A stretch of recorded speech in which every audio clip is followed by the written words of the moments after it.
This is Audible. Recorded Books Inspirational presents an unabridged recording of A Tailor-Made Bride by Karen Whittemire, narrated by Nicole Poole. This book is copyrighted 2010 by Karen Whittemire.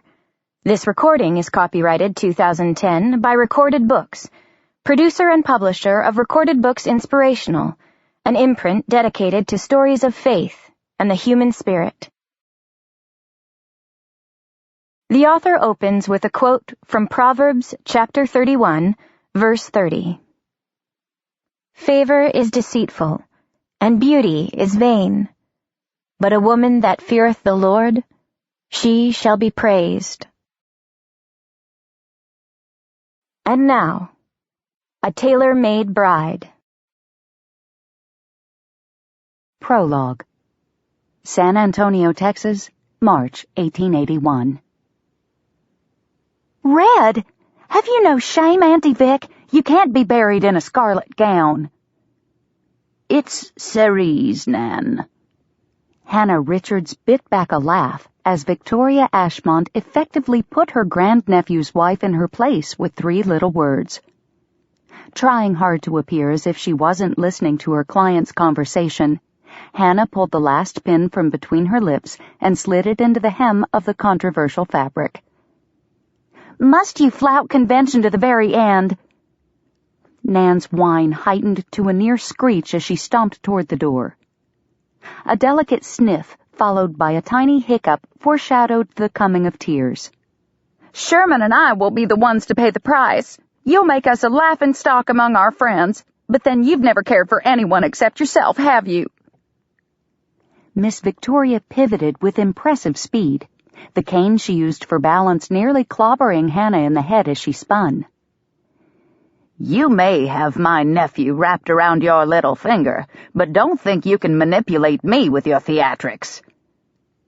Like an angry goddess from the Greek myths, Victoria Ashmont held her chin at a regal angle and pointed her aged hand toward the woman who dared challenge her. Hannah almost expected a lightning bolt to shoot from her finger to disintegrate Nan where she stood. You've been circling like a vulture since the day Dr. Bowman declared my heart to be failing, taking over the running of my household and plotting how to spend Sherman's inheritance. Well, you won't be controlling me, Missy. I'll wear what I choose, when I choose, whether or not you approve. And if your friends have nothing better to do at a funeral than snicker about your great-aunt's attire, perhaps you'd do well to find some companions with a little more depth of character. Nan's affronted gasp echoed through the room like the crack of a mule skinner's whip. Don't worry, dear, Miss Victoria called out as her niece yanked open the bedchamber door. You'll have my money to console you. I'm sure you'll recover from any embarrassment I cause in the blink of an eye. The door slammed shut, and the resulting bang appeared to knock the starch right out of Miss Victoria. She wobbled, and Hannah lurched to her feet to steady the elderly lady. Here, ma'am, why don't you rest for a minute? Hannah gripped her client's arm and led her to the fainting couch at the foot of the large 4-poster bed that dominated the room. Would you like me to ring for some tea? Don't be ridiculous, girl. I'm not so infirm that a verbal skirmish leaves me in want of fortification. I just need to catch my breath. Hannah nodded, not about to argue. She gathered her sewing box instead, collecting her shears, pins, and needle case from where they lay upon the thick tapestry carpet. She had sewn for Miss Victoria for the last 18 months, and it disturbed her to see the woman reduced to tremors and pallor so easily. The eccentric spinster never shied from a fight and always kept her razor-sharp tongue at the ready. Hannah had felt the lash of that tongue herself on several occasions, but she'd developed a thick skin over the years. A woman making her own way in the world had to toughen up quickly or get squashed. Perhaps that was why she respected Victoria Ashmont enough to brave her scathing comments time after time. The woman had been living life on her own terms for years, and had done well for herself in the process. True, she'd had money and the power of the Ashmont name to lend her support, but from all public reports, and a few overheard conversations, it was clear Victoria Ashmont's fortune had steadily grown during her tenure as head of the family, not dwindled, which was more than many men could say. Hannah liked to think that, given half a chance, she'd be able to duplicate the woman's success, at least to a modest degree. "How long have you worked for Mrs. Granbury, Miss Richards?"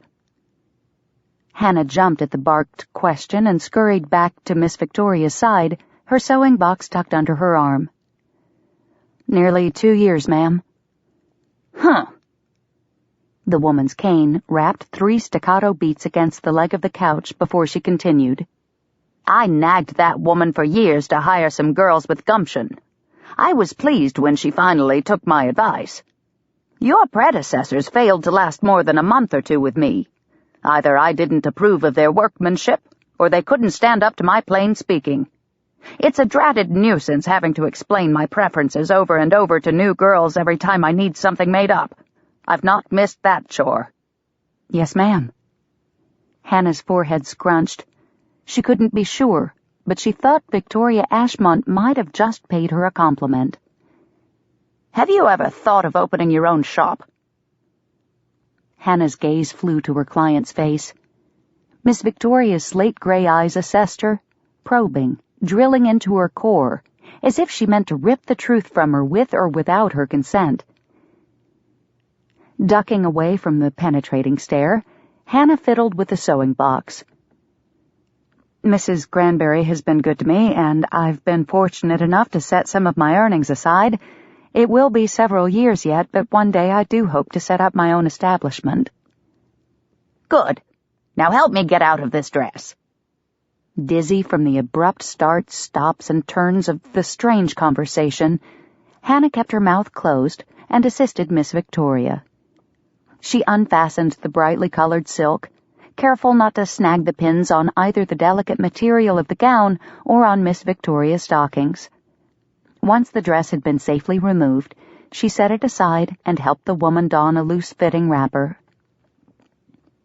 "I'm anxious to have these details put in order," Miss Victoria said as she took a seat at the ladies' writing desk along the east wall.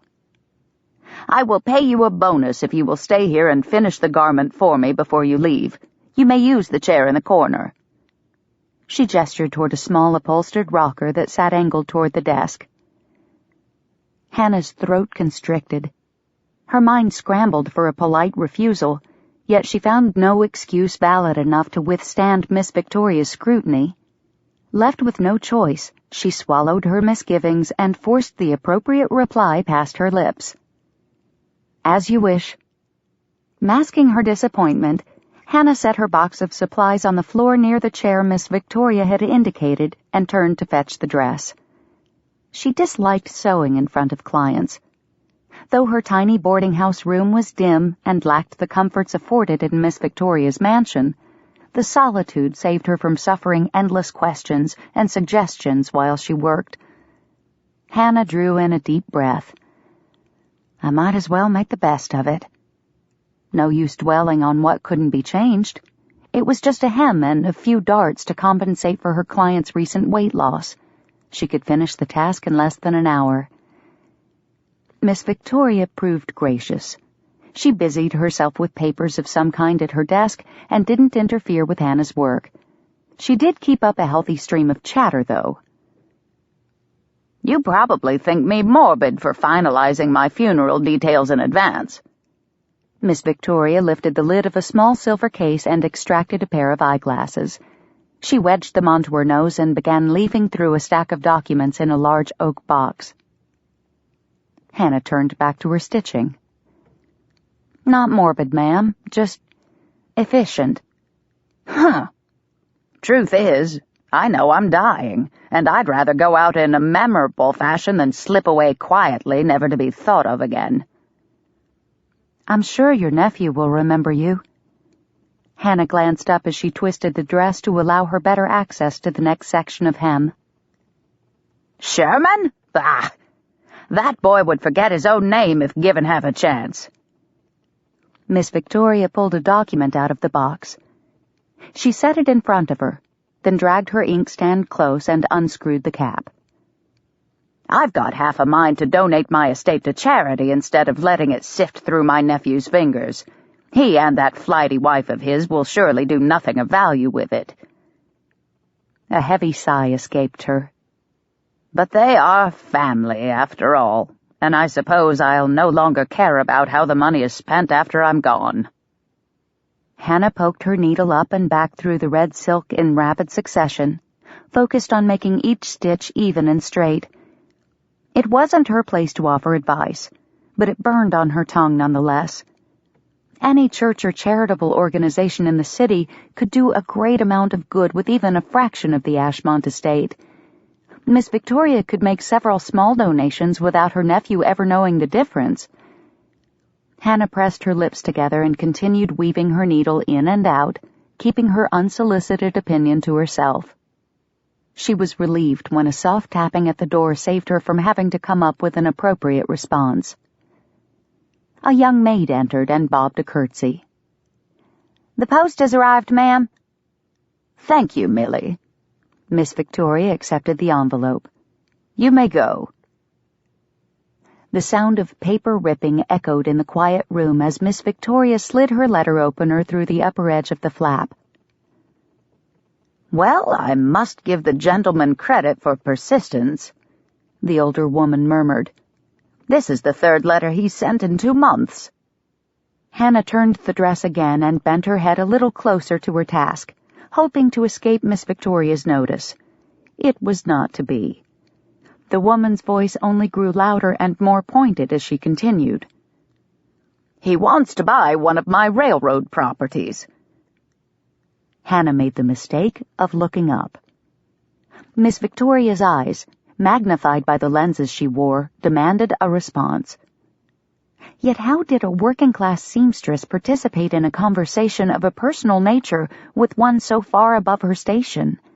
She didn't want to offend by appearing uninterested. However, showing too keen an interest might come across as presumptuous. Hannah floundered to find a suitably innocuous response and finally settled on, "Oh?" It seemed to be enough, and Miss Victoria turned back to her correspondence as she continued her ramblings. "When the Gulf, Colorado, and Santa Fe Railway out of Galveston started up construction again last year, I invested in a handful of properties along the proposed route in towns that were already established. I've made a tidy profit on most, but for some reason I find myself reluctant to part with this one." An expectant pause hung in the air. Keeping her eyes on her work, Hannah voiced the first thought that came to mind. "Does the gentleman not make a fair offer?" "No, Mr. Tucker proposes a respectable price." Miss Victoria tapped the handle of the letter opener against the desktop in a rhythmic pattern, then seemed to become aware of what she was doing and set it aside. "Perhaps I am reluctant because I do not know the man personally. He is in good standing with the bank in Coventry and by all accounts is respected in the community, yet in the past I've made my decision to sell after meeting with the buyer in person. Unfortunately, my health precludes that now." "Coventry?" Hannah seized upon the less personal topic. "I'm not familiar with that town." "That's because it's about 200 miles north of here, and it is quite small. The surveyors tell me it's in a pretty little spot along the North Bosque River. I'd hoped to visit, but it looks as if I won't be afforded that opportunity." Hannah tied off her thread and snipped the tail. She reached for her spool and unwound another long section, thankful that the discussion had finally moved in a more neutral direction. She clipped the end of the thread and held the needle up to gauge the position of the eye. "What do you think, Miss Richards? Should I sell it to him?" The needle slipped out of her hand. "You're asking me?" "Is there another Miss Richards in the room? Of course I'm asking you." She clicked her tongue in disappointment. "Goodness, girl, I've always thought you to be an intelligent sort. Have I been wrong all this time?" That rankled. Hannah sat a little straighter and lifted her chin. "No, ma'am." Good. Miss Victoria slapped her palm against the desk. Now, tell me what you think. If the woman was determined to have her speak her mind, Hannah would oblige. This was the last project she'd ever sew for the woman anyway. It couldn't hurt. The only problem was she'd worked so hard not to form an opinion during this exchange that now that she was asked for one, she had none to give. Trying not to let the silence rush her into saying something that would indeed prove her lacking in intellect, she scrambled to gather her thoughts while she searched for the dropped needle. "It seems to me," she said, uncovering the needle along with a speck of insight, "you need to decide if you would rather have the property go to a man you know only by reputation or to the nephew you know through experience." Hannah lifted her gaze to meet Miss Victoria's and held firm, not allowing the woman's critical stare to cow her. "Which scenario gives you the greatest likelihood of leaving behind the legacy you desire?" Victoria Ashmont considered her for several moments, her eyes piercing Hannah and bringing to mind the staring contests the schoolboys used to challenge her to when she was still in braids. The memory triggered her competitive nature, and a stubborn determination to win rose within her. At last, Miss Victoria nodded and turned away. "Thank you, Miss Richards. I think I have my answer." Exultation flashed through her for a brief second at her victory, but self-recrimination soon followed. This wasn't a schoolyard game. It was an aging woman's search to create meaning in her death. "Forgive my boldness, ma'am." Her client turned back and wagged a bony finger at Hannah. "Boldness is exactly what you need to run your own business, girl. Boldness, skill, and a lot of hard work. When you get that shop of yours, hardships are sure to find their way to your doorstep. Confidence is the only way to combat them. Confidence in yourself and in the God who equips you to overcome. Never forget that." "Yes, ma'am." Feeling chastised and oddly encouraged at the same time, Hannah threaded her needle and returned to work. The scratching of pen against paper replaced the chatter of Miss Victoria's voice as the woman gave her full attention to the document spread across her desk. Time passed swiftly, and soon the alterations were complete. After trying the gown on a second time to assure a proper fit and examining every seam for quality and durability, as was her custom, Victoria Ashmont ushered Hannah down to the front hall. "My man will see you home, Miss Richards." "Thank you, ma'am." Hannah collected her bonnet from the butler and tied the ribbons beneath her chin. "I will settle my account with Miss Granberry by the end of the week, but here is the bonus I promised you." She held out a plain white envelope. Hannah accepted it and placed it carefully in her reticule. She dipped her head and made a quick curtsy. "Thank you. I've enjoyed the privilege of working for you, ma'am, and I pray that your health improve so that I might do so again." A strange light came into Miss Victoria's eyes, a secretive gleam, as if she could see into the future. "You have better things to do than make outlandish red dresses for old women, Miss Richards. Don't waste your energy worrying over my health. I'll go when it's my time, and not a moment before." Hannah smiled as she stepped out the door, sure that not even the angels could drag Miss Victoria away until she was ready to go. Yet underneath the woman's tough exterior beat a kind heart, although Hannah didn't fully understand how kind until she arrived home and opened her bonus envelope. Instead of the 2 or 3 greenbacks she had assumed were tucked inside, she found a gift that stole her breath and her balance. She slumped against the boarding house wall and slid down its blue-papered length into a trembling heap on the floor. She blinked several times, but the writing on the paper didn't change, only blurred as tears welled and distorted her vision. She held in her hand the deed to her new dress shop in Coventry, Texas. Chapter 1. Coventry, Texas, September 1881. JT, I got a customer for you.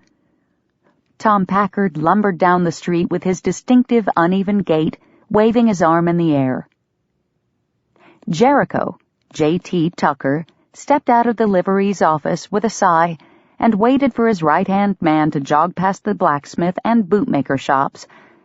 He'd lost count of how many times he'd reminded Tom not to yell out his business for everyone to hear, but social niceties tended to slip the boy's notice when he got excited. It wasn't his fault, though. At 18, Tom had the body of a man, but his mind hadn't developed quite as far. He couldn't read a lick and could barely pen his own name, but he had a gentle way with horses, so J.T. let him hang around the stable and paid him to help out with the chores. In gratitude, the boy did everything in his power to prove himself worthy, including trying to drum up clientele from among the railroad passengers who unloaded at the station a mile south of town. After weeks without so much as a nibble, it seemed the kid had finally managed to hook himself a fish. J.T. leaned a shoulder against the door frame and slid a toothpick out of his shirt pocket.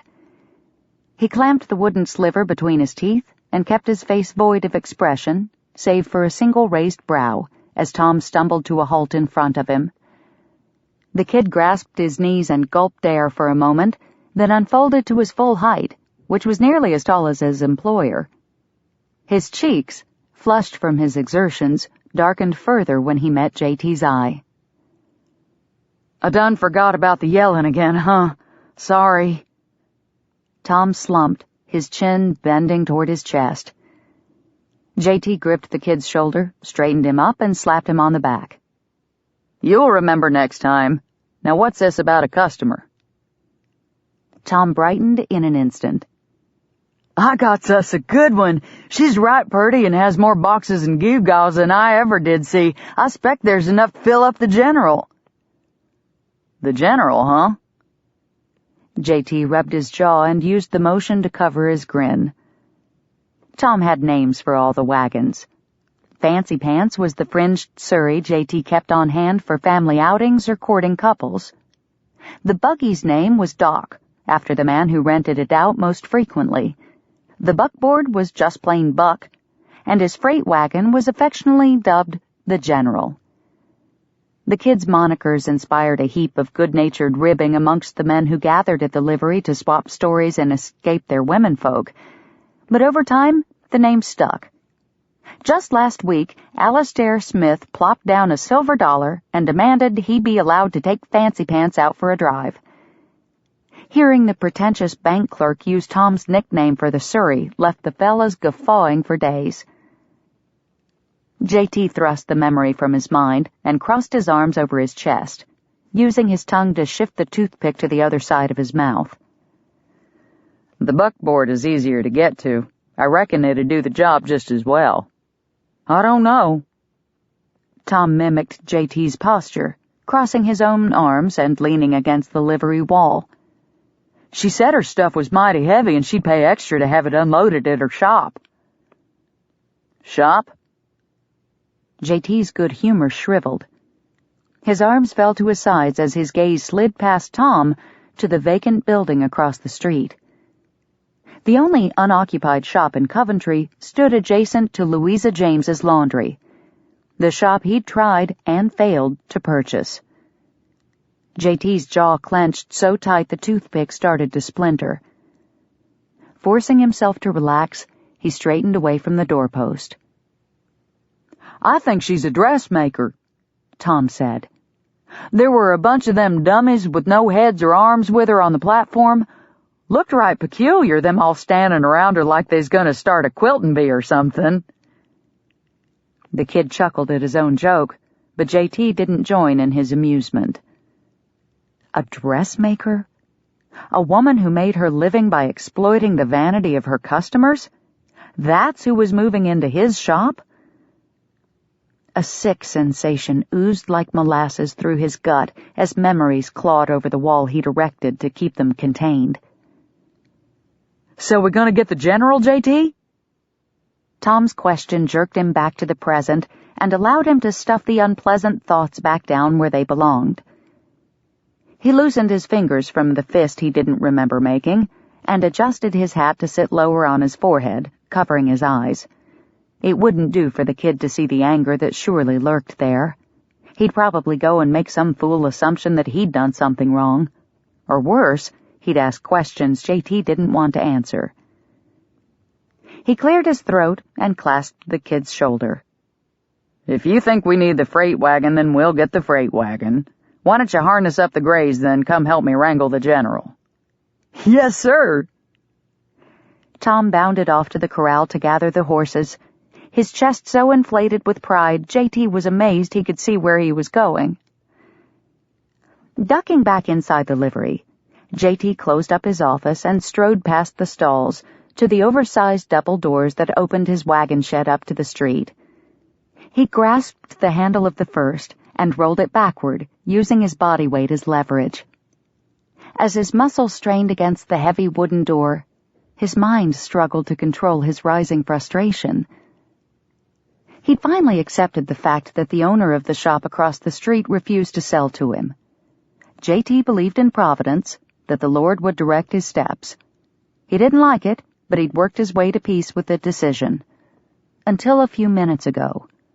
The idea that God would allow it to go to a dressmaker really stuck in his craw. It wasn't as if he wanted the shop for selfish reasons. He saw it as a chance to help out a widow and her orphans. Isn't that what the Bible defined as pure religion? What could be nobler than that? Louisa James supported 3 kids with her laundry business and barely eked out an existence. The building she worked in was crumbling around her ears, even though the majority of her income went to pay the rent. He'd planned to buy the adjacent shop and rent it to her at half the price she was currently paying, in exchange for storing some of his tack in the large back room. JT squinted against the afternoon sunlight that streamed into the dim stable and strode to the opposite side of the entrance, his indignation growing with every step. Ignoring the handle, he slammed his shoulder into the second door and ground his teeth as he dug his boots into the packed dirt floor, forcing the wood to yield to his will. How could a bunch of fripperies and ruffles do more to serve the community than a new roof for a family in need? Most of the women in and around Coventry sewed their own clothes, and those that didn't bought ready-made duds through the dry goods store or mail order. Sensible clothes, durable clothes, not fashion-plate items that stroked their vanity or elicited covetous desires in their hearts for things they couldn't afford. A dressmaker had no place in Coventry. This can't be God's will. The world and its schemers had brought her to town, not God. Horse hooves thudded and harnesses jangled as Tom led the grays toward the front of the livery. JT blew out a breath and rubbed a hand along his jaw. No matter what had brought her to Coventry, the dressmaker was still a woman, and his father had drummed into him that all women were to be treated with courtesy and respect. So he'd smile and doff his hat and make polite conversation.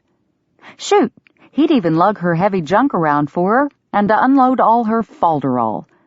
But once she was out of his wagon, he'd have nothing more to do with her. Hannah sat atop one of her 5 trunks, waiting for young Tom to return. Most of the other passengers had left the depot already, making their way on foot or in wagons with family members who'd come to meet them. Hannah wasn't about to let her belongings out of her sight, though, or trust them to a porter she didn't know. So she waited. Thanks to Victoria Ashmont's generosity, she'd been able to use the money she'd saved for a shop to buy fabric and supplies. Not knowing what would be available in the small town of Coventry, she'd brought everything she needed with her, including her prized possession, a Singer-improved Family Model 15 treadle machine with 5-drawer walnut cabinet and extension leaf. The monster weighed nearly as much as the locomotive that brought her here, but it was a thing of beauty, and she intended to make certain it arrived at the shop without incident. Her toes tapped against the wooden platform. Only a mile of dusty road stood between her and her dream. Yet the final minutes of waiting felt longer than the hours, even years that preceded them. Could she really run her own business? Or would Miss Ashmont's belief in her prove misplaced? A tingle of apprehension tiptoed over Hannah's spine.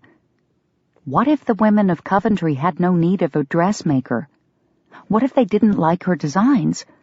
What if... Hannah surged to her feet and began to pace.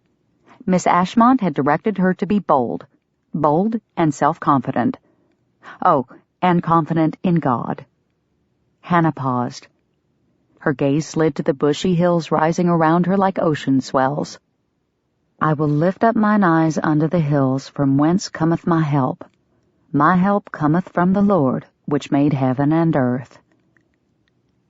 The psalm seeped into her soul, bringing a measure of assurance with it. God had led her here. He would provide. She resumed her pacing, anticipation building as fear receded. On her sixth lap around her mound of luggage, the creak of wagon wheels brought her to a halt. A conveyance drew near, and Hannah's pulse vaulted into a new pace. Young Tom wasn't driving. Another man with a worn brown felt hat pulled low over his eyes sat on the bench. It must be that JT person Tom had rambled on about. Well, it didn't matter who was driving, as long as he had the strength to maneuver her sewing machine without dropping it. A figure in the back of the wagon waved a cheerful greeting, and the movement caught Hannah's eye. She waved back, glad to see Tom had returned as well. Two men working together would have a much easier time of it. The livery man pulled the horses to a halt and set the brake. Masculine grace exuded from him as he climbed down and made his way to the platform. His long stride projected confidence, a vivid contrast to Tom's childish gambling behind him. Judging by the breadth of his shoulders and the way the blue cotton of his shirt stretched across the expanse of his chest and arms, this man would have no trouble moving her sewing cabinet. Tom dashed ahead of the newcomer and swiped the gray slouch hat from his head.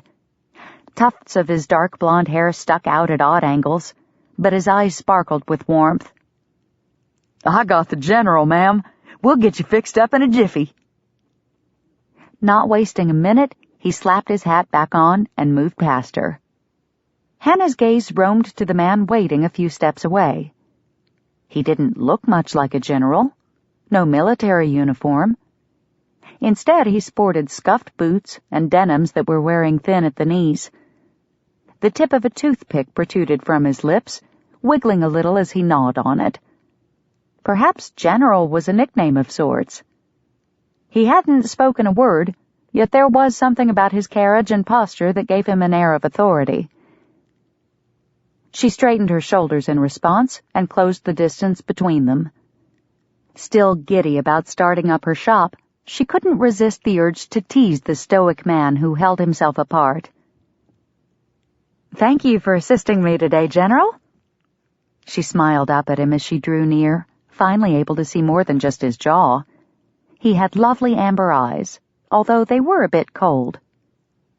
"Should I salute or something?" His right brow arced upward. Then a tiny twitch at the corner of his mouth told her he'd caught on. I'm afraid I'm a civilian through and through, ma'am. He tilted his head in the direction of the wagon. That's the general. Tom likes to name things. Hannah gave a little laugh. "I see. Well, I'm glad to have you both lending me a hand. I'm Hannah Richards." The man tweaked the brim of his hat. J.T. Tucker. "Pleased to meet you, Mr. Tucker." He dipped his chin in a small nod. Not a very demonstrative fellow. Not very talkative. Lay those things down, Tom, he called as he stepped away. We don't want 'em to tip over the side if we hit a rut. "Oh, wait just a minute, please." There was no telling what foul things had been carted around in that wagon bed before today. It didn't matter so much for her trunks and sewing cabinet, but the linen covering her mannequins would be easily soiled. "I have an old quilt that I wrapped around them in the railroad freight car. Let me fetch it." Hannah sensed more than heard Mr. Tucker's sigh as she hurried to collect the quilt from the trunk she had been sitting on. Well, he could sigh all he liked. Her display dummies were going to be covered. She had one chance to make a first impression on the ladies of Coventry, and she vowed it would be a pristine one. Making a point not to look at the livery man as she scurried by, Hannah clutched the quilt to her chest and headed for the wagon. She draped it over the side, then climbed the spokes and hopped into the back, just as she had done as a child. Then she laid out the quilt along the back wall and gently piled the 6 dummies horizontally atop it, alternating the placement of the tripod pedestals to allow them to fit together in a more compact fashion. As she flipped the remaining fabric of the quilt over the pile, a loud thud sounded from behind, and the wagon jostled her. She gasped and teetered to the side. Glancing over her shoulder, she caught sight of Mr. Tucker as he shoved the first of her trunks into the wagon bed, its iron bottom scraping against the wooden floor. The man could have warned her of his presence instead of scaring the wits out of her like that, but taking him to task would only make her look like a shrew, so she ignored him. When Tom arrived with the second trunk, she was ready. After he set it down, she moved to the end of the wagon. "Would you help me down, please?" He grinned up at her. Sure thing. Hannah set her hands on his shoulders as he clasped her waist and lifted her down. A tiny voice of regret chided her for not asking the favor of the rugged Mr. Tucker, but she squelched it. Tom was a safer choice. Besides, his affable manner put her at ease, unlike his companion, who from one minute to the next alternated between sparking her interest and her ire. She bit back her admonishments to take care as the men hefted her sewing machine. Thankfully, they managed to accomplish the task without her guidance. With the large cabinet secured in the wagon bed, it didn't take long for them to load the rest of her belongings. Once they finished, Tom handed her up to the bench seat and scrambled into the back, leaving her alone with Mr. Tucker. A cool autumn breeze caressed her cheeks and tugged lightly on her bonnet as the wagon rolled forward. She smoothed her skirts, not sure what to say to the reticent man beside her. However, he surprised her by starting the conversation on his own. What made you choose Coventry, Miss Richards? She twisted on the seat to look at him, but his eyes remained focused on the road. I guess you could say it chose me. How so? It was really a most extraordinary sequence of events. I do not doubt that the Lord's providence brought me here. That got a reaction. His chin swiveled toward her, and beneath his hat, his intense gaze speared her for a handful of seconds before he blinked and turned away. She swallowed the moisture that had accumulated under her tongue as he stared at her, then continued. 2 years ago, I was hired by Mrs. Granberry of San Antonio to sew for her most particular clientele.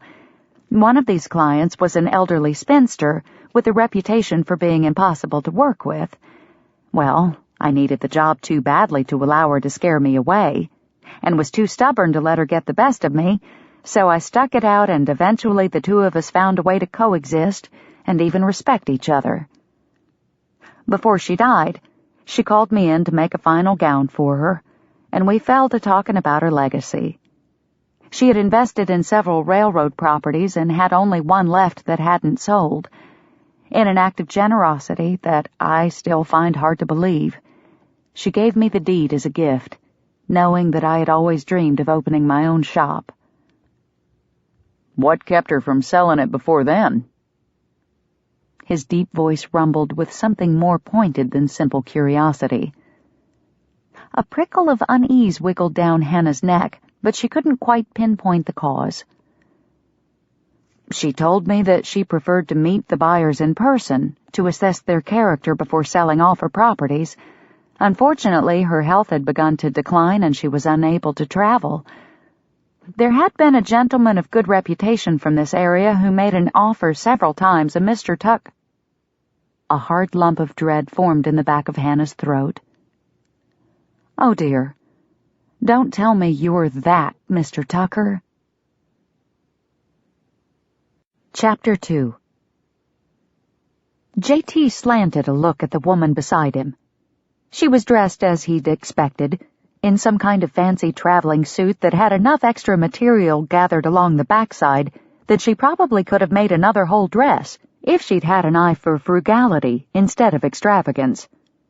Yet, he'd be lying if he were to say he hadn't noticed the way the cornflower blue fabric matched her eyes, or how the buttoned jacket accentuated her tiny waist.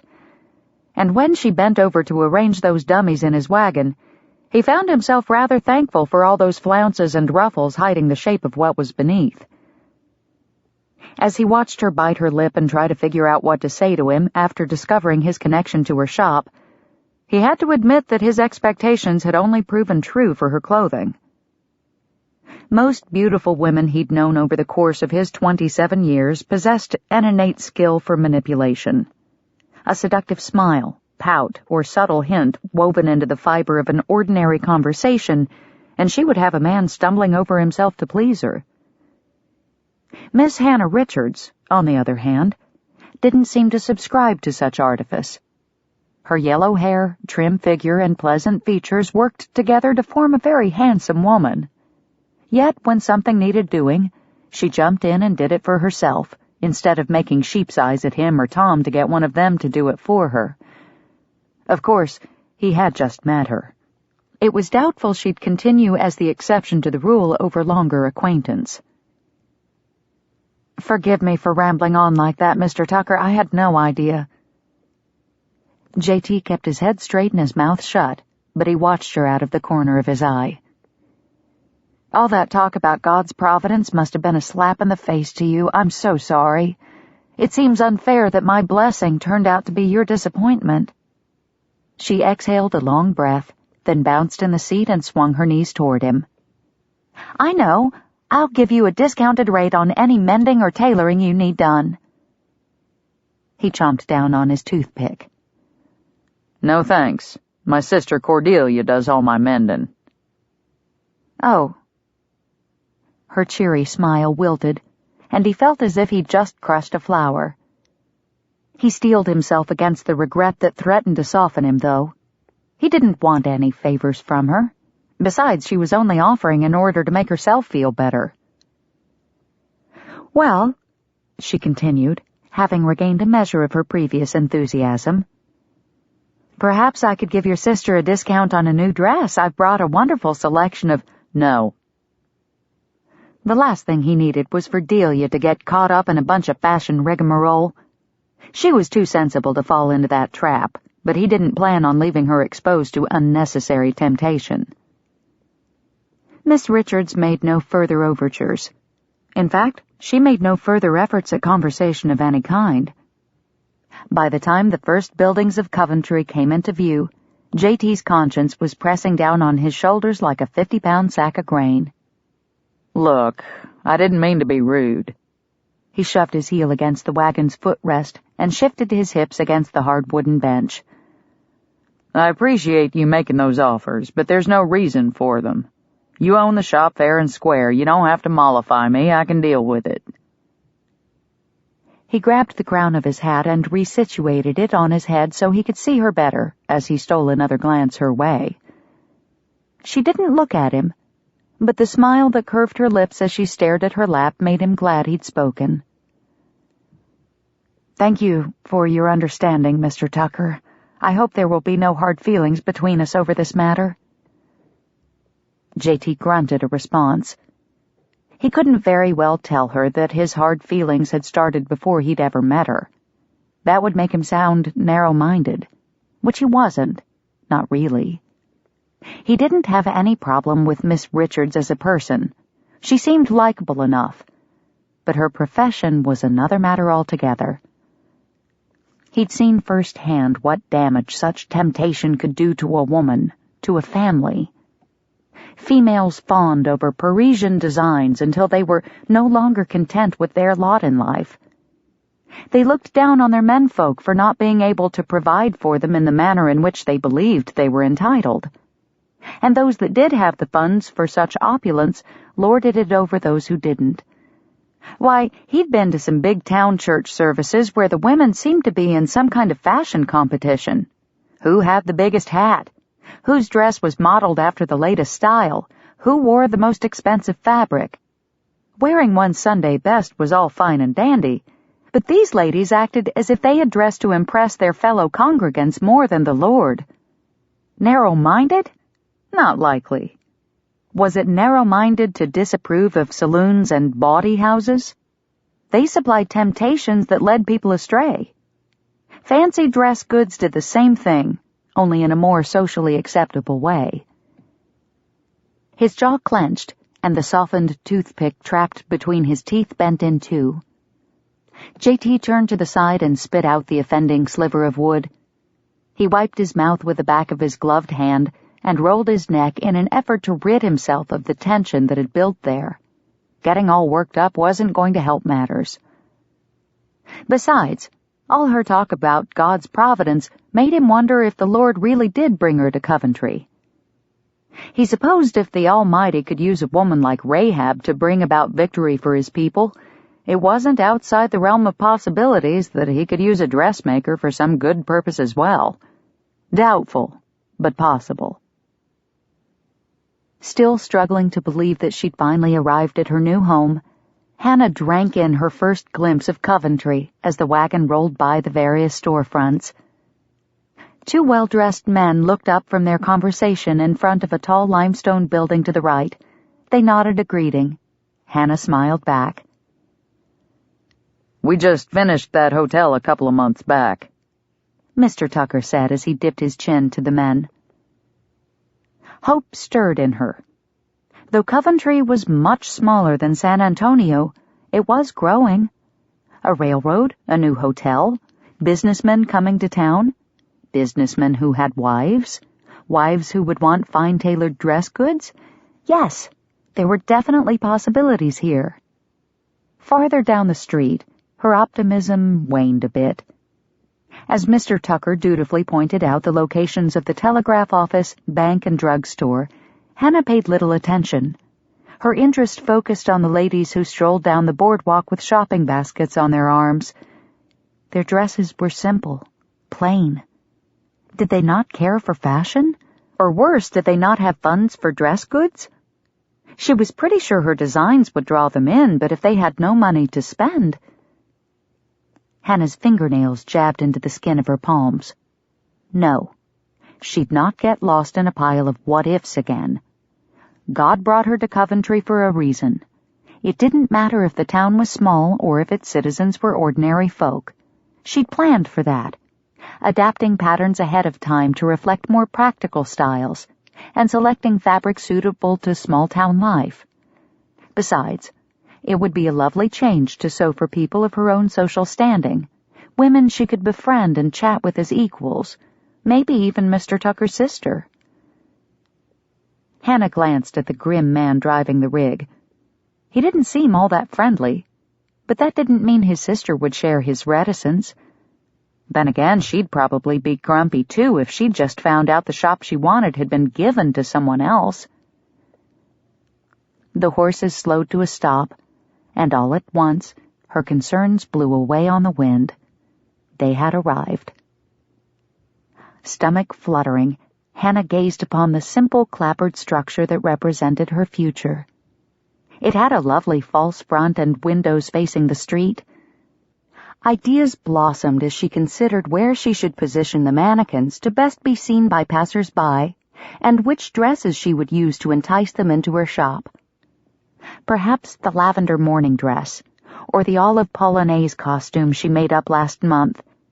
Both reflected the latest styles and techniques while not inhibiting everyday duties. No sheaths that wrapped so snugly around the knees that a woman had to take mincing steps. No flowing trains to collect dirt and mud from the unpaved roads and country lanes. Minimal use of silks and velvets, or any fabric that wouldn't hold up to normal wear in a western town.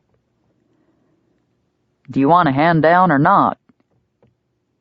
Hannah jumped at the growling voice, caught up as she was in the intricate web of her business strategies. "Oh, of course." Heat warmed her cheeks. She stood and set a foot atop the raised side of the wagon, then reached out to the irascible Mr. Tucker. Her hands pressed against the corded muscles of his shoulders, at the same time his encircled her waist. A frisson of awareness coursed through her as she sunk slowly to the ground, secure in his capable grip. This close, she could smell a bit of horse on him, mixed with harness oil. Masculine scents. "Thank you." She avoided his penetrating gaze and fumbled with the ball clasp on her handbag. "I'll just get the key and unlock the front door." Hannah extracted a nickel-plated key from the pocket in the lining of her purse and stepped onto the boardwalk. She paused outside the door and pressed a trembling hand to her abdomen. Taking a deep breath, she fit the key into the lock and twisted. A satisfying click sounded, and the door swung open. Looking past the dirt and grime that had accumulated while the store stood vacant, Hannah crossed the threshold, her artistic mind awhirl with possibilities. A counter jutted out into the room from the left wall about halfway back. It would make a lovely display for her pattern catalogs and fashion magazines. She could put in some shelves along the right wall to showcase her fabrics, stacking complementary bolts together to help her customers visualize the final effects she could achieve for them by blending patterns and colors. The coat rack and wardrobe hangers for her pre-made dresses could be mounted on the left wall, leaving plenty of room for ladies to wander about. Hannah's boot heels thumped against the bare floor as she made her way behind the counter. She was pleased to discover cubby holes that could be used to store her till, ledger, and fabric swatches. It appeared there'd be sufficient room for her sewing machine back here as well, which meant she wouldn't have to hide in the back room. She could save that space for fittings and project storage. Yes, this little shop would accommodate her quite well. A shuffle sounded behind her. She turned to see Tom and Mr. Tucker standing inside the doorway, each with a trunk balanced on one shoulder. "If you're done wool gathering, you might show us where you want this stuff," the liveryman groused. She supposed he had a right to be testy. With all the excitement of the new shop, she'd completely forgotten about the men. She was thankful she had thought to label the trunks. Colored ribbons tied to the handles indicated which ones contained dress shop items and which held her personal belongings. "Let's see." She approached the men and fingered the thin strip of grosgrain silk that hung near Mr. Tucker's hand, careful not to touch the man himself. "The ones with blue ribbons can be left down here behind the counter. The ones with pink ribbons need to go upstairs in my personal quarters."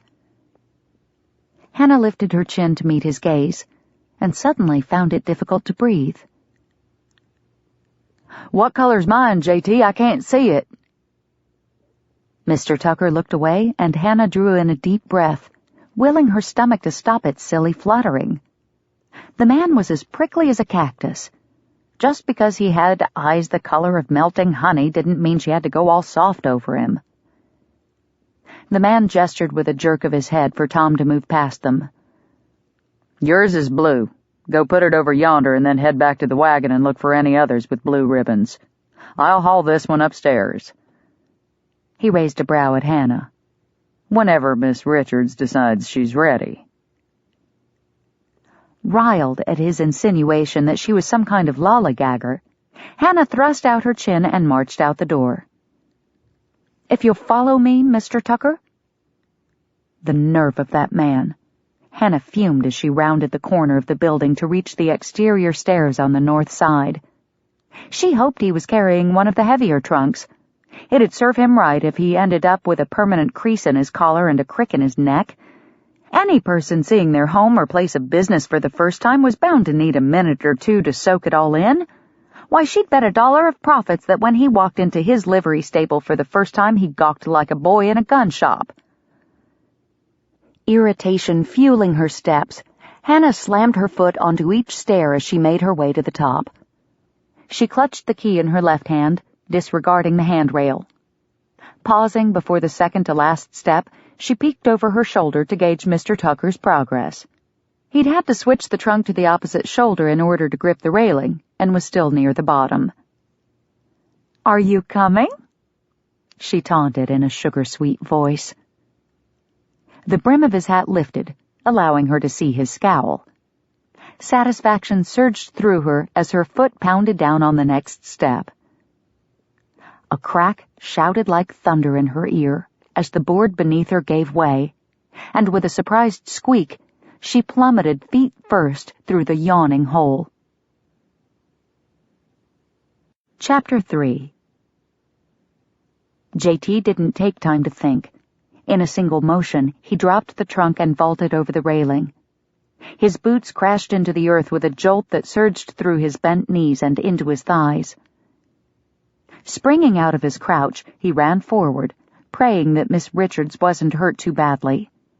But instead of coming upon a pile of crushed blue fluff, as he expected, he found himself eye-level with a pair of delicate ankles, pumping madly through a froth of white petticoats. Her skirt hung unevenly, hiked up somewhat on the side closest to him. Her black stockings stood out against the white petticoats like coal on snow. The ribbed lines that started above the top of her shoe drew his gaze over the gentle curve of her calf before disappearing into the flurry of white cotton that surrounded them. JT turned away, a cough rising in his throat. The woman was dangling from a second-story staircase, and he was ogling her legs. What kind of a lecher was he? JT tugged his hat down and cleared his throat, wishing he could clear his mind as easily. She must have heard him, for the kicking stilled. "Mr. Tucker?" Her voice sounded breathless. Taking firm control of his wayward thoughts, he stepped aside to better assess her predicament. She must have managed to grab hold of the top step as she fell, for her head, shoulders, and arms were blocked from his view. "I'm here, Miss Richards." He cleared his throat again, despite the fact that his mouth had gone bone dry. "I seem to have dropped my key." A quiet chuckle escaped him before he could stuff it back inside. He shook his head, unable to tame the smile that lingered on his lips. "Yes, ma'am, I believe you have. Looks like you might have dropped one or two other things as well." "I'm afraid so." He chanced another look up, careful to steer his gaze along appropriate paths. Was it his imagination, or was she hanging a bit lower than she had been a minute ago? Mr. Tucker?" His name came out pinched, and he thought he heard a grunt as she shifted. "Yes, ma'am." "I know it wasn't part of our original agreement."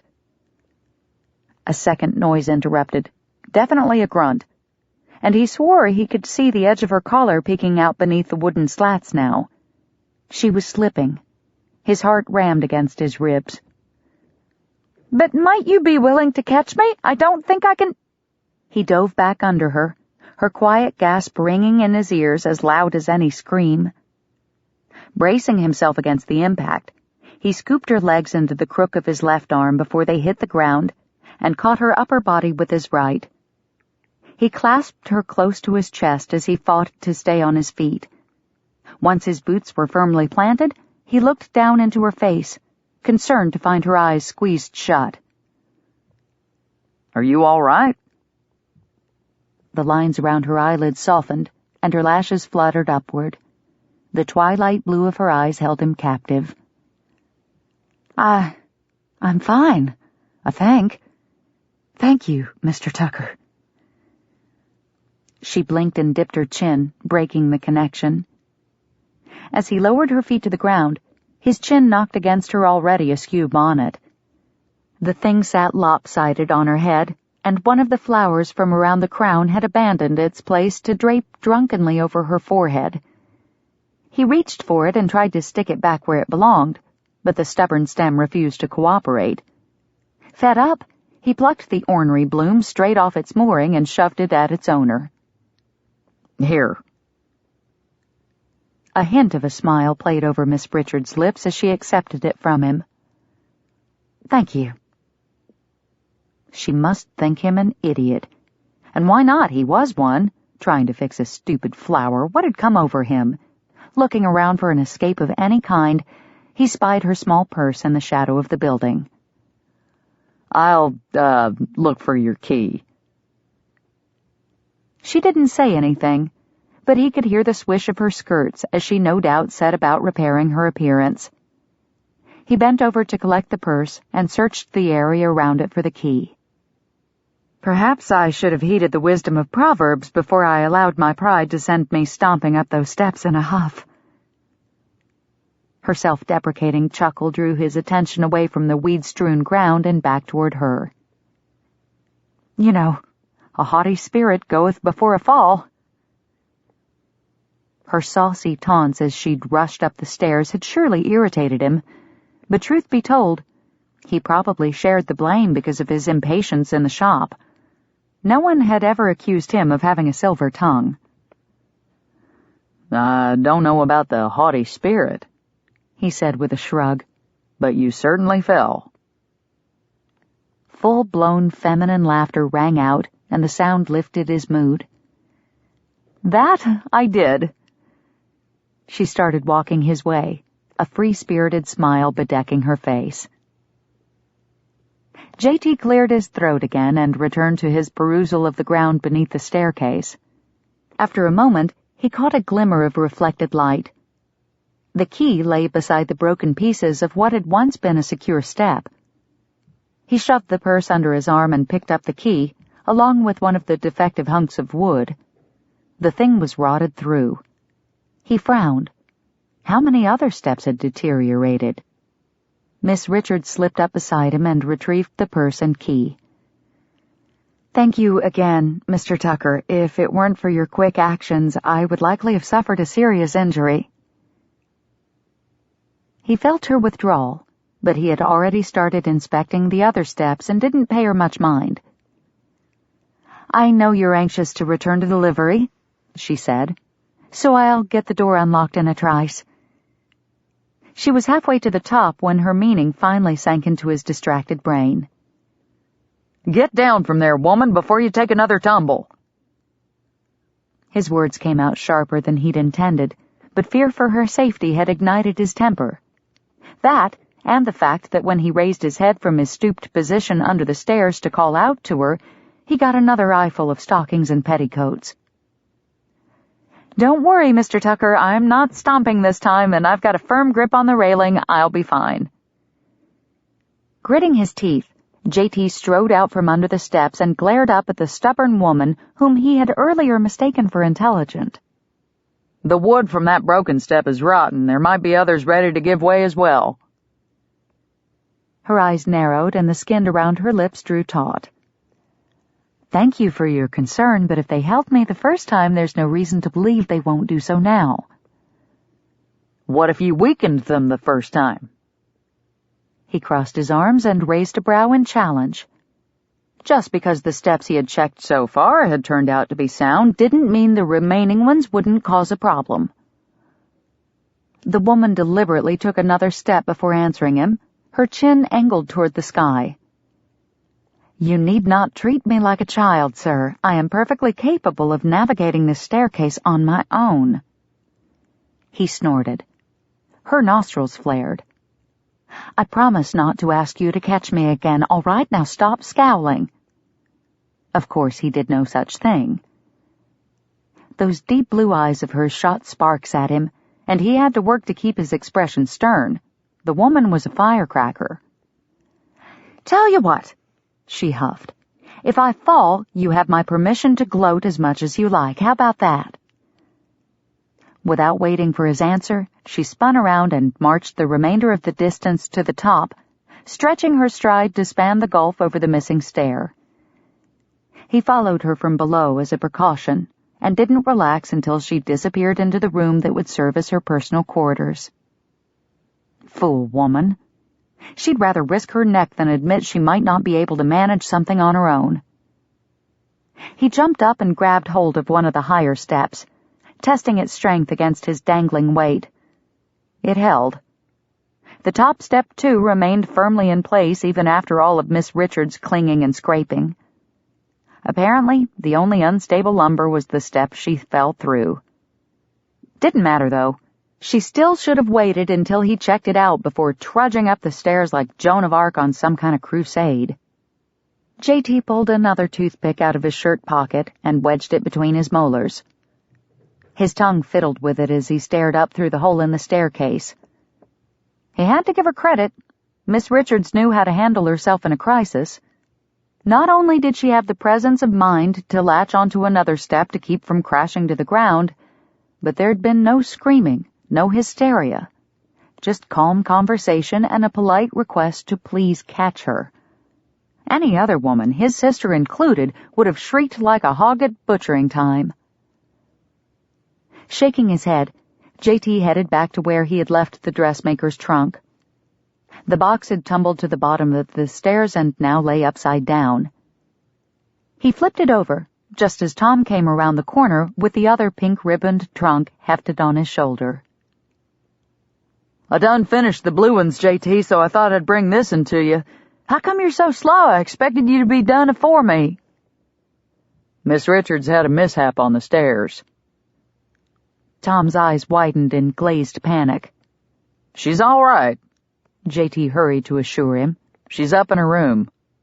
"What happened?" J.T. hauled the trunk off Tom's shoulder and set it down next to his. "One of the steps broke and she fell, but she's fine." "If she's fine, how come I can't see her anywheres?" The boy's breathing came in quick, shallow gasps, and his head flew from side to side. J.T. squeezed his arm to get him to focus on him. "You know how women folk are, Tom. She's probably up there figuring out what kind of curtains she should hang in the windows and where to put all her knickknacks. She'll be down in a bit." The boy glanced up at the open door. "You sure?" "I'm sure." J.T. stepped behind him and started steering him across the street. "Now, what we men folk ought to do is fetch a new plank from the lumber pile in back of the livery and fix that step for her so she doesn't have to worry about any more mishaps. You think you can find me a good board while I dig up a hammer and nails?"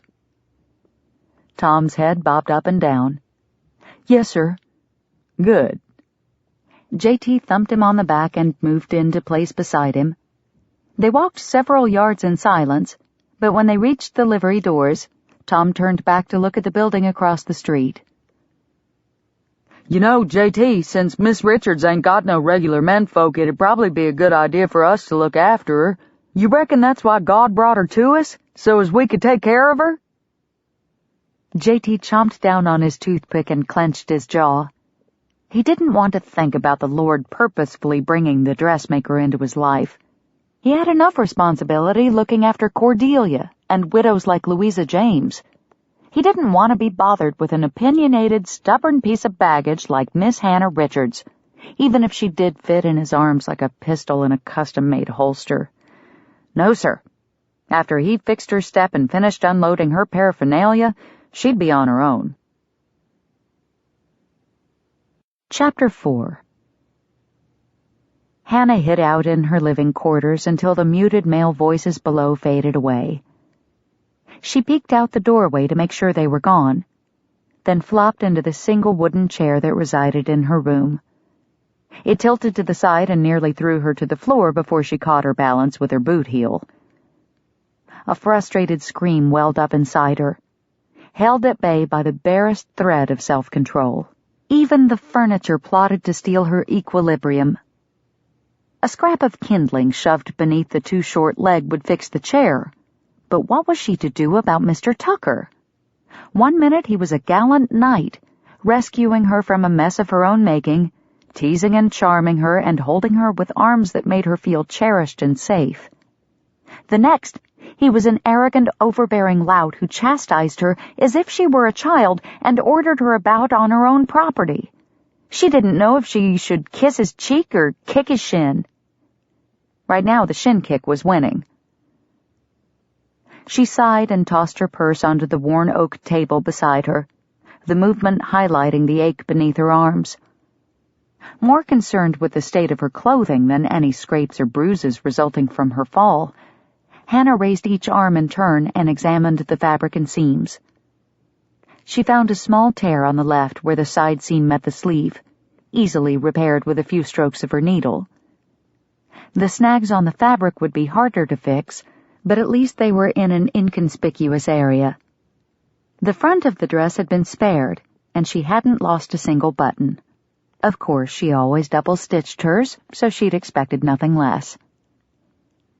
Having assured herself that the damage to her traveling suit had been kept to a minimum, Hannah broadened her inspection to include the room. A cook stove on the left wall, flanked by small windows on either side. A primitive-looking bedstead and mattress dominated the back corner. A few hooks protruded from the wall for hanging clothes, but no bureau or washstand could be found. A table and the lopsided chair she sat on completed the tally of furniture. Pretty spare, and it would be more so after she hauled the table and chair downstairs. Her shop demanded top priority. She needed a work surface for cutting patterns and piecing them together, and a chair was essential for using her treadle sewing machine. Not knowing how long it would take her to build up a steady income, Hannah planned to save whatever money she could. Once her business was turning a decent profit, she would order furnishings for her apartment. Until then, she'd make do with the trunks she'd brought. She could use them for storage as well as makeshift benches. If she stacked two, they might be tall enough to give her a counter of sorts. An oilcloth cover and her large breadboard would give her a surface for food preparation. That should suffice. She'd have to keep meals simple anyway, with all the time spent in her shop. Hannah pulled a small tablet out of her purse and began jotting down a list of the items she would need to purchase at the mercantile. Halfway through the word potatoes, a thought occurred to her. If the store owner boxed up her purchases, she could use the crates for stools and even a washstand. She smiled and nibbled on the end of her pencil. With a little ingenuity, she'd have all the comforts of home in no time. Of course, she'd have to find someone to supply her with fresh milk. She wouldn't last a day without her morning cocoa. A sudden pounding outside made her jump. Grabbing up her handbag and list, Hannah rushed to the door. 3 steps down, Mr. Tucker stood bent over the gaping hole in her stairway, legs straddled, arms swinging as he nailed a new stair into place. As he reached for a second nail, he caught sight of her. He gave her a brief nod, and then hammered the nail in with a tap followed by a single, sure stroke. "Tom and I moved your sewing cabinet inside," he said without looking at her. "He's taking the rig back." Another nail slammed into place. "As soon as I get this step finished, I'll bring up your trunks and leave you in peace." Still grumpy, Hannah thought, but sweet nonetheless. "Thank you for fixing the step. I'll gladly pay you for your time."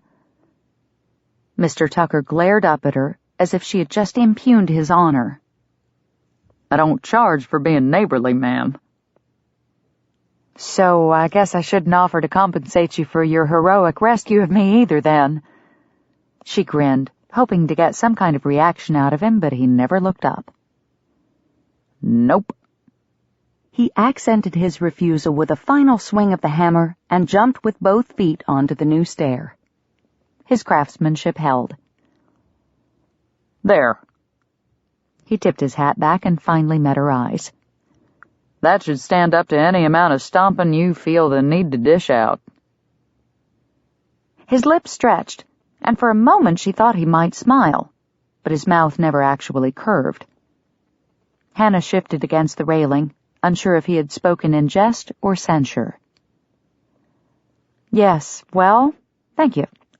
I never know when the urge to stomp might next come over me." Although she imagined if it did recur, the man before her would somehow be responsible. He flicked the brim of his hat in salute and turned to go, but she remembered the table and called out to stop him. "Mr. Tucker, on your way down, would you help me carry this old table to the shop? It's too large for me to manage on my own." He shrugged and followed her inside. "What's wrong with it? Planning on ordering a room full of new furniture or something?" The playfulness she thought she'd detected in his voice earlier had vanished, leaving nothing but frost in its wake. Well, she needed his muscles more than his cheer, so as long as he was willing to help, he could grouch to his heart's content. "It's a perfectly fine table. The only problem is that I need it downstairs." She set her purse on the seat of the rickety chair and moved around to the far end of the table. Grabbing hold of the edge facing her, she waited for Mr. Tucker to pick up his end. He chose to stare at her instead, with a look that raised her hackles. Hannah eyed his shins and aimed the point of her toe in his direction. Lucky for him, a hefty piece of furniture stood in her way. "I don't plan to entertain many guests up here," she said, "so I can make do without a table, but I can't very well cut out patterns for my customers on the floor of the shop now, can I?" He just stared at her, a clouded expression on his face. She was about to shoo him away, determined to move the table without his help, when he stepped up and clasped his side of the tabletop. It, wouldn't be nothing fancy." He stopped and cleared his throat.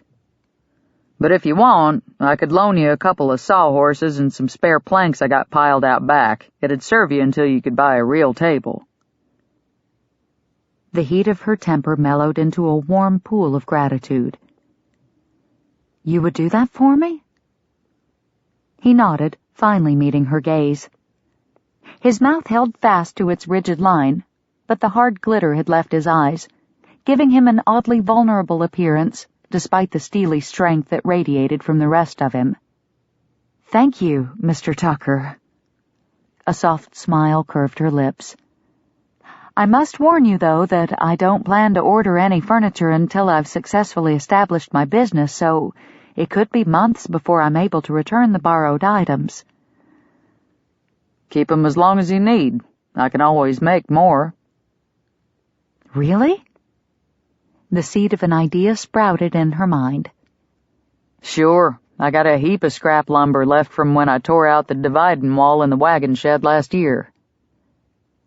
"Enough to spare me 4 boards that I could use for shelving in my shop? I'd pay you for them, of course." He leaned over the table toward her. "Now don't you go insulting me again." "No, sir," she rushed to assure him, even though there was no heat behind his words. "But I don't want to take advantage of your generosity either. Are you sure I can't mend a shirt or darn a sock for you and trade anything?"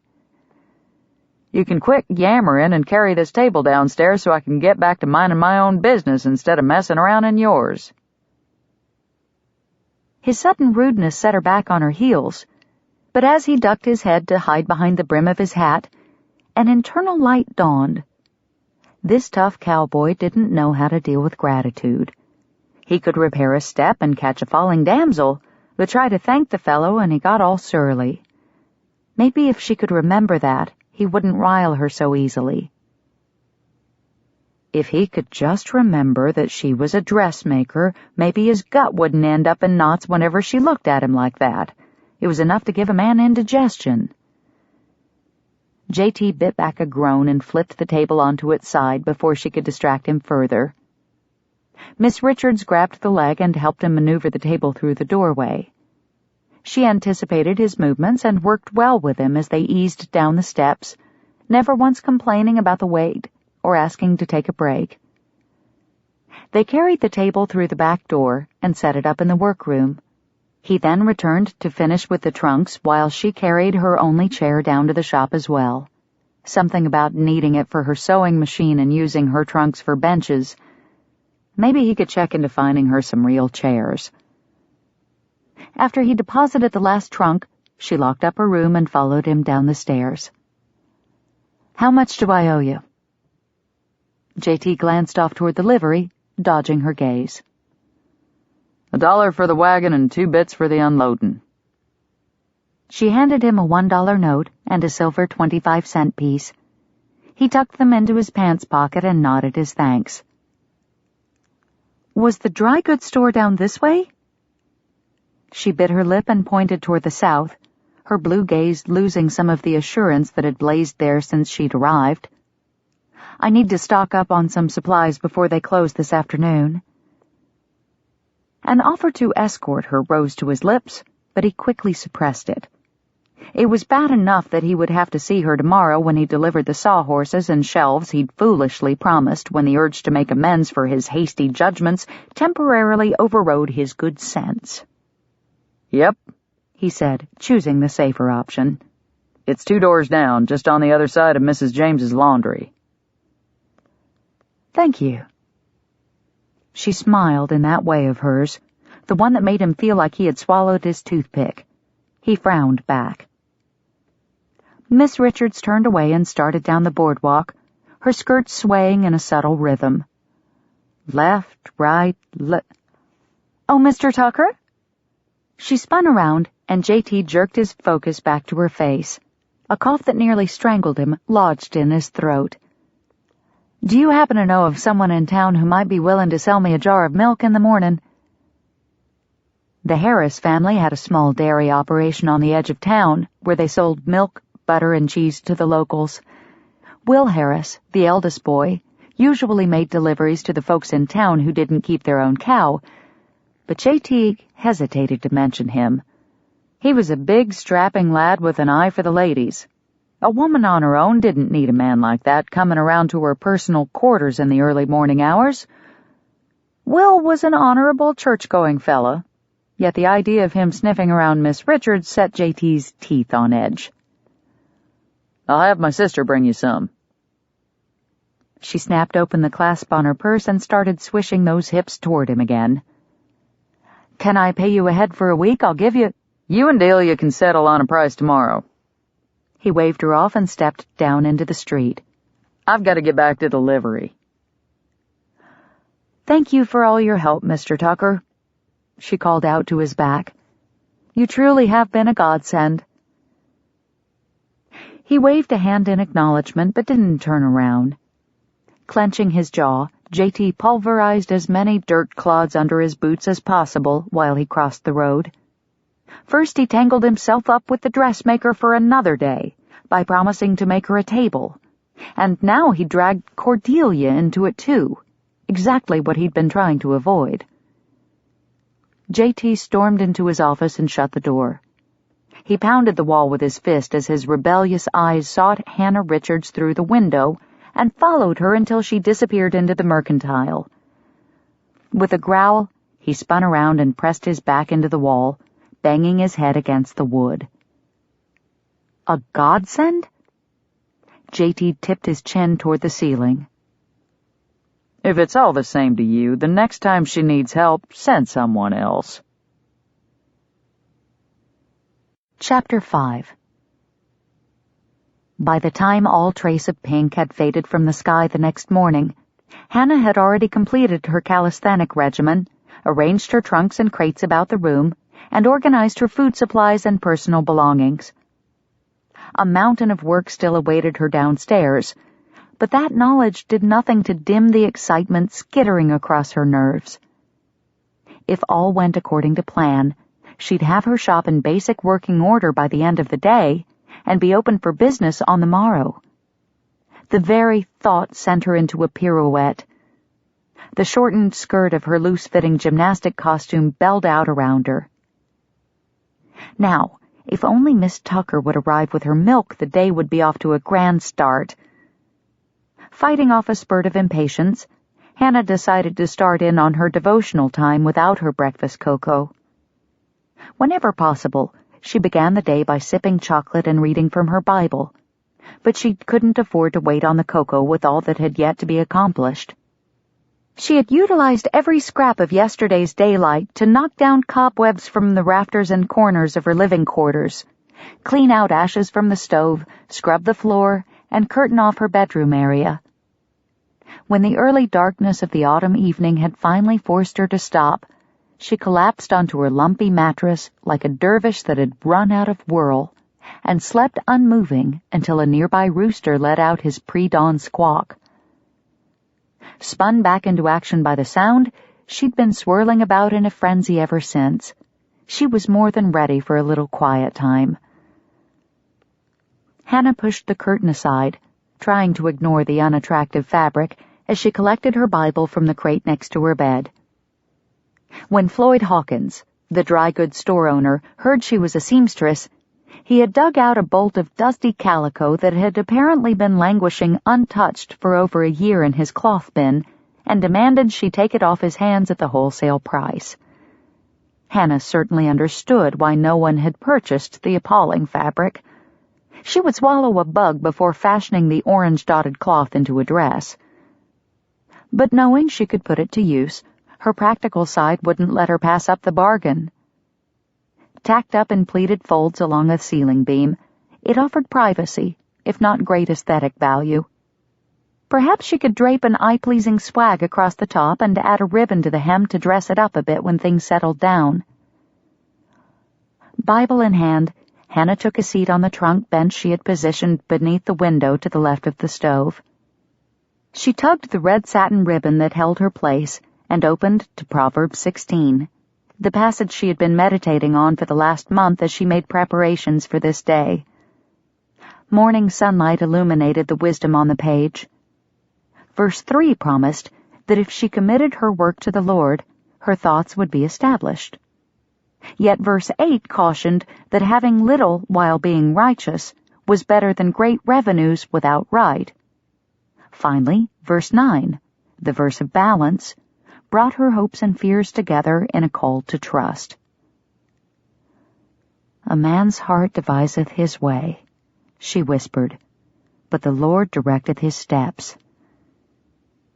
Hannah read the familiar words one more time before sliding her eyes shut.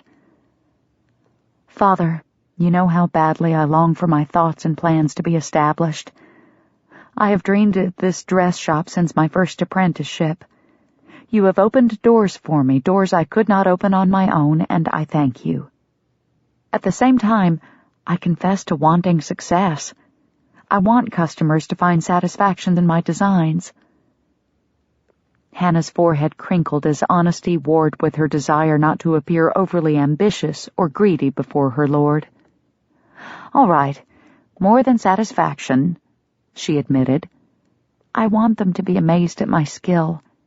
Help me to battle my pride and remember that it is by your grace alone that I have this opportunity.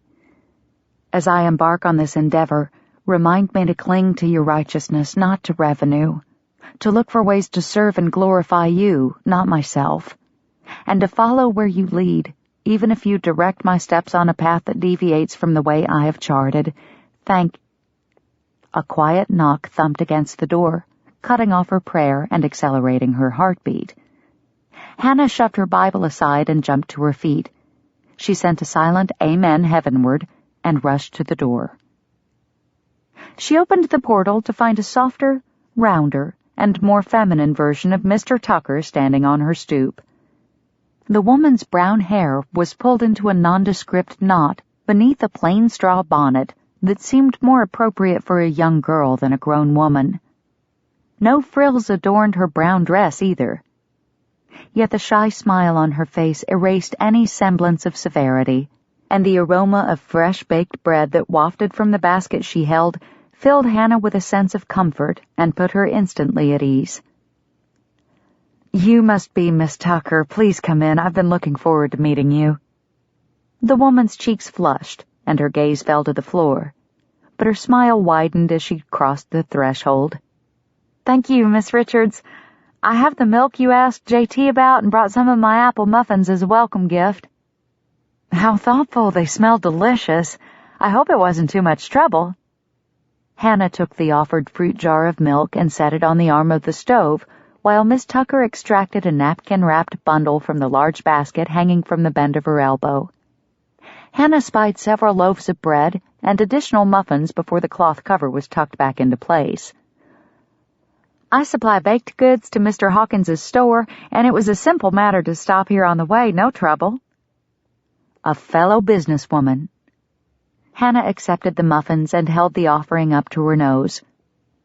"And if these taste as good as they smell, you no doubt turn a tidy profit." Miss Tucker shook her head. "I'm not a real businesswoman, not like you with your own shop and everything." The blush was back, painting her cheeks a dusty pink. Hannah examined the woman more closely. She truly possessed some lovely features. Long dark lashes, a dainty nose, full lips. She might be considered a tad plump by some, but Hannah could easily minimize that with the right cut and color of fabric. If she could just get her out of that drab brown and put her into a deep rose or peacock blue. I enjoy baking, that's all. Miss Tucker broke into her thoughts, and Hannah refocused on the conversation. JT provides a good living for us, but after all he's done for me, I'm glad to make whatever contribution I can. I know what you mean. I still send funds to my mother when I get the chance. She lives with my younger sister and her husband back east and is always worried about being a burden to them, which of course she's not. Emily's the nurturer of the family and loves having Mama around, especially now that a child's on the way. Your family's back east? Miss Tucker eyed her curiously. How did you come to be in Texas then? Hannah smiled as she moved her Bible to the windowsill and motioned for her guest to be seated on the trunk bench.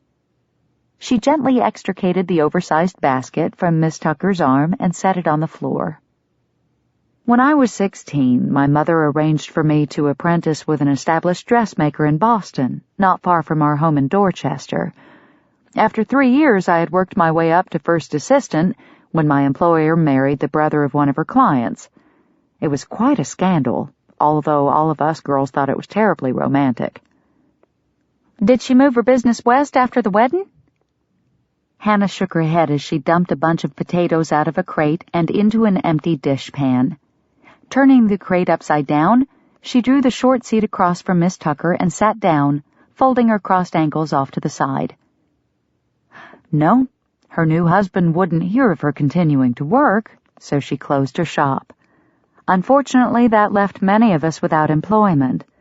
I could have hired on as an apprentice-level seamstress with one of the other dressmakers in Boston, but the pay would have been a pittance, and my mother and sister depended on the funds I sent them. So when my employer's aunt, also a seamstress, came to town for the wedding and offered me a full-pay position if I was willing to return to San Antonio with her, I decided seeing the great American West was an adventure I couldn't refuse. I spent the last 2 years with Mrs. Granberry, and I must say, I've developed quite a taste for Texas. Surely it's hard to be so far away from your family, though. Yes. Hannah thought of Christmas's missed, and how she wouldn't be around for the birth of the niece or nephew who was due in a couple of months. Loneliness permeated, and her posture sagged until she caught herself and stiffened her spine. But it's not so bad. I've had the opportunity to develop my business out here much more quickly than would have been possible back in Boston, and if I'm blessed enough to make a few good friends in Coventry, my life will be rich. As she glanced at the quiet girl who was listening so intently, a feeling of kinship rose up in Hannah. Perhaps the Lord was already paving the road for a lasting friendship. Thinking to offer her guest some refreshment, Hannah rose and stepped over to the stove. She pried open the fruit jar lid and poured the milk into a saucepan. Then she reached to the top shelf and pulled down her 5-pound canister of Baker's breakfast cocoa, turning it so Miss Tucker could see the trademark chocolate lady with her apron and tray. When Emily and I were girls, Mama took a job at the Baker chocolate mill to support us after Papa died. She scraped and saved until she managed to buy that first apprenticeship for me. I owe her everything. She sounds like a wonderful woman. Miss Tucker smiled, but her eyes held a sad, wistful look. Mama's also the one responsible for my chocolate craving. Hannah winked and steered the discussion in a lighter direction. Every week she'd come home with another can of powder, so we drank cocoa religiously every morning. That's the reason I needed the milk. I can't get through the day without my cup of breakfast cocoa. Would you stay and share some with me? It'll only take a couple of minutes to warm the milk. I wish I could, but Mr. Hawkins likes me to deliver my goods before the store opens. Miss Tucker pushed to her feet and collected her basket. Perhaps another time. We'll definitely find a time. Hannah smiled as she replaced the cocoa canister. Now, what do I owe you for the milk, Miss Tucker? I would like to pay ahead for the entire week if that would be acceptable. I'll only charge you 20 cents, since I skimmed off the cream and kept it for my baking. And please, call me Cordelia. Gladly. And I'm Hannah. She handed over the coins and walked Cordelia to the door. Thank you again for the muffins. Your brother was such a help to me yesterday, and this morning you have made me feel welcome. I'm blessed to know you both and would be honored to count you as friends. I would like that immensely, Cordelia said, her eyes alight with sincerity. Oh, J.T. asked me to tell you that he wouldn't be able to bring the wood by until later this afternoon. I hope that'll be all right. Goodness, yes. I'll be up to my armpits in soap suds and vinegar water all morning, I'm sure. This afternoon will be fine. As Hannah waved goodbye to Cordelia, her gaze roamed across the street to the livery. An annoying tingle of anticipation wiggled through her stomach at the thought of seeing Mr. Tucker again. Traitorous stomach. The man could seesaw her emotions fast enough to make her dizzy. She didn't need that kind of distraction today. Nevertheless, the insolent tingle remained. J.T. lumbered toward the dreaded dress shop with the cross pieces of 2 sawhorses under one arm and 6 stacked planks under the other. Making 2 trips would have been easier, but he wanted to get this good deed over and done. Miss Richards was standing on the boardwalk, rubbing a rag in circles against a pane of glass in her window.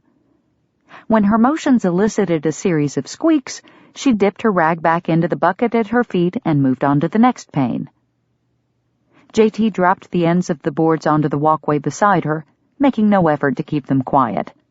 Why should he, when it was so much fun to watch her jump and squeak at the same pitch as her clean windows? Splat!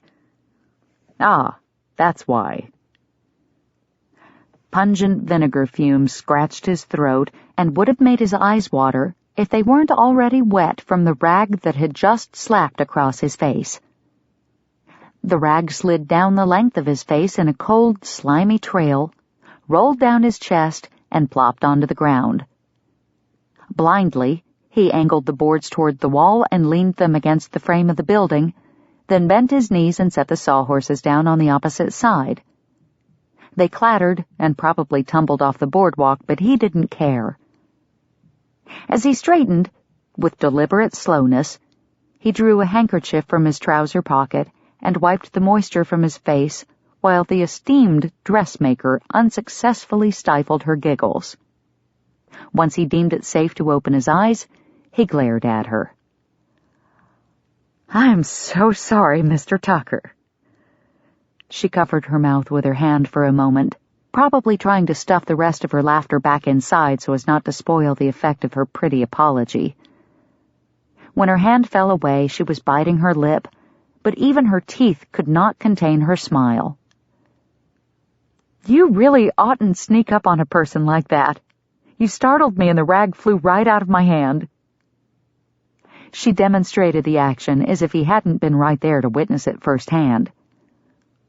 "Maybe you should pay more heed to your surroundings."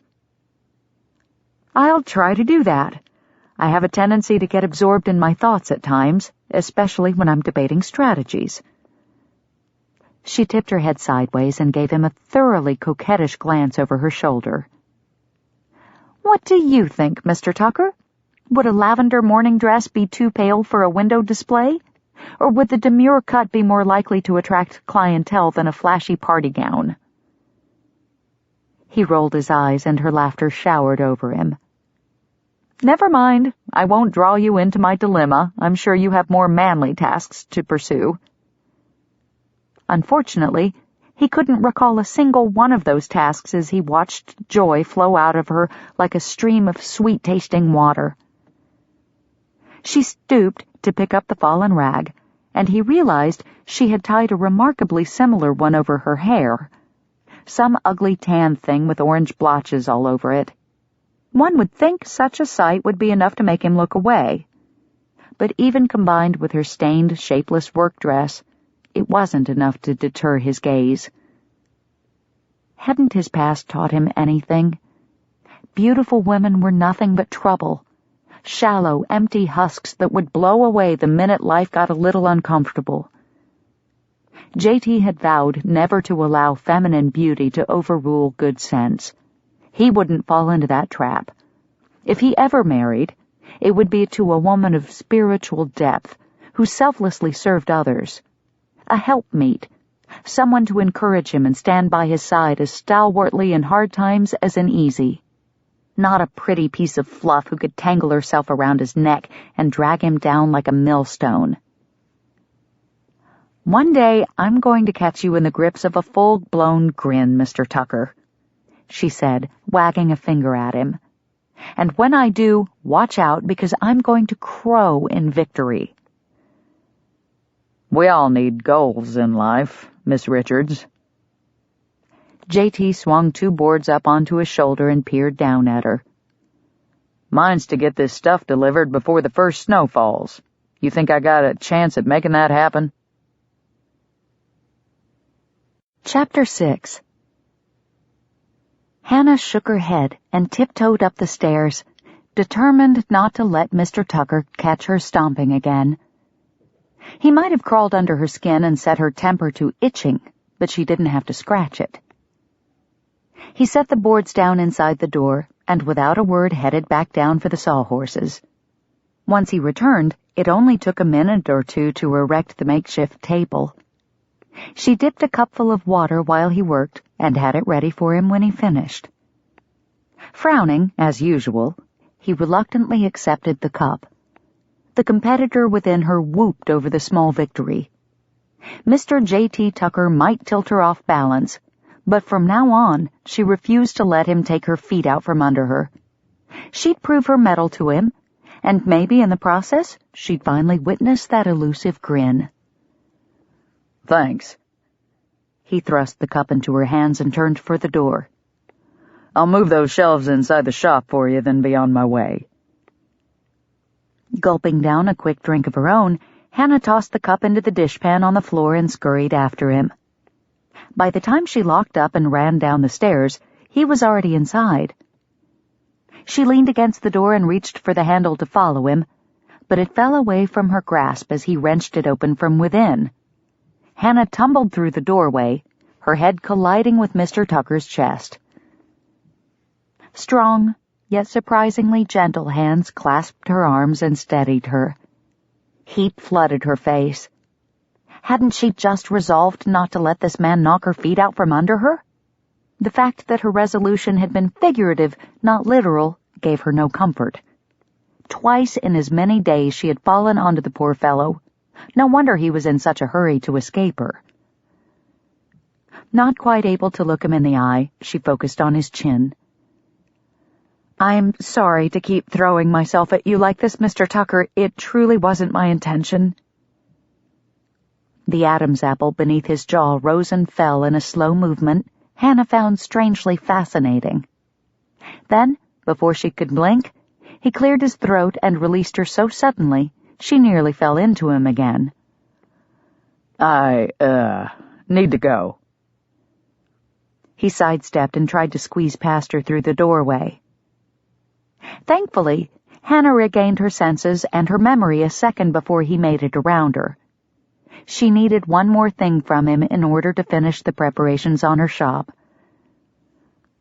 "May I ask one last favor of you, Mr. Tucker?"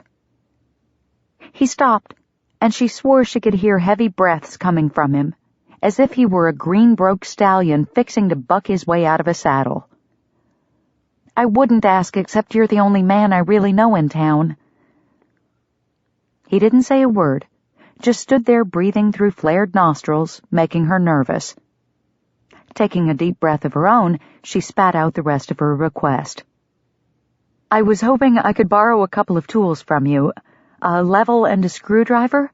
I'd return them by the end of the day or tomorrow morning at the latest. I'd like to get my shelves in place and my display rack mounted before nightfall so I can open the shop tomorrow." Hannah stared at his profile to gauge his reaction. He stretched his chin out a bit, and a muscle ticked in his jaw before he finally spoke. "Sorry," he said, his voice clipped. I've got my own business to run. I can't play handyman for you, hanging shelves and things all afternoon. You'll have to ask somebody else." Despite her earlier resolve, Hannah's temper flared. She moved closer to the arrogant, assumption-spewing Mr. Tucker and planted her feet. "Did I ask you to play handyman for me? No. I simply asked a neighbor if I might borrow his tools. If you had listened to my words instead of focusing on your own preconceived notions, you might have actually understood that. I am perfectly capable of hanging a few brackets without a man commandeering the task, so you're off the hook. I'm sure Mr. Hawkins will sell me the items I need. I won't bother you again." She stepped aside to give him his freedom, but he just stood there, so she marched over to her window-washing bucket, slapped the sopping rag against the center pane, and started scrubbing. The entire window had already been cleaned, but she couldn't push past the liveryman statue blocking her doorway to closet herself up in her shop, so she had to settle for ignoring him. The shop door clicked shut. She refused to turn. His boot heels pounded against the wooden boardwalk, then thudded as they hit the dirt of the road, but she didn't look his way. He'd offered no apology, no parting words. Grabbing her bucket, she strode into the shop, uncaring that the water was sloshing onto her shoes as she went. She held her head high just in case he was watching, but the moment she closed the door, she deflated. Indignation could only fuel her for so long before regret crept in, and her affront had quieted enough to let the voice of conscience through. And the lecture it wrote on her heart shamed her. She had no right to harangue the man just because he didn't want to help her. After all, she'd done nothing but impose on him since arriving in town. He clearly wasn't the cheerful sort, and while he shouldn't have jumped to such uncomplimentary conclusions about her, he didn't deserve her wrath. He had rescued her from a potentially harmful fall, arranged for his sister to supply her with milk, made her a table without being asked, and even gave her free wood to use as shelving in her shop. Hannah ran a hand along the edge of one of the boards he had set against the wall just inside the door. Not wanting to get a splinter, she traced it lightly until she realized that the surface was smooth. She took a closer look, handling each plank in turn. All of them had been sanded from stem to stern and cut to a uniform length. Spare wood from a scrap lumber pile wouldn't be this ready for use without someone taking the time to cut and sand each one. Now she felt even worse. Why did the man have to be such a contradiction? His actions exuded kindness and consideration, going well beyond the neighborly help she had requested of him. Yet his surly demeanor riled her like a tangled bobbin thread that refused to unknot. Which side of his character was she to believe? A muted thump sounded on the other side of the door. She probably wouldn't have heard it if she hadn't been standing so close. Hannah pivoted toward the sound and caught sight of a familiar male form passing by her window. Taking a deep breath, she scrambled to find words for a proper apology, then opened the door. She stepped outside to call to him, but tripped over something in her path. Lurching forward, she sucked in a pain-filled breath as she caught her balance. By the time she steadied herself, Mr. Tucker was entering the laundry next door. Toe throbbing and heart equally sore over her missed opportunity to make amends, Hannah turned around and limped the few steps back to her door. Glancing down to see what she had tripped over, she bit her lip, her toe forgotten. There, in front of her door, lay a level and screwdriver. She gathered the tools in her arms, her gaze trailing the path Mr. Tucker had taken to the laundry. She might never figure him out, but something told her she had just received an apology, one that spoke with an eloquence that outshone any words he could have offered. A barrage of steamy heat accosted J.T. as he pushed through the laundry house door. He tugged his hat from his head and closed the door behind him, wishing he could leave it open to create a breeze, but Louisa would scold him good if he let dust blow in to soil her clean wash. "Picking up or dropping off?" A harried voice called from the back room. "It's me, Louisa." J.T. frowned as he surveyed the warped floorboards and chinks in the wall. The roof probably leaked too. If he couldn't move her into a different building, he'd have to find a way to repair this one, which was tricky since the laundress's pride prickled faster than a cactus pear. "Come on back, J.T." After consumption took her husband 2 years ago and left her with 3 kids to feed, Louisa James had sold her farm and rented this space in town. She'd barely had anything left after paying off the mortgage, but she managed to eke out a living washing trousers and starching shirts for the townsfolk. He admired her grit, yet it was that same toughness that made her reject anything that smelled of charity. He wound his way past tables stacked with cleaned and pressed items awaiting their owners, empty wash tubs and folded drying racks that could be set up inside when the weather turned rainy. Stepping through the doorway, he found Louisa bent over the ironing table, sat iron in hand, smoothing wrinkles from the sleeve of a man's white cotton shirt. With a practiced motion, she set her iron on the stove, clicked the handle off, and snapped it onto a hotter one, while 6-year-old Molly handed the finished shirt to her big sister, Tessa, then pulled another garment from the oversized basket on the floor and laid it in place for her mother. Tessa, the middle child at age 8 and the most outgoing of the bunch, looked up at him and smiled. "Hi, Mr. Tucker.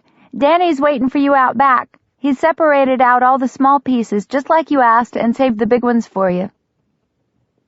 How the child managed to converse and fold at the same time was a marvel, yet the shirt lay in a tidy rectangle by the time she came up for air. "Thanks, Squirt." He winked at her and she giggled. He tweaked Molly's nose as he passed her by and nodded a greeting to Louisa. The woman was thin and worn, her hands reddened and creased from her constant labor. Strands of ash-brown hair clung to her face, wet with perspiration, yet he'd never heard her complain. Now that harvest was nearly done, she'd be losing her help as the kids headed back to school for the winter term. Many in her position would keep the children home, especially the girls, but Louisa always had them spit-shined and ready before the teacher rang the bell. J.T. figured she didn't want Tessa and Molly to end up doing other people's laundry for the rest of their lives, and he respected her for that. He just wished she'd accept a little help from folks from time to time. "I need to speak with you, J.T., before you start in on the wood." Louisa rubbed the underside of her chin with the back of her hand and tipped her head toward the rear door. "All right." He followed her outside and welcomed the cool breeze that fluttered across the yard as he slipped his hat back on. "I met the new seamstress this morning," Louisa said. "Ran into her at the water pump at first light." J.T. nodded as his mind shifted to Miss Richards. He hadn't expected her to be an early riser. The woman was as unpredictable as a Texas cyclone. "Offered to pay my boy $1 a week to keep her wood box full. Said she didn't need much, cooking for just herself, and she'll gather her own kindling during her daily constitutional, whatever that is."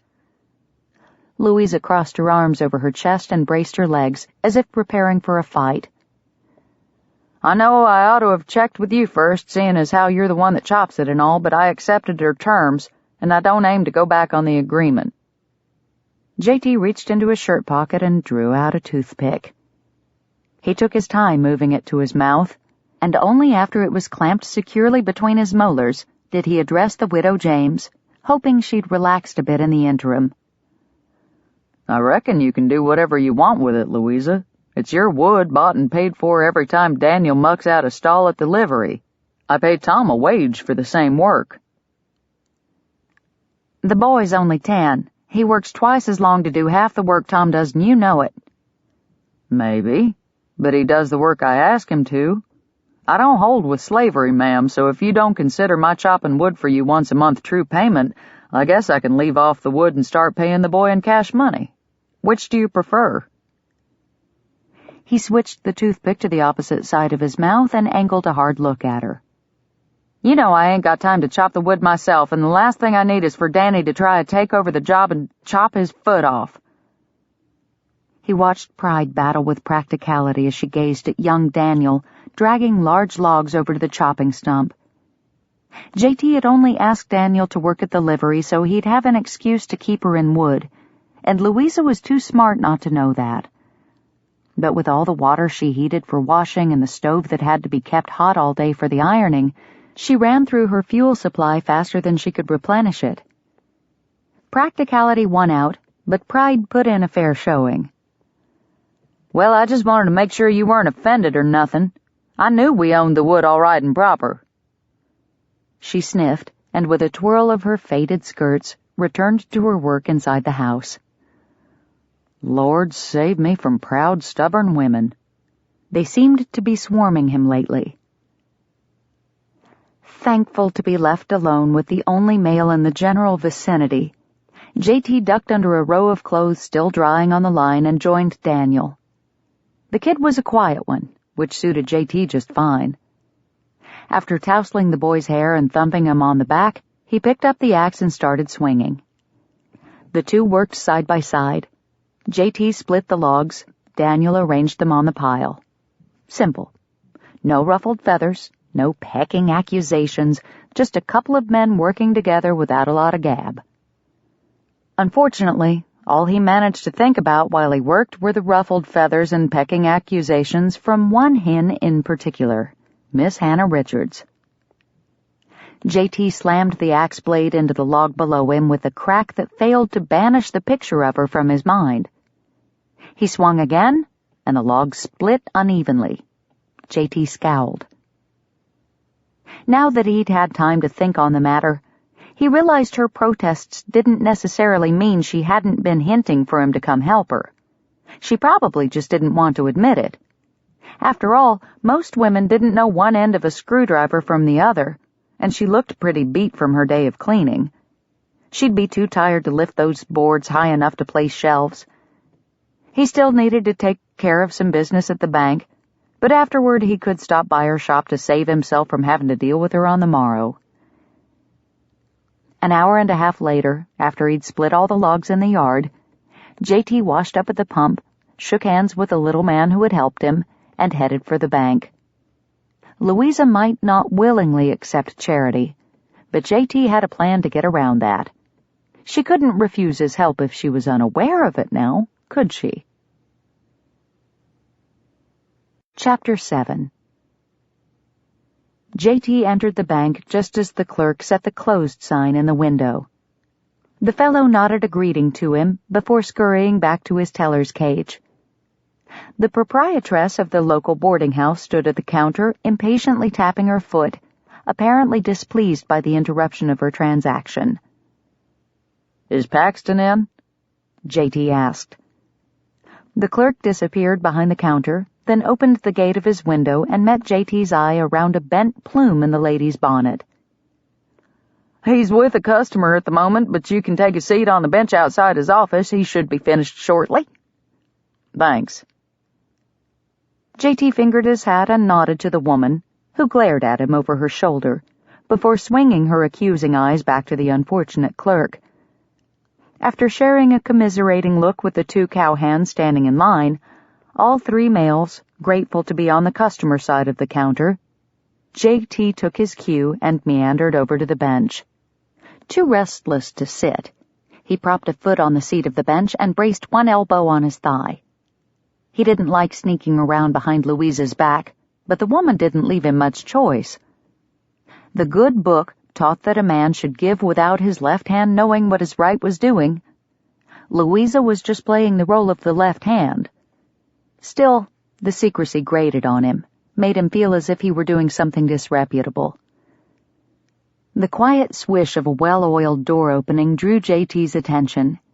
He dropped his foot to the floor and straightened his stance. Floyd Hawkins and his son, Warren, emerged from Elliot Paxton's office. The elder Hawkins chatted amiably with the banker, while his son separated himself from the conversation. Warren pushed his overlong hair out of his face and caught sight of JT. His eyes widened a bit, and his neck stretched as if his collar had suddenly grown too tight. The kid was always nervous around him. Never used to be, But lately, Warren had been acting different, like he was trying to impress him or something. Not that his efforts had been paying off. The kid had a chip on his shoulder the size of Gibraltar's rock. He wasn't a bad egg, just irritating with his sullen looks and woeful attitude. Seemed to think the world owed him something because he was born with a mark on his face. JT could sympathize with the embarrassment and frustration that went along with schoolyard teasing, but Warren wasn't a boy any longer. Time to stop the pouting and start acting like a man. Respect wouldn't come any other way. As if Warren had heard his thoughts, he straightened his shoulders and approached. JT?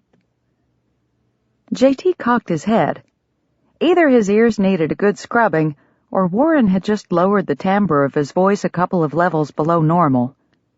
JT fought the urge to roll his eyes. Warren. The kid tugged on his coat lapels and pushed up on his toes. Dad and I are considering an expansion of the business. Mr. Paxton is helping us plan the finances. That's so. JT really had no particular interest in the Hawkins family business endeavors, but Warren seemed to expect some kind of reply. I, thought your sister might like to join us for dinner one evening to discuss the expansion, since the change will affect her. I mean, because we sell her baked goods and all. JT arched his brows and shot Warren a look that must have communicated how senseless he thought that comment was, for the kid dropped his gaze and scuffed his toe against the wooden floorboards. Why would Delia care about them opening another store somewhere? It wasn't like she was going to bake anything for it. Hers was strictly a local operation. Still, Delia considered Warren a friend, and she wouldn't want JT giving the kid a hard time, no matter how much he deserved it. So he cleared his throat and came as close to an apology as he could manage. I'm sure Delia would enjoy hearing about your plans one of these days. Warren's head shot up, and a grin split his face. Seeing his response, JT's conscience flared up. Maybe he should cut the kid a break. He was still young. A little more life experience and he might grow out from under that oversized attitude of his. He'd never really had to fend for himself, what with his father's store always being there for him. And from what JT understood, Warren had started taking over more responsibilities, keeping the books, making deliveries, overseeing the inventory.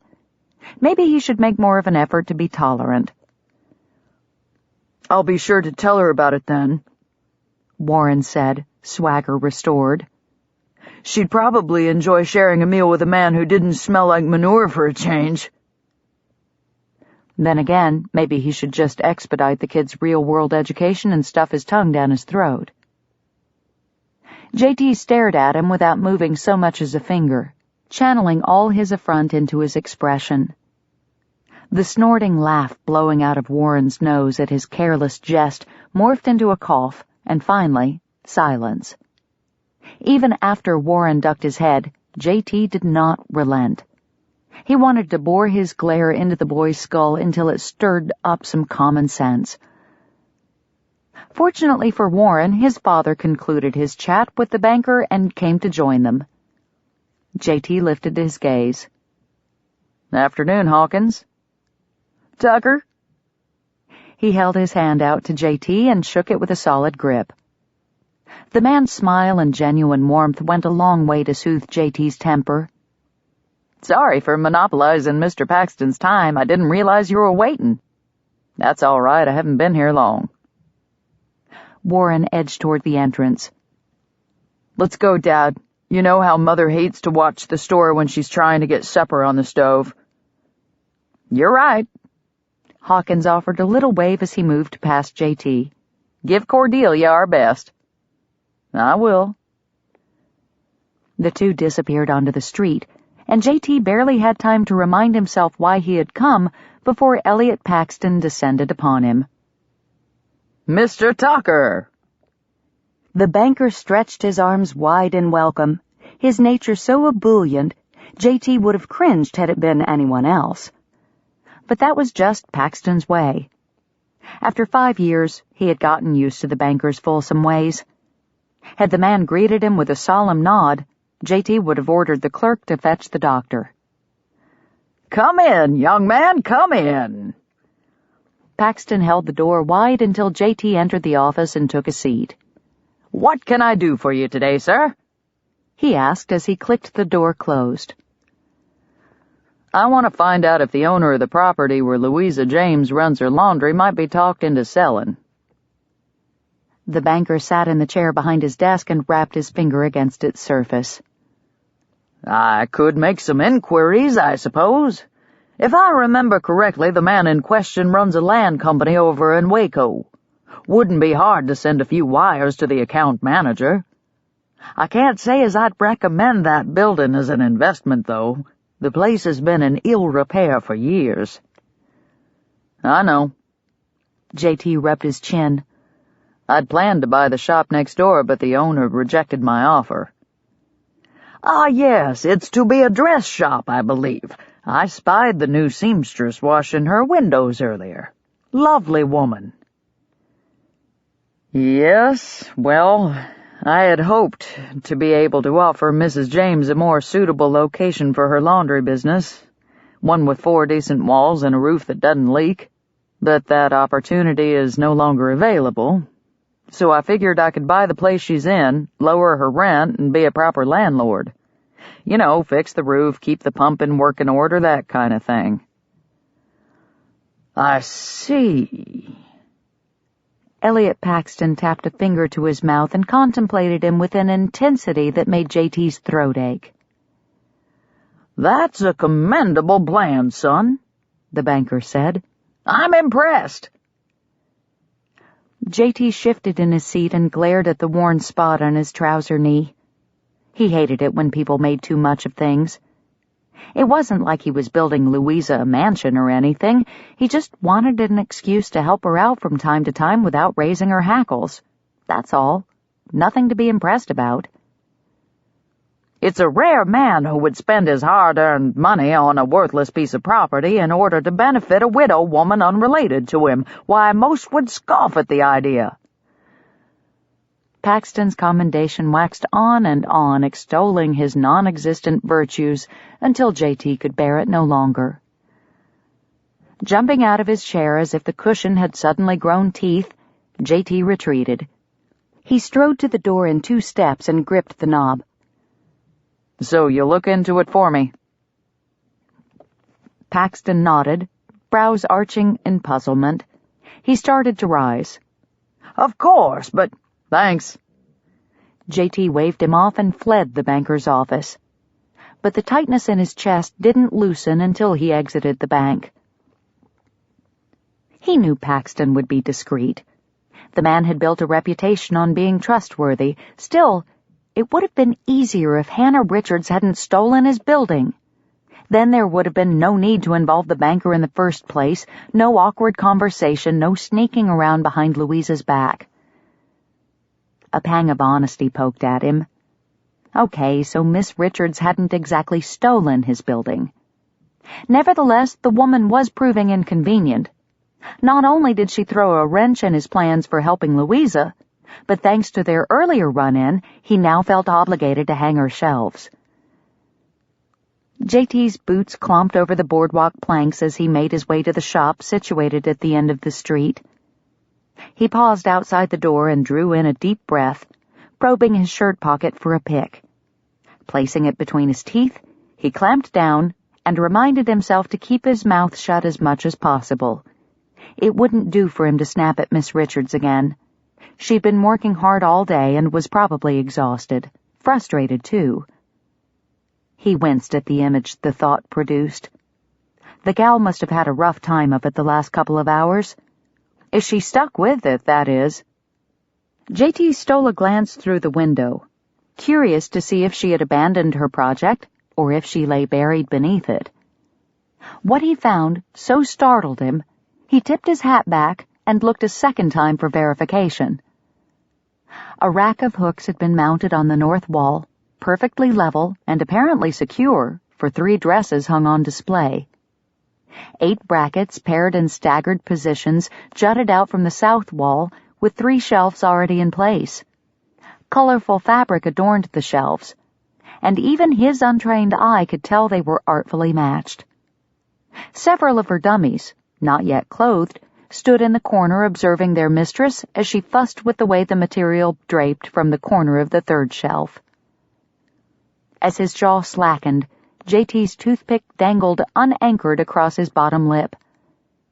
Miss Richards's capability had been no idle boast, and her request hadn't been a manipulation. But that made no sense. Why would a woman of integrity run a shop that glorified superficial beauty? Chapter 8. Hannah awoke to a day full of promise. The sun had not yet crested the horizon, but a soft glow lightened the pre-dawn sky as she dipped water from the stove reservoir to wash her face. Wednesday. Not the usual day to open a new business, but she was too excited to postpone. She'd spent yesterday evening painting pasteboard signs. One carried the words open and closed on opposite sides, and a second one listed her services.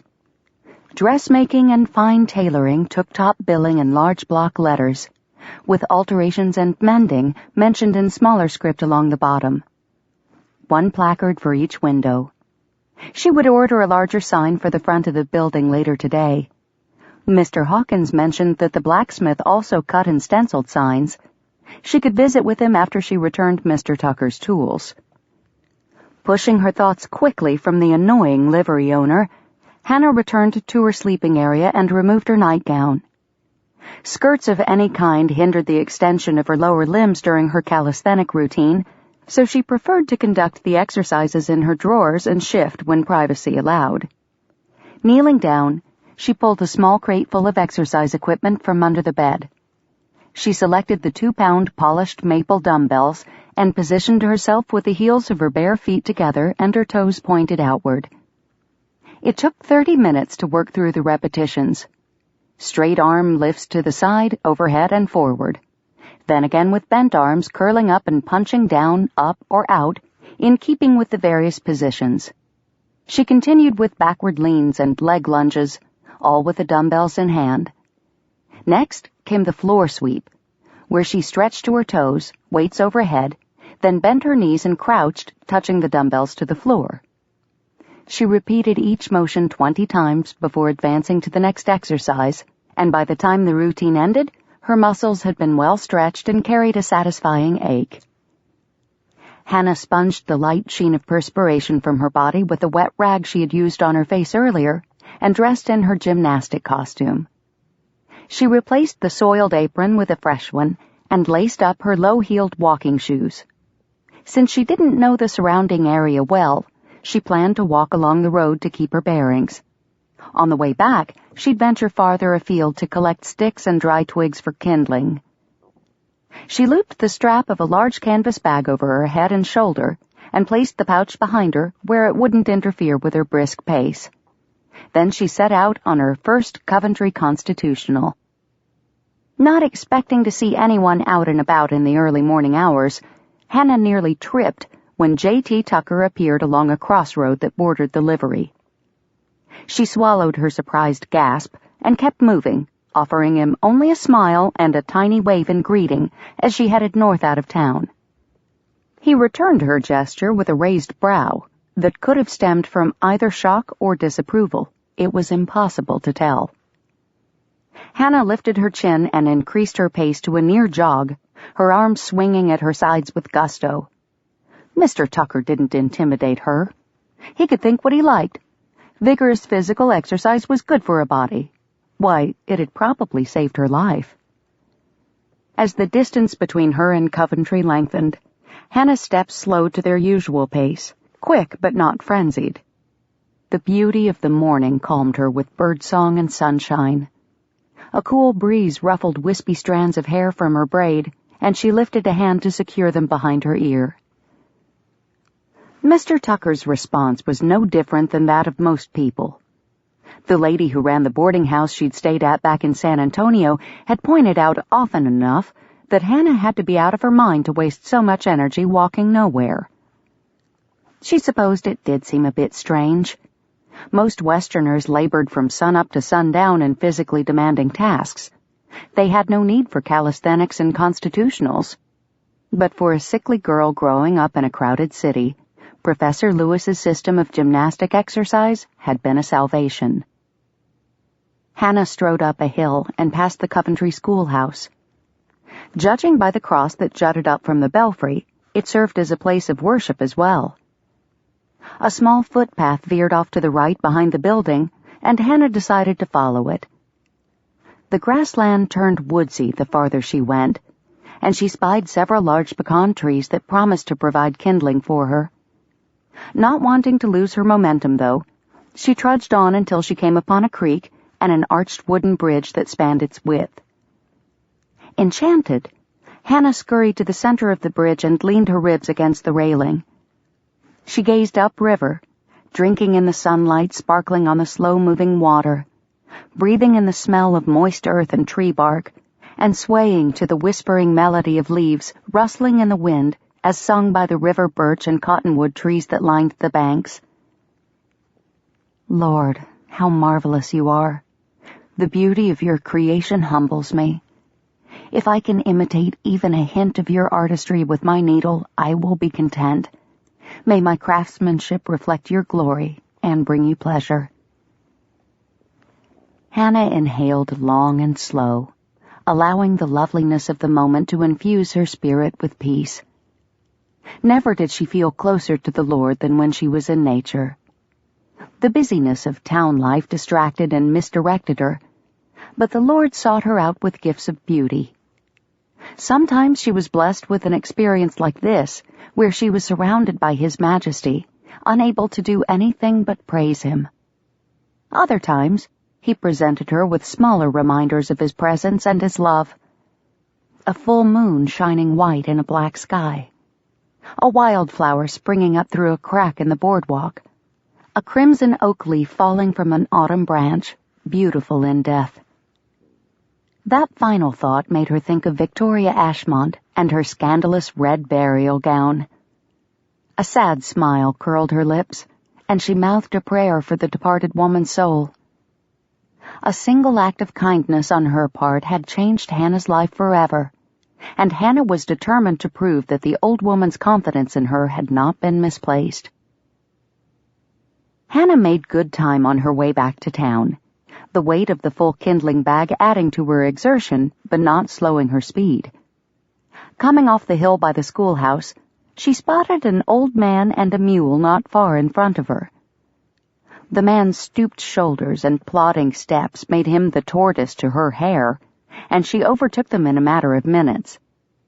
Compassion slowed Hannah's steps as she approached, but then the wind shifted, and something altogether different came over her. A suffocating stench that grabbed her by the throat and triggered a powerful urge to retch. Thankful to have not yet broken her fast, Hannah concentrated on breathing through her mouth instead of her nose, and forced a smile of greeting as the man turned. "Good day to you, sir. It's a lovely morning to be out for a stroll." Her lungs begged to cough, but she wrestled them into submission. "That it is, young lady, that it is." He smiled in return, or at least she thought he did. It was hard to tell what shape his mouth formed beneath all the whiskers. His gray, matted beard hung halfway to his belt, an inch or two longer than the stringy hair that draped down his back from under a hat so caked with dust she couldn't determine its original color. The only thing not filthy about him was the tall walking stick clasped in his left hand. She'd never seen one like it. Fashioned from a twisted branch that had been stripped of its bark and varnished to a high gloss, it stood proudly beside its owner, as tall as the man himself. The wood's rich cinnamon color blended with lighter yellow streaks to create a stunning contrast that sent Hannah's creative mind whirling with ideas of how to mimic the effect with fabric. "What a beautiful staff. Is it made from mesquite?" "The very same. It shines up right purty, don't it?" His tone was friendly, but his faded blue eyes groaned with sadness. I sell 'em down at the depot along with my other carvings. Hannah examined the mule's load more carefully. What she had initially assumed to be firewood was actually a cluster of handcrafted walking sticks. The animal also packed 2 large sacks that undoubtedly held the other items he mentioned. As they neared the edge of town, Hannah discreetly turned her head to the side and gulped in 2 quick breaths of less potent air. "If any ladies debarking the trains ask about dressmakers," she said, "send them my way. Today is the grand opening of my new shop here in Coventry. I'm Hannah Richards," she said with a nod. Pleased to meet you, Miss Richards. Ezra Culpepper at your service. He dipped his head and doffed his hat with the walking stick hand. You can call me Ezra. And you must call me Hannah, she said, charmed despite the unwashed odor wafting from the crusty fellow. Maybe it was his red flannel shirt, or the gray hair, or the loneliness he radiated, but for some reason he reminded her of Miss Victoria. The woman would no doubt be horrified by the comparison, but Hannah couldn't escape the feeling of similarity, and her heart softened toward him. I'm afraid I don't get the chance to speak to many of them there ladies, Miss Hannah. They tend to give me a wide berth. She could certainly understand why. But I could inform the station master, so as he can pass the word to any females what need new duds. I'd be much obliged. Thank you, Ezra. They passed the livery, where a hay wagon stood out front, a heaping load ready to be delivered, but there was no sign of Mr. Tucker. Unsure if she was disappointed or pleased by that fact, Hannah turned her attention away from the livery and toward her shop. Pride surged in her breast as she gazed through the clean windows to the well-dressed display dummies. She itched to place the open sign in her window and see who came through the door first. Mr. Hawkins had promised to post a notice in his store to advertise the shop, although she knew she'd be foolish to expect much, having only been in town 2 days. A seamstress had to build up a reputation before her business could flourish. That required time, satisfied customers, and word of mouth. Nevertheless, little bursts of excitement rebounded through her like popping corn. This your place? Hannah beamed at the old man beside her. Yes, sir. What do you think? Ezra halted and scratched a spot behind his ear. Looks nice, I reckon. Don't know much about such things, of course, but if my Alice were still around, I'm sure she'd be knocking on your door. His eyes glistened with moisture as he gazed at the shop window. Alice was a simple woman, but she always wore a pretty ribbon in her hair. I think she would have liked having a place like this to visit. Sensing his grief, Hannah tentatively touched his shoulder.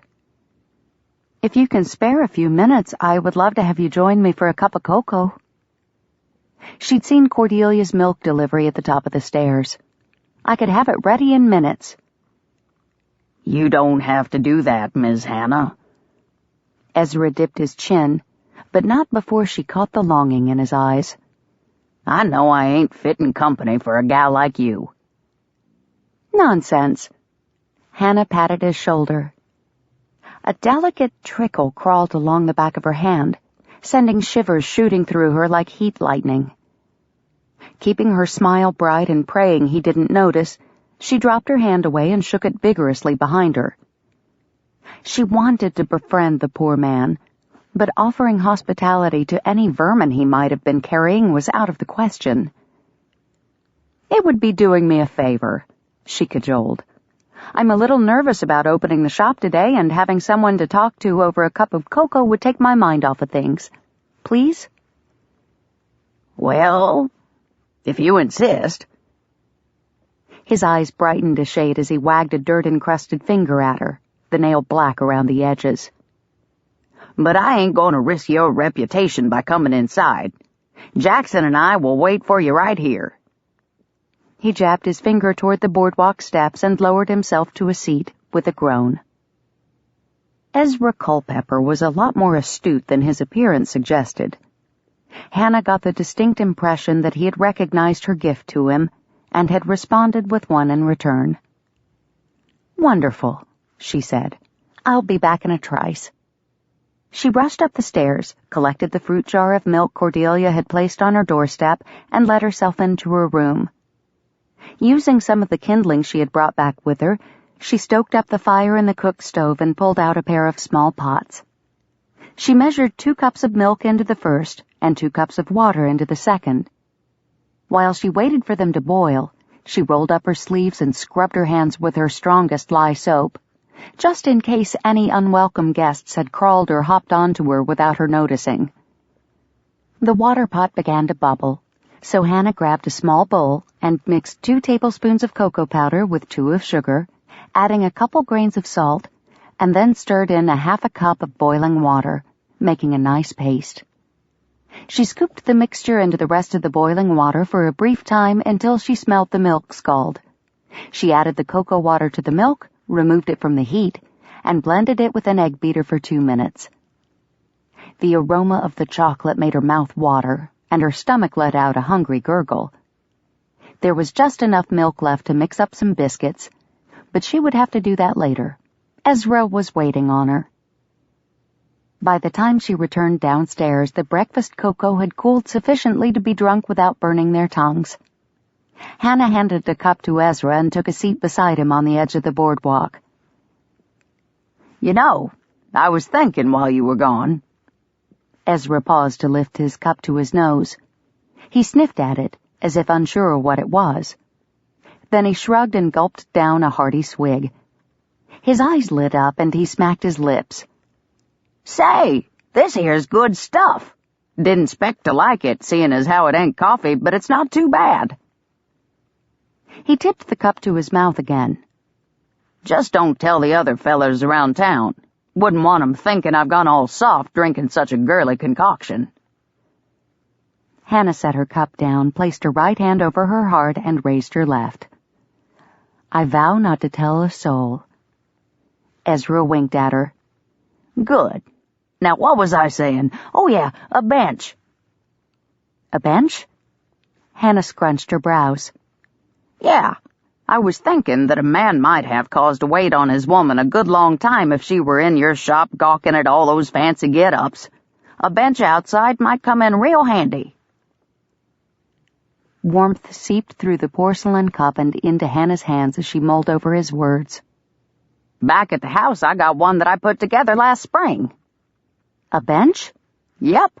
Oak. Sturdy legs. It don't wobble none." Hannah blew a ripple across her cocoa as she weighed his offer. A bench would be welcoming to passerby and practical for those needing a place to wait, but she didn't have money for more than necessities right now, even if the bench were as lovely as the walking sticks. But if she didn't have to part with any ready cash... "Would you consider a trade?" Ezra nodded and downed the rest of his chocolate in a single gulp. Hannah examined his tattered ensemble. "I could make you a new shirt, a fine one with fancy stitching, and I'll mend any existing clothes you have." She'd have to boil them first, but she wouldn't mention the laundering for fear of offending him. "Shucks, Miss Hannah, I don't need all that. I'd give it to you in exchange for sharing a cup of this here cocoa with you every morning." The light that had brightened his eyes suddenly dimmed. "Unless, of course, having a grizzled fella like me outside your shop would be bad for business." "If we meet early like we did today, I don't think any harm would come of it." Hannah smiled and reached for his empty cup. "But I am going to make you that shirt. It's the least I can do." Trying not to think too much about what she was doing, Hannah held out her hand to him. "Deal?" Ezra hesitated. Then he wiped his palm on his trouser leg, which was probably even dirtier than his hand, and clasped hers in a firm shake. The dull eyes that had made her heart ache upon first seeing him sparkled with new life, and she prayed that their morning meetings over chocolate would help keep it there. "See you tomorrow, Miss Hannah." Ezra tipped his hat. "Bring an extra shirt with you when you come." Hannah said. "I can mend any rips there may be or replace buttons, but I can also use it as a pattern for your new shirt. You'll be my first customer." "I like the sound of that." He picked up his walking stick and used its support to lever himself. "Gives me bragging rights now, don't it?" Hannah laughed. "I guess it does." He waved to her, then ambled off down the road toward the railroad station, his mule, Jackson, at his side. Ezra Culpepper was not exactly the type of client she had envisioned for her shop, but somehow she thought Miss Victoria would approve. An hour later, Hannah emerged from her upstairs room a changed woman.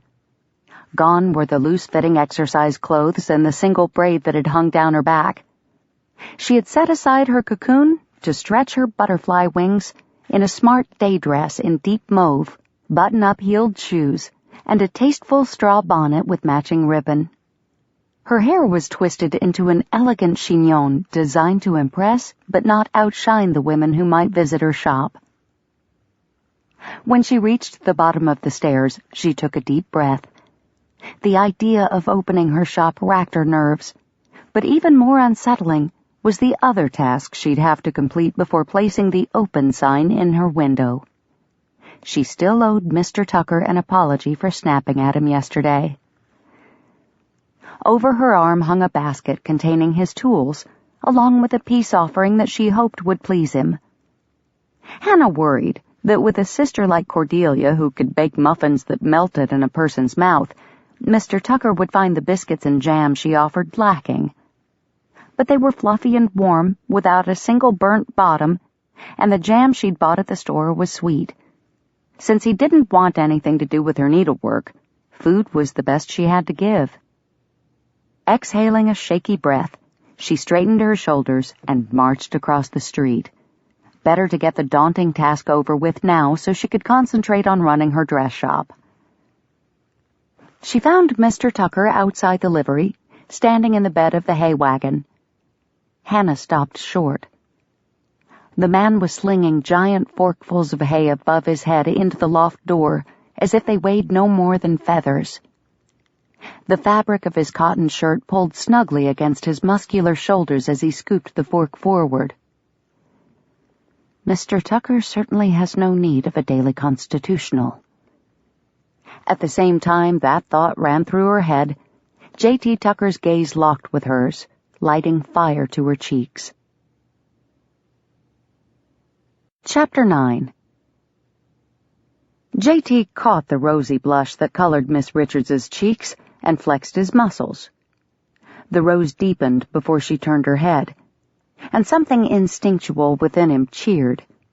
Just in case she looked his way again, he pitched another 2 loads of hay, each larger than the last. Remembering the challenge she'd issued of catching him smiling, he schooled his smug grin into an annoyed line, hoping she would think him irritated at the interruption. He wanted to tease her something fierce, but that wouldn't serve his purposes. He was supposed to be putting distance between them, not instigating a flirtation. That reminder put an edge to his words as he addressed her. "What do you need, Miss Richards? I'm a little busy." "Yes, I see that." Her stammer only bolstered his ego. He guessed it was rather childish of him to enjoy her discomfiture, but for the first time since he met her, he was the one with the advantage, and it felt awfully good. She tipped her chin up to him, and he swore he could see her spine stiffening. There went his advantage. He stifled a sigh and leaned on the handle of his pitchfork. "I came to return your tools." She raised her arm, lifting a basket that he supposed contained the level and screwdriver he dropped off at her shop yesterday afternoon. He nodded toward the small door off to his right. "Just put 'em on the desk in my office." J.T. tried to dismiss her by turning his back and shoving the fork into the hay, but she didn't take the hint. "I have something else for you too, Mr. Tucker. A peace offering." Of all the harebrained female ideas, the last thing he needed was peace between them. If she started being nice to him, well, It would be that much harder to fight his growing attraction. "I owe you an apology for the way I spoke to you yesterday." Her soft voice sounded much closer. He speared the pitchfork into the dwindling pile of hay and spun around to find her less than a foot away from the wagon. Her brows arched at his abrupt movement, and he scowled. Why did her eyes have to shine up at him like deep reflections of the mill pond on a spring evening? "You don't owe me anything, Miss Richards. We both spoke out of turn. Now move along and let me get back to work." She stiffened and set her jaw. He couldn't help but wonder how hard she was biting her tongue to keep from lambasting him. "By all means, continue your work, Mr. Tucker. Don't let my olive branch stop you." J.T. took her advice and grabbed his pitchfork again, half expecting her to find a real branch and start thrashing him with it. "I came here to apologize, and I aim to do just that. Whether or not you listen is up to you." Her apology sounded more like a scolding, but he had to respect her for not letting him deter her. "I had no right to lecture you on being neighborly. You have shown me much kindness since I arrived, except, of course, for the arrogant, ill-tempered manner with which you seem determined to goad me, for reasons only the Lord above could possibly comprehend." She mumbled that last part, but not so quietly that he couldn't make out the words. "At any rate, I should not have imposed on that kindness, and I am sorry." He grunted as he pitched a load, cueing her to leave. She took the hint. Out of the corner of his eye, he saw her moving toward his office. "I brought you some biscuits and jam," she called out to him. "Feel free to give them to Tom or feed them to your horses if you don't want to sully your hands with something I've touched. With as much as you dislike me, they'd probably give you indigestion anyhow." Were those tears he heard beneath her anger? His conscience roared at him. Keeping distance between them was one thing, but actually hurting her was inexcusable. He peered through his office window. She emptied her basket, leaving not only his tools, but a generous-sized mound of biscuits wrapped in a breadcloth. Then she swiped a finger under her eye. Twice. Blast, I did hurt her. A verse ran through his head, unsummoned. "Neither cast ye pearls before swine." Miss Richards had the pearls, and he was definitely the swine. Not a flattering comparison. He stretched his neck, cracking the first few vertebrae. "All right, Lord, I get the message. I crossed the line and need to put things right." J.T. dropped the pitchfork. He braced his hand against the side of the wagon and leaped over it to the ground. Miss Richards hadn't emerged from his office yet. She was probably trying to compose herself. A woman as strong-spirited as she wouldn't want to show weakness in front of the enemy.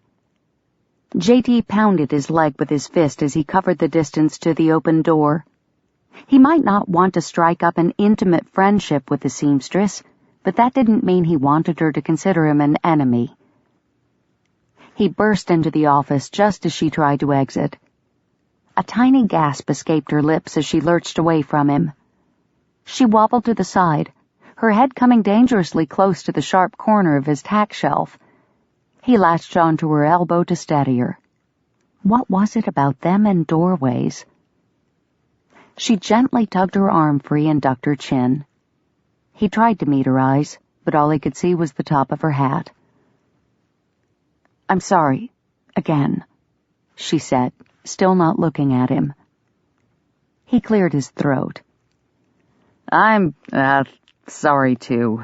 And not just for nearly running you down. I was rude to you out there." He paused. "Forgive me." Slowly, the hat tilted back and her lovely face peered up at him. She had freckles across the bridge of her nose, and her lashes were damp.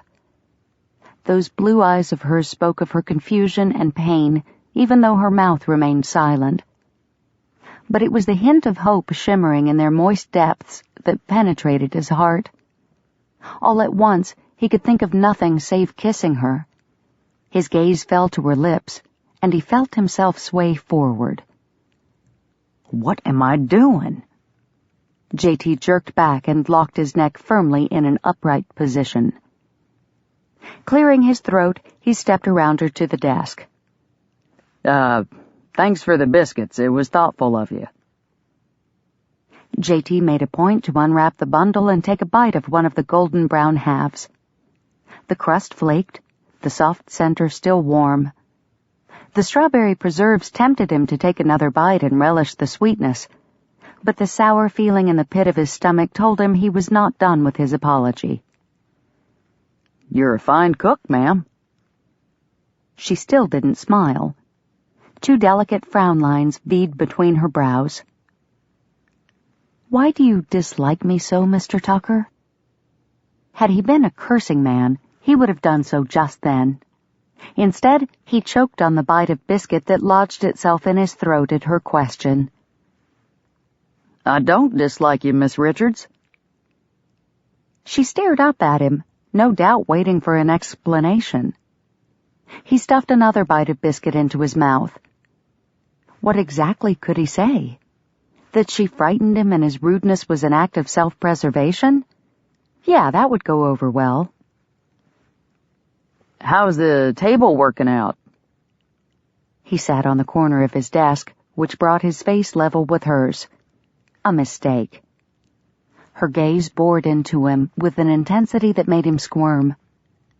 He shoved back up to his feet and strode to the door. She blinked, but didn't stand in his way. "The table's a blessing, thank you." He'd forgotten he'd asked the question until he heard her answer. Escape was too close to stop now, though, so he kept moving through the doorway. "Good," he called over his shoulder. "Glad to hear it. I need to get back to work. Thanks for bringing the tools back. And for the biscuits." JT scrambled up into the wagon as if the ground were suddenly crawling with snakes. He snatched up the pitchfork and started throwing hay with a vengeance. "Good day, Mr. Tucker." He heard her voice, but pretended he didn't. After 3 more pitches up to the loft, he risked a glance behind him. Head high, she was walking down the street toward the blacksmith shop. She looked so prim and professional, dressed in her fancy pink dress and bonnet, but when he'd seen her in her plain, loose-fitting work dress, he'd found her no less appealing. And then she'd waltzed into town with Ezra Culpepper and sat in front of her shop with the man drinking coffee or tea or whatever it was women like her drank in the morning, which only confused him further. Ezra hadn't bathed since his wife died last spring, probably hadn't changed his clothes either, just added layers as the temperature cooled. He stunk to high heaven. Even if the woman had no sense of smell, one look at the fellow should have been all it took to turn her away in disgust at his unkempt state. Yet she hadn't turned away. In fact, she'd reached out to him. What seamstress in her right mind would encourage a connection with a dirty, smelly old man? It couldn't possibly be good for business. Turning back to the task at hand, JT gripped the pitchfork and shoved it into the hay. He doubted he'd ever understand Miss Hannah Richards. Trying only made his head hurt. Chapter 10. Hannah bit into the bacon sandwich she'd made from her breakfast leftovers, trying not to let discouragement steal her good humor. She'd swept the shop floor, straightened her collection of fashion plates and pattern books at least 6 times, and repositioned her display dummies twice. Still, no one came. The idleness was about to make her daft. Didn't word of mouth travel at high speeds in small towns? Surely the women in Coventry knew her shop was open for business. Why didn't they come? Hannah set aside her half-eaten sandwich. How was she supposed to entice customers? True, it was only the first day, but curiosity, if nothing else, should have brought potential patrons to her door. Was something wrong with her display? Had she committed some unforgivable social blunder? Was the fact that she was an outsider keeping people away? Her stomach twisted and a dull throb crept behind her eyes. Hannah moaned and rubbed at her temples. What did she know about running a business? All her professional life she'd sewn for someone else, someone with an established clientele. She'd had no need to drum up customers. They'd simply been handed to her. Apparently, her assumption that a notice in the general store and an open sign in her window would be enough to bring the women of Coventry flocking to her door had been a tad naive. So now, what should she do? Not having a good answer to that question, she crammed the rest of her bacon biscuit into her mouth.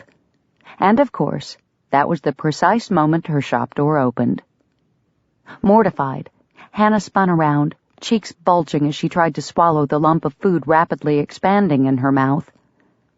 She grabbed her water glass and sipped small drinks until she managed to get the bite down, then turned to greet her customer. "Good afternoon," she gushed. Louisa James stood in the center of the shop with a daughter clinging to each hand.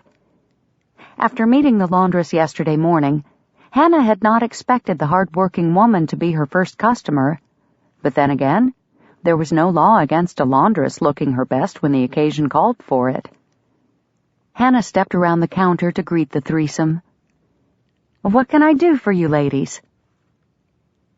"We come by to welcome you to town official-like, and introduce you to my daughters." Louisa's no-nonsense voice echoed loudly in the quiet room. "You done met my boy Danny. This here's Tessa," she said, lifting the clasped hand of the taller girl. "And this one's Molly." "What a pleasure to meet such lovely young ladies. Thank you for stopping by my shop." Hannah kept her smile firmly in place even when her optimism crumbled.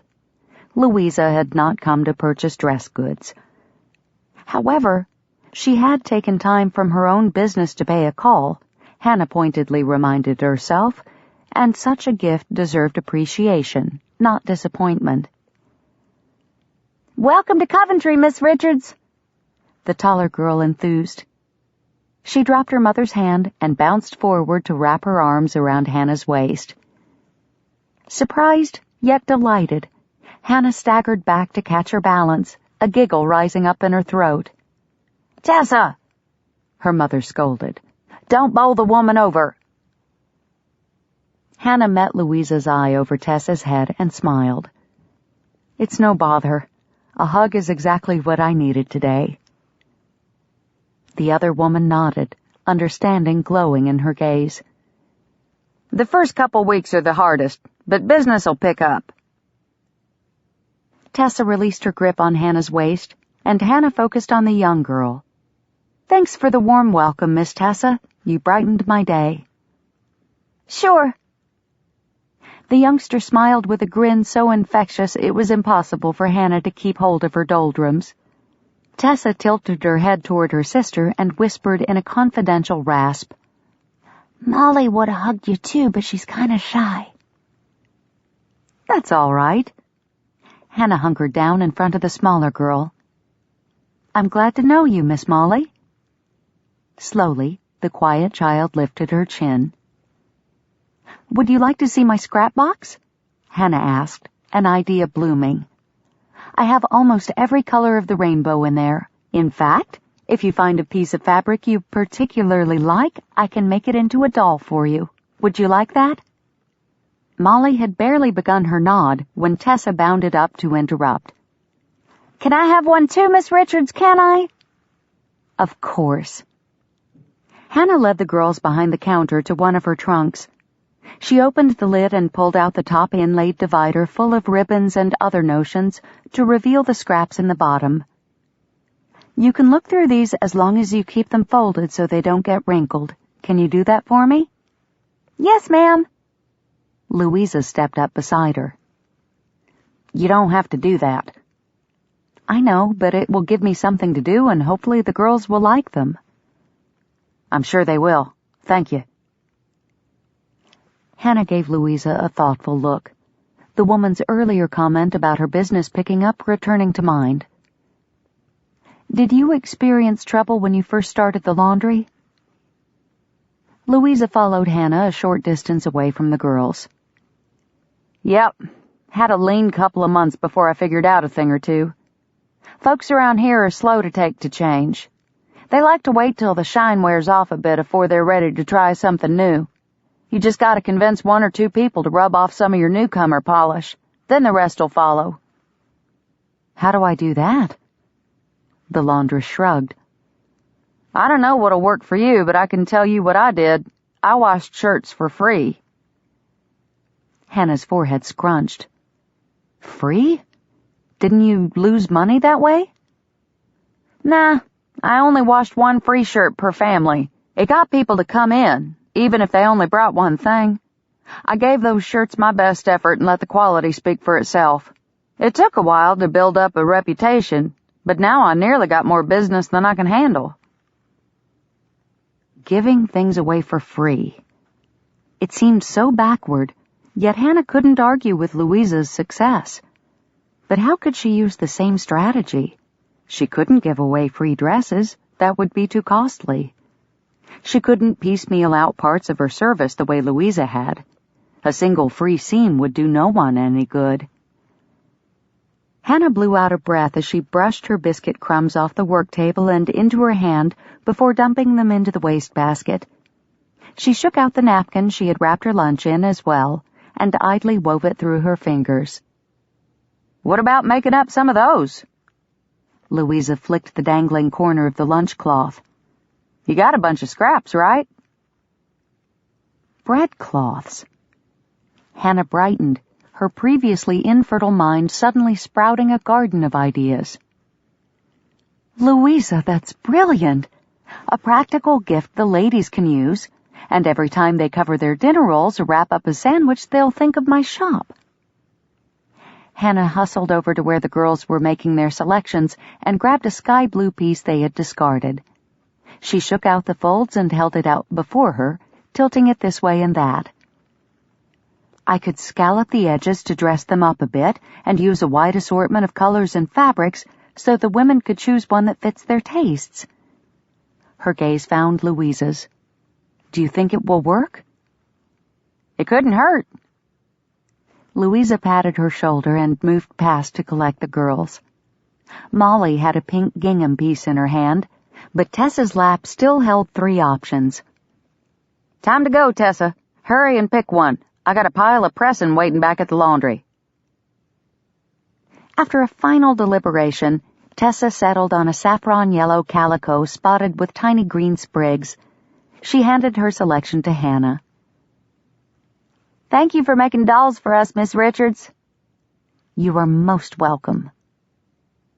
They said their goodbyes, and Hannah returned to her scrap box. With new energy vibrating through her, she dug through the trunk, pulling out solid-colored broadcloth in earthy hues like tan, rust, and orange, perfect for the harvest season. Then she found a host of cotton plaids in shades of blue, green, and yellow, cheerful and fun. Finally, she selected 6 floral print calicos for clients who preferred a more feminine design for their baskets. She spread the pile of fabric across her work table and cut a folded piece of brown broadcloth into 2 large wavy squares. She would sew up one, and if it turned out well, she'd use the second for a pattern. 20 minutes and 1 scalloped hem later, she had a fine-looking breadcloth.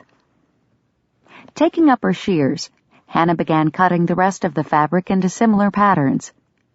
She could keep extra breadcloths on hand in the shop and give them to any new customer who came through her door. That way no one would feel left out. The women from the outlying farms and ranches deserved the same treatment as the ones in town. Halfway through cut number 16, the shop door opened. A customer? Good afternoon, she said as she raised her head. How can I help you? Cordelia Tucker crossed into the room. Oh, Hannah, it's all so lovely. Cordelia! Hannah scurried around the half wall that separated her work area from the rest of the shop. I'm so glad you came by. Things have been dreadfully quiet.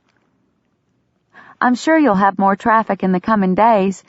How could you not with such beautiful merchandise? She fingered a green silk gown that hung on the coat rack, undeniable longing in her eyes. Louisa James and her girls are the only ones who have stopped by today. I was growing quite discouraged until she helped me come up with an idea to entice people into the shop. Hannah explained about the breadcloths, relieved when Cordelia showed enthusiasm for the plan. And since you are the first one to visit my shop, you get first choice. Hannah steered her friend toward the work table. Pick a fabric, and I will sew it up while you look around. I have several pattern books you can browse. Cordelia hesitated. Oh, but I'm not here to buy anything. I just stopped in to see how you were getting along. Hannah wrapped her arms around Cordelia's shoulders and gently urged her closer to the table. You don't have to order anything. Everyone who comes in gets a breadcloth, regardless of whether or not they make a purchase. The dark blue wool dress Cordelia wore complemented her complexion and figure only slightly better than the dull brown one she'd worn yesterday. Hannah itched to get her into some colors that would bring life to her face. Cordelia chose green plaid for her gift. She seemed to have a preference for that color. Hannah mentally catalogued the material she had in stock. A sage or hunter shade would be lovely on the young woman. You don't have to buy anything, Hannah reiterated. Just have fun looking. We can talk while I sew. JT would say it's dangerous to look at things one can't afford. Cordelia made this comment as she tentatively thumbed through the Butterick Fall catalog. It opens the door for temptation.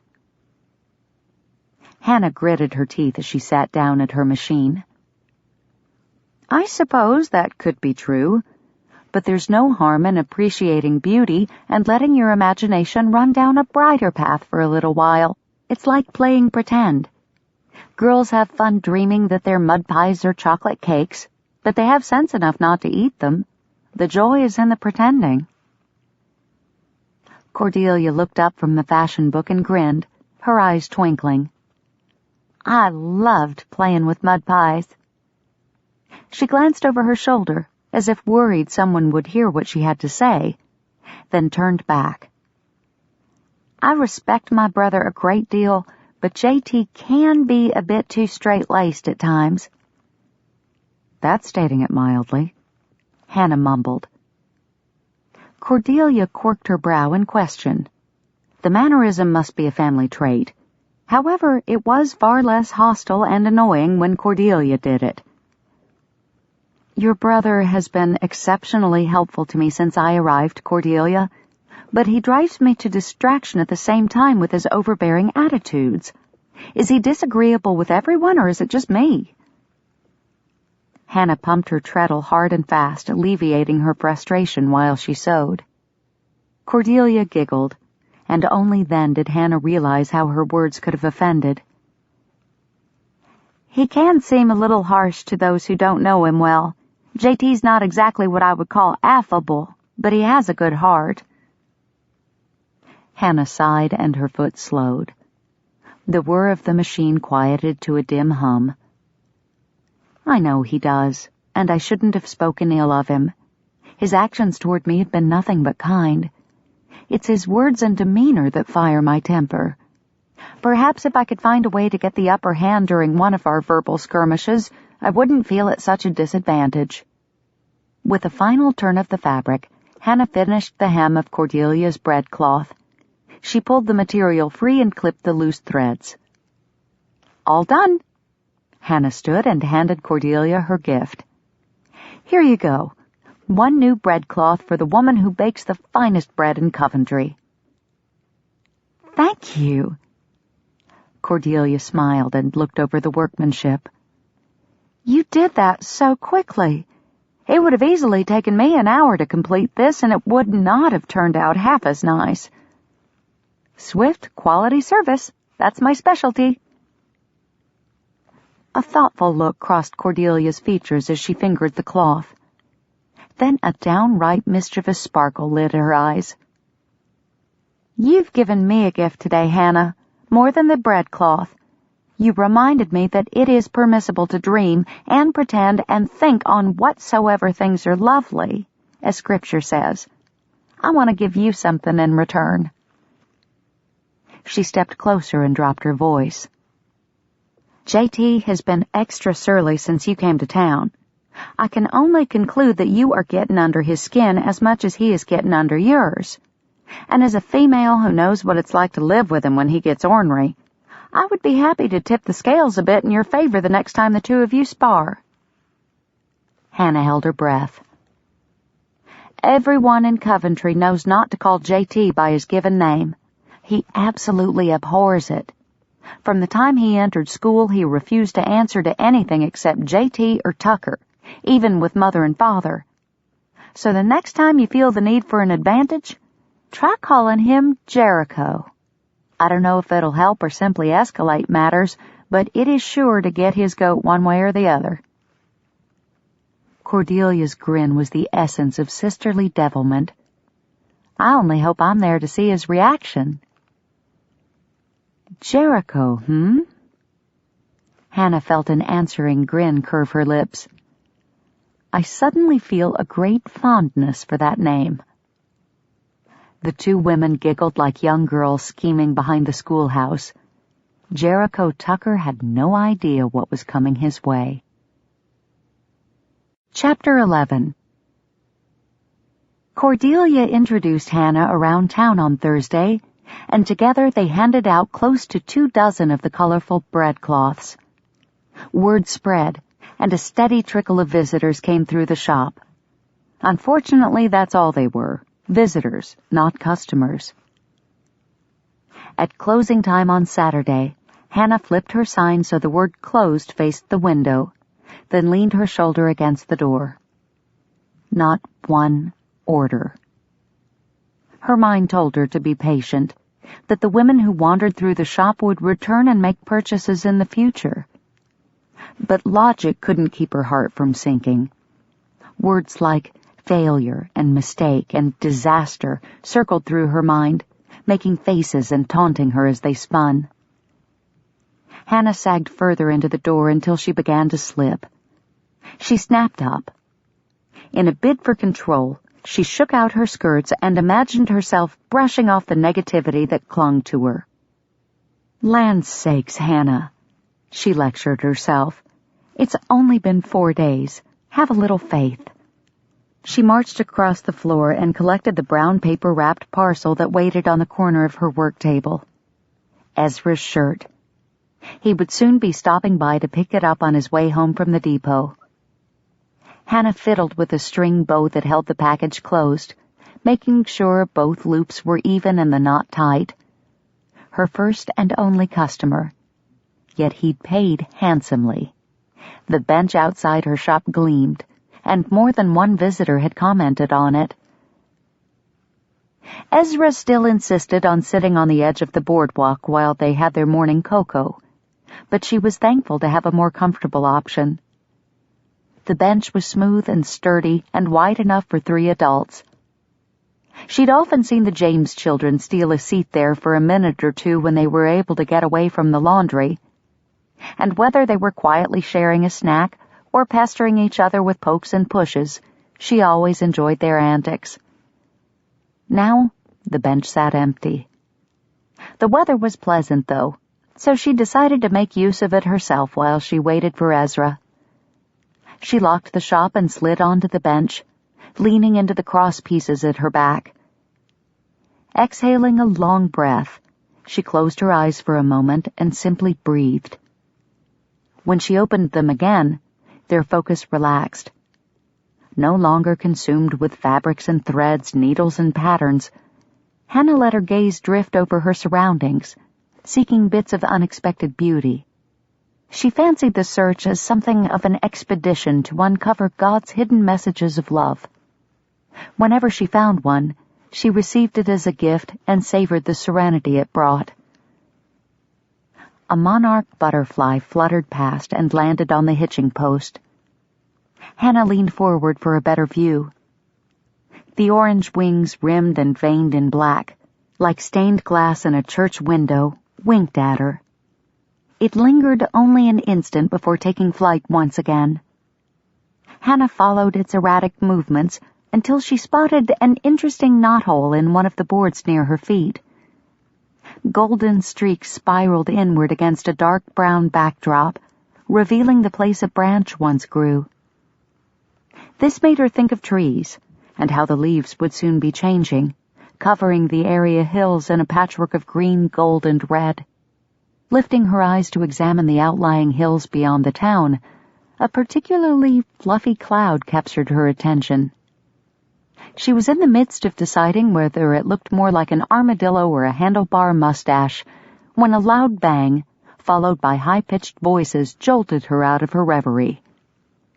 Did not, did so, I'm telling Ma. Go ahead, it's your fault we lost it. Hannah craned her neck in time to see Molly James stomp back inside the laundry house, apparently intent on carrying out her threat to tattle. Tessa uttered a closed-mouth cry that surely would have been a full scream had her lips parted. Then she spun toward Hannah in a fit of obvious pique and ran blindly for the bench. She pulled up short when she realized the seat was already occupied. Tears pooled in her eyes, but didn't fall as she looked at Hannah. Before the child could run away, Hannah patted a spot on the bench beside her. "I'll share." Tessa hesitated. Then with a shrug, she sat down and scooted back until her feet swung freely above the ground. She crossed her arms over her chest and settled into an impressive pout. Hannah sighed in dramatic fashion and crossed her own arms. "Little sisters can be such a trial. I have one too, you know."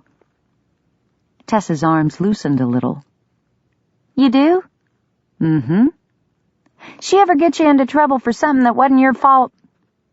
"Oh, yes, on several occasions." Hannah kept her expression sober, even though she wanted to laugh. "I remember the first time Mother let me attend one of her quilting bees. Usually Emily and I had to stay in our room on quilting nights so that we didn't bother the ladies, but this time Mother had deemed my stitching good enough to join the adults. I was so excited and proud. Emily, however, felt left out. She begged Mother to let her help too, and finally Mother agreed to let her snip threads with a small pair of embroidery scissors. The problem, though, was that Mother sewed with a long thread that didn't need to be snipped often, so Emily took it upon herself to snip my threads too, only I didn't want her to. I asked politely for her to let me use the scissors, but she insisted it was her job to snip the thread ends. I insisted that I would snip my own threads. Thankfully, the rest of the women's chatter kept them from noticing our argument. Had Emily just given me the scissors, all would have been well, but she refused. Hannah wagged her head at the injustice of sibling interference. I tried to grab them from her, and we tugged back and forth until I finally won. But that win quickly turned into a defeat. Tessa wiggled closer to Hannah, her pout replaced by a look of avid curiosity. "What happened?" "I yanked on the scissors so hard that when they popped free of Emily's hand, I couldn't hang on to them. They sailed through the air and clanked against Myrtle Butler's teacup. She squealed and dropped the cup and saucer, spilling tea all over her dress, and worse, the quilt." Tessa gasped. Hannah nodded, a residual shame creeping over her at the memory. I'd never seen Mother so angry. She yelled at me in front of the ladies' auxiliary and sent both Emily and me to our room. I wasn't allowed to join the quilting group again for 2 years, until Emily was old enough to join as well. "That's not fair." "I didn't think so either at the time." Hannah patted Tessa's knee. "But now I understand it better. Emily might have been guilty of instigating the trouble, but my reaction to her is what caused the situation to escalate out of control. If I had simply let her snip the thread, everything would have worked out fine." Tessa's face scrunched in thought. Is that similar to what happened with you and Molly? Hannah asked. Sort of. Except me losing the button was all Molly's fault. She bumped into me when I was just sitting there. The button dropped out of my hand and fell through a crack in the floor. Now Mr. Smith'll probably refuse to pay again. He don't pay if anything's wrong with his clothes, and he looks real hard to find something wrong every time. Ma's gonna tan my hide good for this. Tessa pulled her knees up to her chest and wrapped her arms around them, burying her face in the faded calico material of her skirt. Hannah laid a hand on the girl's rounded back. Did the button come off during the washing? Tessa nodded against her knees without raising her head. Uh-huh. I'm the one in charge of sewing 'em back on. But now I don't have a button, and Mr. Smith is bound to notice. Her voice hitched, and Hannah feared tears were close to the surface again.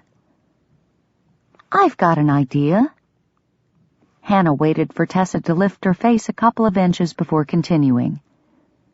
Do you think you can sneak back into the laundry and get Mr. Smith's shirt? Yeah? I've got a whole mason jar full of buttons in my workroom. I bet we can find something to match. Tessa straightened, and her legs plopped back to a normal sitting position. Looking at Hannah as if she were a fairy godmother, she blinked away the moisture that had collected in her eyes. You think so? It's worth a try, wouldn't you say? Yes, ma'am. Before Hannah could say another word, Tessa bounded away to retrieve the shirt. She returned in less than a minute. The linen garment had already been washed, starched, and dried, but had not yet been pressed. Hannah collected Ezra's package and ushered Tessa into her shop, where she pulled out her jar of buttons. Tessa eyed it with open-mouthed amazement. There must be more than 1,000 in there, she stated, her gaze glued to the abundant mix of styles, shapes, and sizes. Laughter bubbled up in Hannah. Probably closer to 200, but I've never actually counted. She unscrewed the lid and poured nearly half the contents onto the table, spreading them into a thin layer. Black, white, brass, pearl, engraved, plain, 2 holes, 4 holes, no holes.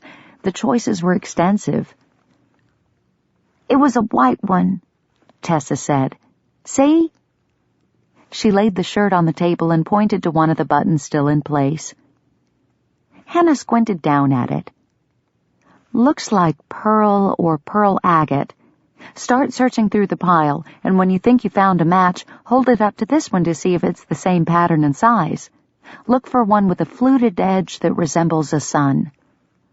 All right. The two set to work. Several buttons were similar, but something was always off. They were too large, too small, too translucent, or too plain. Hannah started congregating a different set of pearl shirt buttons off to the side as she came across them. If they couldn't find a match to the existing buttons, they could replace all of them with a new set. Most men didn't pay attention to little details like the design of a shirt button, so she doubted Mr. Smith would notice the difference. But deception was never a good policy, so she would send Tessa back with all the original buttons so her mother could explain to the gentleman what happened and how they had remedied the situation. Hopefully, he would be impressed with their service and not only pay the promised amount, but leave a tip as well. I found it, Tessa declared. You did? Relief swept through Hannah. An identical button would make things a great deal easier. She leaned forward to examine it more closely. The button was indeed a match. Great job, Tessa. Let me get you a needle and some thread.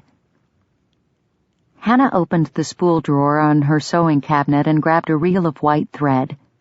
She cut off a strand and handed it to Tessa along with a needle. The girl moistened the end of the thread with her tongue and jabbed it through the tiny eye like an experienced seamstress. Impressed, Hannah grew thoughtful as she watched Tessa knot the end and sew the button into place with precision. Most girls your age have trouble threading their own needle, but you seem quite adept. Do you sew more than buttons? Tessa tied off the thread and held it out for Hannah to cut. Ma keeps saying she'll teach me one of these days, but she's too busy. Maybe after my business is better established, Hannah said, thinking aloud, I can give you a few lessons, if your mother approves, of course. Could you teach me to make fancy dresses like the ones hanging in your window? Hannah smiled as she scraped the leftover buttons back into the jar. The tinkling sound they made as they bounced against the glass mirrored the eager excitement ringing in Tessa's voice. We would start with something simpler, like an apron. Tessa pulled a face and Hannah stifled a giggle. However, she continued, if you work hard and practice long, by the time you're out of short skirts, you might be ready to make your very own party dress for all those church socials the boys will be asking you to.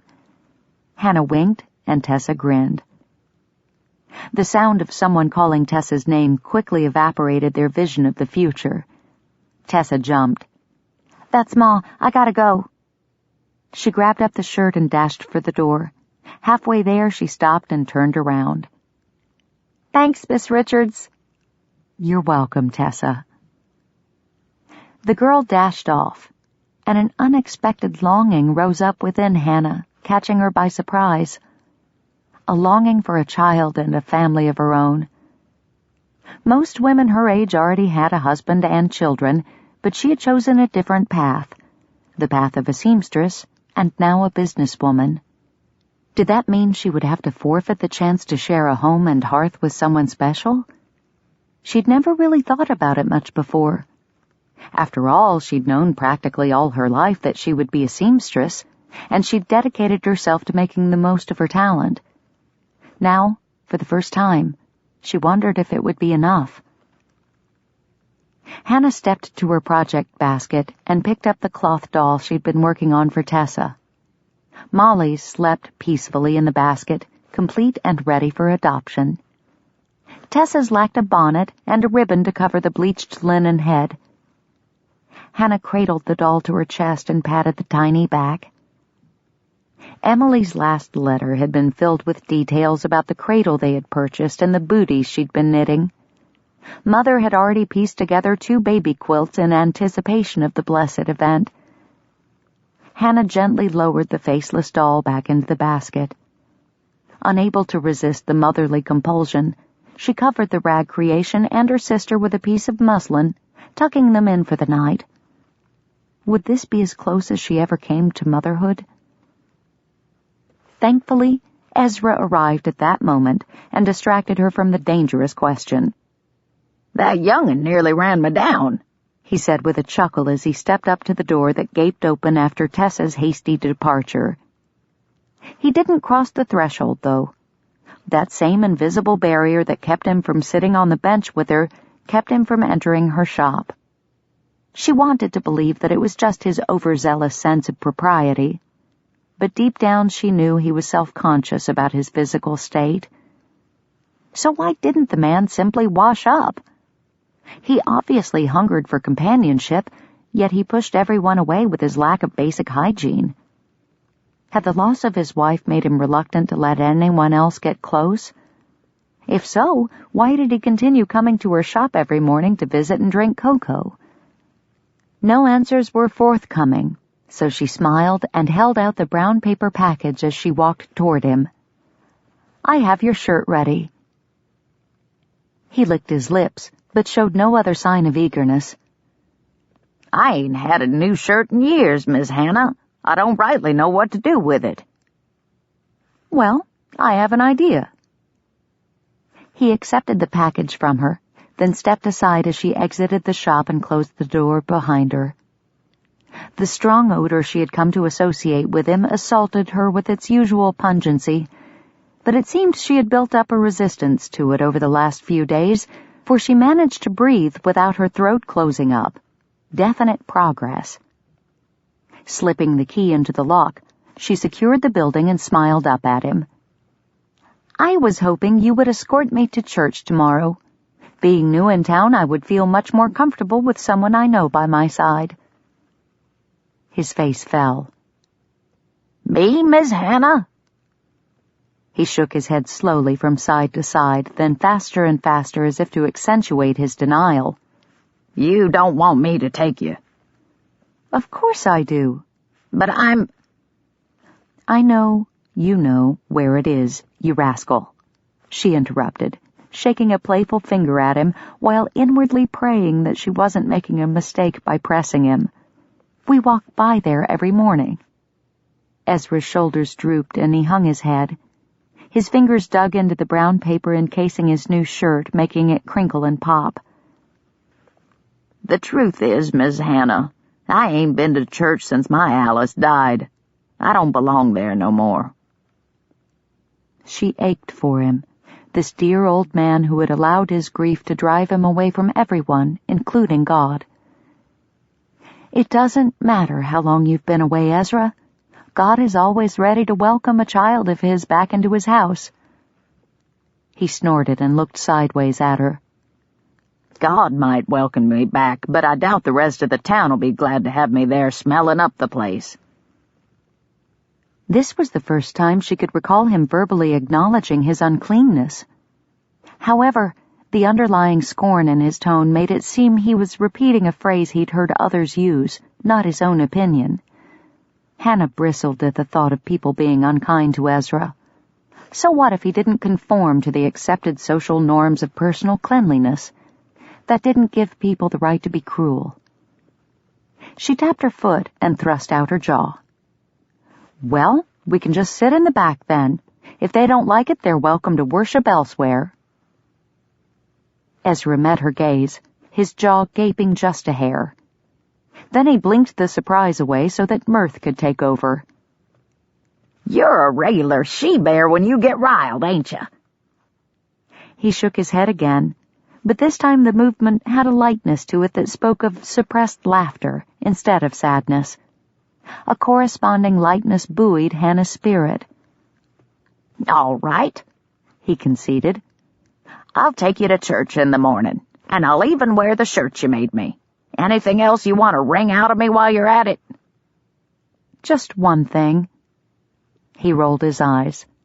What? Hannah took a deep breath before making the final plunge. Since your shirt is the first made-to-order item I've sewn for anyone in this town, could you do me a small favor? Bracing his feet apart on the walk, he nodded once. Name it. Before you take it out of the paper, could you please wash your hands? A booming laugh like she'd never heard erupted from Ezra and nearly knocked her over. He hobbled down the stairs and carefully wedged the shirt under one of the ropes that crisscrossed Jackson's back. You're a hoot, Miss Hannah. Wash my hands. Ha! He led Jackson down the road, leaving her with a wave and an unsettled feeling. Was he teasing? Or would her first Coventry sale be displayed in church tomorrow as a grubby mess? A dull pain began to throb at the base of her skull. Chapter 12. J.T. stood among the horses and wagons in the churchyard, as he always did come Sundays. The good Lord hadn't given him the gift of words like the preacher, or music like the fellow who led the hymn singing, or even patience for listening to all the yammering that went on before and after the service. But he had been blessed with a gift for managing horses, so that's what he gave back to God. He made sure all the wagons and buggies were spaced out enough to prevent tangles and jams when it came time to leave, and saw to it that each animal had plenty of grazing space. When he could, he met folks at the church steps and volunteered to take charge of the reins so a husband could enter with his wife. The rich townsmen seemed to expect it as their due, and rarely expressed any gratitude, but the farming families and elderly folks always smiled in genuine appreciation, making him feel as if his simple offering was a true ministry. "Morning, J.T.!" young Daniel James called from several yards away. The boy abandoned his mother and sisters and angled a path toward him. "Don't you go pestering Mr. Tucker now. You hear me, Danny?" Louisa admonished. "I won't, Ma." Exasperation dripped from each syllable. JT couldn't blame him. The kid was stuck in a house with nothing but womenfolk all day. He hungered for male attention, and JT preferred he got it from him rather than one of the older boys in town who considered rabble-rousing a noble pursuit. As Danny jogged up the slope toward him, JT stroked the dull brown coat of Warren Hawkinson's mare. The shopkeeper's son had ridden the old gal up and down this hill since his school days. Cordelia had been a couple of years behind Warren in school, and JT remembered her packing bits of carrot or apple in her lunch tin for the pitiful creature. The horse had been old even then. JT's jaw tightened. The faithful animal deserved to retire, yet he knew it would never happen. Owning a horse, even a broken-down nag like this one, gave Warren status over the poorer folk who had to walk to church. Cordelia excused his behavior by saying that Warren had never felt accepted by others due to the large birthmark on his face and was only trying to fit in as best he could. But JT found it impossible to summon sympathy for a man who treated his animals with callous disregard. "What's got you so glum?" JT looked down to find Danny gazing up at him with wide eyes. Clearing his throat, JT decided he'd best start steering his thoughts in a direction more suited for a day of worship.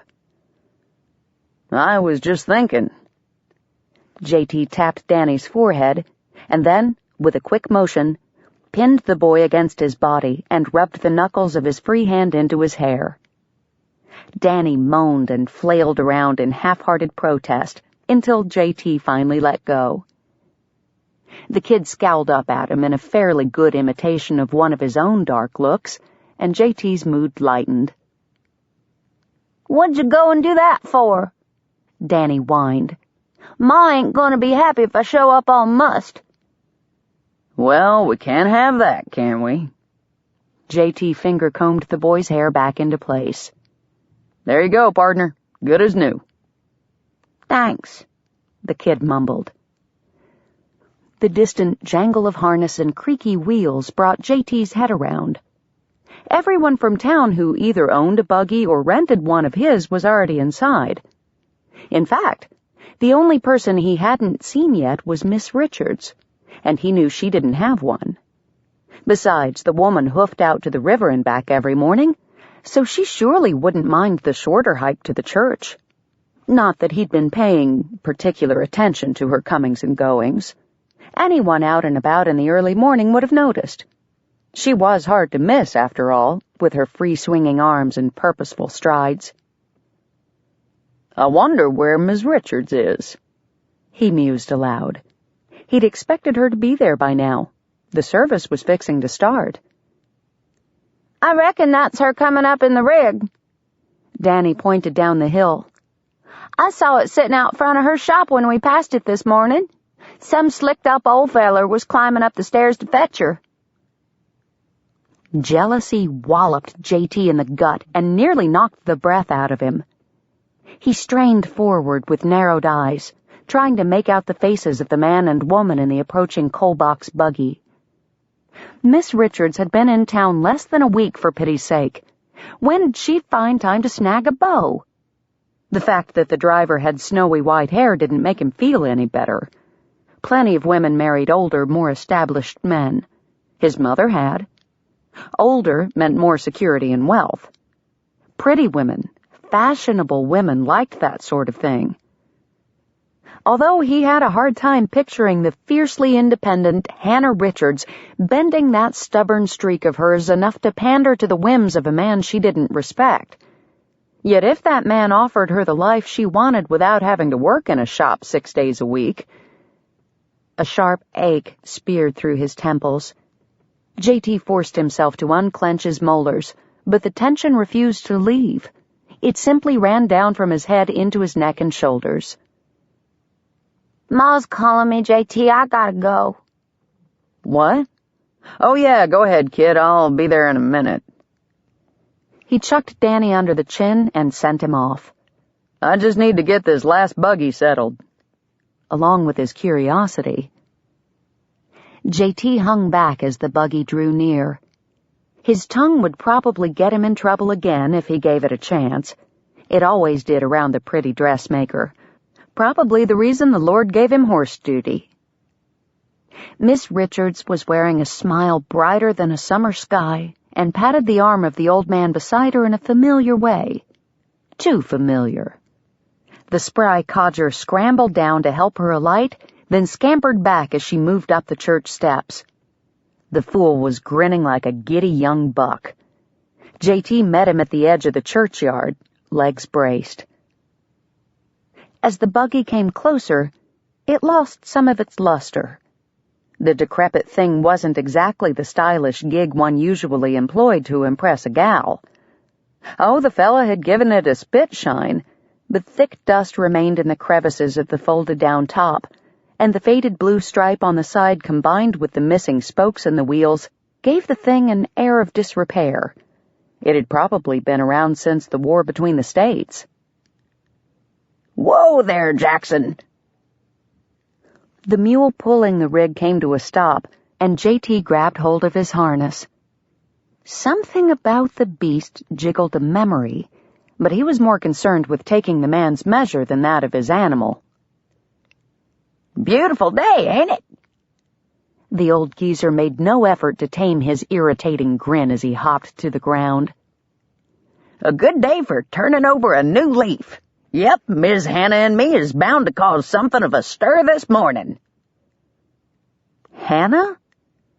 Her given name flew off the fellow's lips like it was accustomed to nesting there. And what kind of stir was he talking about? JT ground his teeth. If he hurt or embarrassed her in any way. "Best not stay out here too long. You'll miss the fun." The man winked at him. Winked. But then, something about his voice registered. JT pushed his hat back to examine the man more closely. His white hair had been hacked in a ragged line above his shoulders and was held in place by a faded black bowler hat. A tightly trimmed beard clung to his face, matching the well-groomed mustache higher up. The white shirt he wore looked new under a jacket that might have fit him a decade earlier, and his pants had so many crease lines, JT imagined him pulling them out of the bottom of a forgotten trunk moments before leaving the house. He smelled like soap and liniment with a touch of mule. Of course, it might just be the mule that smelled like mule. Either way, the fellow had no business courting a woman like Miss Richards. He was old enough to be her grandfather. That grandfather whacked him on the back and chuckled. "Come on, Tucker. I expected Miss Hannah not to recognize me since she didn't know me when Alice was alive, but not you." All at once the wool fell away from JT's eyes, and shock supplanted the agitation that had blinded him. "Ezra?" he croaked. "Yep." How could he have been so stupid? Of course it was Ezra. Just because he hadn't seen the man look this good in a month of Sundays didn't mean he shouldn't have recognized him. "It's, good to see you. We've missed you at services." The man's grin sobered. "Alice always put great store in church-going, and I know she'd be disappointed in me letting it slip, but I just couldn't stomach sitting in there without her by my side. So's when Miss Hannah done made me this purty new shirt and asked me to escort her this morning, I figured it was God's way of telling me it was time to come back." Ezra stuck out his chest and ran his beefy hands over the fancy stitching that formed a V around the buttoned area of his shirt, then leaned forward toward JT's ear. "You know, that gal fully expected me to show up looking as I have the last several months and was ready to sit beside me anyhow. She's something else, all right. Why, if Alice didn't still hold sway over my heart, I'd seriously think on giving you young fellers a run for your money and courting the lady." JT shook his head. He had no intention of competing with the old man or anyone else for the fair Miss Hannah. God would lead him to the right woman one day. He just had to be patient and not get distracted by a complicated piece of muslin who frustrated and confused him at every turn. Hannah slid onto a bench at the back of the church just as the singing began. She still couldn't get over the change in Ezra. He must have soaked and scrubbed for hours to make such a transformation. If Jackson hadn't been hitched to the buggy in front of her shop, she'd never have believed that the tidy gentleman who came to her door was Ezra Culpepper. His change probably had more to do with entering God's house than with her request to wash his hands, but she didn't care what motivated it. Ezra had made an effort to rejoin the living, and she planned to delight in watching the living accept him back. Adding her soprano to the congregation as they moved into the second verse of How Sweet, How Heavenly, Hannah found herself praying that the idea of love and unity the hymn expressed would penetrate the hearts of the people gathered, so that they would look past their prejudices and welcome Ezra back into the fold with warmth and joy. When each can feel his brother sigh, and with him bear a part, she sang, her voice growing stronger as the lyrics resonated in her soul. When sorrow flows from eye to eye, and joy from heart to heart. A gravelly voice joined hers as Ezra sat on her left, away from the aisle. His fingers gave away his nervousness as they worried the brim of the hat now in his lap. When, free from envy, scorn, and pride, our wishes all above, he intoned slightly off-key. Each can his brother's failings hide and show a brother's love. Boot heels thudded softly against the floor, and suddenly Hannah's wishes were no longer all above. Jericho Tucker strode past her to sit with his sister, across the aisle, 2 rows up. Memorized words from the hymn continued to flow from Hannah's mouth, but her mind wandered elsewhere, 2 rows forward to be precise. He folded his lean frame into a space that seemed much too small for him. The backless benches that served for pews were better suited for the children who used the building as a schoolroom than for a man of his height. In order to avoid the ample hips of the woman seated in front of him, he had to jut his left leg out into the aisle. Apparently accustomed to such an awkward position, he hung his hat on his bent knee as if it were a fence post, and then glanced over his shoulder. Hannah's heart swelled painfully in her chest. He'd likely intended to look at Ezra, since her seatmate was the one who had drastically altered his appearance, but Jericho's gaze collided with hers instead and lingered. Her singing trailed off mid-stanza as she tried to interpret his look. He didn't smile, yet neither did he frown. He just stared at her, as if the answer to some incredibly vital question lay in the lines of her face. If he found any answers there, they must not have pleased him much, for his mouth thinned and he turned away. Dragging her focus away from the back of his head, she looked down to her lap, at the Bible lying there, reminding her where she was. She lifted her chin and faced forward, determined to return her concentration to the God they were praising instead of the man across the aisle. She inhaled a deep breath and launched into the final verse of the opening hymn. Love is the golden chain that binds the happy souls above. She tried to imagine those happy souls linked in heaven. She really did. But another image popped into her mind that was frightfully hard to dislodge. The image of a golden chain of love binding her to Jericho Tucker. Mercy! She couldn't possibly fall in love with Jericho Tucker. The man never smiled. And judging by the number of scowls he sent her way, he probably didn't even like her much. And nearly every time he opened his mouth, he riled her temper. Yet, his acts of kindness, despite their disagreements, melted her ire and proved him a man of character. Those strong shoulders and muscled arms didn't hurt either. Ugh! The back and forth was making her head spin. Hannah straightened and ordered herself to stop analyzing Mr. Tucker. Romance at this juncture would only complicate things. She had a business to run and a reputation to build. She couldn't afford distractions. God would let her know when the time was right to start thinking about a man, and it certainly wouldn't be in the middle of worship. Jericho Tucker could just keep those consuming glances to himself. She didn't need him complicating things. What she needed was... Let us pray. The preacher's voice resonated from the front of the room, and her heart echoed the sentiment. Yes, Lord. Thank you for the reminder. That is exactly what I need to do. Hannah bowed her head, but the minute she closed her eyes, all she could see was the man across the aisle. Chapter 13. Around noon the following day, Hannah sat at her sewing machine stitching persimmon fabric into a swag.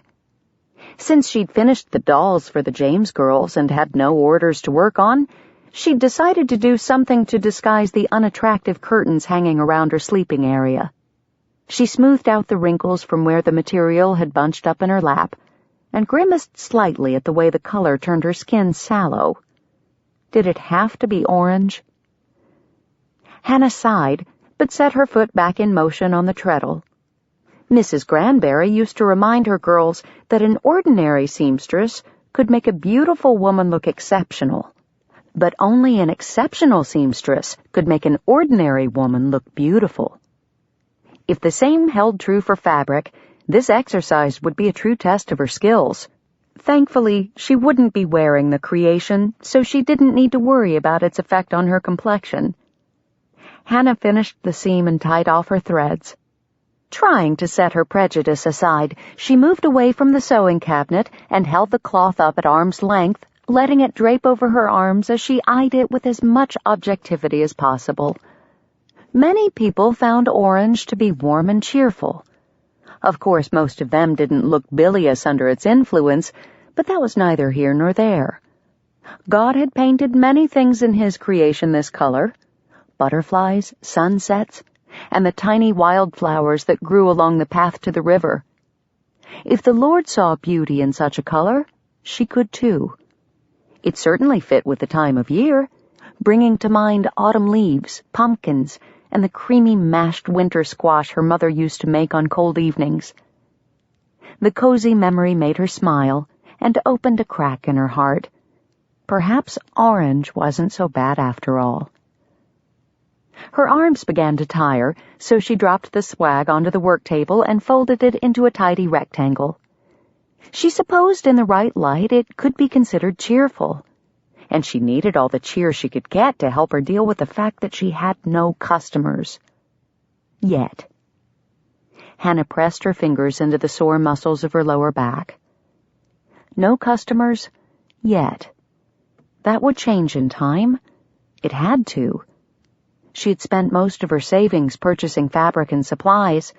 If she didn't start generating some income, she'd be penniless by Christmas. She had hoped that Ezra's new shirt would pique a bit of interest, but people were more impressed by his physical transformation than the craftsmanship of his garment, which was only right. Ezra deserved to bask in the welcome of his community after being on the outside for so long. She was happy for him. Truly. If only she could contract that first custom order. She just needed one woman brave enough to sample her skills. After others saw the flattering effects her fine tailoring had done on one of their own, surely they would flock to her door. Needing to do something other than sit at her empty machine, Hannah grabbed a feather duster and ambled around the shop, swishing the feathers over windowsills, cloth bolts, and anything too slow to get out of her way. As she brushed invisible lint from the shoulders of her display dummies, she caught sight of Cordelia standing across the street, her face etched with yearning as she stared at the olive gown in the window. She fingered the fabric of her plain navy gored skirt and drooped like a flower starved for rain. Then she snapped her wilted posture to attention and marched toward the shop. Hannah's heart jumped, and she scurried across the room to stash the duster behind the counter. Taking a deep breath, she flattened the pleats of her shirtwaist with a trembling hand and quickly patted her hair before turning to greet her friend and possible first female customer. Cordelia walked into the shop and closed the door behind her. She scanned the room with a sweeping glance, then turned to Hannah. I need you to make me beautiful. The tears that glistened in Cordelia's eyes banished the smile from Hannah's face. Responding to her friend's obvious pain, Hannah rushed forward and wrapped an arm around the other woman's shoulders. What happened? He doesn't see me. She hiccuped as a sob tried to break free. Who? Hannah asked. Who doesn't see you? Cordelia buried her face in her hands. The empty basket slung over her arm creaked as her movement squashed it into her side. She might have said a name, but it was too muffled to make out. Hannah extracted a handkerchief from her sleeve and dangled it against the back of Cordelia's hands until she took it. Let me close up the shop, then you can tell me all about it. When Hannah twisted the key in the lock, the click reverberated in her ear. What if another customer came by? Closing the shop could cost her a sale. Dread churned in her stomach, and acid burned the back of her throat. She couldn't afford to lock out a customer. But then, one of the verses from Proverbs that she'd been meditating on during her morning devotions floated across her mind. Better is a little with righteousness than great revenues without right. Hannah swallowed the bitter taste in her mouth and flipped over the closed sign without further regret. By the time Hannah finished with the door, Cordelia had composed herself somewhat. The dear girl was obviously still in a fragile state, however, so Hannah ushered her behind the counter and into her work area. She pulled the chair away from the sewing cabinet and up to the table and gently pushed Cordelia into it. Now, she said, dragging her fabric trunk away from the wall and seating herself upon it, who is this man with the atrocious eyesight that has you so upset? Only the most wonderful man in all of Coventry. Hannah could hear the heartbreak in the girl's voice, and her own heart ached in sympathy. If he's so wonderful, why are you crying? Because he doesn't see me. Not as a woman, anyway. To him, I'm just JT's little sister. She wrung the handkerchief between her fists. I've loved him for ages, and the dim-witted man has no idea. Hannah smiled. Dim-witted, huh? Cordelia looked up sharply. Oh, no, I didn't mean that. Not really. He's actually very intelligent. He operates the telegraph and post office down by the bank. You might have met him at church yesterday. Ike Franklin? Hannah tried to fish out a visage matching that name from the sea of faces that swam through her memory. Finally, one clicked. A thin man in a well-cut gray wool sack suit. Dark mustache, kind eyes. Was he the one who led the hymns? Yes. A dreamy look came over Cordelia's face. Doesn't he have the most luscious voice? It's like chocolate icing, smooth and rich. I could listen to him all day. You're making me hungry. Cordelia giggled. Sorry. Hannah reached out and covered Cordelia's hand with one of her own. She didn't want to add to the girl's pain, but she didn't want it prolonged either. It would be better to face the truth now than to wallow in the misery of unrequited love. Hannah gave Cordelia's hand a gentle squeeze. I don't want to dash your hopes, Cordelia, but what if he simply thinks the two of you don't suit and is trying to spare your feelings by pretending not to notice your femininity, it might be better to set your sights on someone else. There is no one else, not for me. She yanked her hand away from Hannah and balled the hanky into her fist. Her knuckles began to whiten, but then she exhaled a long breath and relaxed her grip. I know you're trying to help, and believe it or not, I've asked myself the same question, but I don't think it's true. The two of us get along famously. We share many of the same interests, books, music, food. She blushed. He loves my cooking. What man wouldn't? The woman could bake like an angel. About 6 months ago, he hired me to bring him lunch every day, since he's not allowed to leave his post even for meals. He has to man the wire at all times during his shift. She paused, then her lips curved into a shy smile. He claims I'm the best cook in the county. Well, that proves he's not completely dim-witted then. He may not be a lost cause after all. Oh, Hannah, do you think so? Do you think I might still have a chance? Cordelia bounced to the edge of her chair and leaned so far forward that if the table hadn't been supporting her, she would have toppled to the floor. This isn't just a schoolgirl infatuation. I honestly believe Ike and I would suit. I've come to treasure the friendship that has sprung up between us over the last few months. If the line's quiet when I arrive with his lunch, he sometimes invites me to sit and visit with him while he eats. We talk about books we've read, or he'll tell me funny stories about the scrapes he got into as a boy. He's even taught me how to tap my name in Morse code. Hannah nodded thoughtfully. Lasting relationships had been built on less. If you could fashion me a dress that would somehow make me at least passably pretty, he might finally notice me as a woman and decide to come courting. And if he doesn't, well, at least I would know where I stood and could pack my hopes away quietly. Hannah could hear the pain and insecurity embedded in Cordelia's words, and they tugged at her heart. There was no question about whether she would help. She'd known she would the minute she flipped the closed sign in the window. The question that plagued her was how. They had only one chance to make a new first impression. An impression so striking that Cordelia's gentleman friend, myopic though he might be, couldn't help but see the beautiful woman in front of him. The seed of an idea burrowed into her brain and began to take root.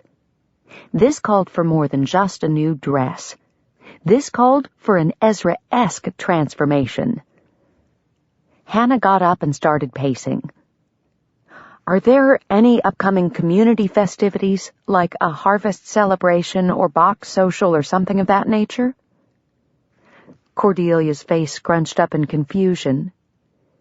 There's the Founders' Day picnic in a little over a month, but what does that have to do with... That's where you will make your debut.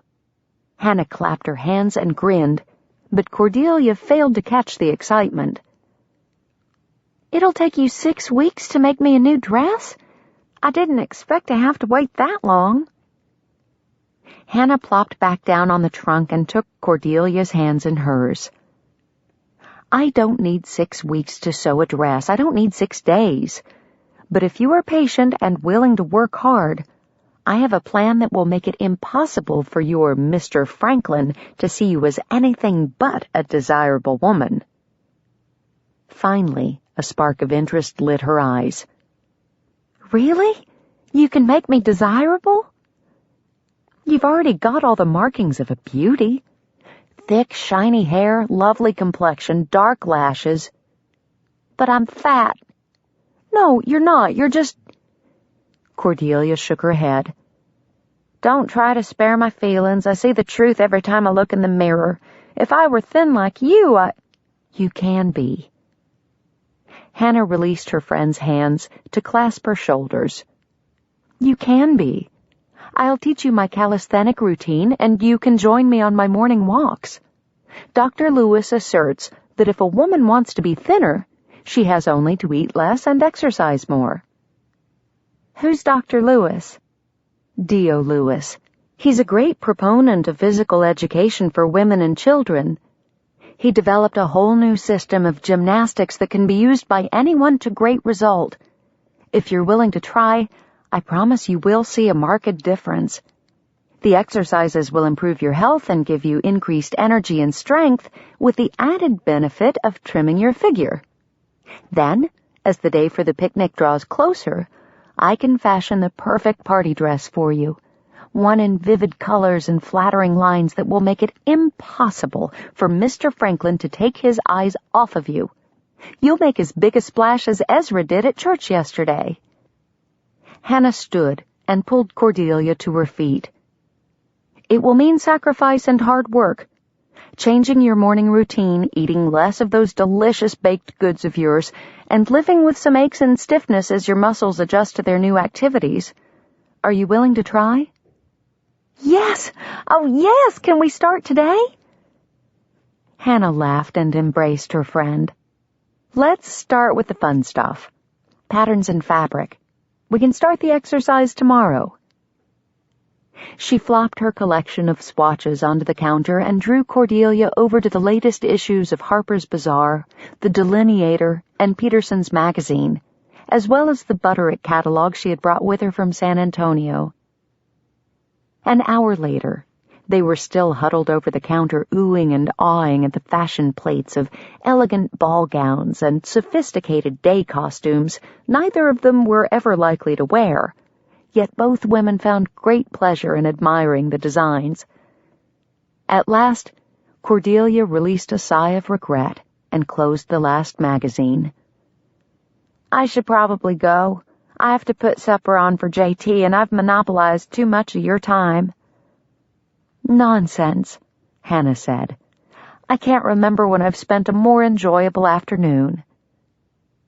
She straightened the pile of books and put the fabric swatches back under the counter. "And I look forward to starting our new regimen tomorrow morning. We'll be able to talk more." "As long as I can still breathe." Cordelia grinned.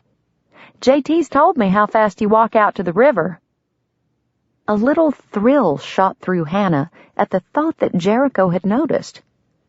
Of course, she had no way to determine whether he found her athleticism appealing or not. Many men seemed to prefer their women soft and fully dependent on the man's greater strength. Would Jericho appreciate a strong woman, or was that just another mark against her? "I guess I'll have to tell him about my plans to join you on your constitutionals during supper tonight," Cordelia said as she retrieved the basket that lay forgotten on the worked table. "He'll probably take that news better than when he learns I intend to order a new dress. That little discovery will probably send him over the edge." Hannah frowned. "He would begrudge you a new dress even when you have your own income to cover the cost?" The man could certainly be a grouch at times, but he'd never struck her as harsh. Cordelia waved off her concern. "No, not if I needed one. But this will be a purely frivolous purchase, the kind he believes leads to vanity. You have to understand, JT was only 16 when our pa died, and he'd been running the farm on his own long before that. For years he scraped and saved just to put food on the table. Even now, when he has a successful business and a surplus of money in the bank, he'll only buy himself a new pair of boots when he's worn the soles clear off his old ones. Practicality has been burned into his nature by necessity. He can be incredibly generous to those in need, but he has little tolerance for frivolous spending by those who could be putting their money to better use." A stone the size of a bread loaf sank into Hannah's stomach. No wonder the man was always so touchy around her. He saw dressmaking as a promotion of vanity and wasteful spending. She'd been foolish to think for even a minute that he might find her attractive. She understood his point of view. Practicality was certainly a virtue, but so was beauty. The Lord himself wove it into the very fabric of his creation, making it visible to anyone with eyes to see. Why couldn't Jericho perceive the value in that? Just because he was right didn't mean she was wrong. Yes, A love of beautiful things could be taken too far, leading to greed and vanity, but so could practicality. She'd known plenty of embittered misers who sucked the joy out of the lives around them by harping about every little thing that failed to be useful. Why, if Jericho Tucker were there right now, she'd tell him a thing or two about... The door rattled. Pounding followed. Delia, are you in there? A dark shape pressed itself against the window glass, trying to peer inside. Hannah swallowed. Jericho Tucker was there. Chapter 14. JT stepped back from the window, unable to see much past the display. Where was that girl? Hawkins had come by the livery 20 minutes ago looking for her. Something about his bread order. The man said he'd already tried the house and she wasn't there. JT had promised to pass the message along, thinking it would be an easy task. Cordelia usually went only 3 places on her own: the mercantile, the telegraph office, or the drugstore, if she got a hankering for a peppermint stick. Since Hawkins was looking for her, that narrowed the options down to 2. Yet she hadn't been either place. Ike said she left his office at noon, and it was nearly 2 o'clock.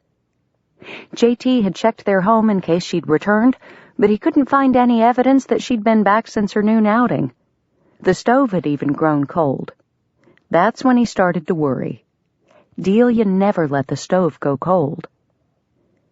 He'd been about ready to mount up and start searching along the road when Tom mentioned that he'd seen her go into Miss Richards's shop. But here he stood, and the door was locked, the shop closed. Were the 2 females together? Were they in trouble? His pulse sped from a trot to a canter. Delia! He pounded the door again, harder. Finally the latch clicked and the door swung open. "Goodness, JT, the whole town can hear you yelling."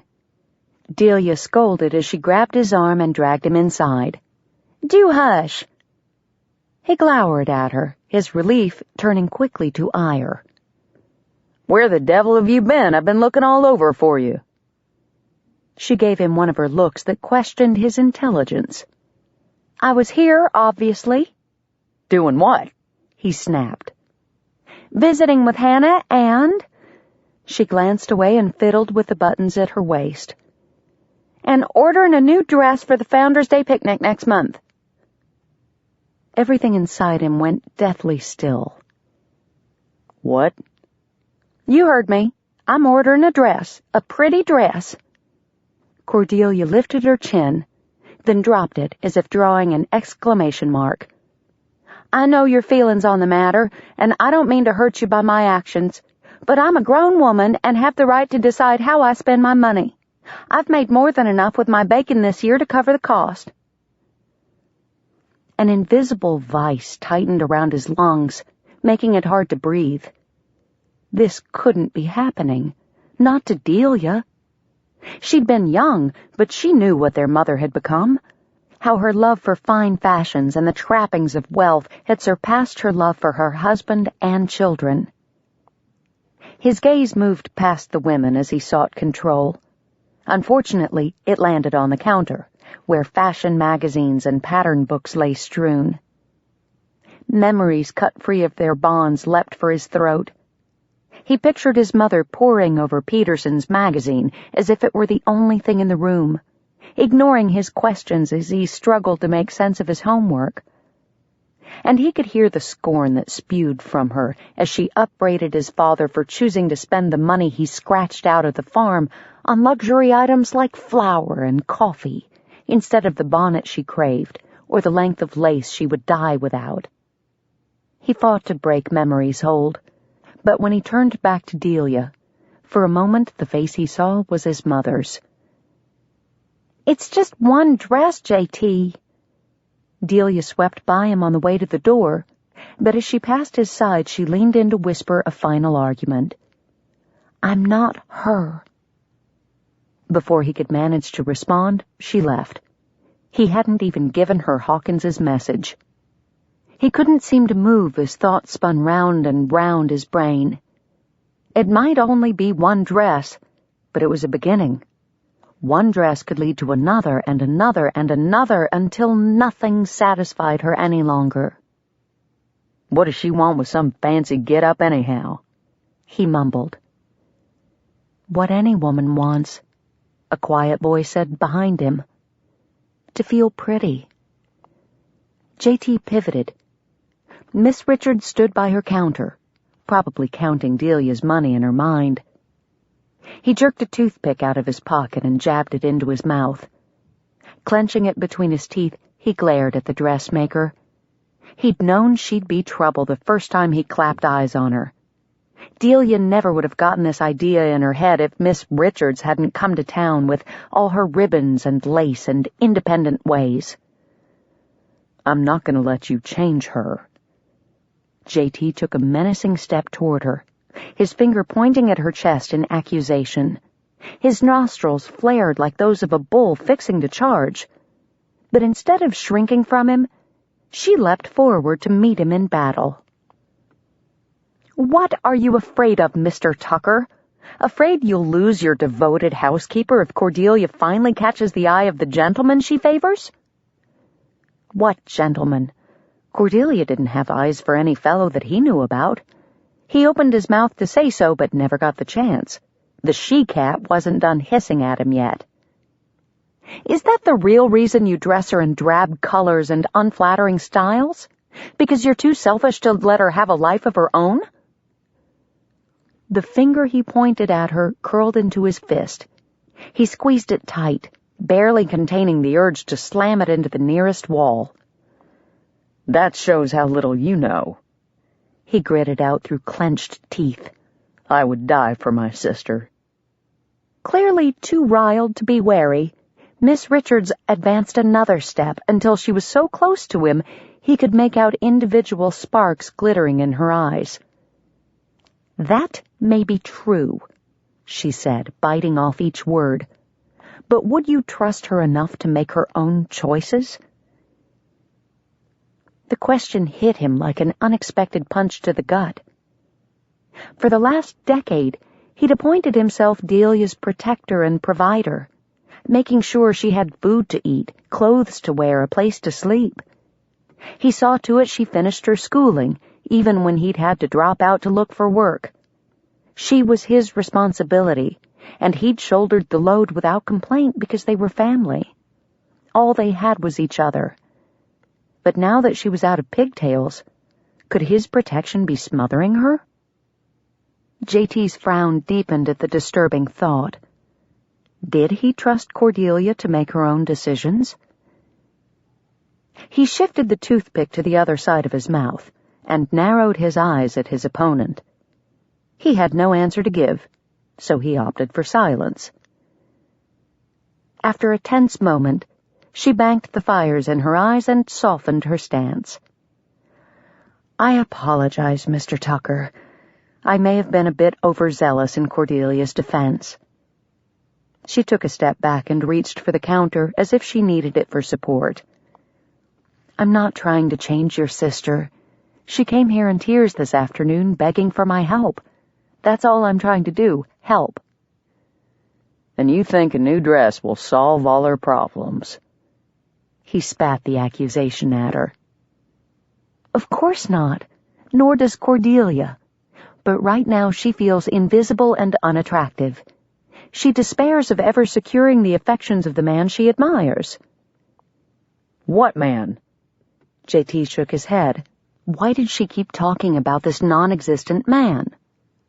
"Cordelia has no beau." "Not yet." Miss Richards smiled the smile of one holding a secret. "But we hope to change that situation soon." Cordelia and a man? He'd strangle the guy. "Did you think she would stay your little sister forever?" Her soft voice had more compassion than censure, but it grated on him nonetheless as he tried to deny what she was telling him. "Cordelia's a grown woman who loves her brother," she said. "But she also longs to step out of his shadow and live her own life, to marry a man who finds her beautiful.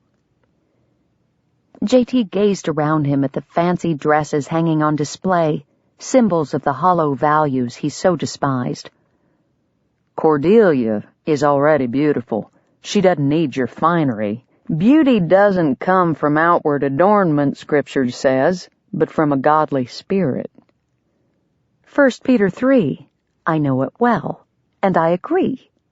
However, if you will be honest with yourself, I think you'll realize that on a practical level, men rarely take the time to discover a woman's inner beauty if they are not first attracted to the outer person.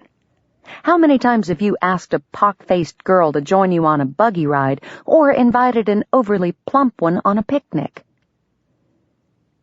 J.T. rubbed the edge of his tongue back and forth across the end of his toothpick, the wood abrading his tongue almost as much as her question abraded his conscience.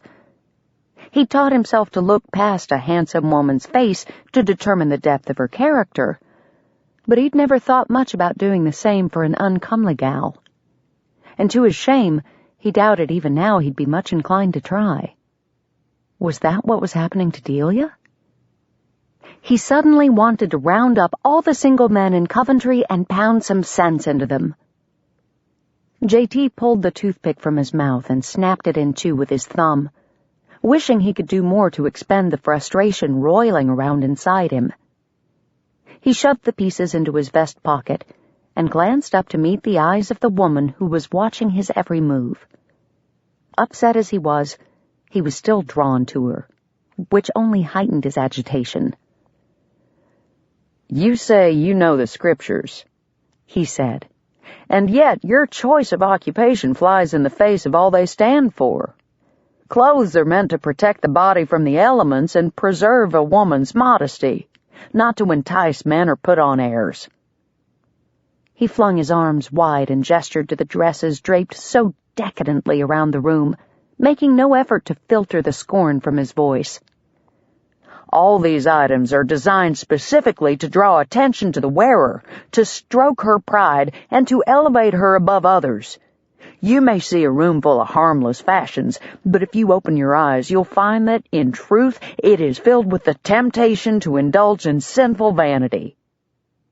Miss Richards pushed away from the counter and planted her hands on her hips, her arms shaking with the force of her affront. You think my eyes are closed? I've never heard such narrow-minded drivel in all my born days. Her arms fell to her sides, and she marched forward until she stood toe-to-toe with him. J.T. raised an eyebrow but held his ground. If the she-cat wanted to sharpen her claws on him, she was welcome to try. He wasn't backing down. She could hiss and scratch all she wanted. He was on the side of right, and he wasn't budging. I'll have you know, there's not a single immodest gown to be found in my collection, nor would I ever consent to sew one. If you would climb down off that high horse of yours for a minute, Mr. Liveryman, you'd see that the only difference between my dresses and the ones you favor from the mercantile is that mine are actually made well, custom fit to each client. There is nothing wrong with bright colors and beautiful lines.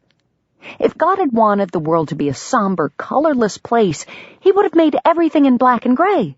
But he didn't. He filled his creation with color and beauty. Why do you think he instructed Moses to call all the skilled artisans to adorn his tabernacle with items of gold, bronze, and silver, and with weavings done in blue, purple, and scarlet? Because our Lord appreciates beauty and chose to surround himself with it. I am an artisan, Mr. Tucker, the same as those skilled workmen in the days of Moses. God has given me a talent, and as his son taught, it would be sinful of me to bury this talent and refuse to utilize it. So I use my gift to bring loveliness into the world. She waltzed over to the rack that held several gowns and lifted a rosy pink one off its hook. Holding it up to her, she balanced the sleeves upon her arms and caressed the fabric with her fingers. When a woman puts on one of my dresses and feels better about herself, she said, a faraway look in her eyes, or smiles in pure enjoyment of the colors and style I've brought together, that's when I know I've created something beautiful, something the Lord could be proud of." Miss Richards looked at him, and under his unrelenting stare the idealism faded from her eyes. Good. Maybe a dose of reality would wake her up to the truth. Turning her back to him, she replaced the dress on the rack. If a pretty dress can bring a woman pleasure, where's the harm in that? She really had no idea, did she? "The harm, Miss Richards, comes when a woman relies on the temporary happiness that a new dress or hat or piece of jewelry can bring her, instead of trusting the deeper, abiding joy that can be found in faith and family." J.T. stepped toward her, his slow, deliberate footfalls echoing in the still room. Hannah Richards stood firm, her chin lifting with every step he took. "You have a poor opinion of women indeed, sir, if you think we cannot tell the difference between the two. My mother couldn't." The words slipped out before he could call them back. "Excuse me?" A flood of anger, resentment, and pain rose up in him so quickly he couldn't contain it. "My mother craved the harmless pleasure of fashionable dresses, new bonnets, and pretty baubles to such a degree that she abandoned her husband and children in favor of playing mistress to a wealthy railroad surveyor. Delia was only four, just a baby. And our mother left her with a broken-down man and an 11-year-old, wet-behind-the-ears kid who didn't know the first thing about taking care of a little girl." Miss Richards's eyes widened, and the frown lines across her forehead eased, but he didn't want her pity. He wanted her to understand the truth about what her shop represented. "You might think there's nothing wrong with offering the women of Coventry a taste of fashion and beauty, and for a select few of our citizens you would probably be right. However, for the majority, what you offer is not beauty, but temptation. They will lust after things they cannot afford, they will envy those who can, and they will grow discontent with their current circumstances." She opened her mouth, to argue with him, no doubt, but he was in no mood to listen any longer.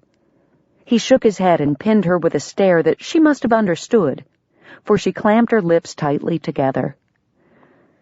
"I know that most women would never abandon their families like my mother did, but discontent and selfishness can spread their poison too, doing just as much damage.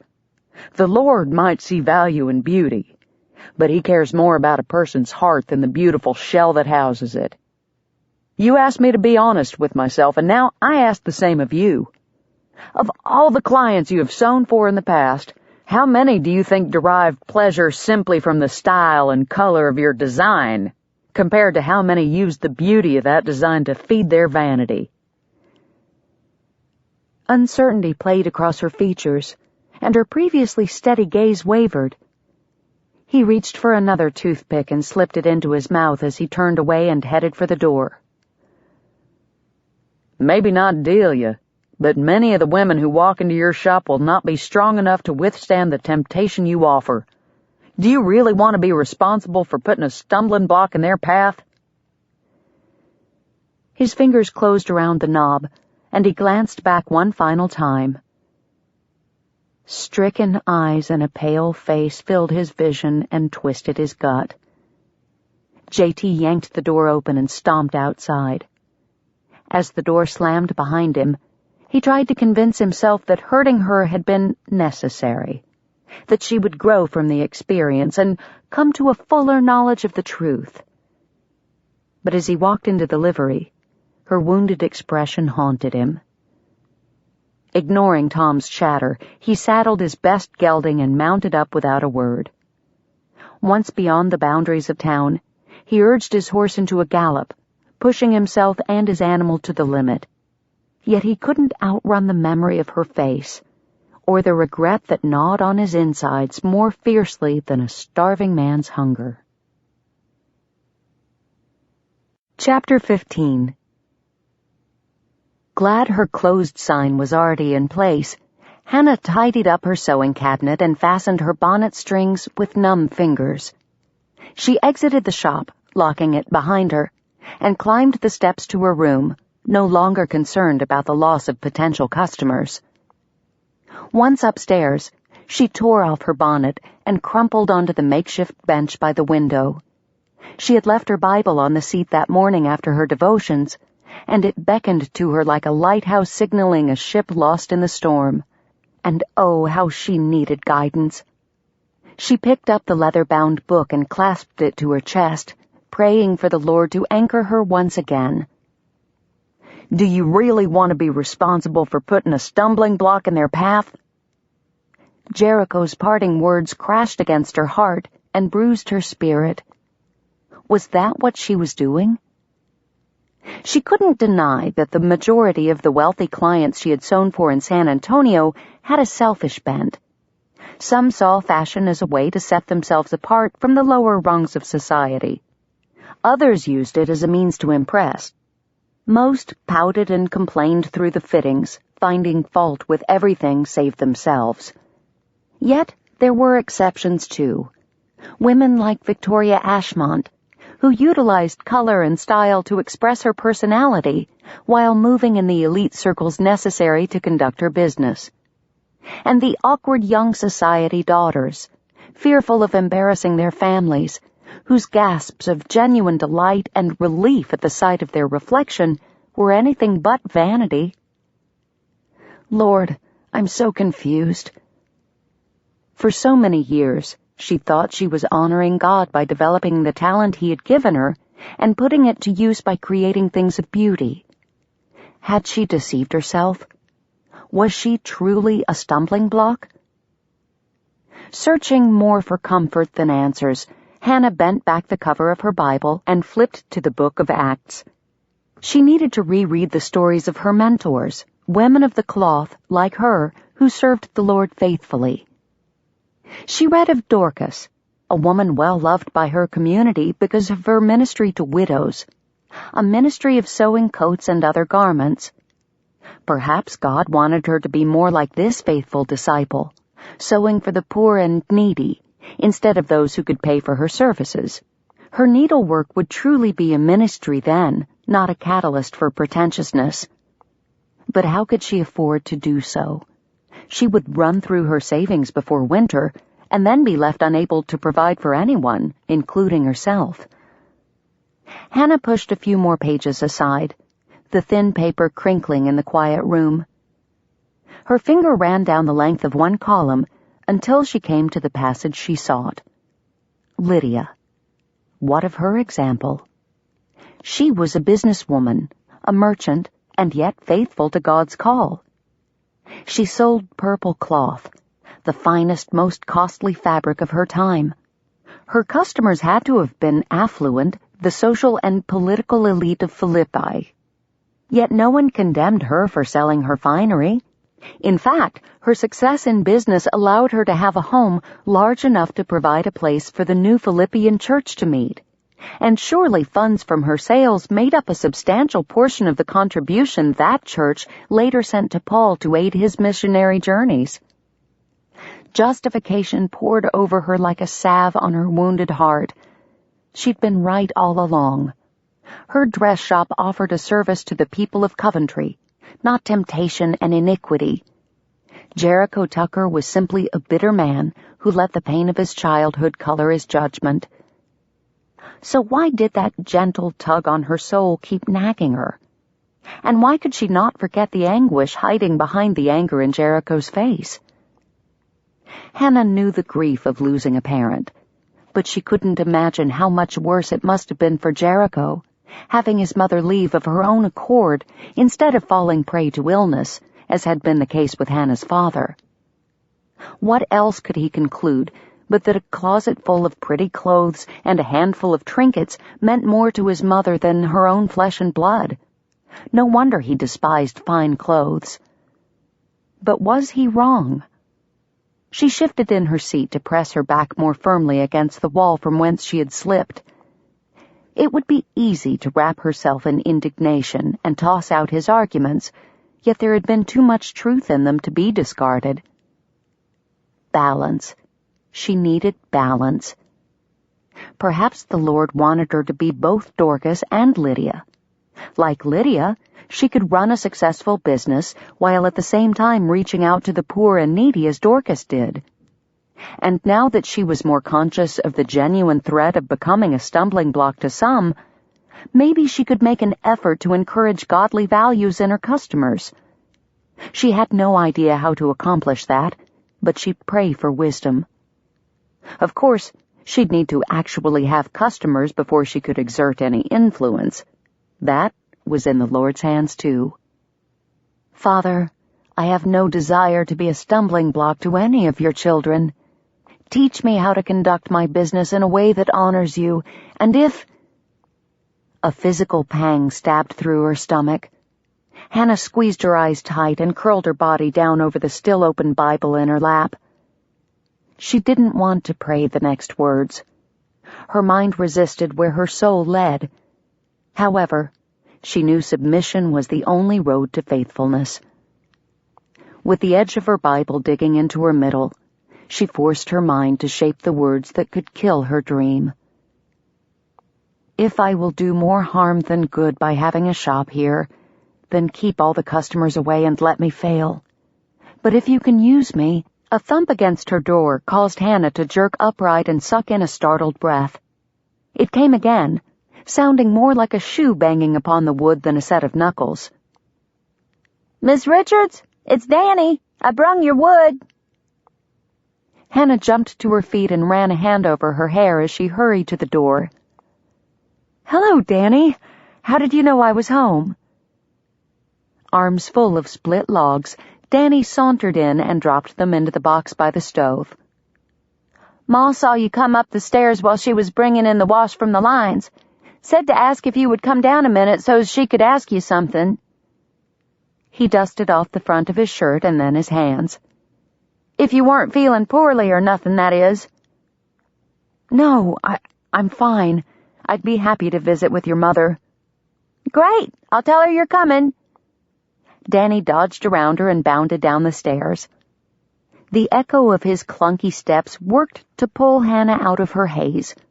She blinked several times, then followed at a more sedate pace. Mrs. James met her on the back porch, a large basket of sun-bleached petticoats beneath her arm. She passed the basket on to Danny, who nearly disappeared behind the massive mound. Take these into Tessa and add some wood to the stove. Those sad irons need to be plenty hot by the time I get in there. Yes'm.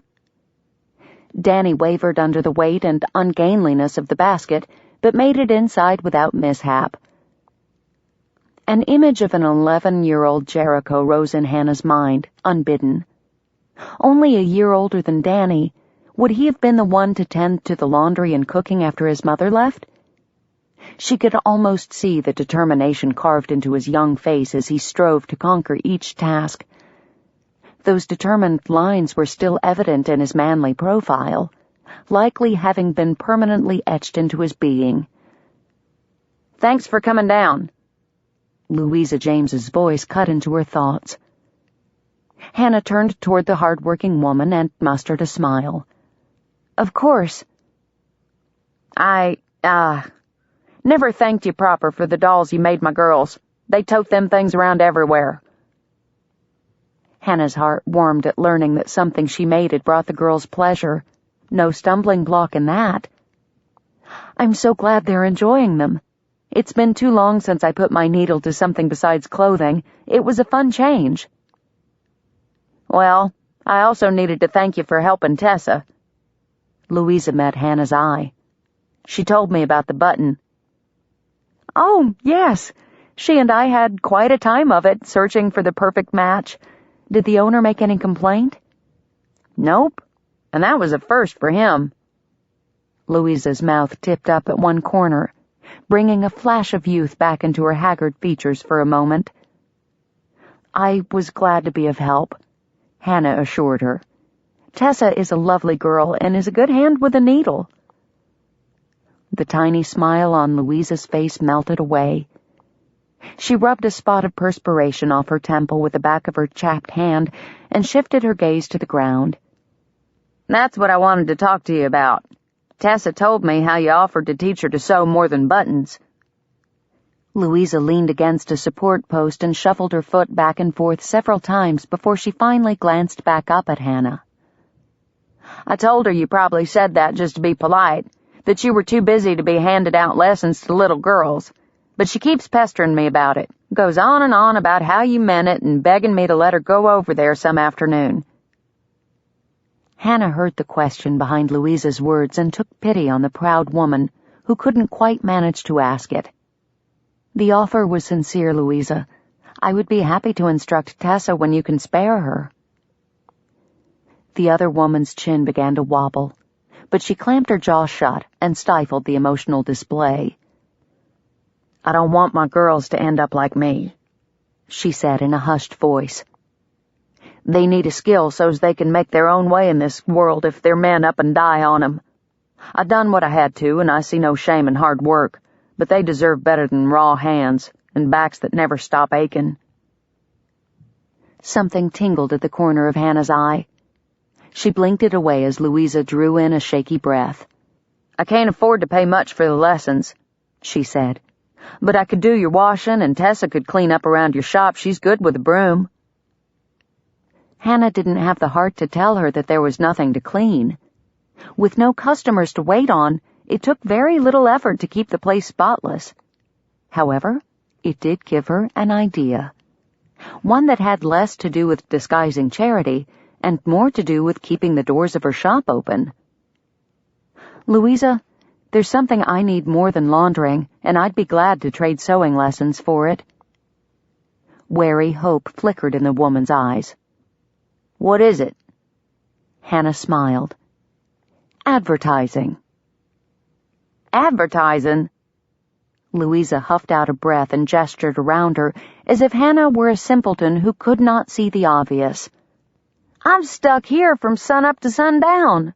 I scarcely find time to run to the mercantile when our foodstuffs run low. I can't traipse around town.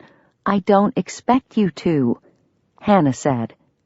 Cordelia Tucker and I have already gone around town with the breadcloths you suggested, and I've had a few visitors to the shop since then, but I need some way to catch their interest when they have a need. I hadn't thought of it until just this moment, but perhaps I should stop emphasizing my larger services and focus instead on the mending and alterations I can do. Ease people in, like you were talking about. Louisa's eyes narrowed. How do you expect me to help with that?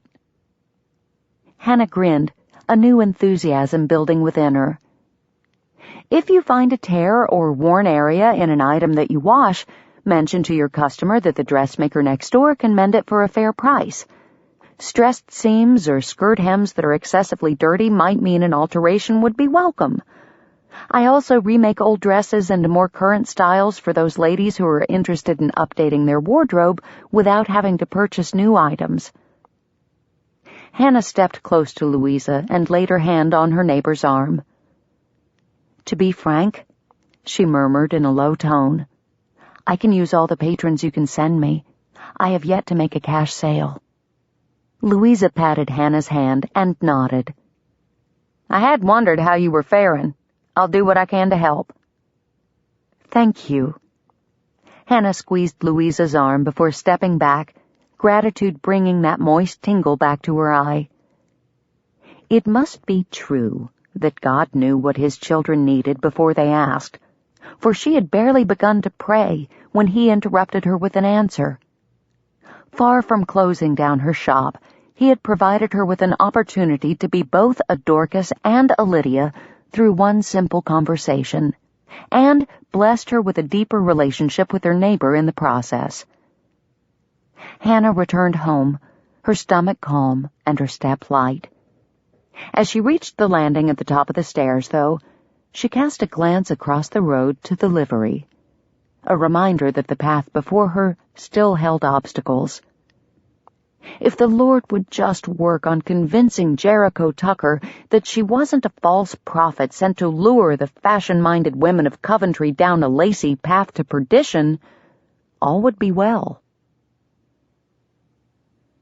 Chapter 16. Standing in one of the livery's box stalls, J.T. ran a hand down the right front hock and fetlock of his favorite gray gelding. It had been 2 weeks since he'd ridden the animal away from town like an outlaw on the run. 2 weeks since he'd spoken to Miss Richards. Not only had he injured a gal's feelings that day, he'd injured his horse. Eager to gallop, the gray had responded to J.T.'s urgency with energetic strides, but he'd pushed too far. The hard ride over the hilly countryside took its toll. By the following morning, the animal favored his right front leg, and a warm, swollen area emerged above the fetlock. J.T.'s guilt doubled. Unintentionally hurting a woman's feelings was bad enough. At least he could take comfort in the fact that he'd been trying to open her eyes to the truth. But his horse? He'd punished his mount with a heedless, bone-jarring run that left the animal nearly lame. Horses were his livelihood, for pity's sake. He knew better. His treatment of cold compresses and bandages had restored the gelding's soundness, though. J.T. found no evidence of swelling this morning, only smooth bone and cool skin beneath the gray coat. He turned the gelding out into the corral and lifted his chin to the sky. A cold mist spat in his face. Fitting. He might have been able to fix things with his horse, but mending things with Miss Richards was a different matter entirely. He wasn't even sure he should. After all, what could he do? He had no intention of taking back anything he'd said. He only regretted that she'd been hurt by it. Not knowing how to proceed, he'd opted for the easy way around the predicament. He was avoiding her. At first, he'd harbored hope that their confrontation would discourage her from working with Delia. But it didn't. He'd barely had time to duck behind the chicken coop the next morning when Miss Richards arrived to collect his sister for their walk. Every morning since, he'd made a point to get out of bed 30 minutes early to ensure he was safely inside the livery walls before she emerged from her place across the street. Not that he didn't still keep tabs on her. He had Delia to consider, after all, and it was amazingly easy to stay abreast of Miss Richards's activities thanks to Danny. According to the kid, she'd started giving Tessa sewing lessons. At first, J.T. hadn't been too thrilled about the arrangement. The last thing Coventry needed was another fancy seamstress. But then, he figured the girl needed to learn how to sew if she planned to take care of a family of her own one day. And as much as he hated to admit it, Miss Richards knew a thing or two about pushing a needle through cloth. If Louisa didn't have the time or energy to train the child, Miss Richards was a logical second choice. So now, whenever Danny showed up to muck stalls, J.T. engaged him in conversation. He'd learned all kinds of fascinating tidbits. For instance, the mystery beverage that Miss Richards drank every morning with Ezra Culpepper was cocoa. She apparently had a strong hankering for the stuff.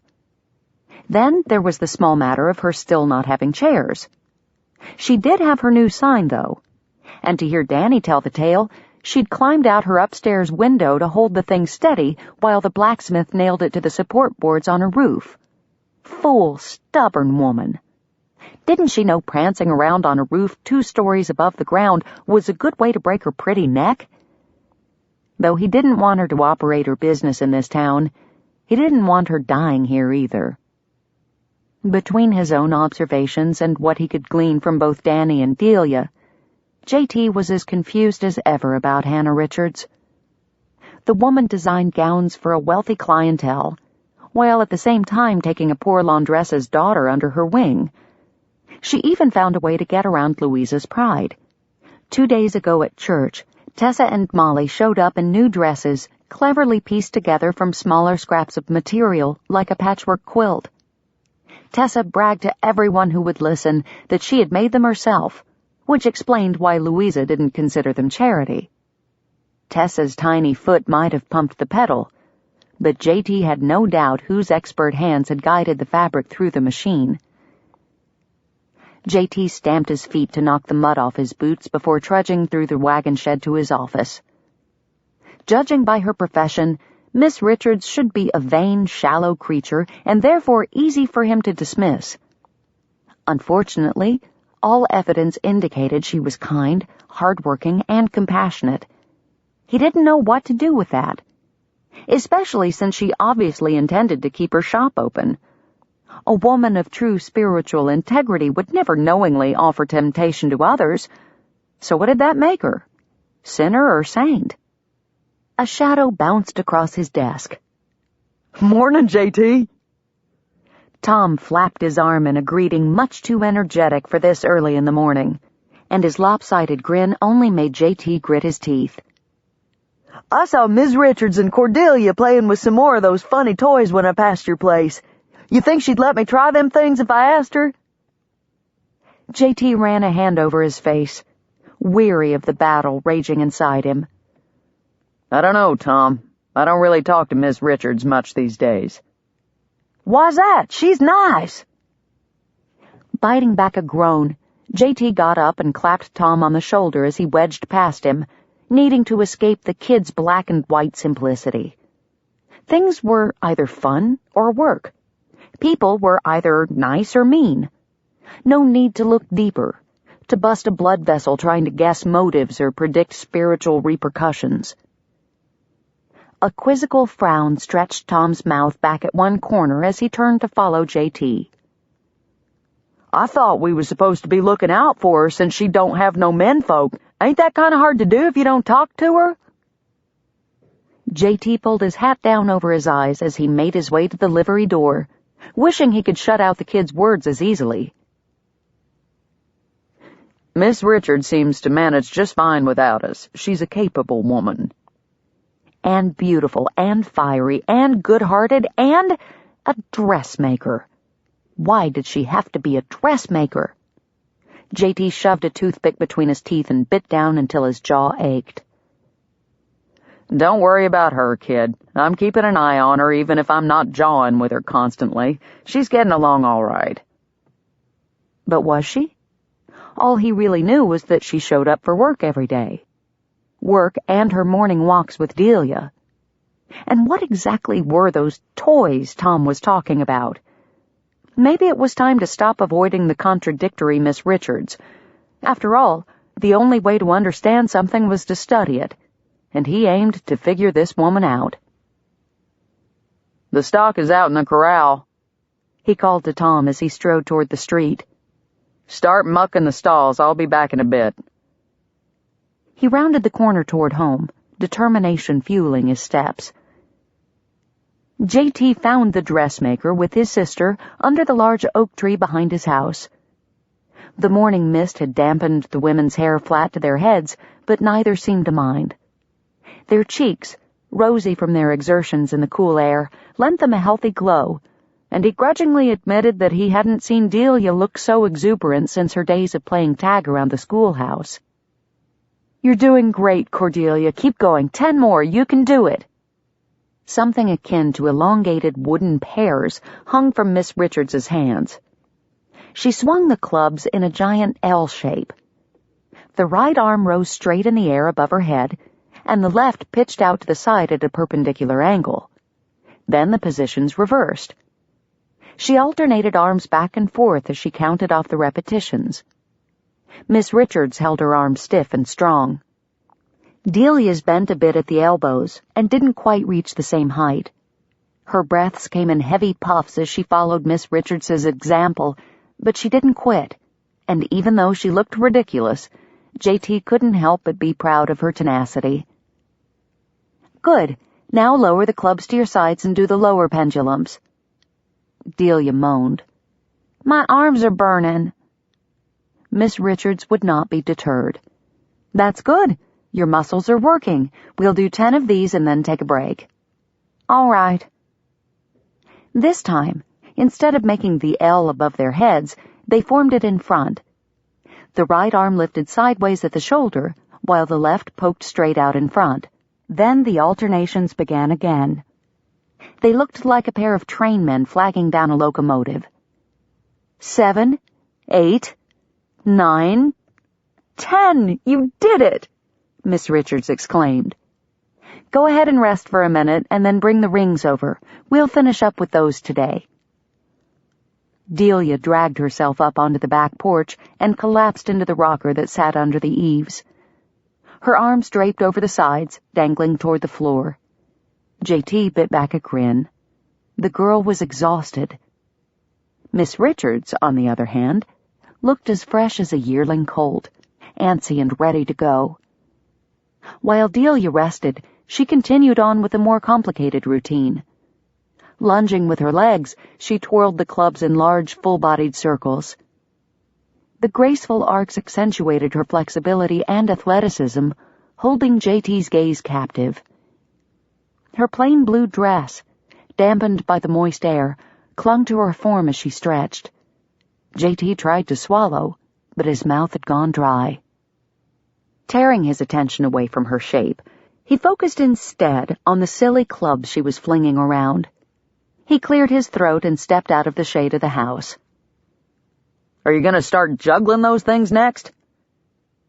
Frustrated by his physical reaction to the woman who caused him no end of mental angst, his voice came out with more derision than he'd intended. The little lady jumped and emitted a quiet squeak, much like she had the day she'd fallen through the rotted staircase and into his arms.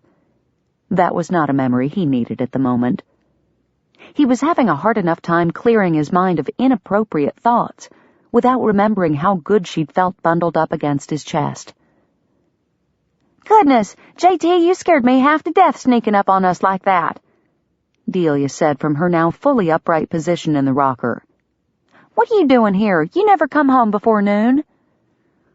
"I decided to see for myself what kind of secret activities the two of you engage in every morning." JT spared a brief glance for his sister before striding toward the tree and the bristling woman beneath its branches. "Had I known you were entertaining the notion of joining a circus act, Miss Richards, I would have offered to wire P.T. Barnum on your behalf." "Circus act?" Her lips thinned into a straight line, and she waved the wooden clubs at him. JT halted a few steps away.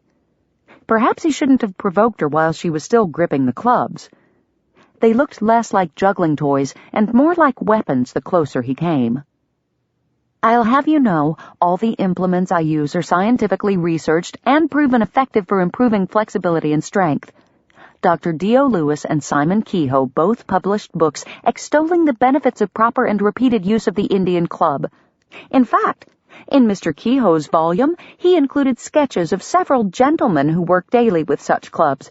I can tell you their muscular physique would outmatch any man." The annoying woman made a point to glance at his chest and then roll her eyes away as if she found him lacking. Him! No dandy from New York who passed time swinging some feeble little clubs in a gymnasium somewhere could compete with the man who worked hard for a living. Not on any day of the week. He'd like to see one of those fellas 4K into a loft for an hour, or plow a field of tough Texas soil under the hot sun from dawn till dusk. And just what was she doing gawking at pictures of men physiques anyhow? JT shrugged his shoulders and flexed his muscles under his coat. "You really shouldn't criticize something you know so little about. Jericho." He blinked and narrowed his gaze. No one had dared call him by that name in years, not since his mother had left. His pa's belt had kept him from back-talking when his mama insisted on using the name despite his protests, and he'd even borne up under his teacher using it. But not one of his peers dared go against his wishes. He'd pummeled the last fellow who tried, a 12-year-old kid who didn't think a 9-year-old could thrash him. The smart aleck hadn't reckoned on how much JT hated the name. What boy wanted to be named after a city that crumbled when a bunch of nomads walked around it? Not exactly an image of strength or fortitude. Besides, she liked it. If Mama could abandon him, he could sure as shootin' abandon the name she tried to saddle him with. JT silently worked his jaw back and forth.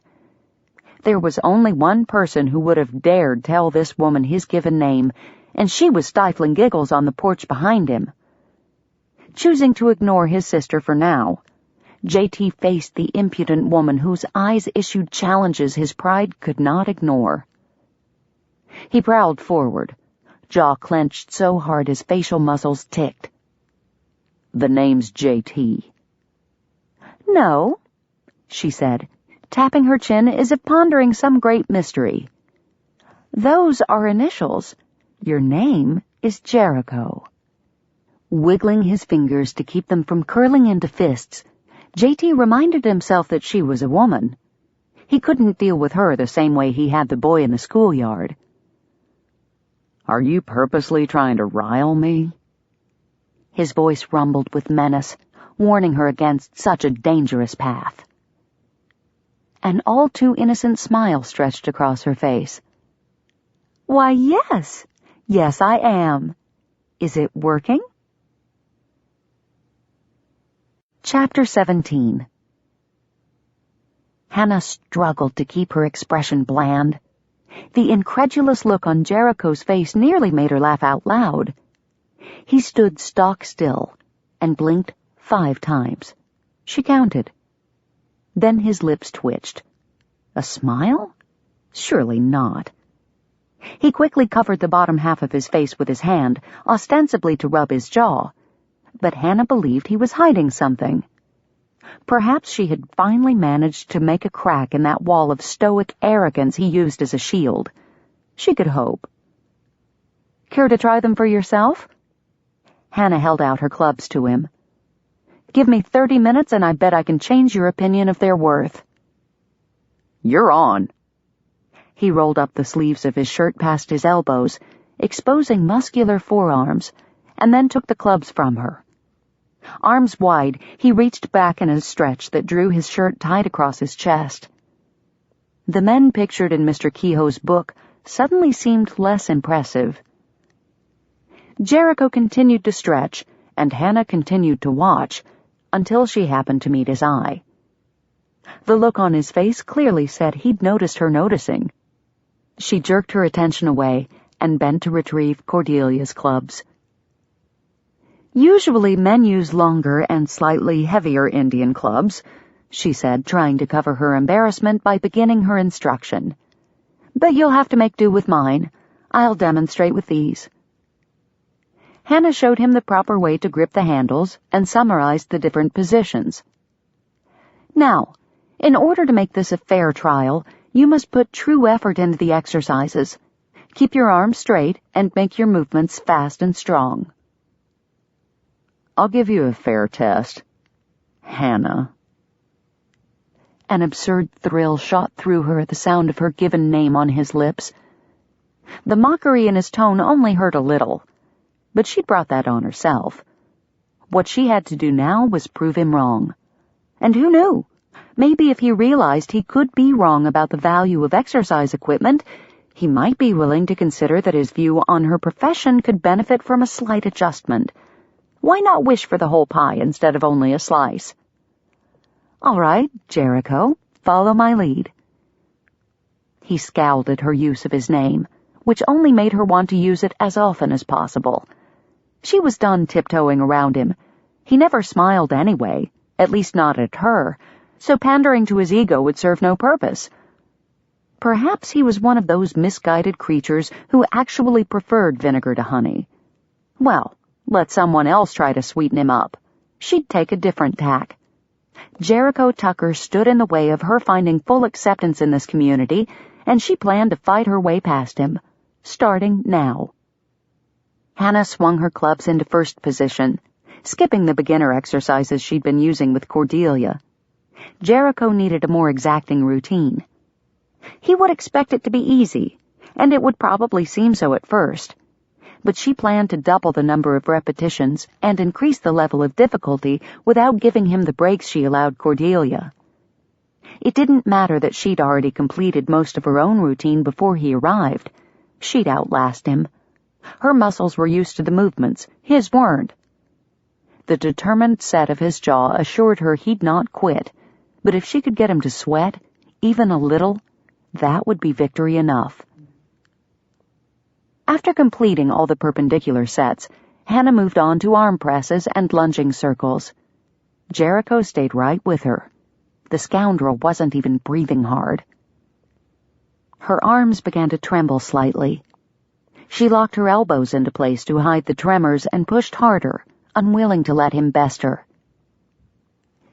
"This next move is complicated," Hannah told him, careful to regulate her exhalation so as not to huff at all. "Think you can handle it?" "I can handle anything you want to throw at me, sweetheart." He cocked a brow at her. Hannah cocked one right back. He'd not fluster her with his swagger and mock endearments. "You'll like this one, Jericho," she said. "It's named the moulinet, or broadsword exercise. Very manly." "Stop calling me that." Hannah couldn't hide her grin this time. "What, manly?" His scowl darkened. "Oh, you mean Jericho." She shook her head. "No, I don't think so. I like it too much. Jericho. A city so sure of itself and its strength that it couldn't acknowledge the possibility that someone else might succeed with methods that appeared foolish and wrong in its eyes. Fits you rather well." Before he could comment, she began the next movement. It required concentration and a loose wrist to twirl the clubs before tucking in the elbows and circling the arms around in a large arc. Jericho seemed to have a little more difficulty mastering the precision of this one, and Hannah inwardly gloated. "It's been 30 minutes, Cordelia called out from her vantage point on the back porch. "Why didn't you work the rings with him before the two of you quit?" Hannah winced. She'd been so caught up in proving her point to Jericho, she'd completely forgotten about Cordelia. Her friend didn't seem to mind, though. She leaned forward in her chair, as if she had a front row seat at an outdoor theatrical. "Your brother only agreed to 30 minutes, Hannah called back as she brought her spinning clubs to rest. "I wouldn't want to tire him so much that he can't perform his duties at the livery today." "No chance of that," Jericho grumbled. Hannah wasn't sure that working the rings with him was a good idea. The apparatus required that two people grip them at the same time, often bringing the exercisers into close proximity. Being near this man tended to have an addling effect on her brain, and she needed all her wits about her to battle him successfully. "I won't ask you to do the rings," she said, dropping her clubs into the box of equipment at the base of the tree. "You've sacrificed enough time already. I'm sure you'll agree, though, that these instruments are not mere toys." He came up behind her, reached over her shoulder, and dropped his own clubs in the box. Was that faint, musky odor perspiration? Triumph welled in her. Then his arm brushed against hers. Triumph fled, replaced by a wobbly-kneed feeling that rattled her nerves. She stiffened and demanded that her body cease its traitorous behavior, but her pulse ignored her and continued with its giddy little dance. "I haven't made up my mind yet about your methods," he said, still standing much too close. "I better try these ring things, too. I should make sure they're safe for Delia." "Of course they're safe," she snapped. "Children use them." She tried to move away, but his piercing eyes kept her feet planted. "Afraid your contraption will prove ineffective?" "No." What she feared was that Jericho's nearness would render her ineffective. But she'd never been one to back down from a challenge, so she hobbled her high-stepping pulse and looked Jericho square in the eye. "Very well. I'll show you the rings." He nodded and stepped back, finally allowing her to draw a full breath. She crouched down by the box and dug out 2 cherry wood rings that always found their way to the bottom. Holding one in each hand, she straightened and faced the large man in front of her. "Those are the rings?" he scoffed. "They can't be more than 6 inches across. What are you supposed to do with them? Play horseshoes?" Hannah speared him with a look. "I prefer braining pompous livery owners with them. Should I show you the technique?" He raised his hands in surrender and mumbled a half-hearted apology. Though his lips didn't twitch this time, the skin around his eyes crinkled. If she could just get the two actions together, she might have the makings of a genuine Jericho Tucker smile. Discarding that thought as too distracting, She focused on the fundamentals of her lesson and thrust her arms out toward him. "Grab hold of the rings." The moment he complied, an unwelcome heat surged through her. His broad hands encompassed such a large portion of each ring. "These were designed to be used by two people of similar height and strength for maximum efficiency." She tilted her chin up to look him in the face. "Since you are taller and stronger than I am, the exercise will not be as beneficial to you, but I think I can present enough of a challenge to give you an idea of how it works." "We'll see." Hannah's ire sparked. Hesitation fell away as the spirit of competition took over. "Match my strength and keep up if you can. Jericho." They began with a series of push and pull exercises that mimicked the motion of a piston pumping back and forth. Their left feet stood together in the center, while their right legs supported them from behind. At first, he offered her little resistance as she dragged his arm forward and back, but he soon adjusted, and her muscles strained to keep up. Next, they stood back to back and did opposing side lunges with their still connected arms overhead. Her skirt swished against his legs several times. He gave no indication that he'd noticed, so she affected the same undisturbed mien. "You should be able to feel a stretch along the outside of your arm," she said. "These routines are excellent for improving flexibility." Jericho grunted in answer. They did the same position again, only this time they faced each other. Hannah made certain to lean back as they lunged to avoid coming into contact with Jericho's chest. However, the effects of her extended workout, combined with the fact that she was within a hair's breadth of touching the man whose nearness invited her pulse to polka, left her struggling for air. Which had to be the reason she progressed to the next section of the ring routine without first considering the consequences. Their right feet together, she and Jericho faced each other and leaned backward as far as possible, using one another's weight as a counterbalance. Then, she explained, on the second count, they would press their arms forcefully outward, bringing their heads and shoulders together. Like a good student, Jericho followed her instructions not to bend his elbows. Unfortunately, she failed to take into account his much longer arms. As he pulled wide, she was helpless to stop her forward momentum and thumped directly into his chest. His well-braced leg kept them from tumbling onto the ground, but nothing could keep them from pressing so closely together that she could feel his heart beating against hers. For an endless moment, he stared down at her, surprise and something much warmer flaring in his eyes. Then, common sense prevailed. He released the rings, held her about the waist, and set her on her feet. "I think I've got the general idea now." Jericho cleared his throat and backed away until he reached the back fence. "I'm heading to the livery, Delia," he called to his sister, never once glancing back at Hannah. "I'll see you at lunch." Then he left, his long-legged stride eating up the turf at a near run. Hannah leaned into the tree for support as she watched him go, a sinking feeling settling into the pit of her stomach. She had no idea if she'd proved anything to Jericho with her exercises, but she'd proven something to herself. Something disastrous. She was falling in love with a man who could never return her affections. Chapter 18. JT took the shortcut home for lunch, through the corral and across the strip of land behind his house. As he passed the big oak, he needed his upper arm. He hated to admit it, but flinging around those silly clubs had made him a bit sore. And the rings? He should have taken Hannah up on her offer to forego the blasted things. She'd been so close to him, he could smell the mist in her hair, see the sky in her eyes. And when she moved, her skirt brushed against his legs like sandpaper scoring a match. Until she fell and accidentally ignited the flame. It had taken a wagon load of self-control to set her away from him.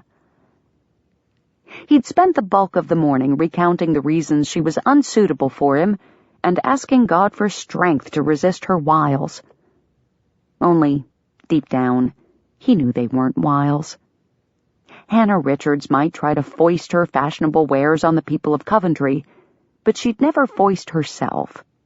He'd seen her efforts to maintain a discreet distance between them while they worked through the ring routine, a Herculean task considering they were connected at the fingertips. No, she was just a lovely, misguided woman who tugged at his heart and tempted his body. With God's help, he could resist. He had to. He'd not repeat his father's mistakes. J.T. thought back to the day his father had taken him aside to tell him the woman they had both loved was gone for good. His face haggard, his eyes dull, he clapped J.T. on the shoulder with one hand while pulling down the wedding photograph from the mantel with his other. Color slowly drained from his knuckles as he tightened his grip on the thin metal frame until his thumb pressed the glass so hard it cracked. "Don't follow in my footsteps, son." That was all he said, but it was enough. J.T. remembered the excuses his father had made when his mother closed herself in her room in one of her huffs, leaving him to finish dinner or soothe a crying baby Delia. He'd said that she was just high-strung, as if that explained anything. Then, more often than not, he had passed the stirring spoon or baby over to J.T. and disappeared behind the closed door to mollify his child bride. It didn't take much imagination to figure out their history. When his father met his mother, he must have been so taken by her fine looks and youthful exuberance that he'd willingly closed his eyes to her faults. She'd been 14 years younger than he, and J.T. supposed his father had been flattered by her attentions, sure that once she matured and settled down, her pretty pouts and artful manipulations would disappear. But they didn't. They intensified. J.T. had seen it firsthand. She birthed him 2 children and complained all the while about the loss of her figure. She demanded expensive clothes and trinkets until her husband's savings were depleted, threatened to leave him if he tried to tell her no. J.T. couldn't remember her ever sacrificing something for another person strictly out of kindness, not even for him or Delia. The day they laid his father to rest, J.T. stood at the grave and vowed to take his father's advice to heart. And he had. Until Hannah. Something about that woman weakened his defenses, and he needed to figure out what it was, soon. Reaching the house, J.T. paused on the back porch. He shoved thoughts of his parents back into their pigeonholes and threw a mental blanket over Hannah before pushing through the door. The safety of routine restored the last fragments of his control as he stepped into the kitchen and hung his hat on its hook. "What's for lunch, sis?" Roasted chicken and parsnips with apple dumplings for dessert. Delia opened the warming oven, and a blend of savory and sweet aromas filled the kitchen. J.T.'s stomach gurgled in anticipation. He washed up at the kitchen pump and took his place at the table. Concentrating so hard on keeping everything normal, he was halfway through his meal before he realized his sister was staring at him. Glaring at her over his chicken leg, he swallowed the hunk of meat he'd been chewing. "What?" Elbow propped on the table, she braced her chin on her hand. I think she's right. "Who?" You don't smile. Strange that I hadn't noticed it before. After imparting that keen observation, she turned her attention to her plate and stabbed a roasted parsnip with her fork. J.T. had no doubt to whom his sister referred. Not wanting to encourage conversation in that direction, he said the first thing that came to his mind. "The gray's all healed up." Of course, thinking of the injured gelding did nothing to stem the flow of thoughts regarding Miss Richards. That's good. Delia took a dainty bite of chicken, and only then did J.T. notice that her plate held a much smaller portion than usual. "You feeling all right?" She nodded. I'm fine. With a shrug, he cut into his dumpling. baked apple and cinnamon wafted up to him as he slid a healthy portion onto his fork. He lifted the bite to his mouth, already tasting the juicy goodness, when he caught Delia grinning at him with a gleam in her eye. The fork clanked down onto his plate. "Now what?" "You and Hannah had a lively time this morning. What'd you think of those exercises?" Swallowing a groan when he would much rather be swallowing his dumpling, J.T. leaned back in his chair. "I think I would have been laughed out of town if anyone had seen me swinging those ridiculous clubs. If you and Miss Richards want to embarrass yourselves with that stuff, be my guest, but don't expect me to touch one of those things ever again." "But did they work?" Not yet willing to concede that point, he merely grunted. In response, she reached across the tabletop and snagged his fork. Before he could stop her, she slid the fruity tidbit off the tines and into her mouth. "Hey!" He made a grab for her arm, but missed as she flopped back into her seat. She smiled in triumph, her lips as wide as they could be while still concealing their prize. "Imp, get your own dumpling." He sawed off a second section and crammed it into his mouth before she could steal it. "I only wanted a bite," she said as she dabbed her lips with her napkin. "I'm taking the others to Mr. Franklin at the telegraph office." "You didn't make yourself one?" That wasn't like her. Delia loved sweets. "Not today." She got up to refill his coffee cup, and J.T. considered her more closely. Her brown dress was hanging a bit looser around her middle. She was losing weight. "You sure you're not sick?" Delia set the coffee pot back on the stove and began packing a man-sized portion of food into her delivery basket to take to Ike. "I'm fine, J.T., really. Stop your fussing." He lifted his coffee to his lips and sipped the hot brew. "Maybe you should cut back on all that walking and calisthenic nonsense. You're getting thin." "Do you think so?" She looked downright pleased by the idea. J.T. frowned. "If you're feeling poorly, you should rest, not wear yourself out with crack-brained exercises." "Actually, feeling poorly is exactly why Hannah got involved with Dr. Lewis's gymnastic system in the first place." Delia collected his empty plate and set it in the dishpan. He told himself not to ask, but an irresistible curiosity drove him to it anyway. "She was ill?" "As a child, yes. From what Hannah told me, she nearly drowned the summer she was 10, swimming in a pond near her home. She developed pneumonia, and her lungs weakened to the point that the doctors believed she'd be an invalid the rest of her life." J.T. drew a toothpick from his pocket to clean his teeth and tried to picture a young Hannah lying in bed with nothing to occupy her beyond a needle and thread. The image didn't fit the woman he knew. It was much easier to envision her as a rambunctious girl bounding over hills and dales in pursuit of rainbows, butterflies, and armloads of wildflowers. "She's certainly no invalid now." Delia chuckled as she covered the food basket with a clean napkin. "No, she's certainly not. Apparently her mother ran across a book by Dr. Lewis that emphasized the stimulating effects of sunshine and exercise on curing weak lungs and recommended the use of apparatus, such as Indian clubs and lightweight dumbbells. She started Hannah on a simple regimen and built on it little by little until her health was fully restored. Hannah never gave up the habit." "Gotta go," J.T. mumbled. He pushed away from the table and got up, eager to escape the conversation about Miss Richards. The last thing he needed was another reason to admire the woman.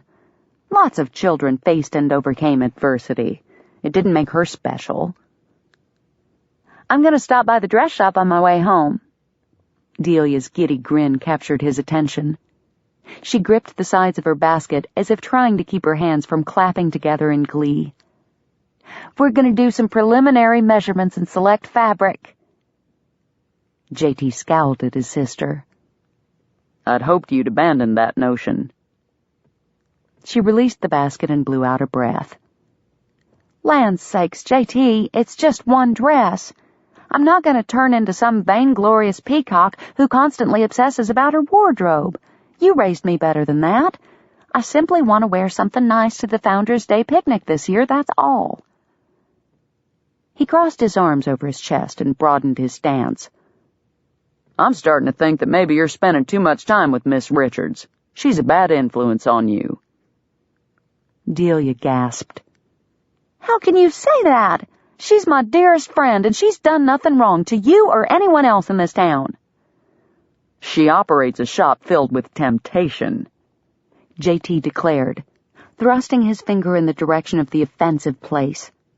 "Her designs aren't simple dresses created to keep a person protected from the elements. Nope, every last one of them has been specifically crafted to draw attention to the figure of the woman who buys it, stroking the customer's vanity and giving her reason to snub those less wealthy or attractive than she.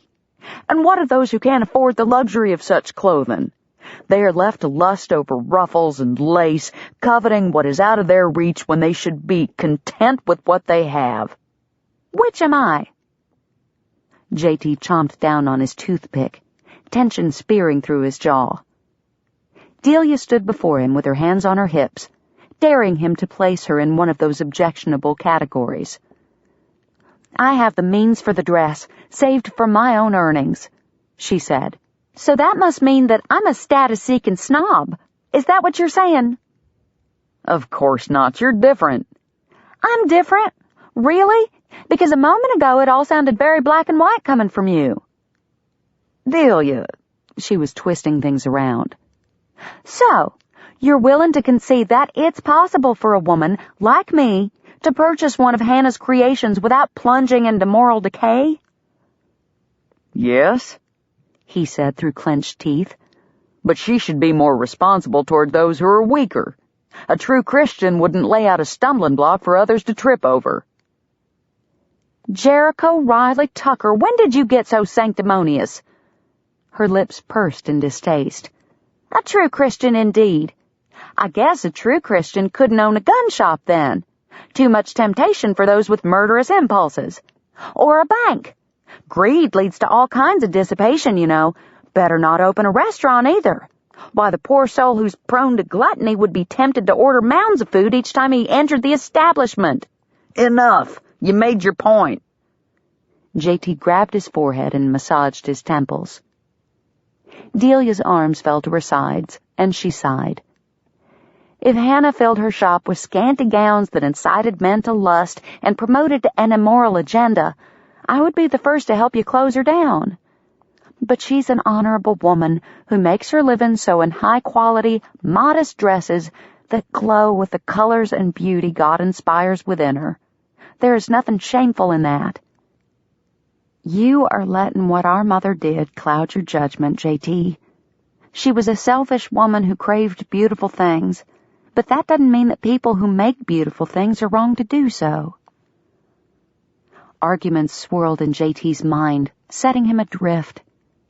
What Delia said made sense, but he feared her logic was another test of his conviction. He wanted to believe that Hannah was innocent of any wrong. If she were, there would be no reason to continue fighting his attraction for her. Waves of doubt tossed him to and fro, until the verse from 1 Peter about beauty coming from within and not from outward adornment sprang to the surface like a life preserver. He latched on to it. She might not be promoting immodesty, but she is promoting false ideas about beauty that could lead others astray.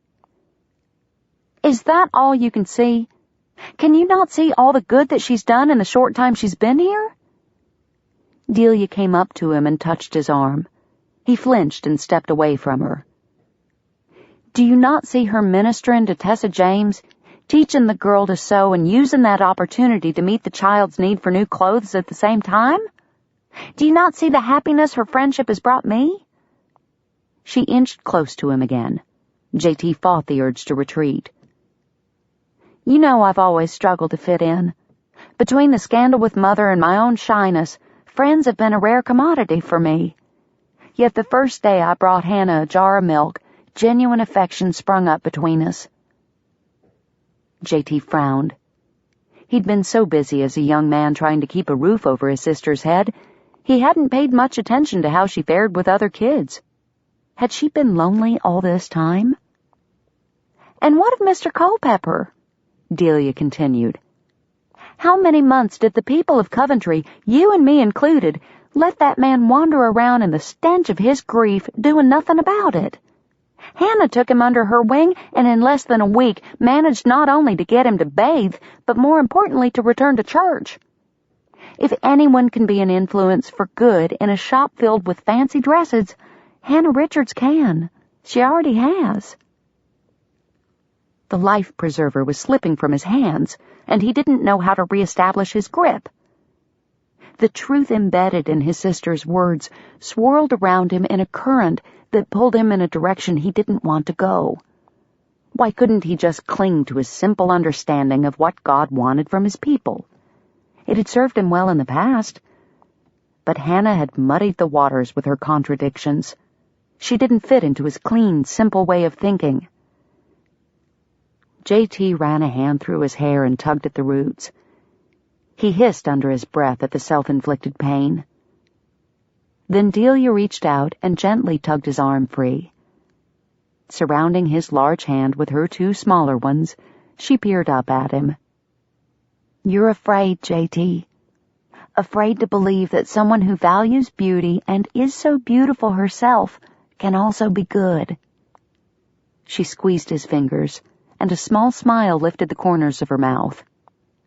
"I saw how you looked at Hannah this morning. You're developing feelings for her, aren't you? Despite your rigid rules. Don't let Mother's choices poison yours. Just because she broke your heart doesn't mean that Hannah will, too. Beauty, in and of itself, is not wrong." Without conscious thought, a verse he'd quoted often while Delia was growing up tumbled from his lips. "Favor is deceitful and beauty is vain, but a woman that feareth the Lord, she shall be praised." Proverbs 31:30. His sister shook her head, her smile fading. "No one's arguing that a woman should pursue beauty above a relationship with her Lord. Maybe it's time you went back and reread that chapter in Proverbs. Look again at the woman who is praised as a godly example of virtuous femininity. The wife whose value is above rubies. I dare you, J.T. Look for yourself. What type of clothing does she wear? How does she earn her living? Then maybe we can have this discussion again." This audiobook has been broken into multiple parts to make the download faster. You have reached the end of a part, but not the end of the complete audiobook. So please check your library for the next part of this audiobook. Audible hopes you have enjoyed this program. Recorded Books Inspirational presents an unabridged recording of A Tailor-Made Bride by Karen Whittemire. Chapter 19. J.T. trudged back to the livery, a Bible tucked under his arm. He'd never thought of himself as a coward, but he'd been extremely tempted to toss his conversation with Delia to the wind and ignore her challenge. What if he dug deeper into the Word, as she suggested, and discovered he needed to adjust his beliefs? Could he do that? They'd been his rock for so long, guiding him, shaping him. If they turned out to be shifting sand... Tom waved at him as he approached the office. "Doc came by to rent the buggy. Said Mrs. Walsh was due to have her next young'un any day and he wanted to pay a call on her. I hitched up the roan. Hope that's all right." He crammed his hands into his pockets and rocked up and back on the balls of his feet. J.T. slapped him on the arm. "You did fine. I'll add it to his account." A grin exploded across Tom's face. The Bible under his arm poked J.T.'s ribs as he moved past the young man and reached for the knob on the office door. A similar jab from within made him hesitate. He glanced over his shoulder. Tom?" The boy spun around and trotted back to J.T.'s side like an eager puppy. "Yeah? Would you mind sticking around for an extra hour or so? I've got some things to work on and I'd rather not be disturbed." "Sure." Tom eyed the black leather protruding from beneath J.T.'s bicep, If them things need a Bible to figure out, I reckon they must be mighty important. No one'll bother you unless there's an emergency. I'll see to it." "Thanks." J.T. pulled the book from under his arm and lifted it to the brim of his hat in salute. Then he entered his office and closed the door.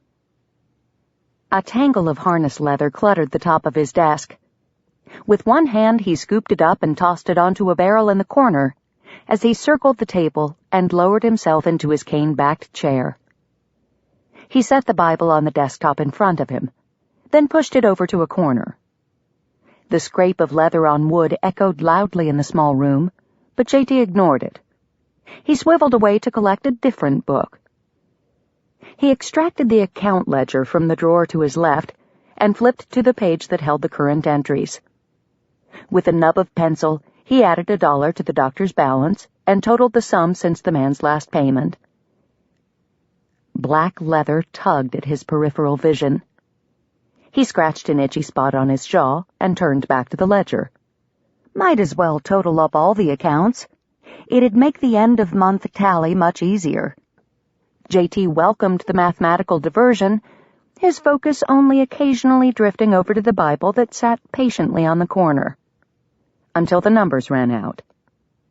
With no sums to keep his conscience at bay, the black book loomed large, creeping into his line of sight.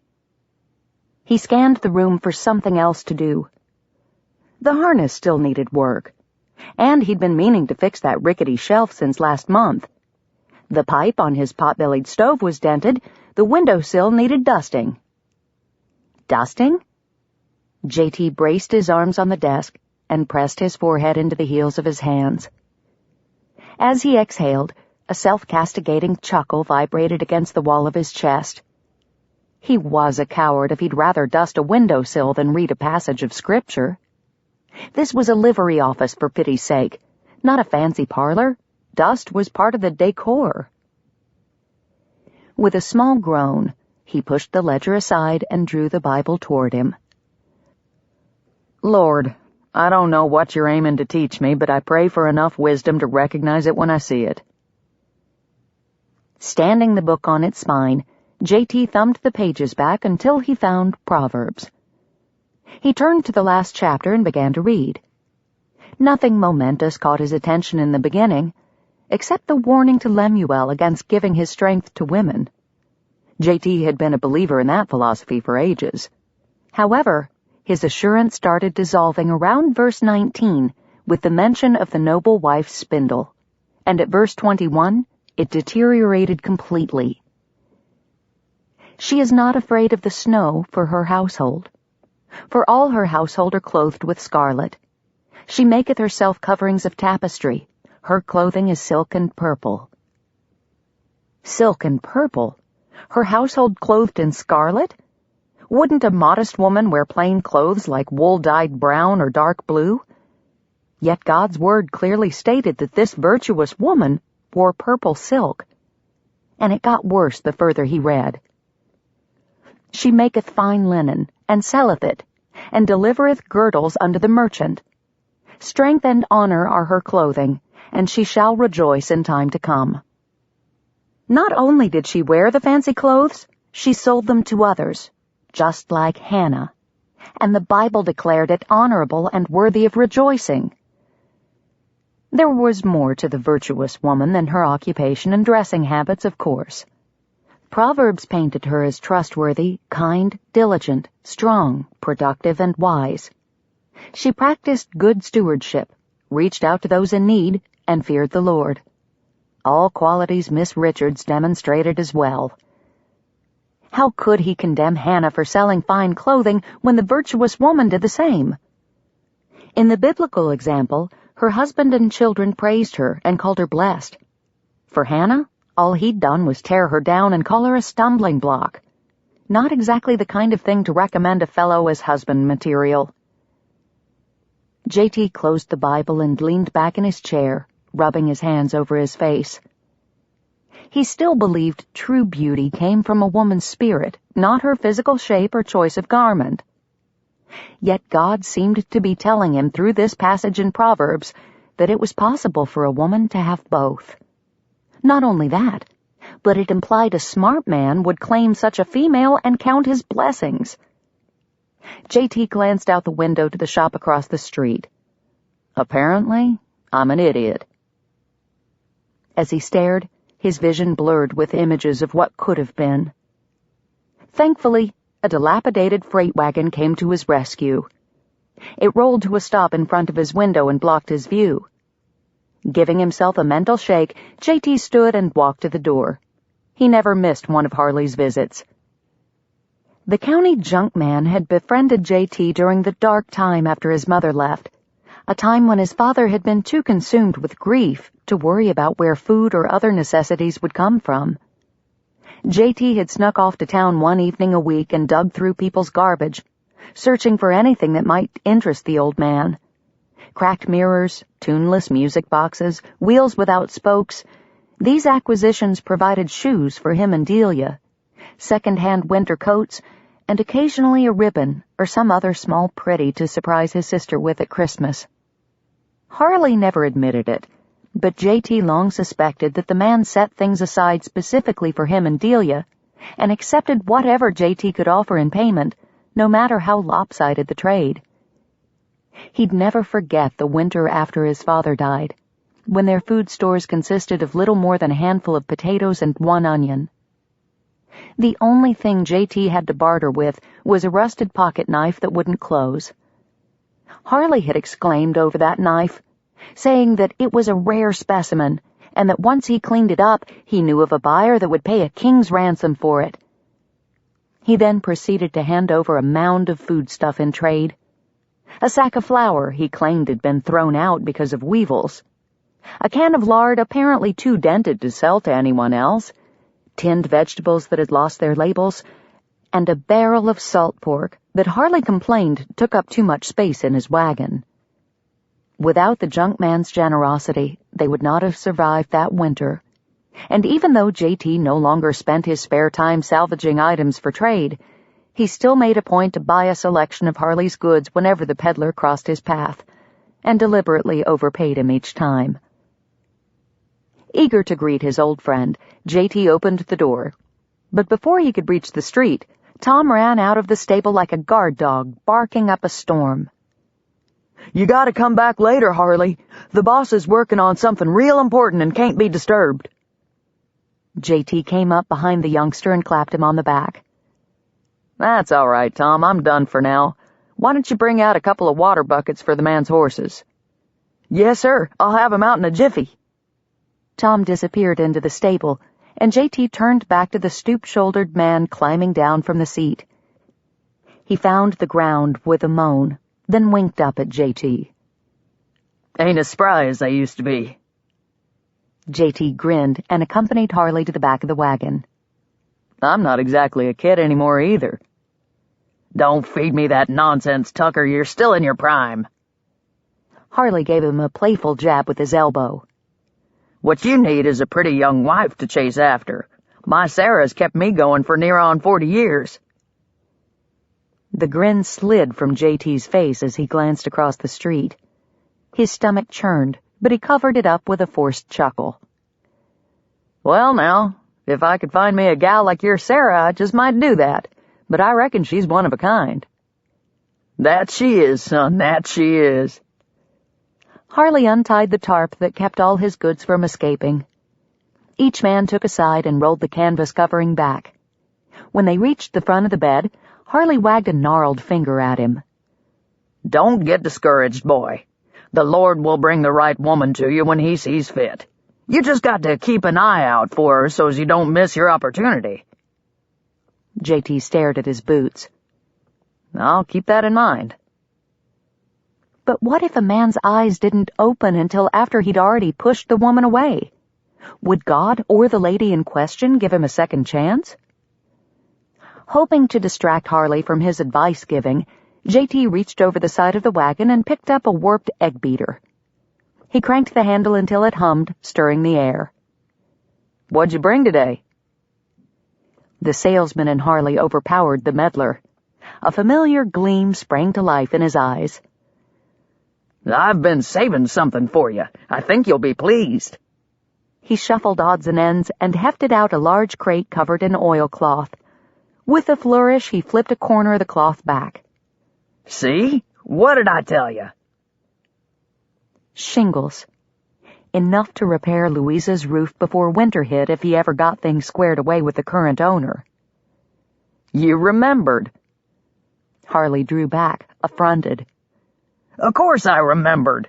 What kind of a junk man would I be if I didn't acquire what my customers are looking for? His ready smile reappeared quickly, though, as he leaned over his prize. They're machine-cut cypress from the sawmill in Bandera. Notice the clean, even lines. He handed one to J.T. to inspect. Met a fellow who worked down there. He traded him for an ear trumpet. Guess all that mill work took a toll on his hearing. These'll be perfect, J.T. said. Better than any I could have picked up around here. He tossed his sample shingle back into the crate, replaced the oilcloth, and set the box against the wall of the livery. As usual, Harley insisted on showing him a handful of other treasures, none of which caught his interest. But when the peddler removed a quilt from a three-legged side table to show him the ornate carvings, J.T. glimpsed a couple of chairbacks. Are those chairs a matched pair?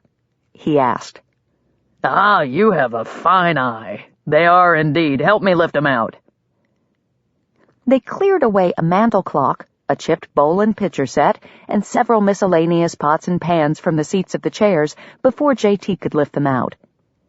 Careful to position them between the wagon and the livery so no one from, say, across the street could see, he took stock of their condition. They're missing a few spindles, Harley said. But the overall construction is sound. A little sanding, staining, and they'll be good as new.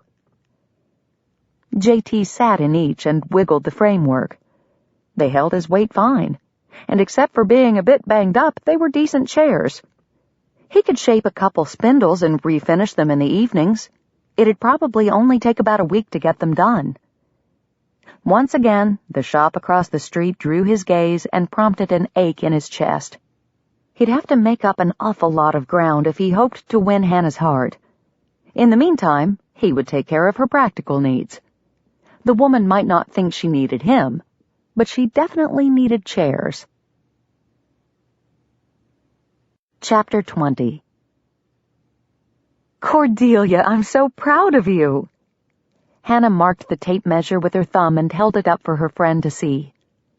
You've lost an inch around both your waist and chest, 2 inches from your hips. You're making marvelous progress. A blush rose to Cordelia's cheeks. J.T. did mention that he thought I looked thinner. And he was absolutely correct. At the mention of Jericho, Hannah's mind immediately jumped back to her encounter with him under the tree, but she didn't allow it to linger. Cordelia deserved her full attention. Do you really think this'll work? Cordelia asked as she buttoned up her dress. I just came from the telegraph office and Ike doesn't seem to notice any difference in me at all. Well, the change is subtle. The new dress will be more dramatic. Hannah idly flipped through one of her fashion magazines while Cordelia finished dressing. She'd seen the dresses 100 times, so her eyes wandered to the bonnets and faces of the models. A pattern began to emerge, and Hannah stood a little straighter. What do you think about adding a change that's not so subtle, one we can do now? Cordelia tilted her head at her reflection in the mirror, then turned sideways to examine her profile. What kind of change? Hannah came up behind her and began pulling pins from her hair. Cordelia raised her brows in silent question. It just occurred to me, Hannah said, that all of those stylish ladies in Peterson's magazine have not only fashionable dresses, but fashionable hairstyles as well. She met Cordelia's widening gaze in the mirror. If we're giving you a new look, we might as well revamp all of you, including your hair. She raised a hand to her head. My hair? Sure. Hannah hugged Cordelia's shoulders as excitement ricocheted through her. Your hair is one of your best features. It's so thick and wavy. We could cut just a little in the front to give you some bangs. Nearly all the models in the magazine have them. I bet yours will curl up on their own without you even having to crimp them. Then we can exchange your simple bun for a braided chignon. Nothing too fancy, just something different and slightly more elegant. You'll need to wear it lower on your neck so it won't be hidden by your bonnet, but I imagine it won't go unnoticed. I don't know. Hannah gave Cordelia a squeeze and waited for her to decide. She didn't have to wait long. In the mirror, Cordelia's chin jutted out a bit and her lips tightened in a determined line. Let's do it. She turned around and faced Hannah directly. Now, before I change my mind. Hannah grinned and took up her shears, and 20 minutes later, Cordelia's new style was complete. Wavy bangs disguised her broad forehead, giving her a more dainty appearance. The looser chignon softened her face and drew attention to the curve of her neck. When Hannah finally let her see her reflection, Cordelia gasped. That's me? She fingered her bangs and twisted her head to get a better view of the rest of her hair. I can't believe it. I look completely different. Do you like it? Hannah held her breath. Cordelia's smile beamed the answer. I love it. We should go for a stroll and see if anyone comments. Hannah handed Cordelia her bonnet and took her own down from the wall hook. I don't know. Cordelia hedged. Maybe I should get used to it first. Oh, no, you don't. I'm not going to let you crawl back into that shell of yours. Hannah firmly set Cordelia's hat on her head for her and tied the strings. If you hide from people, men especially, they're not going to see you. You have to carry yourself with confidence. Meet their eyes. Smile. Hannah finished with the hat and grasped Cordelia's hands. Are you ready? No. Cordelia shot her a wry glance. But I'll give it a try anyway. Good. Let's go. When they reached the Mercantile, a thin young man was out front sweeping the walk. His ash-blonde hair hung long over his right cheek, but Hannah made out a large reddish birthmark through the camouflage. Hello, Warren, Cordelia said, her head erect, her voice cheery, and her smile warm. Pride surged in Hannah's breast. Her protégé was doing an admirable job. The man's wary eyes drilled into Hannah with uncomfortable force, but then darted away. When they lit on Cordelia's face, however, they softened. Hey. He stopped sweeping and propped his palms on the end of the broomstick. Dad ordered some new muffin and cake tins yesterday. They should be in next week. I thought you might like first pick. Thank you for telling me. I'll be sure to look them over when they arrive. Cordelia, still smiling, moved to the store entrance, but Warren stopped her with his next comment. What did you do to your hair? Hannah could feel Cordelia tense beside her at the man's abrasive tone. Warren was obviously not the most sensitive male of the species. She stepped closer to her friend, tempted to take her hand or pat her arm in a show of support, even though she knew Cordelia needed to handle things on her own. I decided to try a new style. Hannah cut it for me. Cordelia turned to include Hannah in the conversation, and perhaps in the blame should he not like the change. Hannah didn't mind. In fact, she welcomed it. Cordelia would never fish for a compliment, but now Hannah could throw out a line on her behalf. Do you like it, Mr. Hawkins? I think it becomes her quite well. Pink dusted Cordelia's cheeks, and her gaze fell to the ground for a moment before she gathered her courage and looked back up at the shopkeeper's son. She looks fine, Warren said, directing his comment to Hannah. But she looked fine the old way, too. She doesn't need you changing her. Hot accusation burned in his eyes.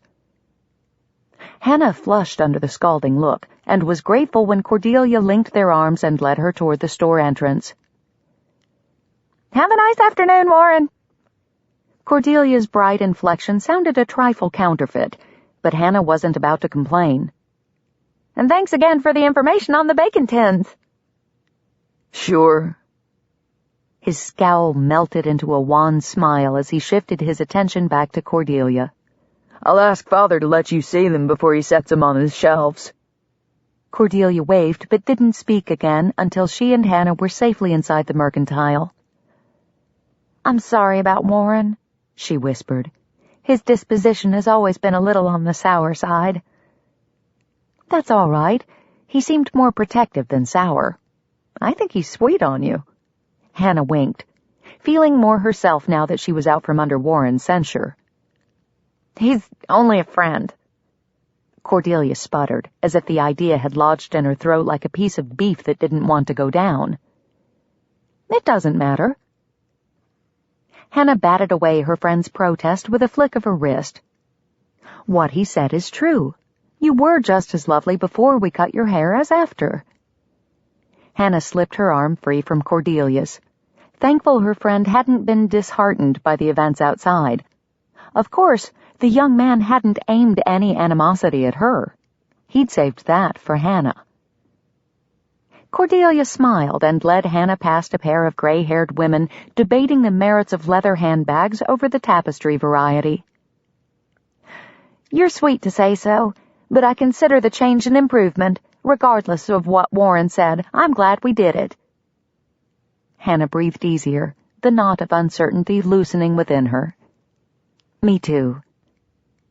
They browsed through the soaps and feminine toilette items near the rear of the store. The rose and lilac scents of the French milled bars tickled Hannah's nose and soothed her spirit. Cordelia passed them by in favor of a ribbon display. Maybe I should change the trim on my bonnet before I visit Ike tomorrow. That's a good idea, Hannah said, matching Cordelia's hushed volume. Make it as easy as possible on the poor man. If he still doesn't notice, maybe you can send him a telegram. Giggles burst from Cordelia, and she quickly covered her mouth in an effort to stifle the sound. Oh, let the little bells free, Miss Tucker. Laughter makes the world a better place. Cordelia jumped, her eyebrows disappearing into her newly cut bangs. Mr. Paxton, you startled me. The middle-aged man swept off his hat and bowed over her hand. Forgive me, my dear. I thought only to rescue the delightful chimes I overheard clamoring for escape. You really shouldn't imprison such a joyful melody. Music is meant to be shared. Hannah recognized the banker from her transactions in his establishment.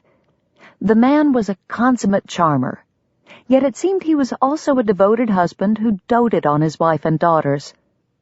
The first time she had met with him to set up her account, she thought him quite the rogue, until she noted the way his eyes caressed the framed photograph of his family that sat on his desk. And since the men of the town treated him with cordiality and respect, she'd concluded that his silver-tongued ways must pose no real threat to the women of Coventry. As Cordelia blushed and struggled to meet the banker's eye, Hannah glanced between the two, her mind spinning. This could be the perfect opportunity for Cordelia to practice her confidence. Unlike Warren, Mr. Paxton would never say a word to injure a lady's feelings, and though his compliments were smooth, they were never false. Miss Tucker is contemplating a new ribbon for her bonnet. Which color would you recommend, sir? Hannah smiled at the man, hoping he would pick up on her hint. Why, Miss Richards, he said. What an honor to be asked for my opinion, especially by a woman as knowledgeable on the topic of fashion as yourself. His brows lifted ever so slightly, and she gave an almost imperceptible nod in return. My wife rarely seeks my advice before making a purchase, but I would be happy to offer my meager services if you believe they would be helpful. We would be grateful for your assistance. Cordelia looked as if she wanted to muzzle her with the bonnet in question. Hannah just smiled. Let me see. Mr. Paxton leaned back to survey Cordelia. A brown ribbon would match your dress, but if you are anything like my wife, you'd find that dreadfully dull. Maybe something bright and cheerful to match that lovely laugh of you. He stopped mid-thought and tapped the side of his jaw. Mr. Paxton? Cordelia shot Hannah a nervous glance. "There's something different about you, but I can't put my finger on it." He stepped to the left and then to the right, studying her. Poor Cordelia looked as if she wanted to make a run for the door. "I've got it! You changed your hair, is that it?" Cordelia patted the tresses that stretched over her temple. Yes, I thought to try something new. "Well, the style is most attractive on you, my dear." Finished with his scrutiny, his jovial manner returned. "Most attractive. I think I might recommend a similar fashion to my daughter Eleanor." Truly? A radiant smile broke free across Cordelia's face, and she made no effort to hide it behind her hand. "Truly. Now, I'm off in search of some tooth powder. Have fun with your ribbons, my dear." I will, thank you. Happy roses blooming in her cheeks, Cordelia wiggled her fingers in a tiny wave as the banker meandered over to the next aisle.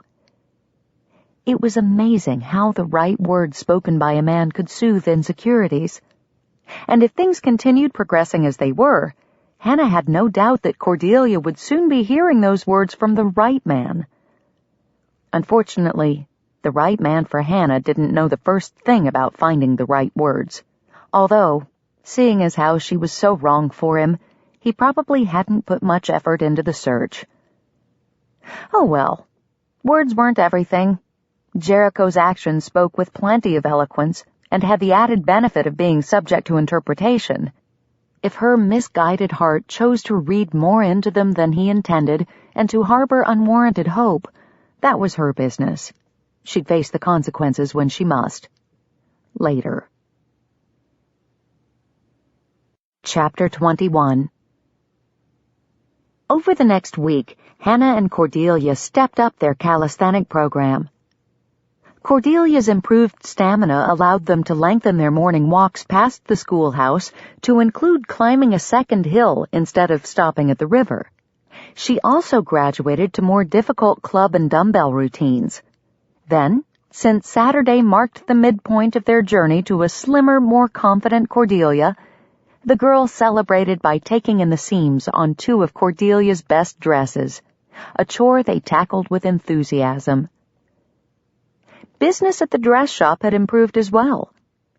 Hannah contracted 2 alteration projects the previous week, in addition to the steady trickle of mending the town's single men brought to her door. And on Tuesday, miracle of miracles, she sold a ready-made traveling suit to one of the guests staying at the hotel. Some might have scoffed at the notion that such a sale was a sign from God, but it resonated in her soul nonetheless, fortifying her faith. She had asked the Lord to allow her business to fail if it wasn't in His will, and though she struggled to find significant profits when she tallied her books, she chose to view the sale of one of her original designs as confirmation that she was where the Lord wanted her to be. And as long as the voice within her didn't rise up to contradict her assumption, she would forge ahead. Or sit and wait, as the case may be. On the bench outside her shop, Hannah curled her fingers around a cooling cup of cocoa and peered toward the edge of town. She hadn't seen Ezra since church on Sunday. At first, she assumed the rain that had dampened Coventry for the first 3 days of the week had kept him away, but now she wasn't so sure. The sun had emerged bright and warm yesterday afternoon and returned again today, drying puddles and firming up the roads. She and Cordelia even managed to resume their walking this morning, after being confined to Cordelia's parlor half the week doing only calisthenics. There should be no reason Ezra couldn't make it to town, unless something other than the weather was responsible for his absence. Hannah gulped down her lukewarm cocoa and collected Ezra's unclaimed cup. She climbed the stairs to her room, worry dogging her steps. Was he ill? Had Jackson gone lame? Or worse, could something have happened during one of the storms, leaving Ezra injured with no way to get help? Living alone and as far from town as he did, if an accident befell him, He could go for days or weeks before someone chanced by. Visions of the dear man being pinned to the ground by a fallen lightning-struck tree, or huddled in his sick bed so weak with fever that he couldn't get up to feed himself, lent a frantic edge to her movements as she washed and dried the cups along with her dishes from breakfast. By the time she hung up her apron, she knew what she had to do. She would drive out to Ezra's homestead and see for herself that he was all right, immediately. Leaving the shop closed for the morning was a small price to pay. Flinging her black wool cape over the shoulders of her primrose polonaise and fastening the hook and eye under her chin, she dashed for the door. The northern breeze blew cool, and without the exertion of walking, she'd need the hip-length cape to stay warm. She stopped briefly at the laundry to tell Tessa they would have to postpone their lessons until tomorrow, then darted out to the street, only to careen to a halt to avoid a farm wagon lumbering across her path. Too impatient to wait for it to pass, Hannah angled around behind it, skirting the worst of the dust as she crossed the street to the livery. As she entered the dim stable, Hannah wrinkled her nose at the smell of wet straw and manure. She remembered Jericho's office from the time she'd brought him biscuits, but she was strangely reluctant to knock on his door. He'd kept his distance since their escapade with the exercise rings. She'd found him looking at her on several occasions, though. At church, on the street, always with the same unreadable expression. And at times she was sure she sensed him staring at her through the dress shop's walls from the confines of his office. It was pure fancy on her part, of course, but it still left her a bit unnerved. "Hello in the stable," she called, anxious to put the awkwardness behind her and get on with her business. "Is anyone there?" "Be right with you." The masculine voice cracked on the first word, Tom. Relief and disappointment swept through Hannah in equal measure. The lanky young man emerged from the shadows and grinned when he caught sight of her. "Good to see you, Miss Richards. You looking for J.T.?" "Not necessarily. I'm sure you can help me just as well." Hannah hid her grin as Tom's chest expanded. "I need to rent a horse and buggy." "Where are you going?" "Out to Ezra Culpepper's place. I should have the rig back by early afternoon." Tom sniffed and ran a hand under his nose. "I could let you take Doc, I guess. Mrs. Walsh done had her baby a few days back, so the real Doc shouldn't need it. It's smaller and easier for a lady to handle. Plus, it's got a cover if the rain should start up again." Hannah nodded to him. "It sounds like just the thing." "You can sit over there while I fetch it for you." He pointed to a cluster of barrels standing near the wall. "It'll take a couple of minutes to get you all hitched up." "All right." Tom left, and Hannah surveyed her seat options. Selecting the cleanest-looking cylinder, she laid her handkerchief over the top and gingerly sat down, trying to ignore the way the raised rim dug into the back of her thighs. "Ms. Richards?" Hannah jumped back to her feet, her stomach seesawing at the familiar voice, a deep, resonant one, devoid of boyish squeaks. "What brings you to my side of the street?" Jericho approached not from the office, but from the rear of the stable. His shirt gaped open at the neck, and his rolled sleeves revealed powerful forearms that had probably been manipulating a pitchfork moments ago. Smells of horse and hay clung to him in an inherently masculine mix. Dragging her gaze up to his face, she forced a smile. "I'm renting a buggy. Tom's getting Doc for me." "What for?" Hannah frowned and blew out a breath. When Tom had asked, she assumed he was simply making conversation without realizing it was impolite to pry. But now she wondered if he wasn't imitating his employer, a man who should know better. "Do you make a habit of badgering all your customers, Jericho?" "Nope, just you." His mouth held its serious line, yet his eyes sparkled with suppressed laughter. She could almost imagine deep chuckles vibrating in his chest. Well, since you're paying me such a special courtesy, I suppose I can share my plans with you. She smiled playfully at him, but her frivolity dimmed as the seriousness of her purpose rose to the surface. Twirling the fringe of her cape around her finger, she looked at the ground. I'm worried about Ezra. She glanced up and caught him staring at her. His eyes locked with hers and didn't look away. He's a grown man. Hannah finally broke away from his gaze and caught sight of Tom maneuvering the buggy out of the wagon shed. Deciding that was a safer place to direct her attention, she continued watching Tom, even though the rest of her senses stayed shamelessly attuned to the man beside her.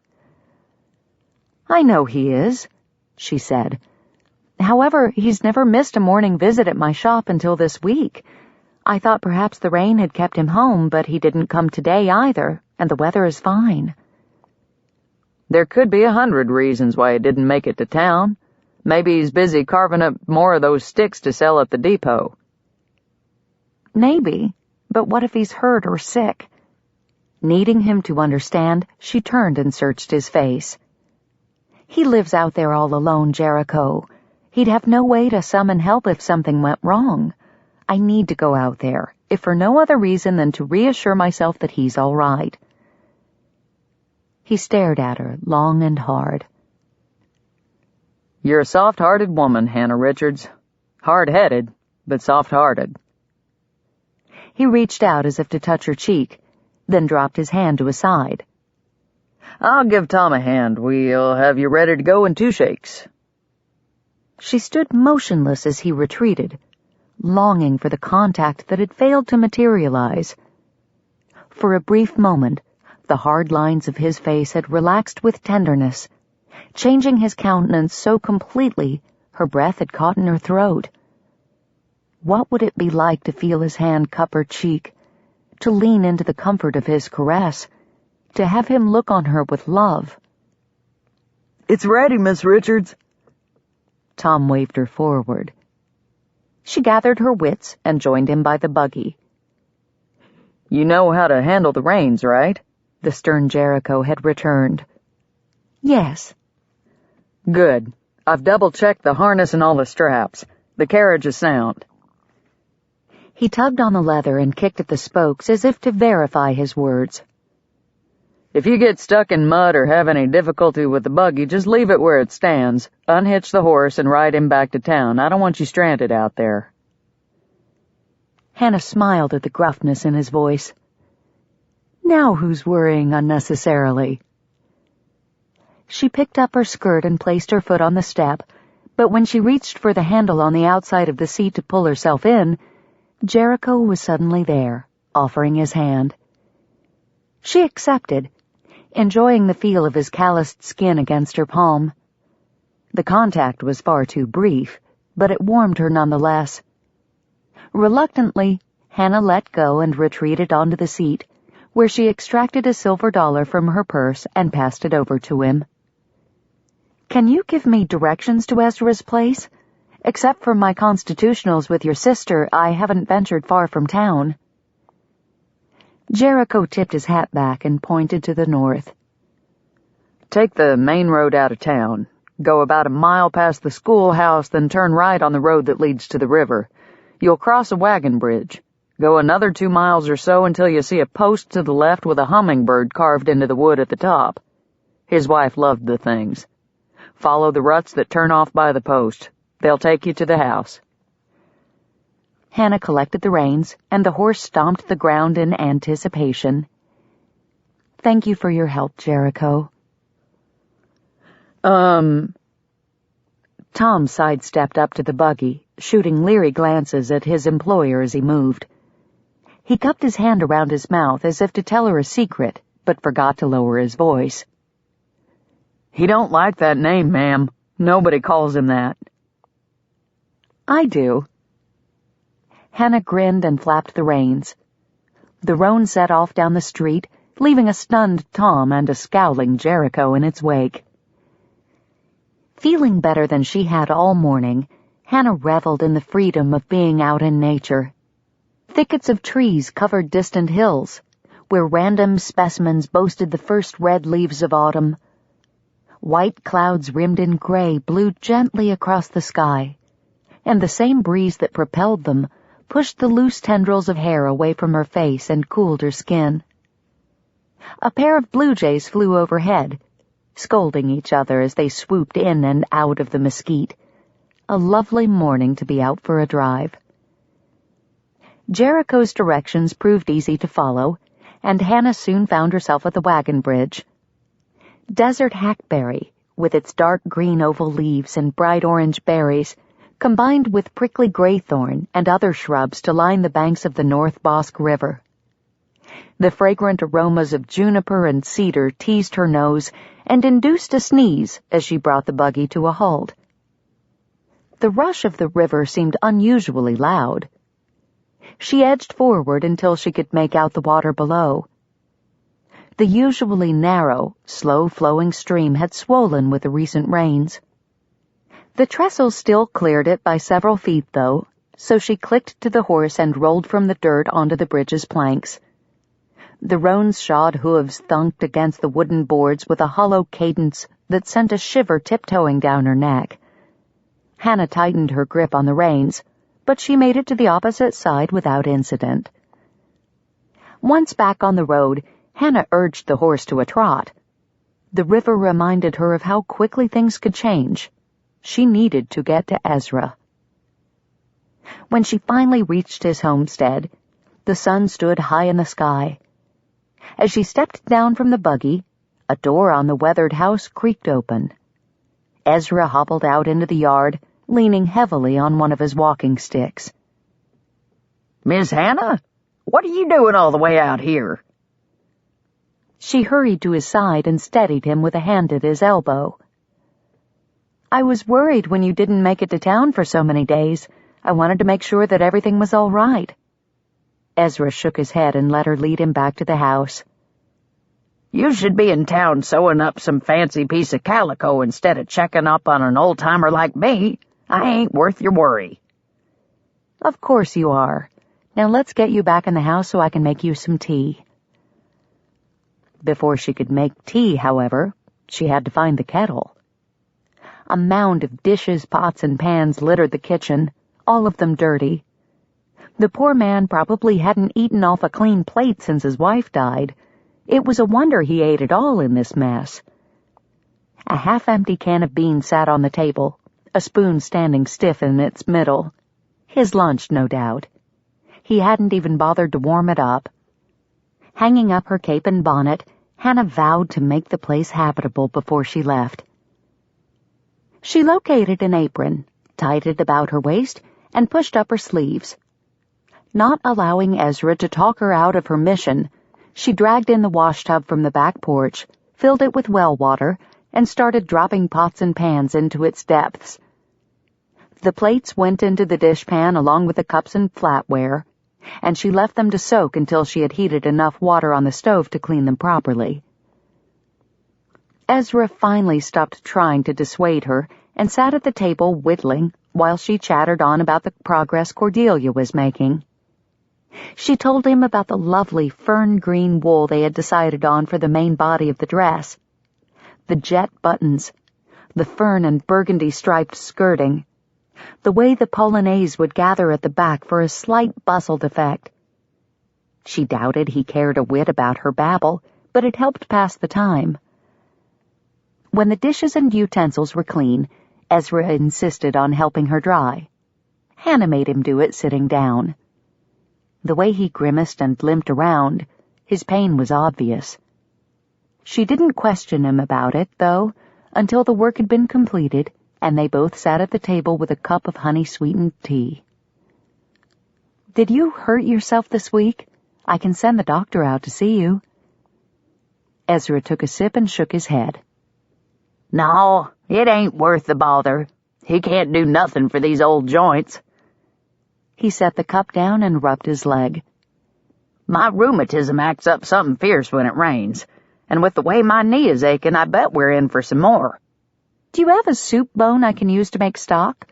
I could put together some beef or vegetable soup before I go, to tide you over until you're feeling better."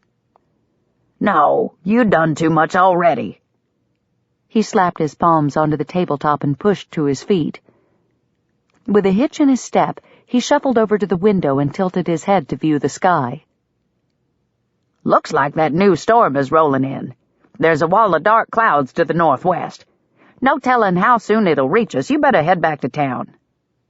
Hannah swallowed the last of her tea and stood. Are you sure there's nothing more I can do for you? I'm sure. Now skedaddle before I have to sick Jackson on you. That mule's as ornery as I am when the weather turns sour. All right, I'm going. Hannah held up her hands in surrender as she moved to collect her hat and cape. I did promise Mr. Tucker I'd have his rig back this afternoon. I wouldn't want him to think me irresponsible. From what I've seen, the boy's more likely to think you irresistible. Ezra mumbled with his head aimed at the floor. A thrill passed through her at his words, but caution quickly rose to quell it. She probably hadn't heard him correctly. However, when Ezra raised his head, his eyes were dancing with roguish light, resurrecting her optimism. When they stepped outside, the wind immediately whipped over them, tugging Hannah's cape with such ferocity it nearly choked her. I think you're right about that storm. She leaned into the wind and moved to inspect her rented horse. The roan lifted its head from the trough where it had been drinking, seemingly unperturbed by the gusty conditions. Jericho had trained him well. Ezra led the horse around so the buggy faced the road, then handed Hannah up. He took something out of his pocket. Hannah recognized the wood he'd been whittling on in the kitchen. Here, I made this for you. Alice always liked 'em. She accepted the offering. A hummingbird, complete with feathered wings and a long, narrow beak. Thank you, Ezra, it's beautiful. She placed it in her purse. Then, afraid the wind might blow the small bag off the seat, she tucked it deep into the crease of the cushions, leaving only the hummingbird bulge free. Ezra handed her the reins. Time to get going, gal. Take care on the way back. I will. Hannah set the roan in motion with a flick of her wrist and waved farewell to her friend. By the time she reached the bridge, fat raindrops were plopping with great frequency against the carriage top. The sky to the north had gone nearly black. She could hear the water rushing, and as she started the buggy onto the bridge, she found the river had risen a good foot since her earlier crossing. The horse snorted and shook its head, pawing the ground restively. I know it looks frightening, but the bridge is solid. We can make it. Hannah spoke to the horse, but she used the words to convince herself as well. The storm was still upriver. They had time. She drove the buggy onto the bridge. Hannah focused on the horse's rump as they traversed the bridge, not trusting her courage to last if her focus wandered to the river. They were midway across when she heard the roar. Heart pounding, she looked upstream. A surge of water was thundering toward her, overwhelming the meager banks that fought to contain it. Flash flood. Yah! Hannah slapped the reins against the roan's back. He lurched forward. They had to get off the bridge. 10 yards from the end, the water caught them. It crashed over the trestles and threw the horse into the rails. The roan screamed and struggled to find purchase through the torrent that swirled at its knees. The weight of the buggy kept the animal from being swept away, but soon that anchor lost its grip as well. The carriage tipped under the pressure of the water's barrage. Hannah released the reins and grabbed the seat handle on the upstream side. She could feel the wheels on that side lifting off the ground. The conveyance shifted and rammed the railing at an angle, splintering the wooden rods that supported the carriage top on the left side. Hannah toppled onto the floor. She clung to the handle above her with both hands as cold water soaked her skirts. With the underside of the buggy now blocking the main thrust of the floodwater, Hannah crawled up the sloping floor and swung a leg over the side. Tilted and broken, the buggy was useless, but if she could unhitch the horse, perhaps he could get her to safety. The roan strained against the shafts that twisted toward the river and pinned him to the bridge railing. Hannah debated whether to risk climbing down over the foot of the driver's box in order to get to the horse, but between the flailing hooves and tangled harness lines, it looked too hazardous. So instead, she plunged into the swirling pool beside the upturned buggy. The icy water stole her breath as it reached past her knees, but she slogged forward, fighting the current as she circumvented the wheel. Once at the front, she no longer benefited from the buggy acting as a dam. The water was not as deep, but it rushed faster, nearly knocking her from her feet. Using the shafts to keep her balance, Hannah edged closer to the horse. She unclipped the driving bit and worked free the straps that anchored the horse to the right shaft. She'd have to find a way to undo the ones on the left next. Wading to the horse's head, she latched onto his bridle and tried to soothe the animal, but his terror was too great. The roan lunged for his freedom, and Hannah lost her footing. She fell to her knees, the violent flow tugging her toward the river. Still holding the bridle leather, she fought the water and managed to stand. "No more of that! Do you hear me?" She yanked the horse's head down and yelled in his face. "I need you to get me off this bridge. I'll get you free of the carriage, then you'll get me to dry ground. Understand?" The roan jerked his head up and down, probably in a struggle to escape her hold, but she chose to take it as a sign of agreement. She moved back to the carriage, climbed over both horse shafts, and wedged herself between the second wooden pole and the railing. She undid the first loop, but couldn't squeeze her way farther up the shaft. The railing was already digging painfully into her back. The horse must have sensed the nearness of his freedom, for he strained against the final loop that tethered him to the carriage. His wild movements opened a space for her.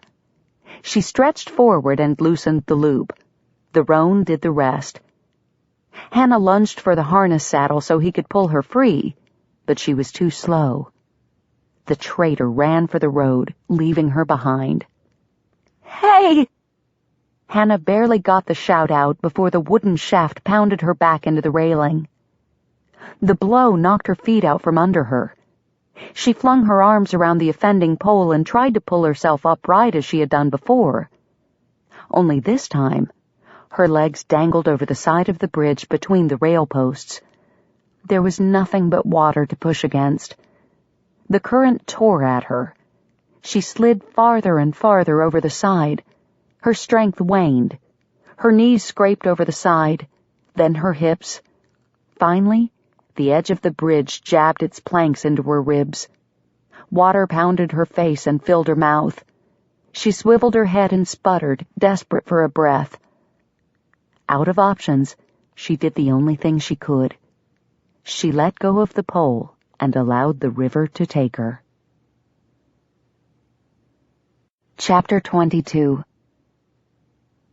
J.T. peered out the back of the livery, across the corral, and down the road that led out of town. She should have returned by now. Dark clouds were converging from the north. The light rain that had arrived ahead of them a few minutes ago had sent him out to gather the horses. Now that they were all stabled and dry, he couldn't tear himself away from the open doorway. "Where are you, Hannah?" Surely if something had been seriously wrong with Ezra, she would have driven back to town for help right away. So what was keeping her? Maybe she decided to wait out the rain at his place, or she could have taken a wrong turn. His gut told him there was more to it. "Tom!" J.T. spun around and marched through the stable. The boy stuck his head out of one of the stalls, a curry comb in his hand. "Yeah? Saddle up the gray for me while I get my slicker. I'm going for a ride." Trusting that his order would be obeyed, he strode on without stopping. "In the rain?" The boy called out after him. "Yep." He had just retrieved the oiled raincoat from the nail on his office wall when the pounding of hoofbeats set his heart to racing. He dashed out to the street. The roan ran past him straight into the livery. Hannah. JT shoved his sleeves into the arms of his slicker, but didn't bother with the buttons as he sprinted toward the gray stall. Tom, I need that horse, now. I got him, I just need to cinch him up. JT ran a calming hand over the roan's heaving sides. It's all right, boy, he murmured. You're safe. But where's Hannah, huh? You didn't throw her, did you? Tension crept back into his voice at the thought of Hannah injured or lost out on the road somewhere. The horse sidestepped, and JT backed away. Tom! He gritted out through clenched teeth. Here, JT, he's ready. The second Tom emerged from the stall, JT grabbed the reins and swung into the saddle. Take care of the roan. Tom eyed the animal, then turned a panicked look on JT. But where's Miss Richards in the buggy? That's what I'm going to find out. Not taking the time to offer any more explanation, JT nudged the gray forward and sped out of town. He held the gelding to a moderate pace so he could scan the brush for signs of Hannah. But as each consecutive section he passed yielded no sign of her, the tension in his gut wound tighter. JT rounded the bend that preceded the bridge, a thicket of pecan trees blocking his view of the river. Through the branches, however, he caught a glimpse of a large black object. He reined in his mount and approached with caution. When his view cleared, his heart dropped to his knees. It was the buggy, all right, but it lay broken and tipped against the railing. Debris cluttered the bridge, and JT knew at once that the dripping planks had been drenched by something more sinister than the drizzling rain that fell now. Hannah? He jumped off his horse, grabbed the lariat from the back of his saddle, and ran onto the bridge. His boot slid on the damp wood, but he didn't slow his pace. Praying that the only reason he didn't see her was because she was huddled inside the carriage, JT climbed between the lopsided horse shafts and thrust his head into the buggy's interior. Nothing. He punched a fist into the side of the carriage. Lifting his head, he searched the banks, the water, the brush. No sign of the pretty pink outfit she'd been wearing that morning. Where was she? Lord, help me find her. Alive. Please, alive. JT scanned the carriage for any clue it could offer. He spotted her purse jammed into the seat cushion and jerked it free. Opening the front of his slicker, he tucked it inside his vest. Something stiff and hard poked him in the chest, but he welcomed the discomfort if it meant having a piece of her close. He looked back at the empty rigging. The roan would never have been able to free himself without her aid.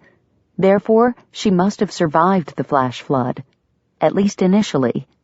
But he hadn't passed her on the road or seen footprints in the muddy earth. That didn't bode well. Surely she wouldn't have walked back to Ezra's place. Not when the buggy was closer to the town side of the bridge. So where was she? Cupping his hands around his mouth, he shouted her name loud and long. Hannah! He waited, straining to hear some kind of response. Anything. But all he heard was the rush of the angry river.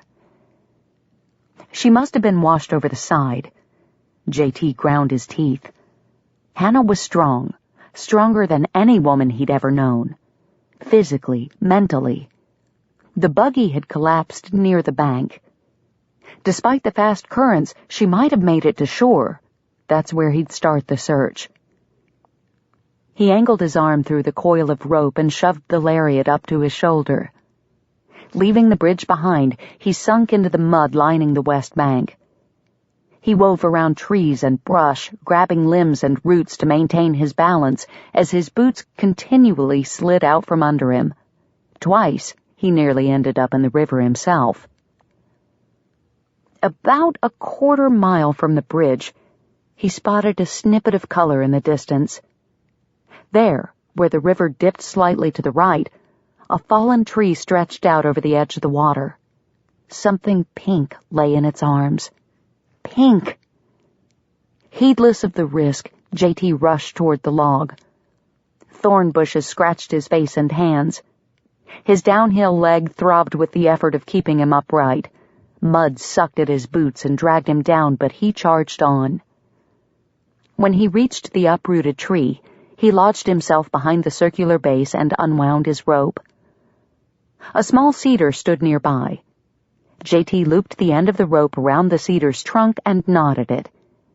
He shrugged out of his slicker, folded it up to keep the inside dry, and then tied the free end of the rope around his waist. Taking a deep breath, and petitioning God for an extra measure of strength and agility, he climbed onto the log and began making his way to Hannah. The log narrowed the farther J.T. went. Not trusting his footing, he lowered himself to his belly and crawled. He could see her now. Pale hands lying outstretched and limp, alarmingly white against the dark, wet wood. Her face down. Yellow hair strewn every which way, tangled with twigs and soggy leaves. She wasn't moving. Please be alive, please. He inched closer, the river now licking his knees. Nearly there. He could almost touch her. Then the rope snagged, halting his progress. With a growl, he grabbed the cord and yanked. A stub of broken branch held the rope captive. He yanked again, harder. Come on! Finally, the branch snapped. J.T. turned back to his goal. Hannah? She was less than a foot away, but she gave no sign that she heard him. Hang in there, darling, I'm coming. The log split into a V, with Hannah wedged in the middle. J.T. reached for her hand and clasped it. The coldness of her fingers chilled his heart. He folded her hand inside his palm and squeezed. His eyes closed on a wordless prayer, then burst open as determination gripped him. He would compel the river to relinquish its prize. Hannah was not dead, only unconscious. She could still be revived. Clinging to that bit of faith, he released her fingers and latched onto her wrist. Once he found a grip on both of her arms, he dug his heels into the side of the tree and pulled. A groan tore from his throat as his muscles strained against the river's hold. Hannah's lower half was still submerged, her skirts weighing her down. He managed to lift her only a short distance before he had to stop and rest. He needed more power. Slowly, without releasing his grip on her arms, J.T. scooted his hips forward until he was sitting upright. His balance teetered, but the grip of his legs kept him from falling. Once secure, he unclenched his knees, lifted his bent legs forward, and locked the heels of his boots onto the branches on either side of Hannah. J.T. kicked at the wood to make sure it would hold, and then with a mental count to 3, he leaned back and pushed with all his might. His legs straightened little by little as Hannah came to him. He dragged her higher until he could tuck her lolling head onto his shoulder and wrap his arms around her middle. With a final thrust of his legs, she was free. He wiggled out from under her and drew her backward until he could reach an arm around her knees. Carefully, so as not to throw them both into the river, he lifted and twisted her position until she sat side-saddle across the log in front of him. He cradled her to his heaving chest, and with a shaky hand, combed the hair out of her face. Hannah, can you hear me? Open your eyes. He felt along her throat for a pulse. A weak vibration tickled his fingertips. Hot moisture pooled in his eyes. He blinked it away and gathered her close, rocking her back and forth for his own comfort as much as hers. Thank you, Lord. Turning her body so her back lay flush against his chest, he wrapped an arm around her middle and started shuffling back toward the base of the tree. Once there, he laid her along the length of the log, collected and recoiled his rope, then tried one more time to rouse her. He pillowed her head with his arm and lightly slapped her cheeks. Hannah, wake up, he demanded. Too frightened to cajole, he ordered her to comply. "This is no time to be stubborn, woman. Open your eyes." Her lashes fluttered, and his breath caught in his chest. Then they stilled. He gave her a shake. "Look at me." Blue eyes peeked through tiny slits beneath her lids. "That's it. Come on, Hannah, look at me." She blinked, and her lashes parted a little more. Jericho? He decided in that moment that he loved the sound of his given name. "I'm here, Hannah." He pressed a kiss to her forehead. "You're safe." I'm cold." Her eyelids drifted closed again. JT frowned. She needed a hot bath, dry clothes, and a doctor before she came down with some kind of lung fever. Hadn't Cordelia told him she'd had weak lungs as a child? What if she had a relapse? He wrung as much water from her skirts and petticoats as he could while still preserving her modesty, then retrieved his slicker and wrapped it around her. He doubted it held any residual warmth from his body, but it would block the wind. After buttoning her in, he took her in his arms and started the muddy trek back up to the road. By the time he made it to his horse, it had stopped raining. JT eased his precious burden down to the ground to give him a minute to regain his strength. He knelt behind her so she could lean against him. To keep her head from flopping forward, he cupped her jaw in his hand. His thumb stroked her cheek. "You're not gonna like this next part, darling, but it can't be helped." JT plucked a twig from her hair. "I'm hoping you won't remember it. If you do, I promise to let you upbraid me as much as you like. I won't even frown while you do it, okay?" Being as gentle as he could manage, he hoisted her onto his shoulder and pushed to his feet. Then, with a whispered apology, he slung her face down across the saddle, climbed up behind her, and headed toward town. Chapter 23. "Delia, open up!" JT kicked at the front door, his arms full of a still unconscious Hannah. It was probably for the best that she hadn't awakened during the bumpy ride back to town, but he would have felt a lot better if she had. As soon as Delia unlatched the door, JT pushed his way in. "What on earth are you—" The question died on her lips, a horrified gasp taking its place. "Hannah?" JT didn't stop to offer explanations. He strode into his bedroom, ignoring the caked mud that clung to both him and his charge, and set Hannah down on his bed. Delia dogged his steps. "What happened, JT? Where'd you find her? Is she alive?" "Yes," he snapped. "She's alive. I'll tell you what I know later, but right now we need to get her warm and dry." He opened the chest at the foot of his bed and started tossing every blanket he owned onto the floor. "Get one of your flannel nightgowns for her to wear and heat some water for tea in case she wakes and can drink something. I'll fetch the doctor, and while I'm gone I want you to strip every piece of wet clothing off of her. Everything, understand?" He waited for Delia to nod. "Good. Dry her with a towel and tuck her into my bed. If she stays overnight, I can sleep on the cot at the livery." Delia scrambled from the room to do his bidding, and JT stole a few seconds to just look at Hannah, in his bed, wrapped in a man's bulky coat, her skin smeared with mud, her hair matted and dripping river water on his pillow. She wasn't exactly a picture of feminine enticement. Nevertheless, his heart ached with tenderness. He hunkered down beside the bed and clasped her hand. "You will not sicken Hannah Richards, do you hear me?" His throat clogged as he spoke.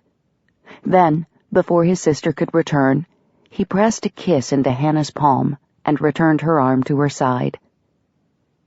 Delia met him in the doorway carrying a steaming basin of water, a nightdress, and 2 towels slung over her shoulder. The shock that had dulled her eyes when he first arrived had sharpened to a gleaming fortitude. Hannah would be in good hands. "Take good care of her, sis." "I will, JT. Now go get the doctor." after one last glance at the delicate woman in his bed, he did just that. Hannah came awake slowly. Flashes of remembered sounds and touches penetrated the fog of her mind. Delia's concern and gentle hand as she combed out Hannah's snarled hair. A man's no-nonsense voice and blunt fingers prodding her ribs. Jericho's arrogant demand to get well, and a mysterious softness in her hand. They were no more than vague impressions, yet they lingered with a sense of reality no dream could instill. The overwhelming wariness that had ruled her lifted. Awareness of her surroundings seeped in little by little. She noticed the quiet first. The angry roar was gone. But so were the voices she remembered. Was she alone? She didn't want to be alone. Hannah tried to move, but her body wouldn't cooperate. If she could just open her eyes and see where she was. Her lashes parted enough to reveal a flat ceiling, not the sloping roof that sheltered her bed above the dress shop. Panic gripped her, and a whimper vibrated in her throat. "Hannah?" A masculine voice echoed near her ear. A familiar voice, one that reached beyond the fear and calmed her. "It's all right. You're in my house. Delia cleaned you up, and she's in the kitchen heating some broth. Doc said nothing was broken. You should be fine after a day or two of rest." She struggled to follow the stream of words. Willing her eyes to focus, she blinked and pried her lashes farther apart. A dark blur materialized above her. Then he touched her. The backs of his knuckles whispered against her cheek, and she turned into his caress. When the features of his face finally converged into a recognizable image, she started to wonder if this wasn't a dream after all. "Jericho? You're smiling." "Am I?" He stroked her cheek again. Warm tingles coursed through her, and instinctively she followed his touch a second time. His smile widened. "I must be happy." The change in him was quite startling.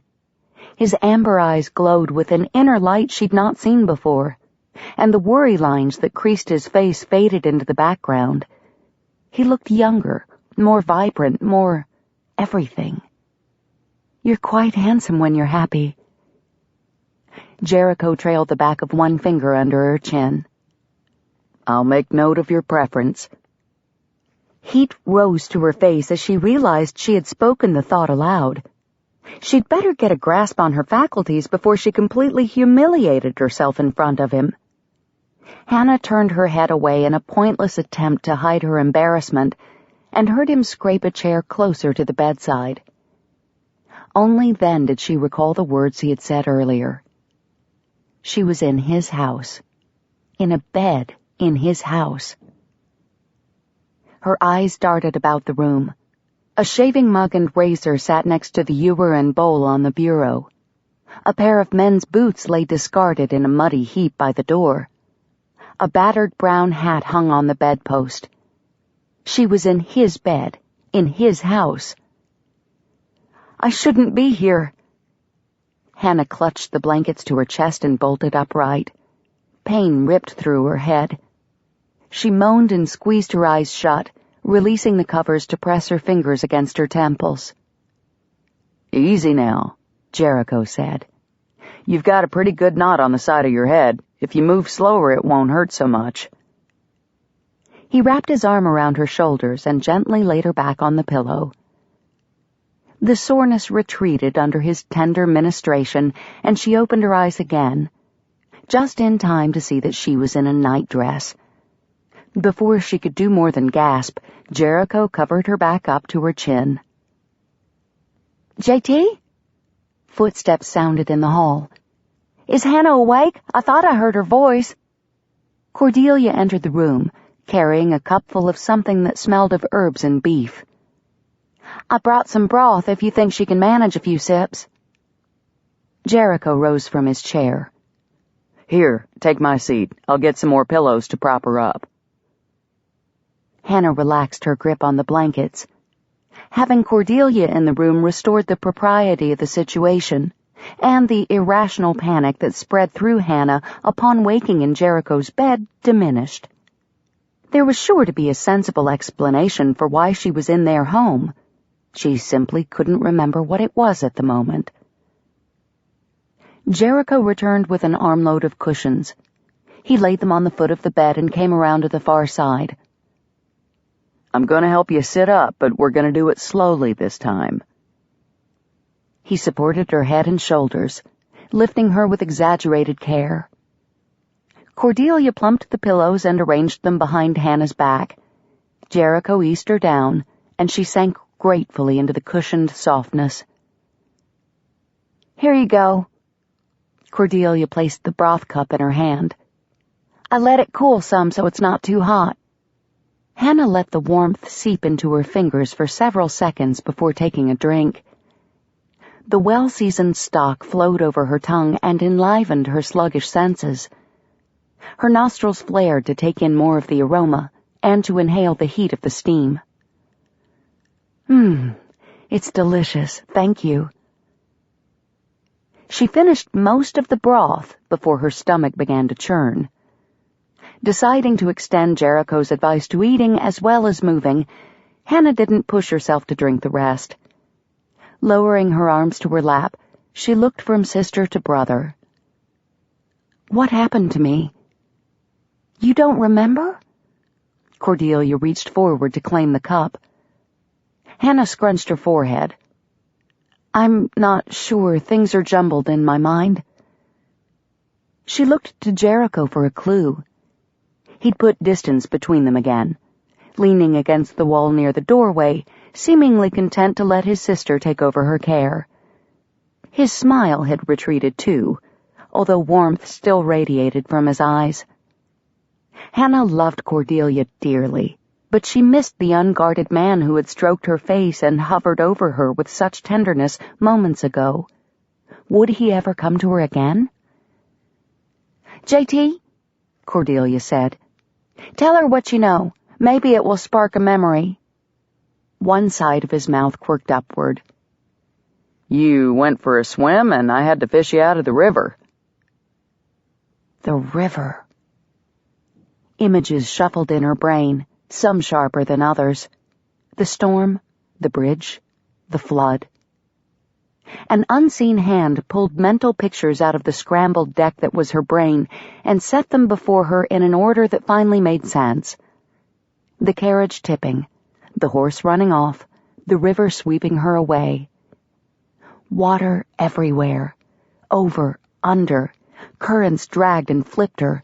Which way was up? Her lungs threatened to burst. Flailing her arms, she finally broke through the surface and gulped a breath. She glimpsed the bank. Swim! She stroked with all her might but made little progress. Her legs tangled in her skirt. Debris from the flood crashed into her, bruising her body and jarring her off course. "I'll never make it." Exhaustion sapped her strength. Her muscles rebelled. Unable to do more, she submitted to the river's will. Her shoulders, then neck, then chin sank beneath the surface. As she begged the Lord to take her swiftly, the arms of a fallen tree stretched out to catch her. "It's coming back to you, isn't it?" Cordelia's soft voice brought Hannah back to the present. "Yes."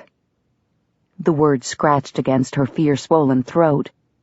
"JT told me you were caught in a flash flood." Hannah nodded and glanced at Jericho. He watched her with an intent expression, yet remained silent in the background. She returned her gaze to Cordelia and drew in a deep breath. She was safe. The river was gone. I was on the bridge when I realized what was happening." Hannah squirmed beneath the covers.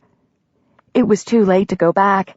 We tried to outrun it, but it crashed into us before we could reach the other side. I managed to get the horse unfastened and tried to hold on to his harness so he could pull me free of the carriage poles, but he was too fast. Then the river knocked the shaft into me. I lost my balance. I tried to hang on, but there was too much water. I couldn't breathe. The next thing I knew, I was hurtling down the river. How frightful! It's a wonder you survived. Cordelia clasped her hand. Surely God sent his angels to protect you. Hannah smiled. Yes, he did. 2, as a matter of fact. One that resembled a tree with long arms, and one who looked an awful lot like your brother. Hannah turned her smile on Jericho, who frowned and pushed away from the wall. He'd shuttered his face, withdrawing from her. Why? Thank you for pulling me out of the river, she said, trying to scale the wall he was reconstructing. I'm sure my story would have ended much differently had you not come looking for me. I figure you would have found a way to crawl out eventually, Jericho grumbled. You're too stubborn to let a little thing like a flash flood best you. Hannah's smile faded at his surly tone. Though he'd played the gallant hero for her, it seemed his attitude hadn't changed much regarding her character. Then she recalled the busted carriage. If someone had borrowed her sewing machine and broken it, even unintentionally, she'd be grumpy too. Perhaps her accounting of the afternoon's events had reminded him of his financial loss. She'd rather believe that to be the cause of his sudden irritability than a continued disapproval of her as a person, even if it meant shouldering the blame for the buggy's destruction. Besides, it was her fault. She never should have driven onto that bridge. Jericho, I'm so sorry about the carriage. She spoke before he could escape from the room. As soon as I'm able, I'll make payments to cover the repairs. He spun around and glared at her. Do you think I care about a stupid buggy when you nearly lost your life today? The thing can sit on that bridge and rot as far as I'm concerned. He stormed out of the room, mumbling something to his sister about a cot at the livery. Hannah just sat and stared, more confused than ever. I didn't mean to make him angry. Don't mind him, Cordelia said. JT's never been one to accept gratitude from others with much grace. I think you're comparing him to an angel got him flustered. As for the rest... She stood and fussed with the blankets, smoothing out wrinkles and tugging the edges flat. You gave him quite a scare today. I don't think he's completely recovered yet. He's just a little testy from all the excitement. Cordelia helped Hannah lie down, taking out the extra pillows. Rest now, she said. You'll feel better in the morning. Hannah complied, and when she drifted into slumber, she dreamed of Jericho, smiling. Chapter 24. Hannah moved back to her own quarters the following afternoon, and by Saturday she was ready to resume her routine. She'd urged Cordelia to exercise without her yesterday, but the girl refused to leave her side. Now that she'd had 2 full nights of sleep and more rest than she could stand during the day, Hannah planned to eradicate Cordelia's excuse for abandoning her calisthenics. She was still a bit sore and prone to headaches, but Hannah couldn't let her friend down. Founder's Day was only 2 weeks away. They couldn't stop now. She stepped into her loose-fitting gymnastic costume and laced up her low-heeled boots. Glancing at her reflection in the small mirror above the crate that held her pitcher and basin, she frowned. Her sleeping braid hung down her back, and frizzy wisps of hair stood out around her head. Most mornings she flattened the worst of the fluff with a lick to her fingers and a tuck behind her ears before heading out for her constitutional, but today that didn't seem sufficient. What if she ran into Jericho? Her heart stuttered as she remembered his smile and the husky quality of his voice as he spoke to her when she first awakened. She hadn't seen much of him yesterday, but he had come home for the noon meal and sat with her while Cordelia made her lunch delivery to the telegraph office. He told her about how he and Tom had gotten the buggy back on its wheels and dragged it to the wagon shed. She told him about Ezra's rheumatism and the whittled hummingbird. Teasing her about the way that bird had stabbed him repeatedly in the chest, Jericho returned her purse. Then he sheepishly admitted to slinging her over his saddle like a bounty hunter's prize, and laughed over the justice the hummingbird had doled out on her behalf. It had been the most delightful hour she'd ever spent in his company. They hadn't argued once. Hannah undid her braid, dampened the flyaway ends around her face, and brushed the wavy tresses until they shone. Not wanting Cordelia to suspect she had put any extra effort into her appearance, she refashioned her hair into the normal braid that hung just short of her waist. Only this one was tidier. With a giddy flutter in her stomach at the thought of possibly seeing Jericho, Hannah opened the door and gasped. 2 large shadows loomed on her landing. It took her startled brain several seconds to recognize that the shapes resembled furniture more than crouching villains. Sagging against the doorframe in relief, she tried to puzzle out how a pair of oak dining chairs had come to be on her staircase. "You planning on turning that landing into a sitting porch?" Hannah stretched her head over the side rail to see Louisa walking to the water pump between their buildings. "Seems a bit tight for getting in and out of your door, if you ask me." The laundress winked as she set her bucket under the spout. "Did you see who left these here? I've no idea where they came from." Louisa abandoned her bucket and moved closer to the staircase, examining the chairs through an upturned squint. "They look decent. Maybe a friend left them. Someone who knows you're a little short on furniture." Hannah glanced back into her room, blushing a little at the humble trunk benches and makeshift table that adorned her home. She really could use some chairs, but who would know that? "So you didn't see who it was?" Hannah wedged herself between the chairs and the railing, cupping her hand around the top of the slender rod that formed the outer edge of the seat back closest to her. "Nope," Louisa answered, retracing her steps to the pump. She offered no further clues as she turned her attention to working the handle. Hannah sighed. Not knowing the giver's identity was going to drive her batty. She scoured her mind for names of people who could possibly know of her need for chairs. Jericho and Tom had helped her move in. Cordelia, of course. Danny came in whenever he delivered her wood. Neither Jericho nor Cordelia would have said anything to anyone, but Tom or Danny, in their innocence, could have jabbered about it.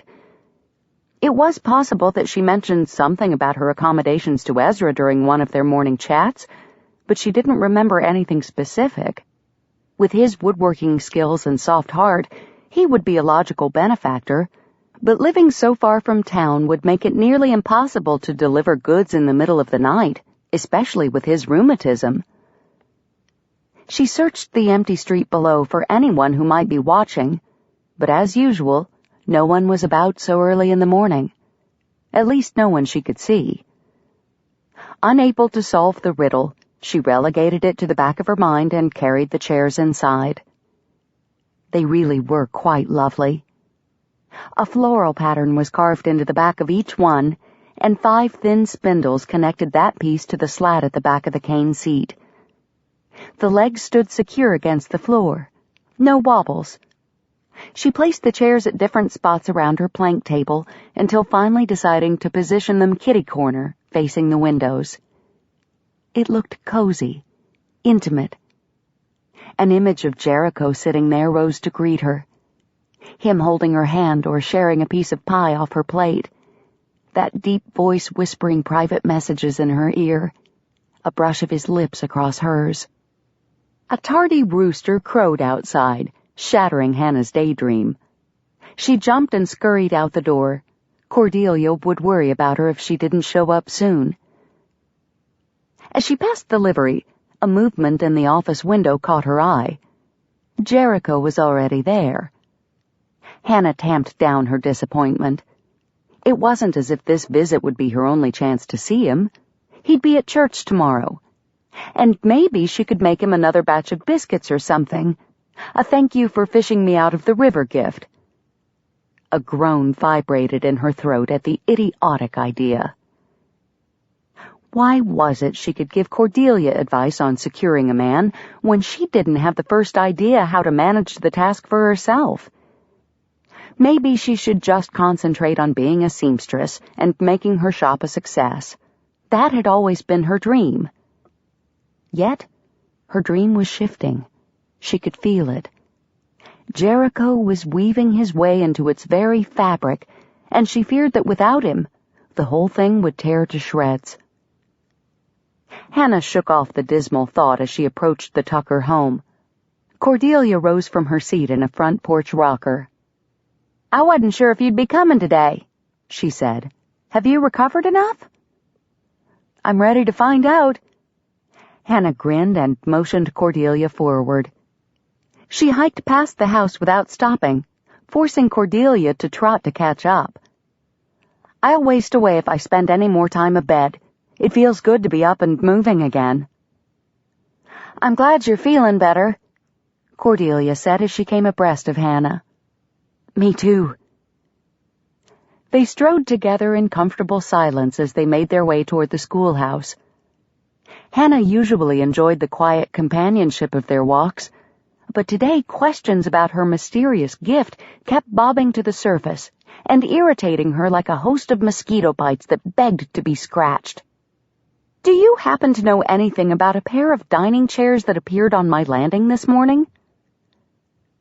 Cordelia turned a startled face to her. "Someone put chairs on your landing?" "Yes." Hannah leaned forward as the road began to steepen. "And what I can't figure out is how this mystery person discovered that I needed them." She looked sideways at her friend. "You didn't tell anyone, did you?" Cordelia shook her head. "Of course not." Disappointed not to have learned anything new, Hannah let the conversation lull as they climbed the hill. Then, as they arrived at the top of the hill a moment later, they stopped to catch their breath. Cordelia bent forward and braced her hands above her knees. She tilted her head and ventured into a new topic. "I had a novel experience at Hawkins's store after I left you yesterday afternoon." "Oh?" "A man offered to tote my basket for me," Cordelia said, her eyes glowing with coquettish glee. She straightened, and Hannah gestured for them to resume their walk. "Who was it?" Hannah asked, accelerating the pace now that they were back on flat ground. "I have no idea," she giggled. "He must have been a rail passenger or some other traveler, but he made such a fuss over me. I've never experienced the like. He followed me around the store asking question after question," she said between winded exhalations. "He prattled on about the weather, the town, whatever merchandise happened to be near. It was quite endearing, although I can't imagine why he didn't tire of me immediately. I was so surprised by his attentions I could barely string 2 words together." "A genuine flirtation! How marvelous!" Hannah patted Cordelia's shoulder briefly and returned to her arm-pumping rhythm. "Men are noticing you. That's very encouraging." "Well, it might have been even better, except Warren scared the poor fellow off." That young man was becoming a thorn in their sides. Cordelia claimed him as a friend, yet he seemed to go out of his way to discourage her from improving herself. First, he made disparaging comments about her hair. Then, aware of her weakness for sweets, he plied her with free penny candy whenever she went in the store, even when she tried to refuse. And each time Hannah encountered him, he glared at her with such animosity, her skin crawled. Hannah suppressed a shiver. "What did he do?" she asked as she steered them back toward town. "He swooped in like some kind of avenger and told the man to stop bothering me. Then he glowered at him until he left. It was humiliating." She speared Hannah with a look that clearly communicated her irritation over yesterday's events. "JT's bad enough. I don't need another man playing Big Brother for me." Hannah doubted Warren would take kindly to the brother comparison. His actions better fit those of a jealous suitor than a protective sibling, but she kept that observation to herself. Did you say anything to him about it?" "I sure did." Cordelia set off down the hill, her boots slamming into the earth with increasing aggravation. "As soon as the gentleman left, I took Warren to task for his rude behavior." "I hope he apologized." "No, just the opposite." Cordelia marched on like a soldier who couldn't wait to tear into the enemy. "He started lecturing me on decorum. Can you believe it?" Hannah didn't reply. "He warned me not to encourage such men's attentions and said he disliked the changes I was making to my appearance and manner. He made some ridiculous accusation about you being a bad influence on me and predicted that if I continued following your advice, I would end up with a man who only cared about my looks, not one who appreciated me as a person. Made me so mad, I left without collecting my bread money." Hannah's own ire piqued at the man's audacity. How dare he call her a bad influence? She wanted nothing more than Cordelia's happiness. Yet, a niggling truth poked at her beneath the cloak of her affront. "As much as I hate to admit it," Hannah said, "there is a bit of wisdom in what he said." Cordelia stopped in the middle of the road. "What?" Hannah clasped her friend's elbow and urged her forward. "Keep walking." Once Cordelia was matching her stride again, Hannah continued, "There are many men in this world whose affections never run any deeper than physical attraction. I can't tell you how many society wives I've sewed for who were desperate to recapture their youth because their husbands had lost interest in them. A lasting relationship requires an abiding friendship, godly commitment, and an unselfish love that truly makes a couple one." "But you know I've already given my heart to Ike." "I know, and I'm sure he's not the sort of man to care only about a pretty face. However, we are hoping to turn his head by altering your physical appearance. If we are successful, you must pray for discernment to determine whether or not his interest develops into something that penetrates the surface we created. Because if it doesn't, he's not the man for you." Cordelia said nothing, and Hannah walked several yards in silence. "Your brother said the same thing to me, and he was right about that part of it," she finally said.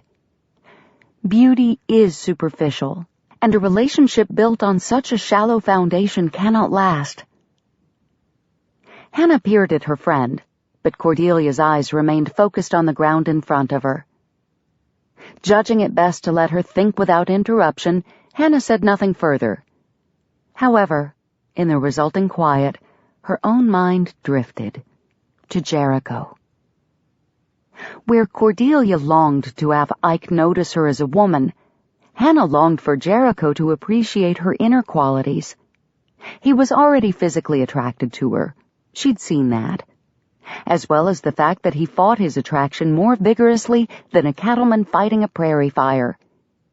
If only he would trust her enough to allow one of those sparks to ignite his heart, she'd prove her faithfulness, remaining loyal to him all her days. She'd love him passionately and be the mother to his children that he'd never had for himself. She'd tease him and fill his days with laughter until that elusive smile became a permanent fixture on his face. If he ever gave her the chance. Deep in thought, both women trudged on until they reached the house. There, out of habit more than conscious choice, they went inside and quenched their thirst. Sitting in the kitchen, Cordelia refilled Hannah's glass from a ceramic water pitcher in the center of the table, then turned and met her gaze. "I want to continue with our plan." Hannah waited. "I'm in love with him. I can't give up." Cordelia stood and spun away to stare out the window.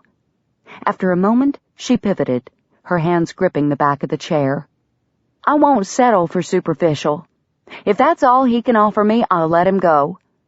But what if there could be more?" She clenched her fist and pounded it against her breast. "What if he does notice me, and that leads to an attraction, and that attraction leads to love? I can't forfeit the chance. I have to try." Cordelia's passion enlivened the hope that had been flagging in Hannah's heart. Eyes moist, Hannah rose and circled the table. She wrapped an arm around her friend and hugged her close.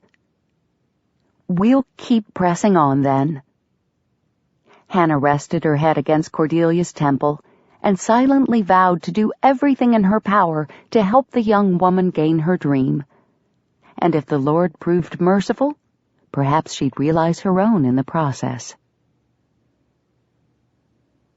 Chapter 25. J.T. raised his gaze to the roof of the meeting house and clenched his jaw.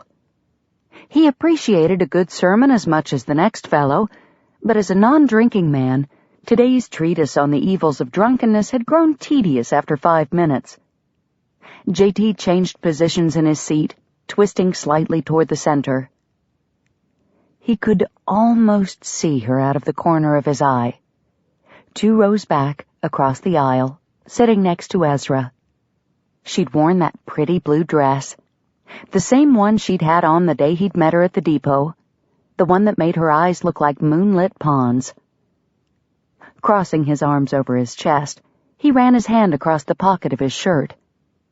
The crinkle of paper as he brushed past afforded him a momentary satisfaction.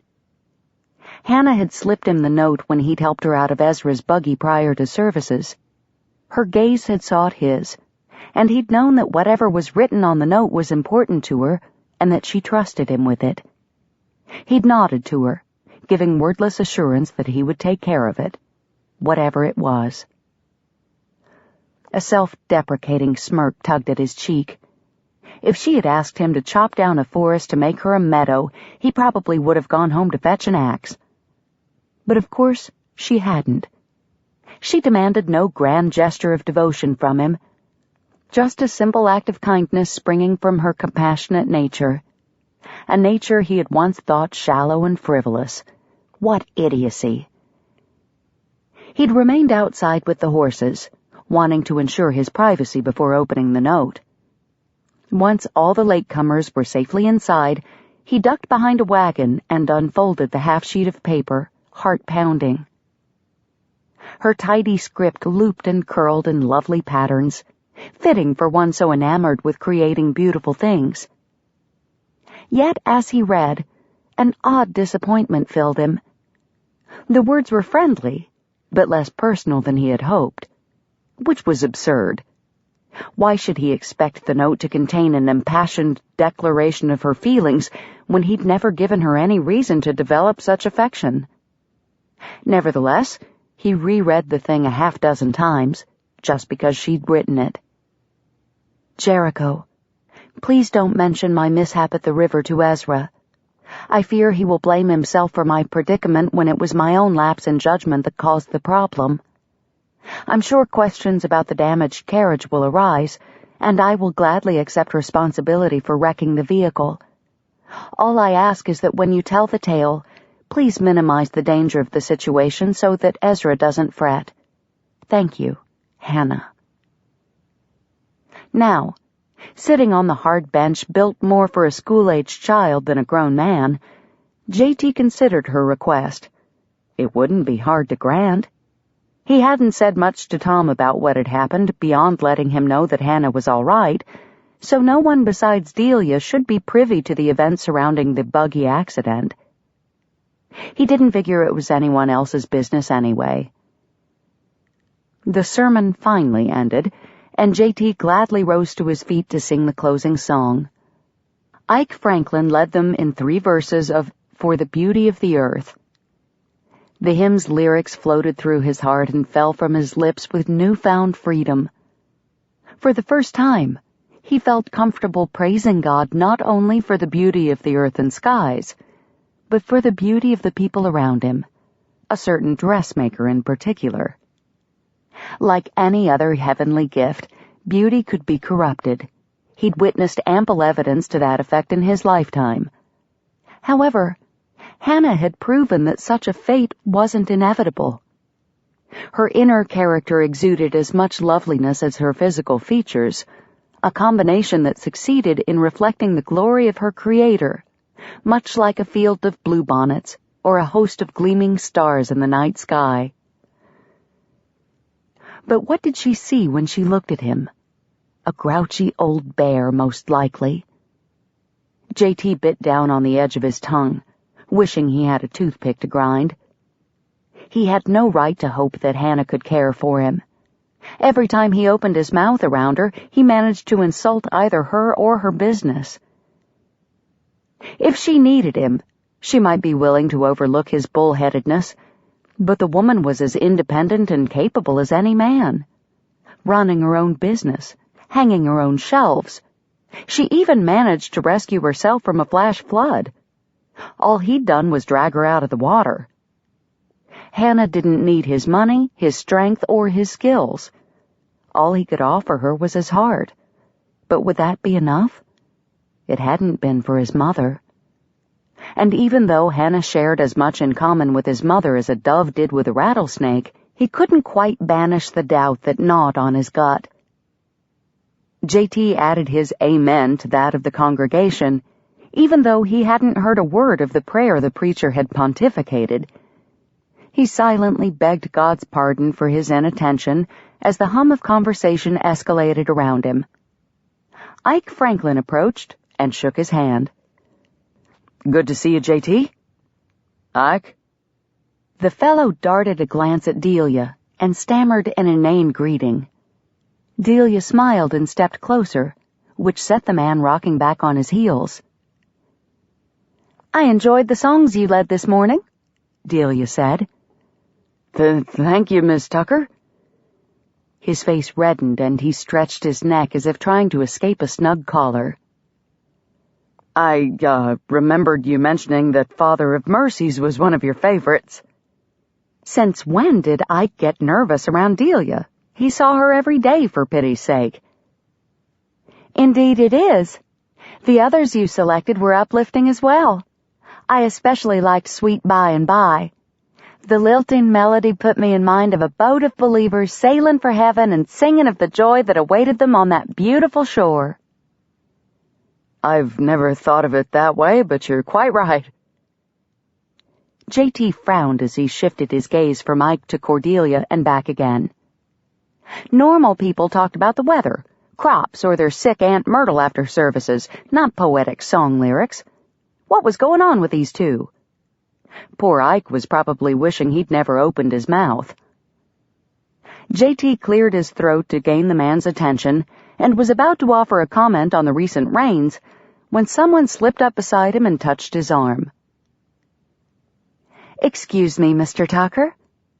Hannah smiled up at him, and J.T. promptly forgot about his noble intentions to rescue Ike. "I find myself in need of your assistance. Would you mind stepping outside with me for just a moment?" "Of course." Ike could fend for himself.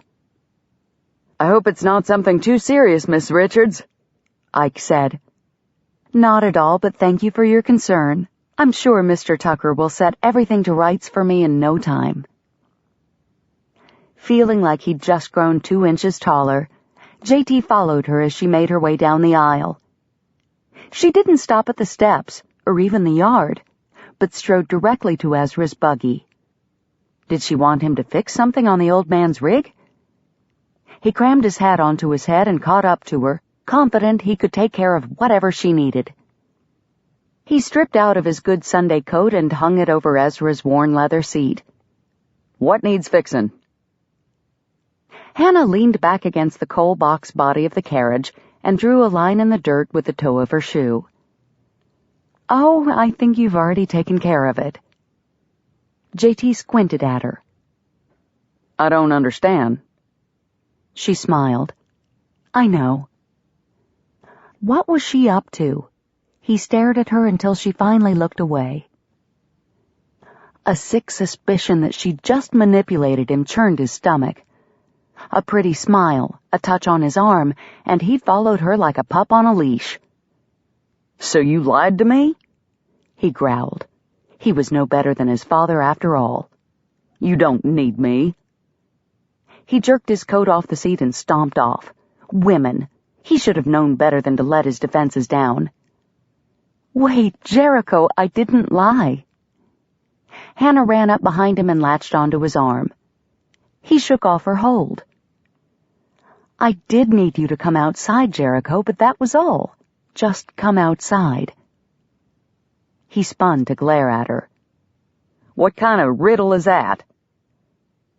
The sparkle that lit her eyes a moment ago disappeared. You were going to interrupt them. They needed more time, without your interference. None of this was making any sense. He slapped his fist against his thigh and jerked his shoulders up in question. Who? He demanded. Who needed more time? Cordelia and Ike. Delia and... All at once the scales fell from his eyes, followed by an infusion of sweet relief. She hadn't been manipulating him. Well, maybe a little, but it had only been a harmless ploy to aid his sister, not some feminine machination to twist him to her will. She was simply playing matchmaker. With his sister. His ire sparked back to life. Delia and Ike? Ike is the man you hinted at all those weeks ago, the man Delia's pining after? Hannah glanced around the yard. Hush, someone will hear you. J.T. didn't care about the volume of his voice. His sister was in there flirting with a man whom she visited every day, alone, with no one to chaperone. If he's stepped out of line with her, so help me, I'll... Hannah grabbed the ends of his black string necktie to restrain him. He glared down at her in disbelief. She glared right back. Cool your heels, cowboy. Nothing improper has happened, and nothing's going to happen. They're in a church with dozens of other people, for heaven's sake. Stop and think for a minute. J.T. flared his nostrils and drew in several deep breaths. Cordelia's not a girl anymore, Jericho. She's a woman of marriageable age. An intelligent, loving, giving woman who longs to share her life with someone. He ground his teeth. His mind recognized the truth in her words, but his heart fought against it. Delia was his baby sister, his responsibility, his family. Ike Franklin is a decent man, a godly man, Hannah insisted. He'd make a good husband, unless you know of some blot on his character that Cordelia is unaware of. He'd considered the man a friend for years, respected him too. He had no reason to change his opinion just because he'd decided to take an interest in his sister. But Delia married? It seemed too soon. Even if most girls already had husbands and even a kid or two by the time they were 19, not Delia. She'd kept house for him and quietly gone about her duties, never hinting that she was anything but content. And he'd never bothered to ask. Jericho? He blinked and refocused on the woman in front of him. Exhaling, he unclenched his fists and laid a palm over Hannah's hand, the one still clutching his necktie. You're right, he said. Her grip loosened, and he shifted his fingers until she released his tie strings in favor of his hand. It felt awfully good holding her arm against his chest. Delia deserved to feel this way, too. If I had to pick a husband for her, Ike would be a likely candidate. I guess I just have a hard time picturing Delia under another man's protection. She'll always be your family, Jericho. Those bonds won't be severed. But there are some spaces in a woman's heart that a brother's love cannot fill. He peered into her eyes. A warmth glowed in their depths, daring him to believe that she was speaking as much for herself as for Delia. He covered the length of her arm with his and tugged her close. She came to him, her body only a whisper away.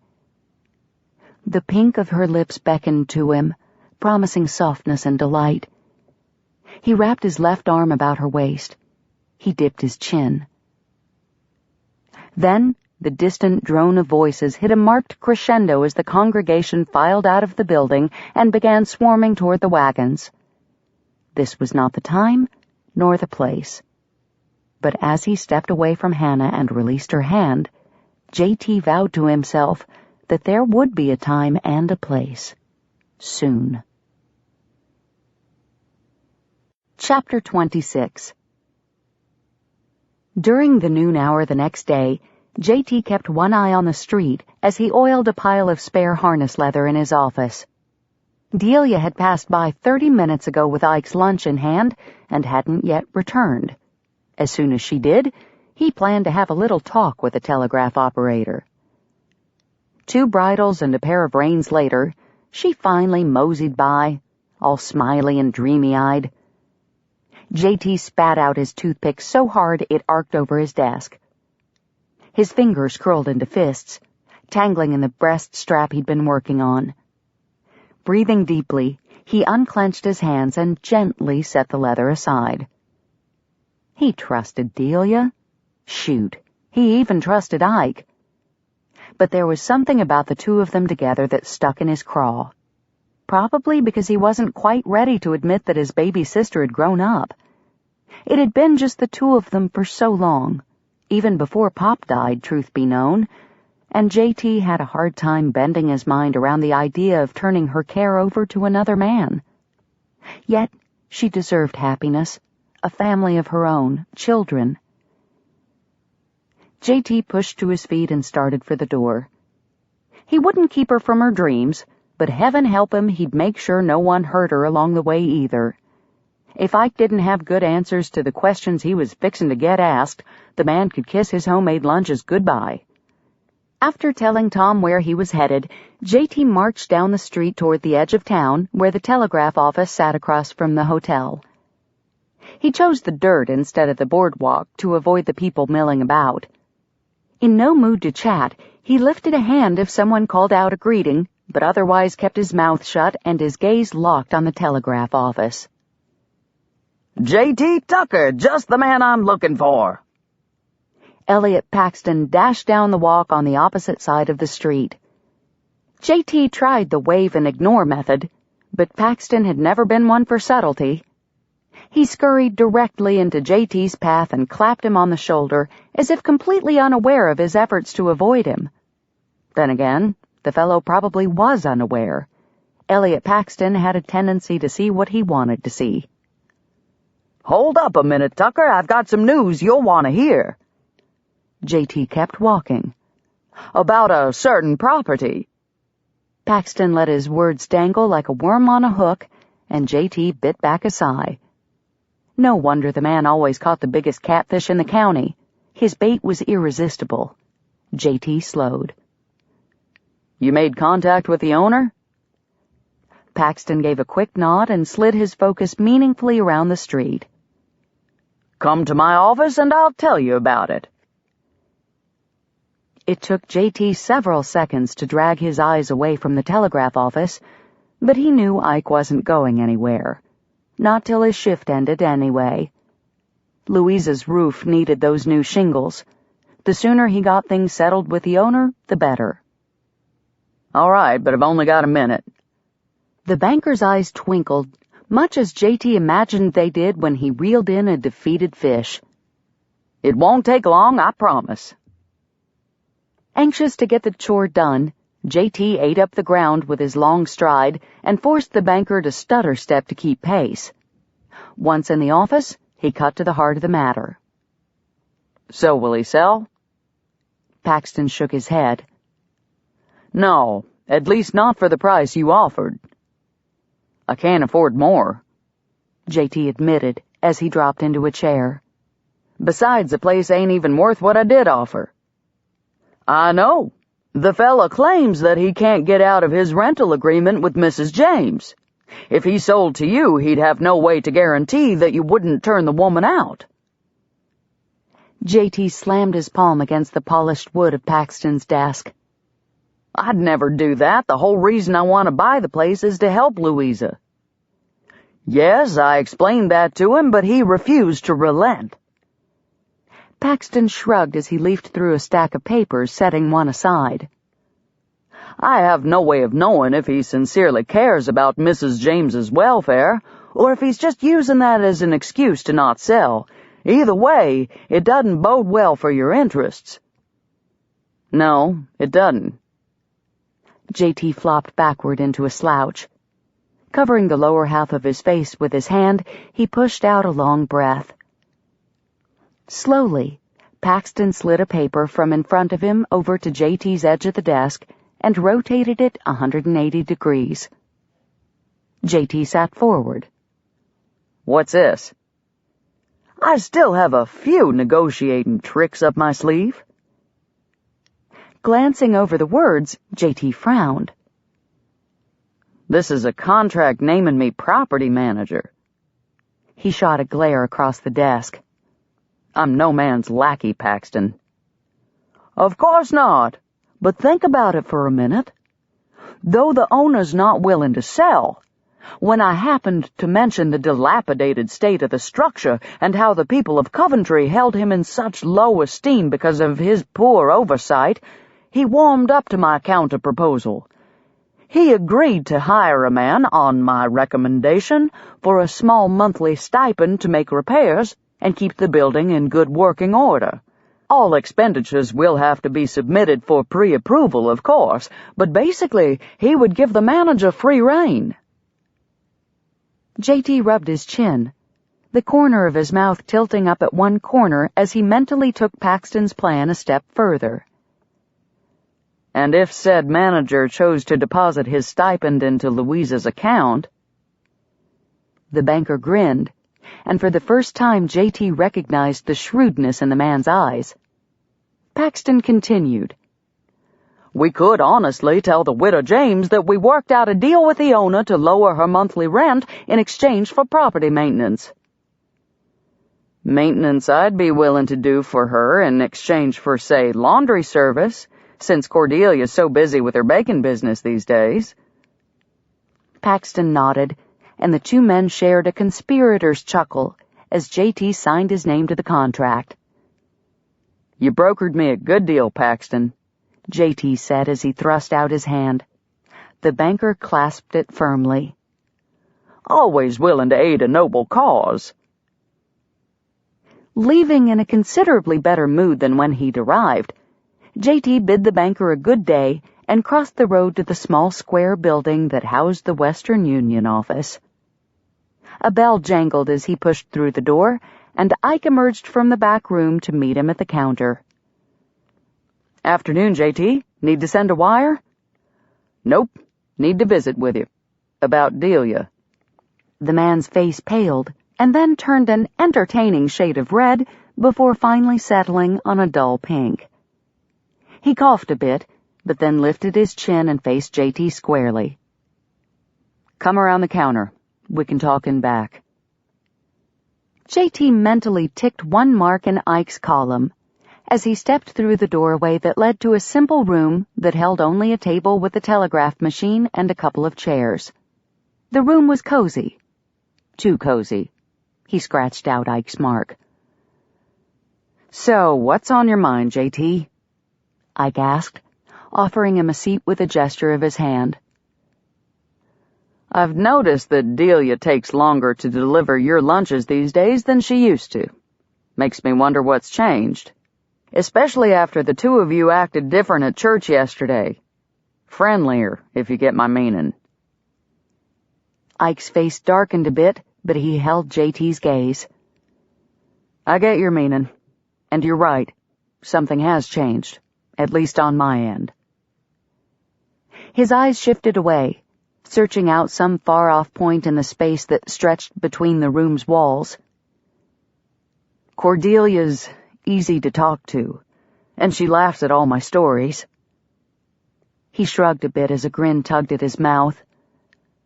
I was comfortable having her around. His grin faded. Maybe too comfortable.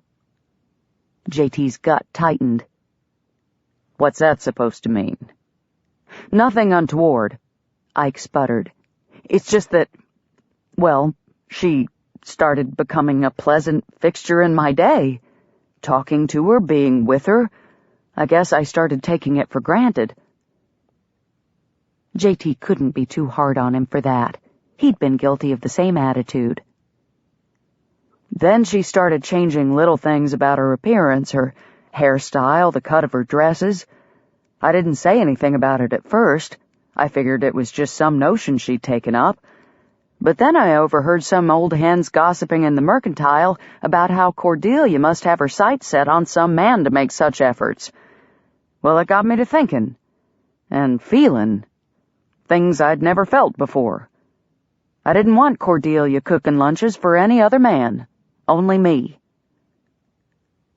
Ike turned to face J.T., and the earnestness glowing in his eyes erased the last of J.T.'s reservations.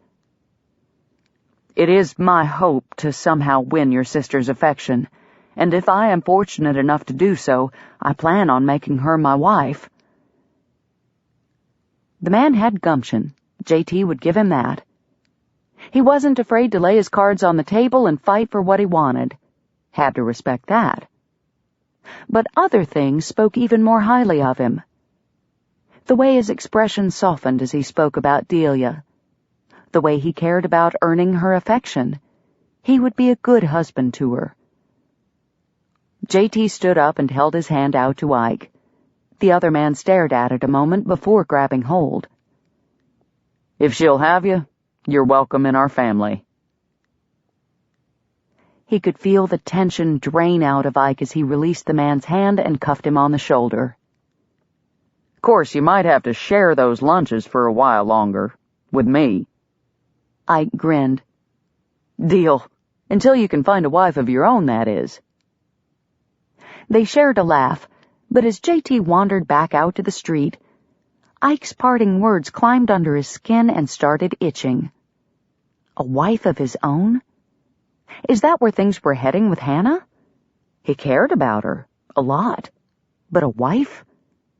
He scraped his suddenly damp palms against the sides of his denim trousers. His father had loved his mother, and it destroyed him. J.T. had always blamed his mother for that, but what if his father had been at fault as well? What if issues other than his mother's dissatisfaction had contributed to the demise of his parents' marriage? As he neared the livery, Hannah's shop drew J.T.'s attention. An ache settled in his chest. If he let himself love her, would she love him in return? Or would he carry out his father's legacy and disappoint her so often that he drove her away? Chapter 27. Later that week, Hannah sat at her sewing machine, its low-pitched whir blending with the rhythmic drumming that drifted from next door.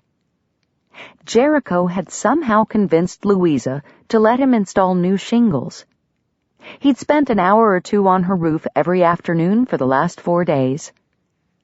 And, every afternoon for the last 4 days, Hannah had found a small token on her staircase as she made her way to her room after closing the shop. Always on the second-to-last step, the one that had broken and sent her plunging into his arms that first day. Hannah's foot slowed its pumping of the treadle, and a bemused tingle danced over her skin as she thought about the collection of pint-sized mason jars decorating the crate near her bed. Monday's jar had held a polished stone, round and smooth. Its deep reddish hue carried a horizontal line of quartz along the top that made her think of a fine lady with diamonds at her neck.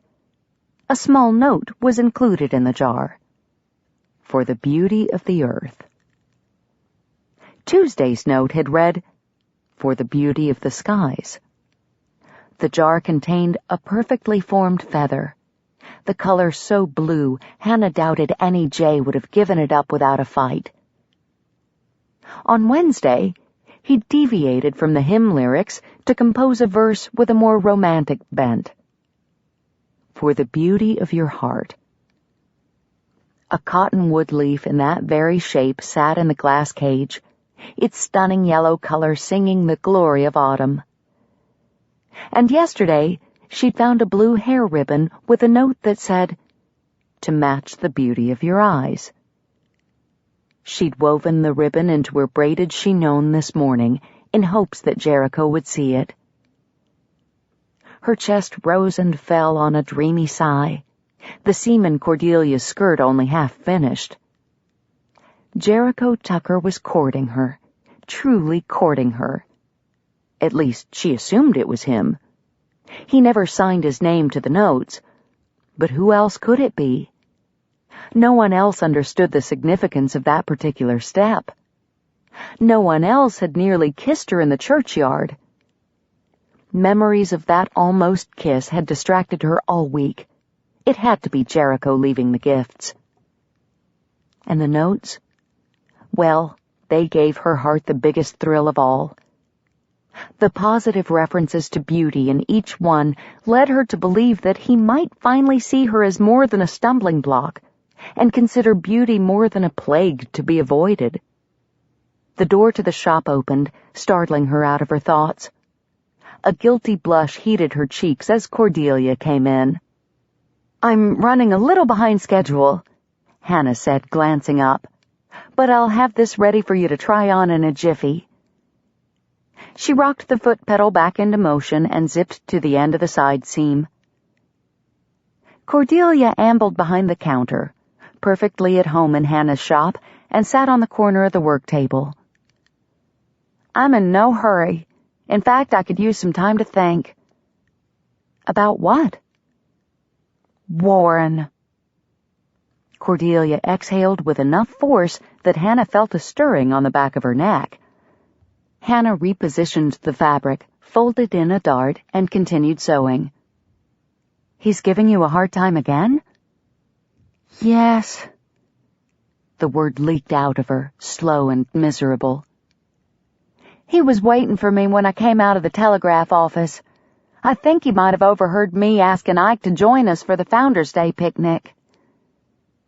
Stopping the treadle, Hannah turned around in her chair. "How did that go, by the way?"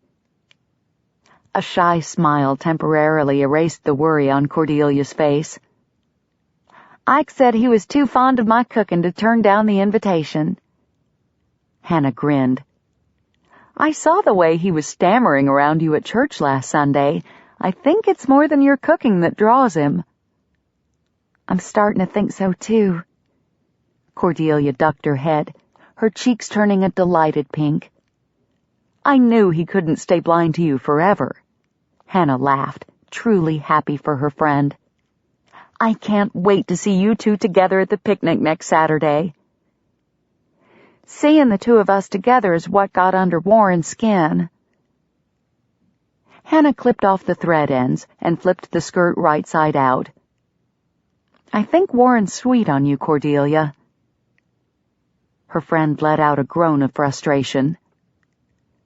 "I didn't want to believe you when you suggested that before, but I can't deny it any longer. He proposed to me, right there on the boardwalk."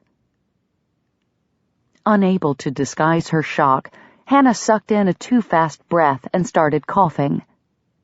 Cordelia came over and pounded her on the back. Eyes watering from her choking spell, Hannah looked up at Cordelia's grimacing face. "He proposed?" "Oh, Hannah, it was the most dreadful experience.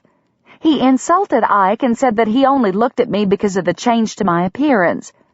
He said Ike didn't care for the true me, not like he did, and if a man was too ignorant to love me when I was a shy little mouse, he wasn't worth having." "He actually called you a mouse?" The man had no skill in wooing whatsoever. Cordelia nodded and started pacing around the table. "I didn't know how to respond, so I asked him why he had never declared himself before." "What did he say?" "He claimed he'd been waiting to establish himself in his father's business in order to offer me a secure future, but he's been working there for years and never said a word to me."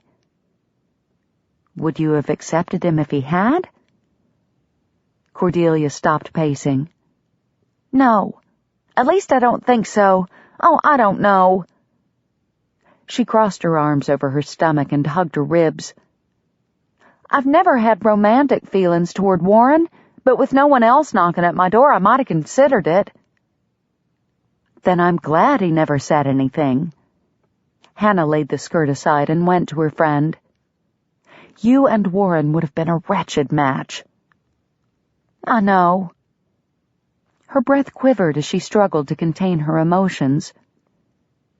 "We were friends in school, though.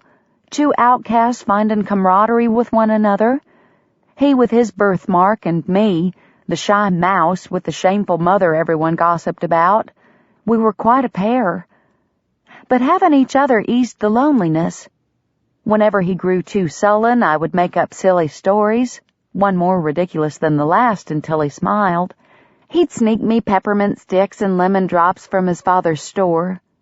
There is kindness in him. It's just not as apparent now that he's grown." Conscience pricked, Hannah closed her lips against the uncharitable comments that had sprung to her tongue.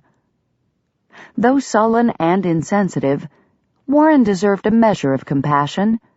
It couldn't have been easy growing up with such a large mark upon his face. But that wasn't sufficient reason for Cordelia to sacrifice her future by binding herself to a bitter man. "Did you give him an answer?" "I tried, but he must have sensed I was working up to a negative response, for he interrupted and said that he would call on me tonight after supper."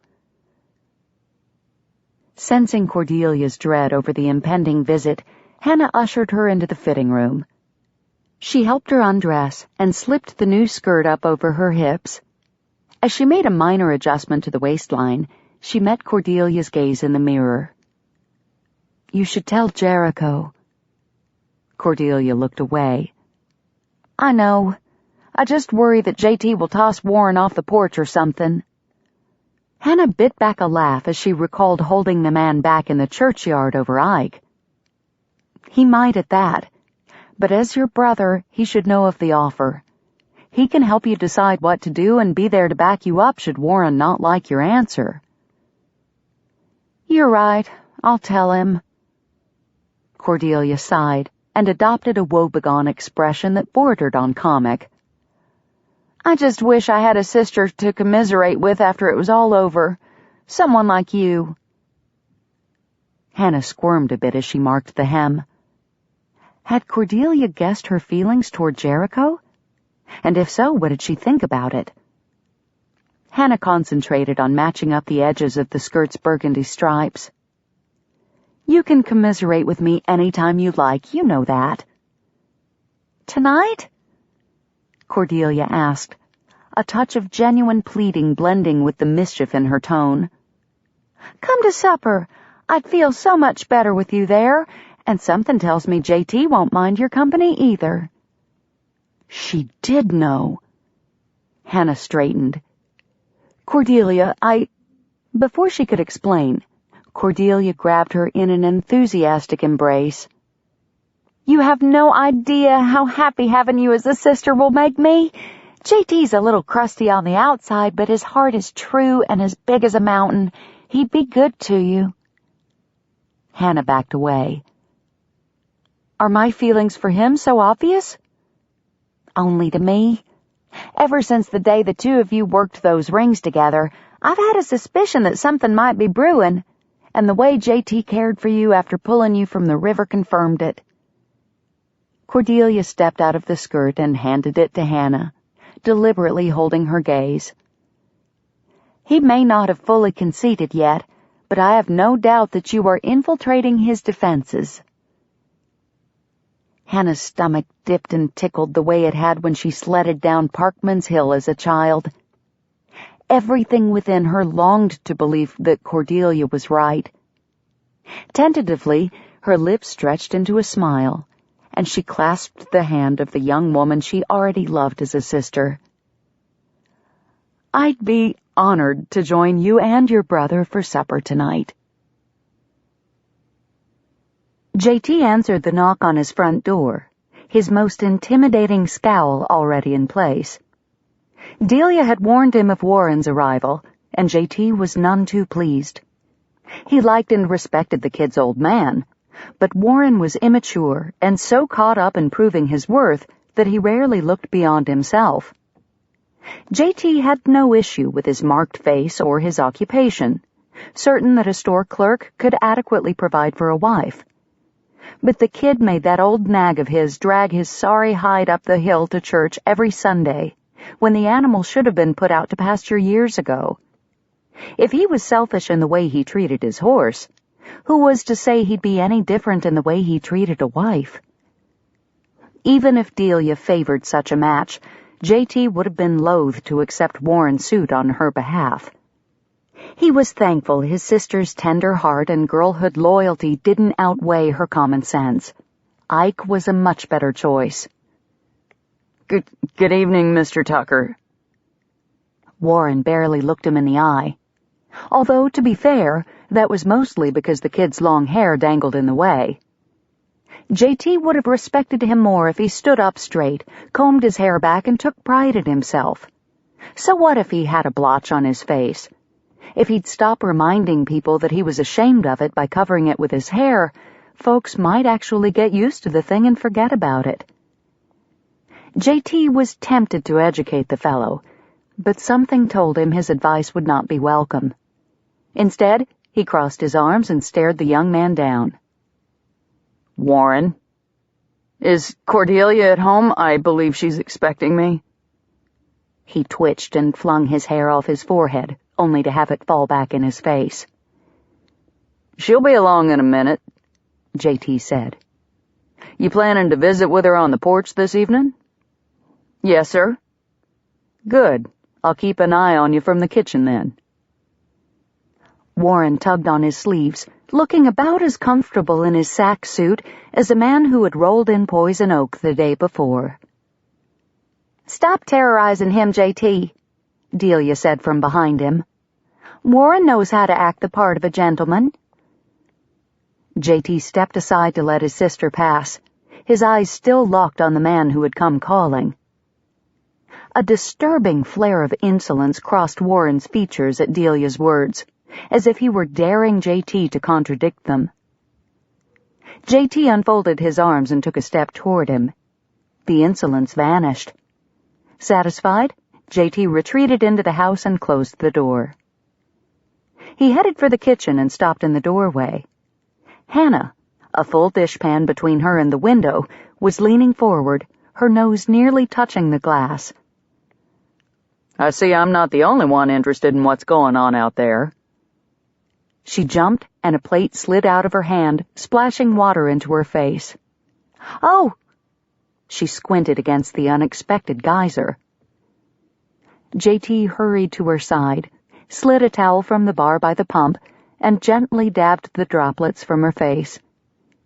He stroked the cotton cloth over her forehead, cheeks, and chin. Then, just for good measure, he lightly ran it over her lips as well. Her pink tongue reached out to moisten them again, and heat rose inside him. "Thank you."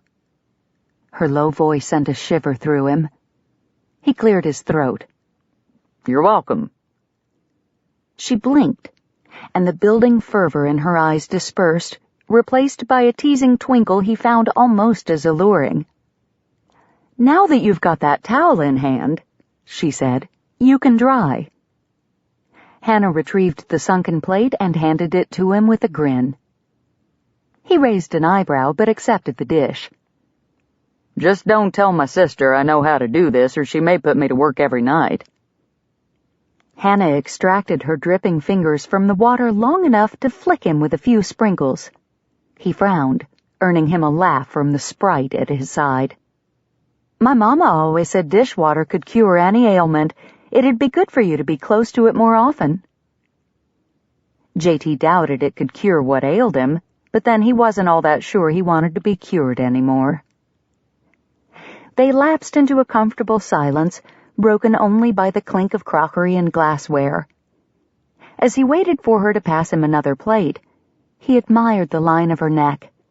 Slender and pale, with a perfect little hollow near her collar that his lips longed to taste. Veering away from temptation, his gaze roamed up to the braided knot low on her head. A blue thread peeked out at him from between the strands, and his heart gave a little leap. She was wearing his ribbon. A part of him had worried that she'd find his gifts juvenile. Heaven knew he'd felt juvenile leaving them, like a kid in short pants bringing his teacher a fistful of dandelions. After all, what kind of man gave a woman a leaf or a bird feather? Yet, after contemplating Ike and Delia's discussion of hymn lyrics, he realized women liked poetry. At least Delia did. His mother would have turned her nose up at a paltry rhyme and objects that cost nothing but patience to acquire. However, he thought Hannah might appreciate them. He'd hoped she would anyway. A woman who saw beauty in a shiny button and a wooden hummingbird should be able to find it in other small things too, right?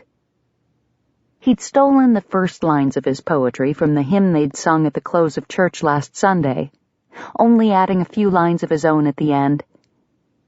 Each evening, he'd hunted the countryside for the right gift to offer the following day, but he never quite worked up the courage to hand it to her in person.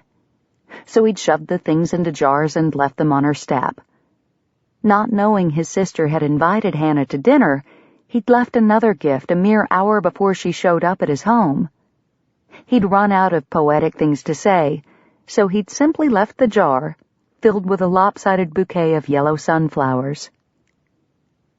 Never one to play the coward for long, J.T. steeled himself as Hannah turned to pass him a platter. So, did you like the sunflowers? Her eyes widened slightly, and roses bloomed in her cheeks, but the smile that followed unclenched his gut. I loved them, and all the other gifts as well. Thank you. You're welcome. She bent back to her task, rummaging around in the grayish water for something else to wash. I had hoped they were from you.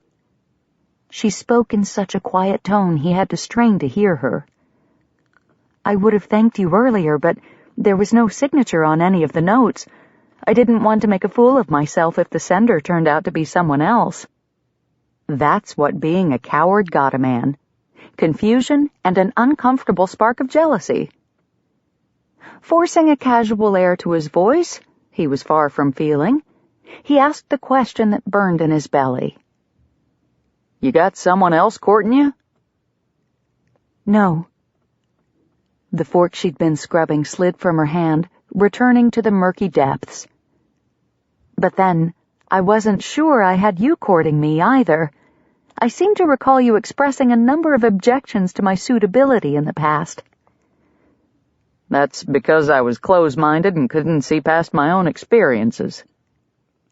Her head spun toward his, and the open vulnerability in her eyes branded his heart. For the first time in his life, he wished he were the kind of man who knew how to woo a woman with pretty words. With his luck, though, he'd mangle the attempt and trample her feelings. He'd have to show her instead. Slowly, he drew her hands from the water and dried them with his towel, aware that she was watching his movements. He ran his palm up her arm and cupped her shoulder. Then, unable to resist, he traced the shape of that delightful hollow at the base of her neck with his fingertip. A tremor passed through her, and the nearly inaudible sound of her breath catching made his pulse throb. He slipped his hand around the back of her neck. His fingers toyed with the downy hair at her nape, while his thumb caressed her cheek and ear. Hannah's lashes fluttered closed, then languidly lifted to reveal eyes darkened to a midnight blue. Her lips parted slightly, and he extracted his hand just enough to trail his thumb across their softness. I was wrong, he murmured. No one could be more suitable. Digging his fingers into her hair, he dragged her close and lowered his mouth. The front door banged closed. Hannah jumped and tried to pull out of his embrace, but he wasn't quite ready to let her go. He might never be. Jericho! Hannah's frantic whisper restored his common sense, and he allowed the slender fingers that had been clutching his shirt a moment ago to push him away. Delia stood in the doorway, looking from him to Hannah and back again. He positioned himself in front of Hannah, trying to absorb the majority of the scrutiny, while mentally listing all the reasons he shouldn't strangle his sister. Warren leave? He groused. Not happily, but yes, he accepted my refusal and left. She cocked a hip and planted her fist against it. You know, he could have been out there compromising my virtue for all the attention you paid. Get distracted, JT? He snatched the towel from the floor and threw it at her. Finish up the dishes while I walk Miss Richards home. Taking Hannah's hand, he tugged her toward the door, but after a few faltering steps, she stopped. Wait, she said. Cordelia invited me here tonight in order to have someone to talk to after Mr. Hawkins left. Her face was glowing as red as a radish, yet instead of taking the escape he'd offered, she was holding firm to her promise. Why don't you finish the dishes while Cordelia and I talk? I'll let you know when I'm ready to go. Yeah, big brother, finish the dishes. The imp tossed the towel in his face and then giggled as she absconded with Hannah, the two disappearing behind the door of her bedroom. Comforting himself with the fact that he could still look forward to escorting Hannah home, JT rolled up his sleeves and plunged his hands into the lukewarm water. He never thought he'd be reduced to doing dishes while the two women he loved talked about him behind closed doors. The tip of a knife jabbed his finger as that thought took hold. The women he loved. He loved Hannah. JT stuck his pricked finger into his mouth to stem the trickle of blood, then dunked it back in the water. Father had always warned him that love made a man do crazy things. He'd been right. 2 able-bodied women were currently under his roof, yet he was the one doing the dishes. Chapter 28. Did he kiss you? Hannah sighed and pressed her shoulder blades into the closed door, wishing she could give an affirmative answer to that question. We're supposed to be talking about you, remember? Cordelia tucked a leg beneath her and sat on the bed. She bounced on the mattress and grinned. Well, did he?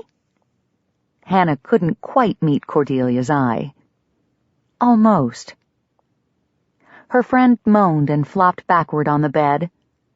I should have put up with Warren for a few more minutes. Yes, Hannah's heart cried, but her mind knew better. She moved to the bed and sat on the corner next to her recumbent friend. Of course not. Now tell me how things went out there. Cordelia rolled onto her side to face Hannah. Some good, some bad. He apologized for waiting so long to tell me of his feelings, and then springing them on me without any warning. She fiddled with a button on the front of her dress. We reminisced a little, which was nice, but then he showed me the ring he'd picked out from his father's store. I panicked. Did he propose again? I didn't let him. She finally looked up. Oh, Hannah, I didn't want to hurt him. I thanked him for being a good friend to me, but he kept shoving that ring in my face as if it would change my mind. I worried that if I didn't escape soon, he would seize my hand and force it onto my finger against my will. I scurried toward the door, said that I was sorry, but I didn't love him the way a wife should love a husband, wished him good night, and retreated into the house, leaving him out on the porch all by himself. She flopped onto her back and covered her eyes with her arm. I've never been so rude to anyone in all my life. I feel horrible about it. Well, don't. Hannah drew Cordelia's arm away from her face and tugged her up into a sitting position. Warren was much too forward. He frightened you. You had every right to flee. It would have been foolish not to. Cordelia laid her head on Hannah's shoulder. I was so afraid JT would storm out and beat Warren to a pulp. When I realized he'd been too hung up on you to even notice what happened, I counted my blessings. I may not want to marry Warren, but I'm not anxious to see him pulverized either. A tinge of guilt overshadowed Hannah's joy. What if Cordelia had truly been in trouble? She never would have forgiven herself if she had kept Jericho from intervening. The thought must have shown on her face, for when Cordelia lifted her head, she gave Hannah a little swat on the arm. Don't go blaming yourself for anything. If I had needed JT's help, I would have made enough noise to catch his attention. He was distracted, not deaf. Just the same, I'm glad you won't have to deal with Warren any longer. He won't continue pursuing you, will he? No, he's not the type to ignore my wishes. He might sulk for a while, and I wouldn't be surprised if he stopped speaking to me. But things will clear up between us eventually. They always do. Well then, Hannah squeezed Cordelia's hand. Let's put Warren out of our minds for now and focus on Ike, shall we? Cordelia grinned and bobbed her head in agreement. Founder's Day is only a week away. You and Ike will be together for an entire afternoon. A new dress, a shared picnic, a chance to sneak away from the crowd to talk, and possibly even share a kiss. If only I could be so lucky. We're not going to wait on luck. Hannah arched her brow and gave Cordelia a conspiratorial wink. What's dancing around in that mind of yours, Hannah Richards? I might not be able to make Ike kiss you, but I have a plan to ensure he gets a window of opportunity, should he wish to try. Founder's Day arrived, and JT found himself in the kitchen again, this time fetching and carrying for his sister. Place the 2 covered dishes in the first crate and the stock pot full of fried chicken in the second while I finish up these deviled eggs. Her skirt billowed out behind her as she dashed about the room, turning in circles fast enough to make him dizzy. What's in the covered dishes? He thought of just lifting the lids and seeing for himself, but when Delia was in a tizzy, one didn't touch her food unless he was ready for a smack from a wooden spoon or some other handy utensil. There were too many knives within her reach for him to tempt fate. Carrot salad in one, potato in the other. She didn't spare him a glance as she mashed boiled egg yolks with the back of a silver spoon. You also need to pack 2 jars of my pickles, 1 sweet, 1 dill. JT lugged the heavy dishes to the waiting crates. You sure you got enough food, sis? Delia stopped mashing her yolks for a second and bit her lip. Maybe not.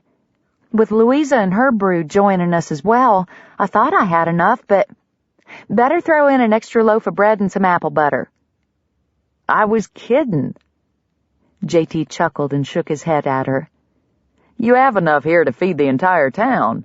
It's a good thing no one rented the General. We'll need that freight wagon to haul all this stuff to the mill pond. Besides, Hannah and Louisa are contributing too. She glared at him. Just the same, add the apple butter. I already have 2 bread loaves packed in the basket with the pound cake and cookies. Hannah's bringing a batch of biscuits and preserves, so we probably won't need the extra loaf. Louisa said she'd bring sliced ham sandwiches to go with the chicken. He dug out the jar of apple butter and carried the crates and bread basket out to the wagon. When he returned, Delia had the egg halves back together and skewered with a mess of his toothpicks. She piled them in a small pail and covered them with a checkered cloth. Don't take this one out until we're ready to go, and then make sure to keep it out of the sun. Aye, Captain. JT took the pail from her and saluted. She shoved him. Stop it, you rascal! I need to get changed. Delia flounced past him, then stopped short. Oh, I completely forgot about the 10 plates, napkins, forks. JT steered her back toward her room. I'll gather all that stuff. Go get ready. At this rate, the activities are going to be half over before we get there. With a reluctant nod, she headed off to change. She couldn't let him handle things completely, though. For every few minutes she shouted through the closed door for him to pack something else. A bread knife, the box of tumblers for the lemonade and cider that would be available, 2 or 3 old quilts, and on, until he started to doubt they'd have any room left in the wagon for passengers. Once everything was finally loaded, JT pulled his suit coat from the back of a kitchen chair and slipped his arms into the sleeves. It seemed backward to him to dress up in his Sunday best for a picnic, but women insisted on wearing their finest to these rare social events, and their men were expected to follow suit. He settled the wool coat on his shoulders, gave it a tug, and strode down the hall to rap on Delia's door. "Come on, you've primped enough. Ike's gonna think you stood him up if we don't get a move on." The hinges creaked as she eased the door open. Delia took a tentative step, then bit her lip and ran a hand down the front of her dress. I feel like I'm a little girl again, dressing up in Mama's clothes. Do I look ridiculous? J.T. couldn't speak. He just stared at the lovely woman his sister had become, wondering how he could have missed seeing it until this moment. The dress's green fabric warmed her complexion and brought her face to life. At the same time, the tailored top and striped skirt flattered her figure, nipping in at her newly trim waist and hinting at the curves that remained beneath. She'd even refashioned her bonnet, adding a green ribbon and delicate sprigs of flowers. Hannah had brought the butterfly out of her cocoon. A little color, a sophisticated design, and several weeks of friendship and encouragement had turned a plain Delia into a rare beauty. He held his hand out to her and led her into the hall so he could make a circle around her. When he faced her again, he leaned in and kissed her cheek. "You look stunning, Delia. Truly. Not even our mother could compare." Do you think Ike will approve? Offering Delia his arm, J.T. swallowed his guffaw. "Darling, I doubt he'll be able to take his eyes off of you long enough to do much else." Seeing her face light up in pleasure warmed J.T.'s heart. He had kept her a prisoner in those drab dresses for too long. Come Christmas, he'd buy her lengths of cloth in sunshine yellow, bluebonnet blue, and prairie grass green to replace her navy, brown, and gray house dresses. Practical could still be pretty. And wouldn't Hannah laugh her hat off if she ever heard him say such a thing? They closed up the house and headed to Louisa's place. The three kids whooped and danced about as J.T. turned the wagon and parked in front of the laundry. Louisa scolded them half-heartedly, unable to keep her smile at bay. Their contagious excitement soon infected them all. J.T. took her basket laden with still more food and packed it away with the rest of the feast, while Louisa fussed over Delia's new dress and shared tips on how best to clean the lightweight wool fabric. The kids scrambled into the bed of the wagon, eager to be on their way. As J.T. rearranged things to maximize space, Tessa jumped to her feet and waved vigorously. Miss Hannah! Miss Hannah, are you ready for the picnic? A low laugh sounded behind him. I most certainly am, and I brought something for all of us to play with after the games are through. J.T. turned to greet her as the kids clamored for her to show them the surprise that her left hand secreted behind her flowing skirts. He didn't recognize the wine-colored dress she wore, but it did a marvelous job of accentuating her slim figure and setting off her pale hair. The design was simple and almost plain in comparison to Delia's, yet she carried it with such elegance that to him she looked like a queen. Hannah glanced at him as she neared his side and offered a secret smile that immediately set his mind on kisses and long private walks. If Mr. Tucker would be so good as to take this pie for me, I'll show you what I brought. He reached beneath the pie plate in her right hand and grazed her fingers. Making a show of holding the dessert to his nose, he drew whisper-soft circles on the back of her wrist. It smells like apple." Then he tilted his head to meet her gaze. "I can't wait for a taste." Fire rose in her cheeks, and she snatched her hand away so fast he nearly dropped the pie. The basket hanging from the crook of her right elbow swung precariously until she steadied it with her hip. She straightened her arm and angled it downward until the handle of the basket slipped into her hand. Then she thrust it at him with a chiding glance that made him laugh. Throughout it all, She kept her surprise safely out of the children's view with her opposite arm. Stepping away from him, she pulled it out from behind her skirts with a flourish. A kite! Tessa hopped up and down, clapping her hands. The wagon creaked in protest, but no one seemed to care. And you used the pretty material I like so much. Can I fly it first? Danny shot to his feet. I'm the oldest. I should go first. What about me? Molly whined. Hannah grinned at the children. Everyone will get a turn, I promise. Then her eyes narrowed. But the next person who asks to go first will wait the longest. Each little mouth closed, and all three youngsters plopped back down on their bottoms. JT was duly impressed. Reaching around her, he wedged the pie into a protected corner and found a place for the basket as well. He pivoted back to Hannah and held his palm out.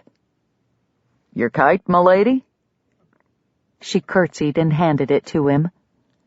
Why, thank you, Sir Tucker. Take care, though, the fabric is wont to snag. JT bowed in return, and the children giggled at their antics. The fabric in question was a rich violet hue that shimmered in the sunlight. He ran his finger across the kite's diamond-shaped body. Its smooth, luxurious texture surprised him. Is this silk? He whispered in her ear. Just a small piece. She kept smiling at the children as she spoke to him out of the corner of her mouth. Tessa has admired that cloth for weeks. This way she can enjoy it.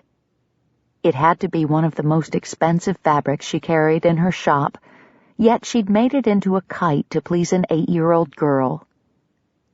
You know it'll probably just get hung up in a tree, right? I certainly hope so. This time she turned her smile on him.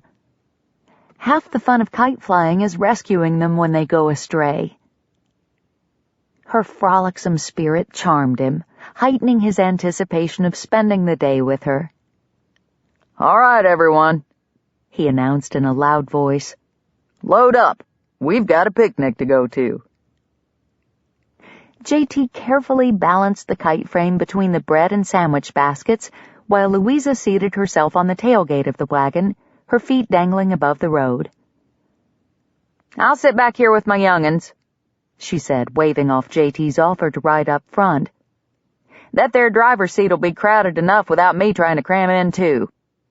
JT tipped his hat to her and made his way to the other ladies, waiting patiently for his assistance. He made sure to hand Hannah up first so she could sit next to him. Settling beside her, glad for the tight quarters as his leg pressed against hers, he took up the reins and released the brake. Everybody ready? A chorus of affirmative responses rang out, the women in the front equaling the volume of the kids in the rear. Grinning like a kid himself, JT snapped the leather straps and set the vehicle in motion. Something told him this would be a Founder's Day he'd not soon forget. Chapter 29.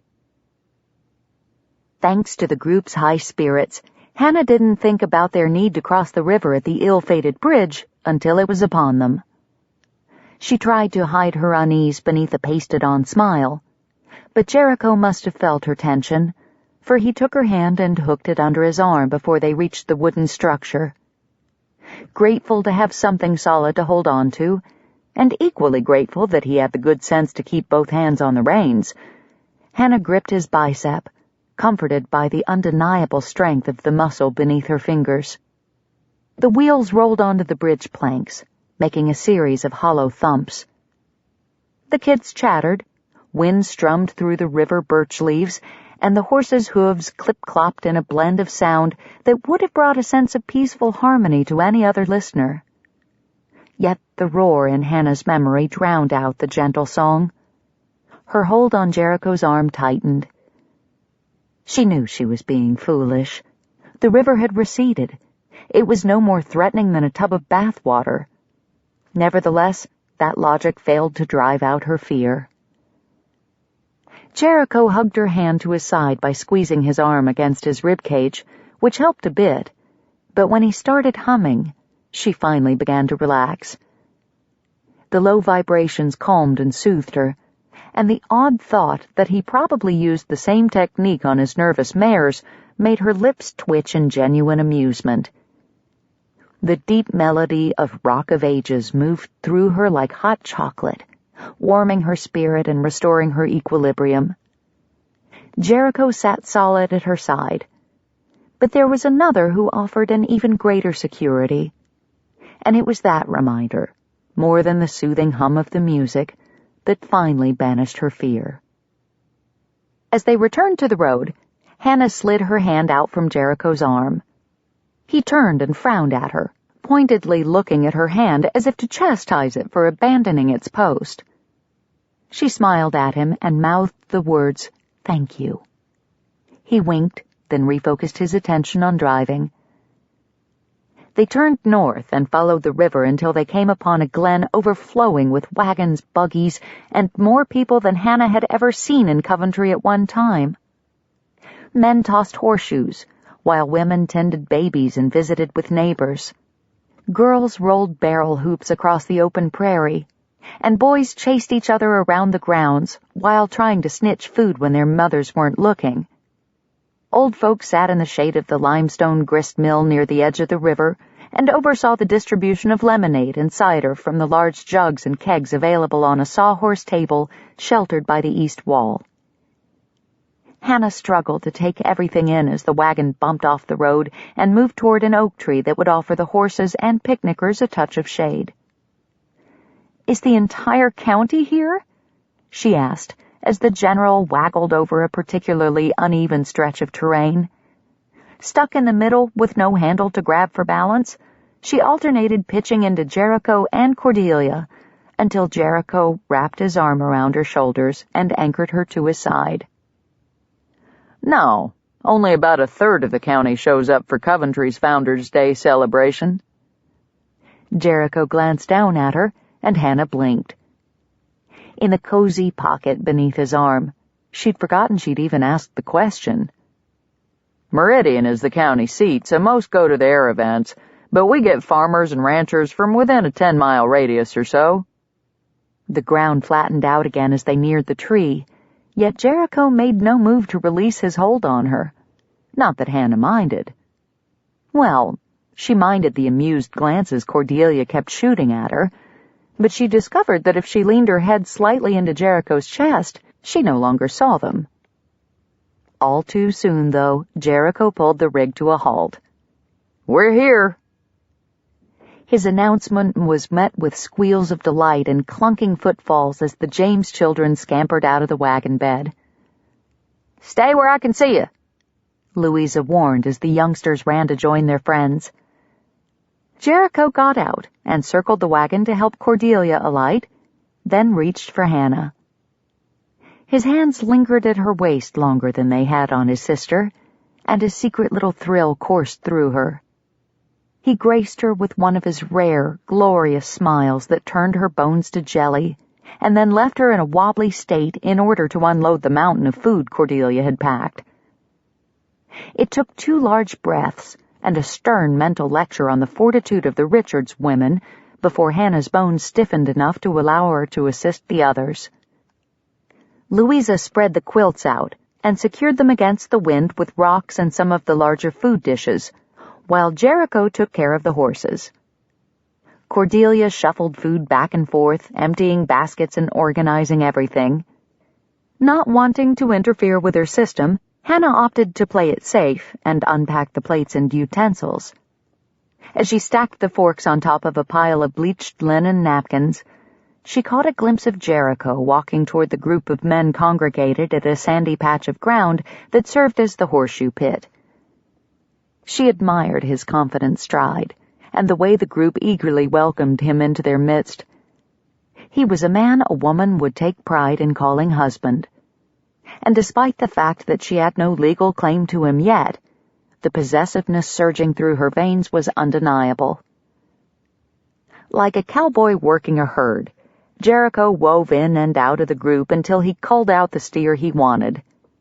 Then, with a wave, he and the slightly shorter man departed.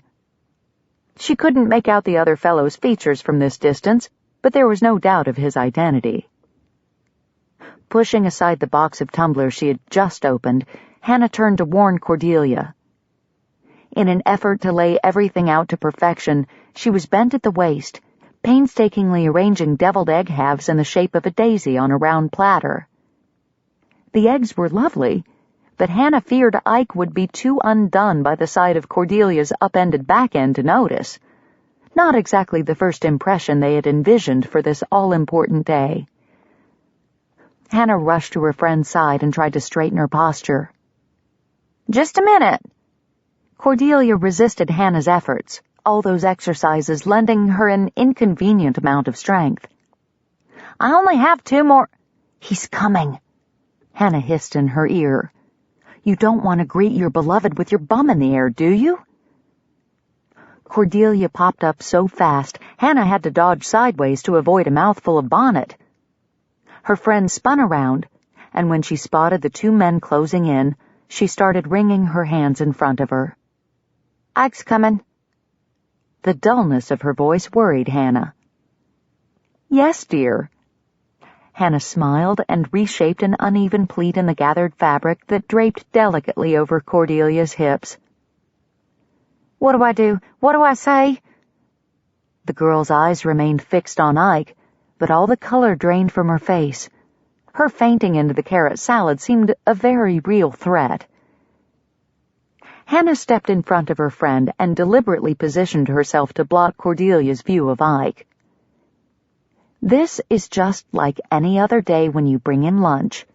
You will smile and chat as you always do. You will act as if nothing is different, for truly nothing of importance is. The only thing you've changed is your clothes." "Nothing's different," Cordelia chanted under her breath. Hearing the men's footsteps behind her, Hannah modeled a bright smile, holding it in place until Cordelia matched it with one of her own. Then, swinging wide like a book cover revealing the tantalizing first page of a love story, Hannah moved aside. No one spoke for several heartbeats. Ike stared at Cordelia, his mouth slightly agape, and his brows arched higher than the windows of a London cathedral. Cordelia's smile had slipped to a crooked angle, but she had plenty of color in her cheeks now. A throat cleared behind them. Louisa sidled past. "I'm gonna go fetch my young'uns." Ike finally snapped out of his stupor and dragged his hat off his head. "Thank you for inviting me to join you, Miss Tucker. I can't imagine a place I'd rather be." Cordelia ducked her head for only a moment before bringing her chin back up. Seeing that hard-won confidence at work, Hannah's heart cheered. "I made several of your favorites," Cordelia said, gesturing toward the blankets. "Fried chicken, potato salad, and pound cake." My mouth is watering already. Can I help you lay out the food? Cordelia hesitated. "Well, Hannah has been waiting for a chance to scout out a suitable place for kite flying." Hannah gave Cordelia a pointed look before turning her attention to Ike. "If you don't mind taking over for me, Mr. Franklin, I plan to take the James children kite flying after we eat, and knowing which direction to go would save time and hopefully keep any squabbling to a minimum." Ike chuckled. "I would be more than willing to lend Miss Tucker a hand." The poor man's face turned a vivid shade of red, but Hannah could not have been more pleased. A man who gave a woman a pet name, even unintentionally, must surely be smitten. "Thank you. We'll be back shortly." Hannah tugged on Jericho's arm. He cocked a brow at her. "We? I'm not going anywhere." Ike swallowed and reached for the edge of his collar. "Of course you are," Hannah declared with forced brightness. "I need your expertise. I'm completely unfamiliar with this area. Please—" As unobtrusively as she could, she slid her foot atop his and ground her heel into his toe. His frown held steady as he glared at Ike. Not even a wince. Drat! His boots were probably too thick. How was she supposed to signal him to stop his overbearing brother routine if she couldn't get his attention? She was debating whether or not to pinch the back of his arm when he surprised her by capitulating. 15 minutes, he grumbled and stalked off toward the river. Thank you! Hannah raised her voice, yet Jericho gave no indication that he heard her. She shrugged. I guess he's eager to start the search. Or eager to get back, Ike mumbled. Hannah bent close to him. Well, I bought you 15 minutes. Make good use of it. His startled eyes shot to hers, and then a grin stole over his features. An excellent notion, Miss Richards. What's an excellent notion? Cordelia looked as if she wanted to crawl into a hole. Either that or bury her brother in one. Hannah winked at her. I'll let Ike explain. Then she dashed after Jericho. When she caught up to him, he started limping, dramatically. What were you trying to do back there, woman? Cripple me? She would have felt more guilt if the hitch in his step hadn't materialized out of thin air. What were you trying to do, ruin Cordelia's courtship? I was just setting some boundaries. His limp miraculously disappeared. Well, you didn't have to scowl so fiercely while you did it. A mischievous twinkle lit his eyes. Nope, that was purely for fun. Jericho Tucker. She meant to scold him, but the laughter bubbling out of her throat got in the way. You're terrible. Not always. His eyes changed. Their sparkle melted into a heated glow that made her insides flutter.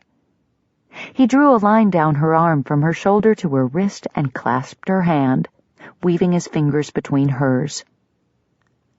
Hannah, JT! A huffing Tom jogged up to them. Jericho dropped her hand. A chill passed through her as the wind erased the warmth of his grip. I signed us up for the three-legged race. The Harris brothers think they can beat us this year, but I told them not to get their hopes up. Tom glanced over at Hannah and grinned. We ain't been beaten 3 years, not since my legs grew long enough to keep up with his. He thrust his thumb at Jericho, who was doing an admirable job of hiding his disgruntlement over the untimely interruption. Hannah tried to do the same, but as Jericho turned the conversation to kite flying and the best location for such a sport, she bit her lip in frustration. 5 minutes. If Tom had taken just 5 minutes longer to find them, Jericho would have told her, well, something important. She was sure of it. She had felt the significance of the moment all the way down to her toes. Now all her toes felt were the pebbles that poked against the soles of her shoes as they made their way back to the picnic. Chapter 30. The day was too fine for Hannah to let regrets weigh her down for long. Food, however, was a different story. She couldn't remember ever having eaten so much. Hoping to walk off the lethargy that tempted her to lie on the quilt and nap in the sunshine, she let Tessa talk her into a game of graces. Margaret Paxton, the banker's wife, had brought a crate full of supplies for the game, and several pairs of young ladies loitered near the mill testing their skill. Tessa skipped up to the box and selected a set of dowel rods for each of them. "What color hoop should we use?" she asked when Hannah caught up to her. Each of the wooden circles, about the size of a large embroidery hoop, had been decorated with different colored ribbons. Hannah peered into the box. 3 hoops remained, red and white, green and yellow, or brown and orange. You pick, just not the orange one. She scrunched up her nose and Tessa giggled. They had long ago agreed that orange was only attractive on round fruit, wildflowers, and butterflies. Opting for the red and white, Tessa held it away from her and ran to her position a couple of yards away, letting the ribbon tail stream out behind her. She hung the hoop over the end of one dowel, then brought the tip of the second into the circle, crossing the two sticks to form an X. Ready? Hannah nodded and stepped out with one leg to broaden her stance. Ready. In a quick motion, Tessa flung her arms up and out, uncrossing the dowels. The hoop flew through the air.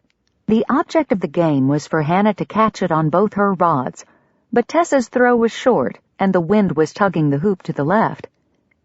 Too much of a competitor to let the hoop fall to the ground, Hannah grabbed a handful of her skirt and dashed forward. Like a fencer brandishing a foil, she stabbed her dowel through the center of the beribboned hoop and snatched it out of the air. Yay! Tessa cried. Good catch, Miss Hannah. 9 more and you win. She was ahead 7-5 when Cordelia and Ike strolled by to watch. Her hand tucked securely into the crook of Ike's arm, Cordelia was beaming. Hannah smiled as the couple passed, so caught up in her friend's happiness that Tessa's next shot arched over her head before she even realized it had been launched. Ha! You missed. My turn. Hannah used her rod to retrieve the hoop from the ground. All right, you little imp. See if you can catch this one. Hannah sailed it a bit higher than usual, but Tessa got under it and made the snag. I did it! She jumped and gave a little whoop of glee, earning a smile from Mrs. Paxton, who had just refilled her lemonade glass. A fine catch, Tessa, the banker's wife said. But remember, this is a game of elegance and poise, not a rough-and-tumble sport. Hannah couldn't help wondering if the gentle reproof wasn't as much for her as Tessa.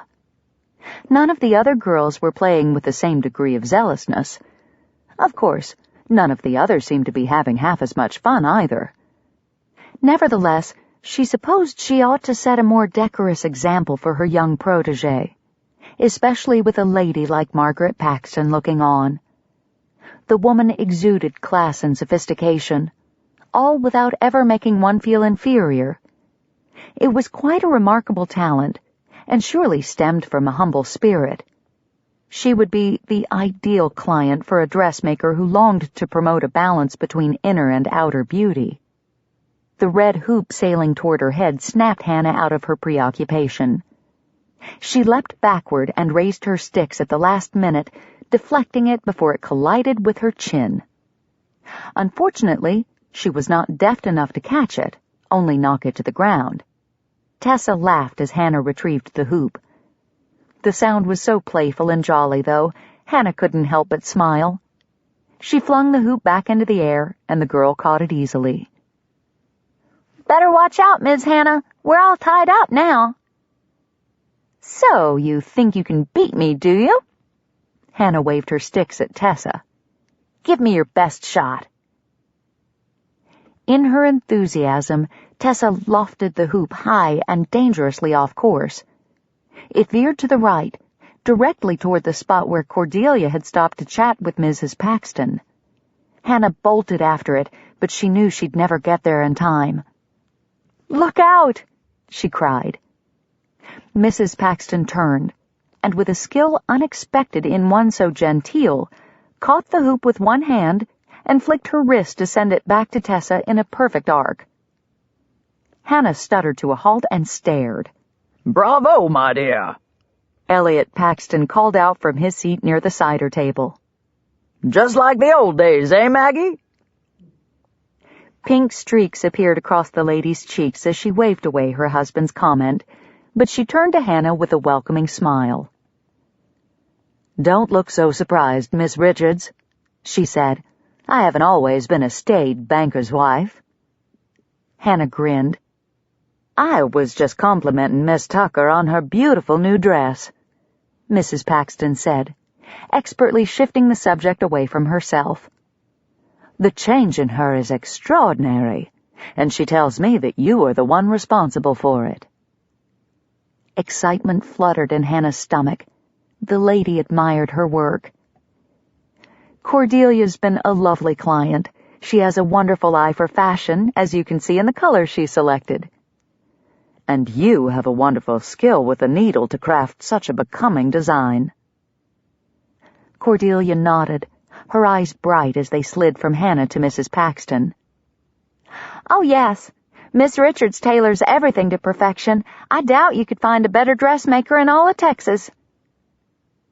The banker's wife gave Cordelia's polonaise and skirt another perusal, then assessed the one Hannah wore.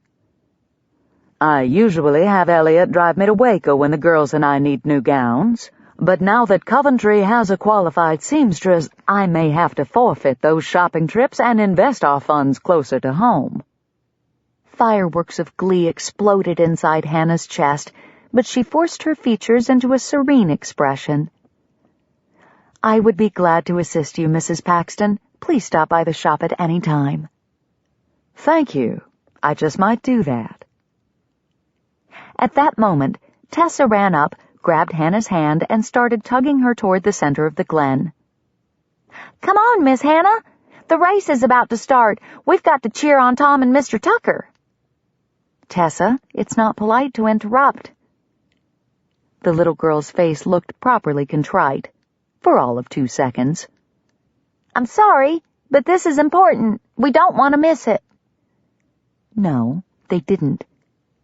Hannah surveyed the grounds, searching for Jericho in the crowd of men and boys who were lining up at the start.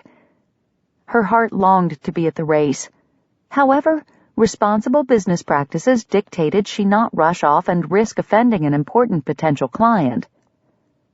Oh my, we can't have you miss the excitement. Mrs. Paxton's hand closed over the end of Hannah's dowel rods, graciously solving her dilemma. Let me put these away for you. Thank you, ma'am, Hannah said. Hurry on now. You don't want to miss the start. Hannah gave Tessa's arm a little shake.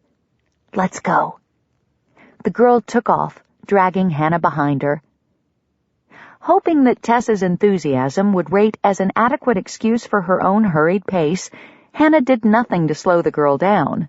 The sooner they got there, the better. J.T. towed the imaginary starting line, one arm behind Tom's back as the partners gripped each other's shoulders for balance. The Harris brothers stood 2 pairs down, shooting taunting looks J.T.'s way as the judge inspected the bandana tied around his and Tom's ankles. Will and Archie would be the only real competition. Most teams consisted of kids or young men with their sweethearts. Fellows typically cajoled their gals into participating just to have an excuse to wrap their arms around them. Such pairings always led to a surplus of silly giggling and quick tumbles. Although J.T. had to admit that he'd much rather be holding on to Hannah right now than his stable hand. It might be worth a loss. Then again, recalling how hard she'd pushed when she'd challenged him to try those clubs and rings of hers, she might prove to be the toughest competitor of the lot. He wondered if being in a fashionable dress would slow her down at all. He grinned. Probably not. What's got you smiling, Tucker? Will Harris called. You looking forward to the view of my back as Archie and I breeze across the finish line? J.T. snorted. The only way I'll see your back is if you fall flat on your face at the start. Otherwise, Tom and I will be too far ahead to see much of anything except victory. Will raised his chin a notch. Not this year. The starter stepped into position in the front of the racers, and the good-natured ribbing died. A blue bandana fluttered at the end of his hand. Having removed his coat for the event, J.T. relished the breeze that fluttered his shirt sleeves, but he would not be distracted. He targeted the finish line. Tom's fingers dug into the muscles at his neck. Together, they leaned forward, ready for the signal. The starter's arm shot straight up, brandishing that blue kerchief like a flag on a pole. On your mark, he shouted. Get set. Go! His arm dropped, and the hobbled racer surged onto the course. Several pairs stumbled as soon as they began, but J.T. paid them no mind. He focused on the ground ahead, alert for any dip or hole that could derail his team as they gradually increased their pace to an uneven hop-jog gait. Cheers rang out from the sidelines, and for a moment J.T. wished Hannah hadn't been off playing with Tessa when the racers were called to the field. It was a trivial fair game, not a true athletic contest, but even so, a man liked to have the support of his woman when competing against other males. How else did one get the chance to impress her? Hearing tales of his prowess after the fact never inspired the same degree of awe as first-hand experience. They reached the halfway point, and J.T. glanced to the side.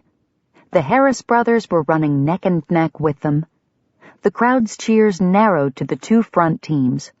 Calls for Tom and J.T. mingled with equal enthusiasm for Will and Archie. But then a different name came through, a name only one person of his acquaintance ever used. Go, Jericho! His head shot up, and he searched the crowd for Hannah's face. Then his toe struck a rock, nearly sending him and Tom sprawling onto the ground. Watch out, J.T., they're gonna pass us. Tom's strength steadied him as he turned his attention back to the race. A new fire blazed in his belly. There was no way he'd let Will Harris beat him if Hannah was watching. Let's take him on the hill. Tom grunted his agreement.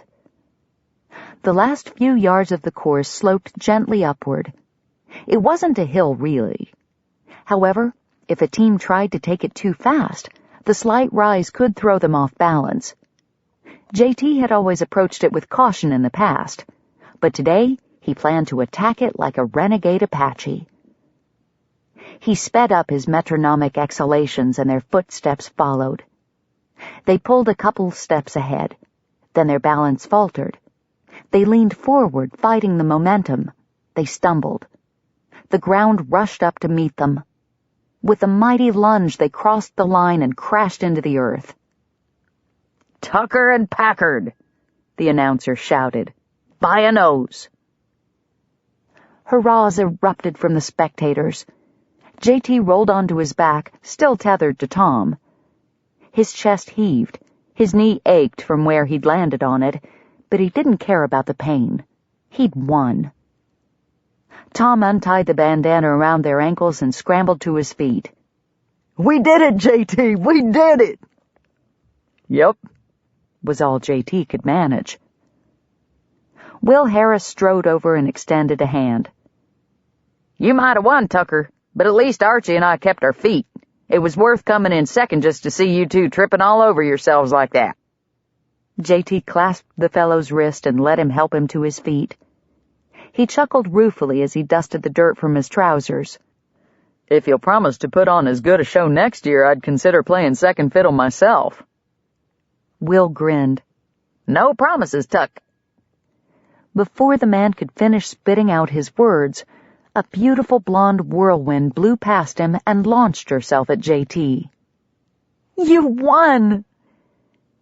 He caught her around the waist and lifted her off her feet, her excitement revitalizing his tired body. She squealed, and her smile nearly obliterated the sun as she threw her head back and exulted in the moment, uncaring that others looked on with avid curiosity. Man, how he loved this woman. If I had known this was the prize, I would have fallen on my face to win, too. Will's dry comment brought a blush to Hannah's cheeks, and she straightened her bent legs back toward the ground. J.T. set her down, but kept his hand at her waist, staking a claim for all to see. Does that mean I get a turn holding her? Tom asked, and for the first time, J.T. saw him as a man instead of a kid. It was a bit unnerving. Thankfully, Will interrupted. I don't think Tucker wants to share, Tom. The men standing around snickered. Well, that don't seem fair. I won too. Yes, you did. Hannah stepped away from J.T.'s hold, and he had to grit his teeth to stop himself from grabbing her back. She walked over to Tom and placed a chaste kiss on his cheek. Congratulations, Tom. A silly grin spread across his face. I gotta go tell Ma. He lumbered off, once again fully the kid his underdeveloped mind dictated that he be. So what's the prize for second? Will asked, looking more at JT than Hannah. JT glared at his audacious question, which only made Will grin more. Taking Hannah's hand, JT started leading her away. Sorry, fellas. You'll have to find your own prize. This one's mine. Chapter 31. Hannah followed Jericho, eager to escape the men's teasing. Once they separated themselves from the group, the Harris brothers faded from her mind, and she became consumed by the way Jericho's warm hand enveloped hers. Strong, capable, protective, and at that moment, connected to her. Jericho slowed his pace to a stroll. His calloused palm rubbed against her smoother skin, creating a delicious friction that tingled up her arm. He stroked the back of her hand with his thumb and angled his face toward her, curling his lips in the hint of a smile. Hannah's heart thumped heavy and hard. Conscious of the picnic activity around them, she shied away from the heat of his gaze and focused instead on the dips and ruts of the ground. But she had never been more aware of the man at her side. "I'm sorry I caused such a scene back there," she said, needing to do something to diffuse her growing restlessness. "I didn't intend to throw myself at you, I promise. It just sort of happened." Jericho tugged her to a halt. Darling, you can throw yourself into my arms any time you like. His tawny eyes shone with humor, and something deeper that made her breath quiver. I promise I'll always catch you. The soft, husky tone of his voice vibrated through her and left her wanting to hide away with him somewhere and explore the meaning behind his words. But she couldn't. She had a kite to fly and children to entertain.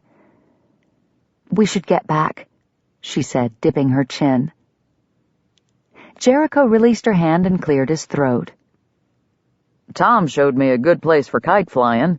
It's upriver a little ways, but easy to get to.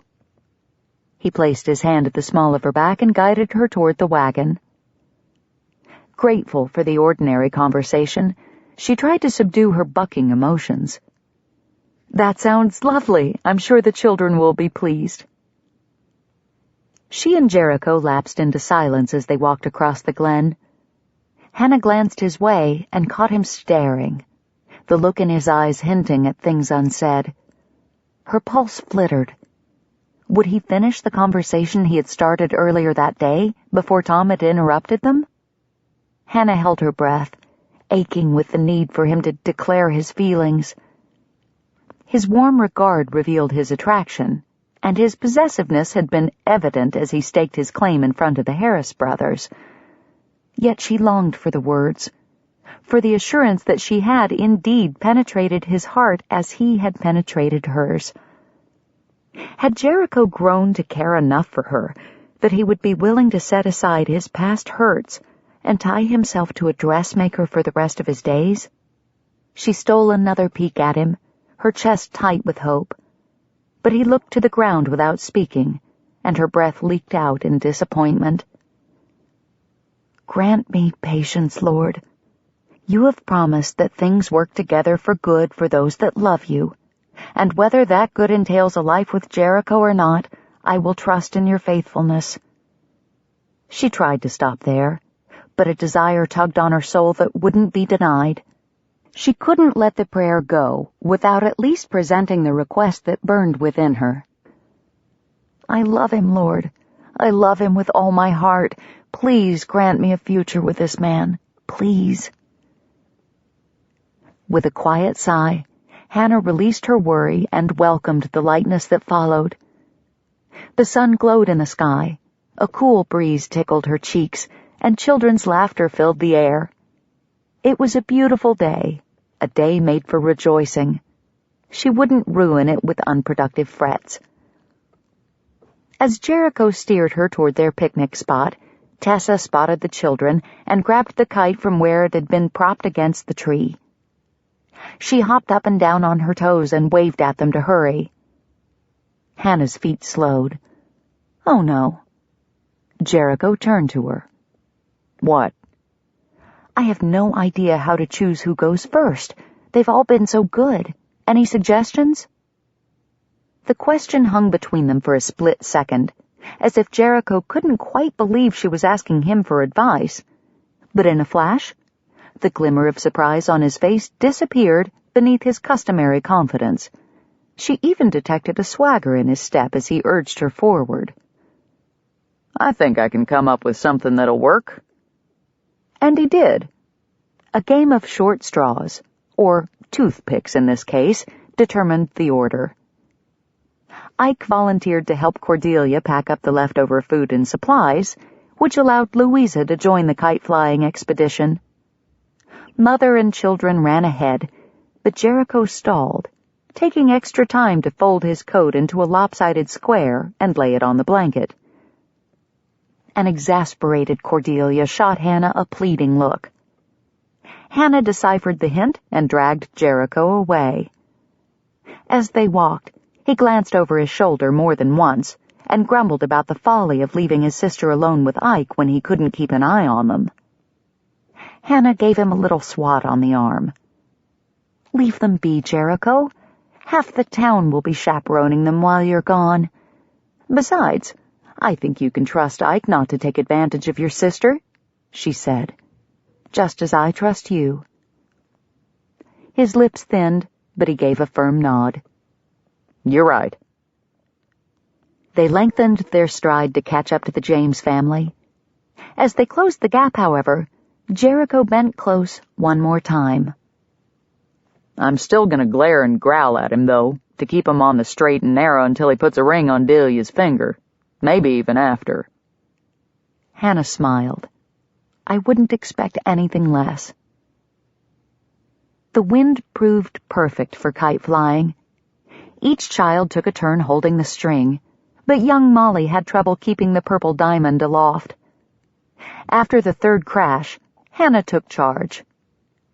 Running the length of the clearing with the James children chasing after her, she lofted the kite into the air and sent it soaring. Dangerously out of breath, she handed the spool to Molly and motioned for Tessa to give her sister a hand while she braced her arm against a tree for support. A wave of dizziness assailed her as her chest heaved.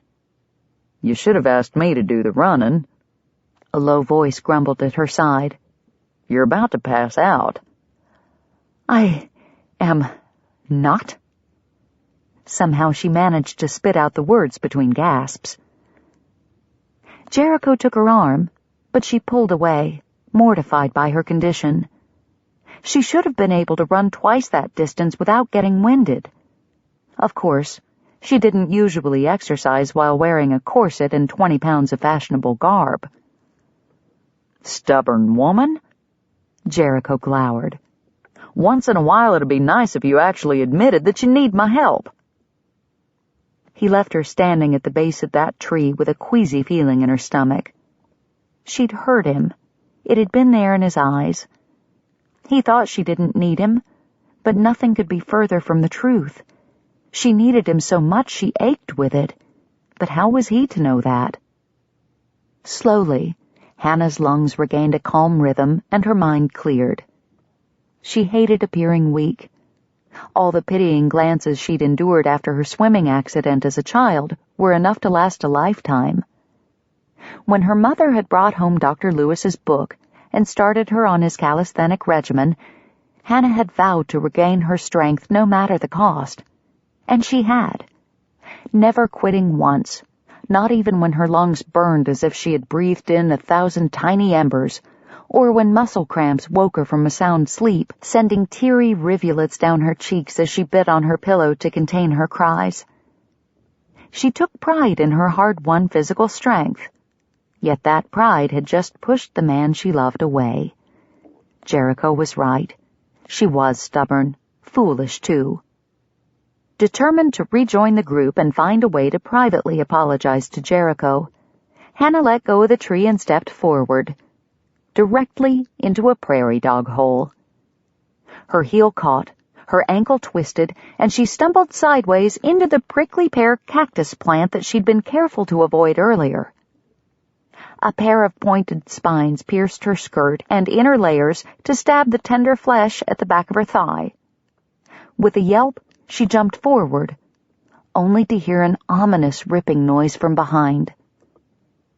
Hannah closed her eyes and moaned. Why did it have to be her new dress? Her right ankle throbbed, her thigh stung, and now her skirt was caught on a cactus. The Lord must have decided to help her get rid of that troublesome pride. "Miss Hannah, come see!" Molly called from a few yards away. "I'm flying it all by myself." "You're doing great, sweetheart. I'll be there in just a minute." She waved to the happy gathering, but when Jericho turned to look at her, her hand fell back to her side. "Mr. Tucker, might I prevail upon you for some assistance?" He stared at her for what felt like ages without taking a single step in her direction.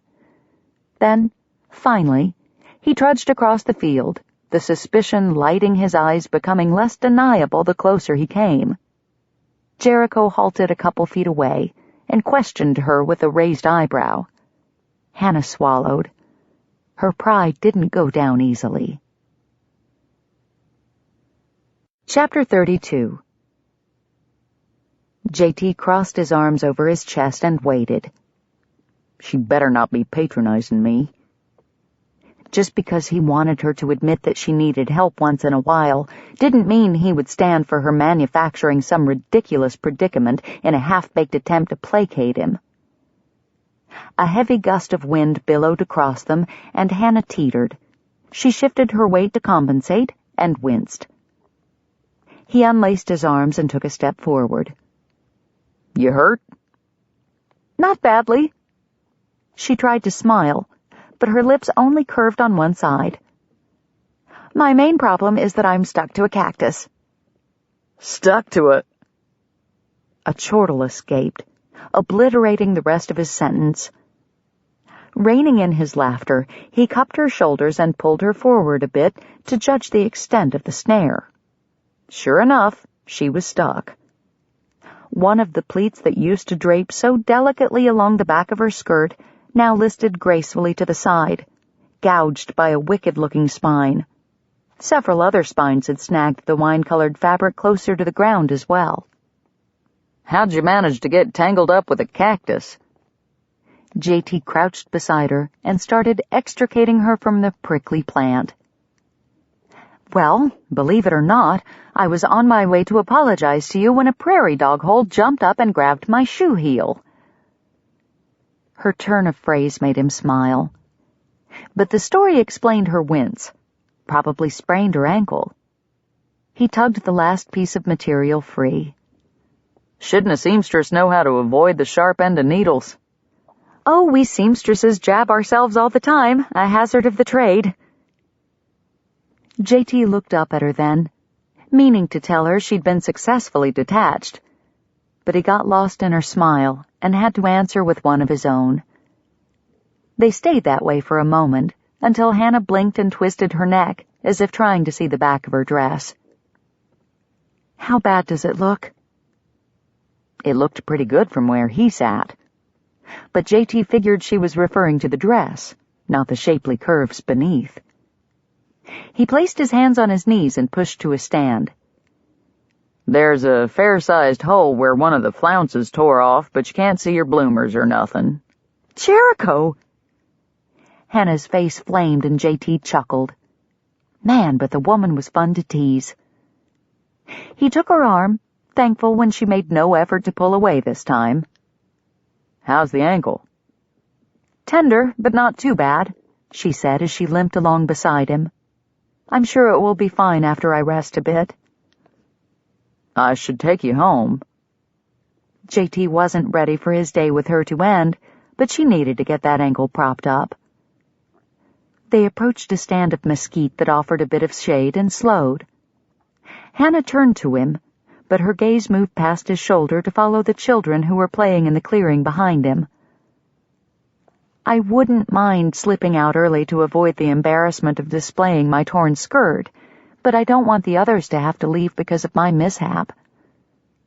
"Tom can ride back with us," JT said as he grasped her waist and hoisted her up onto a bent mesquite trunk that grew at a nearly horizontal angle. She gave a startled little squeal and grabbed his arms for support as he set her on the improvised bench. Her feet dangled a good 18 inches above the ground, but at least she wouldn't have to stand. "He can drop us into town and drive the general back out here to pick up the rest of the group later." "All right." By this time, the kids had noticed Hannah's return and descended upon them with questions about why she was sitting in a tree.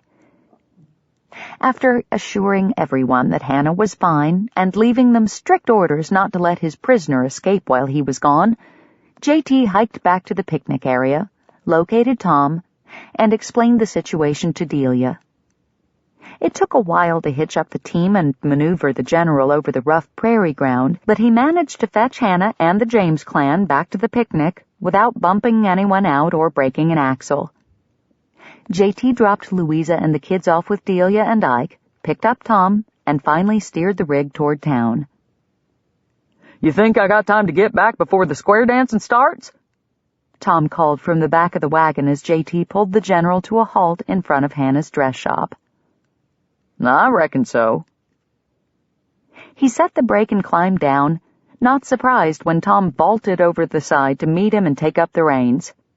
"They had just started setting up the plank floor when we were leaving. The fiddler hadn't even warmed up. You'll have time." The kid loved a lively tune, and the whole town enjoyed watching his high-kicking antics as he promenaded his ma and any other gals he could get his hands on across the floor. Such vigorous enthusiasm always generated friendly laughter among the spectators, and if Tom got a little mixed up at the caller's instructions from time to time, no one minded. They'd just grin and point him in the right direction. It wouldn't be the same without him there. JT reached up for Hannah and fit his hands to her waist as he lowered her to the street. He held her gaze for a moment. "The ankle holding up?" She nodded, and he slowly released his grip, making sure she was steady before shifting his attention to Tom. "Don't be in too big a hurry, son. Hold the team to a moderate pace. You'll get back in plenty of time." "Yes, sir."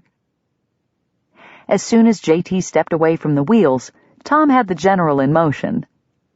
Shaking his head, JT chuckled under his breath. The kid was chomping at the bit more than the horses were.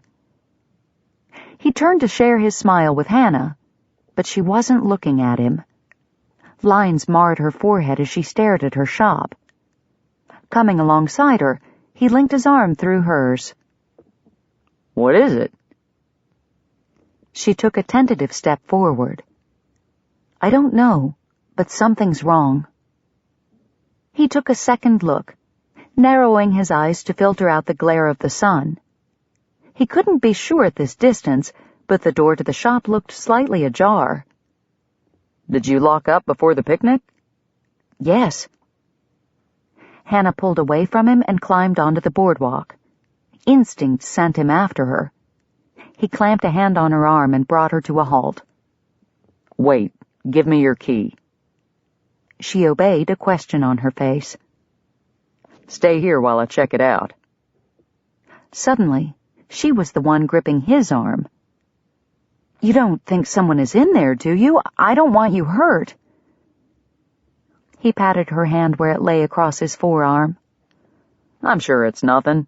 Probably a flaw in the lock that kept it from latching all the way. I just want to make sure everything's safe before you go in. All right?" She nodded and let go of his arm. Senses on alert, JT approached the shop door. It was definitely ajar. He flattened his back against the wall, tucked Hannah's key into his trouser pocket, and ran his fingers along the edge of the door jamb. Splinters where the wood had been damaged jabbed his skin. Someone had pried his way in. He pressed the toe of his boot against the door, and in a swift move flung it open. No gunshot or running footsteps broke the quiet, only the squeak of the hinges. Cautiously, JT leaned into the doorway. Whoever had intruded was long gone, but he had left an indelible impression behind in his absence.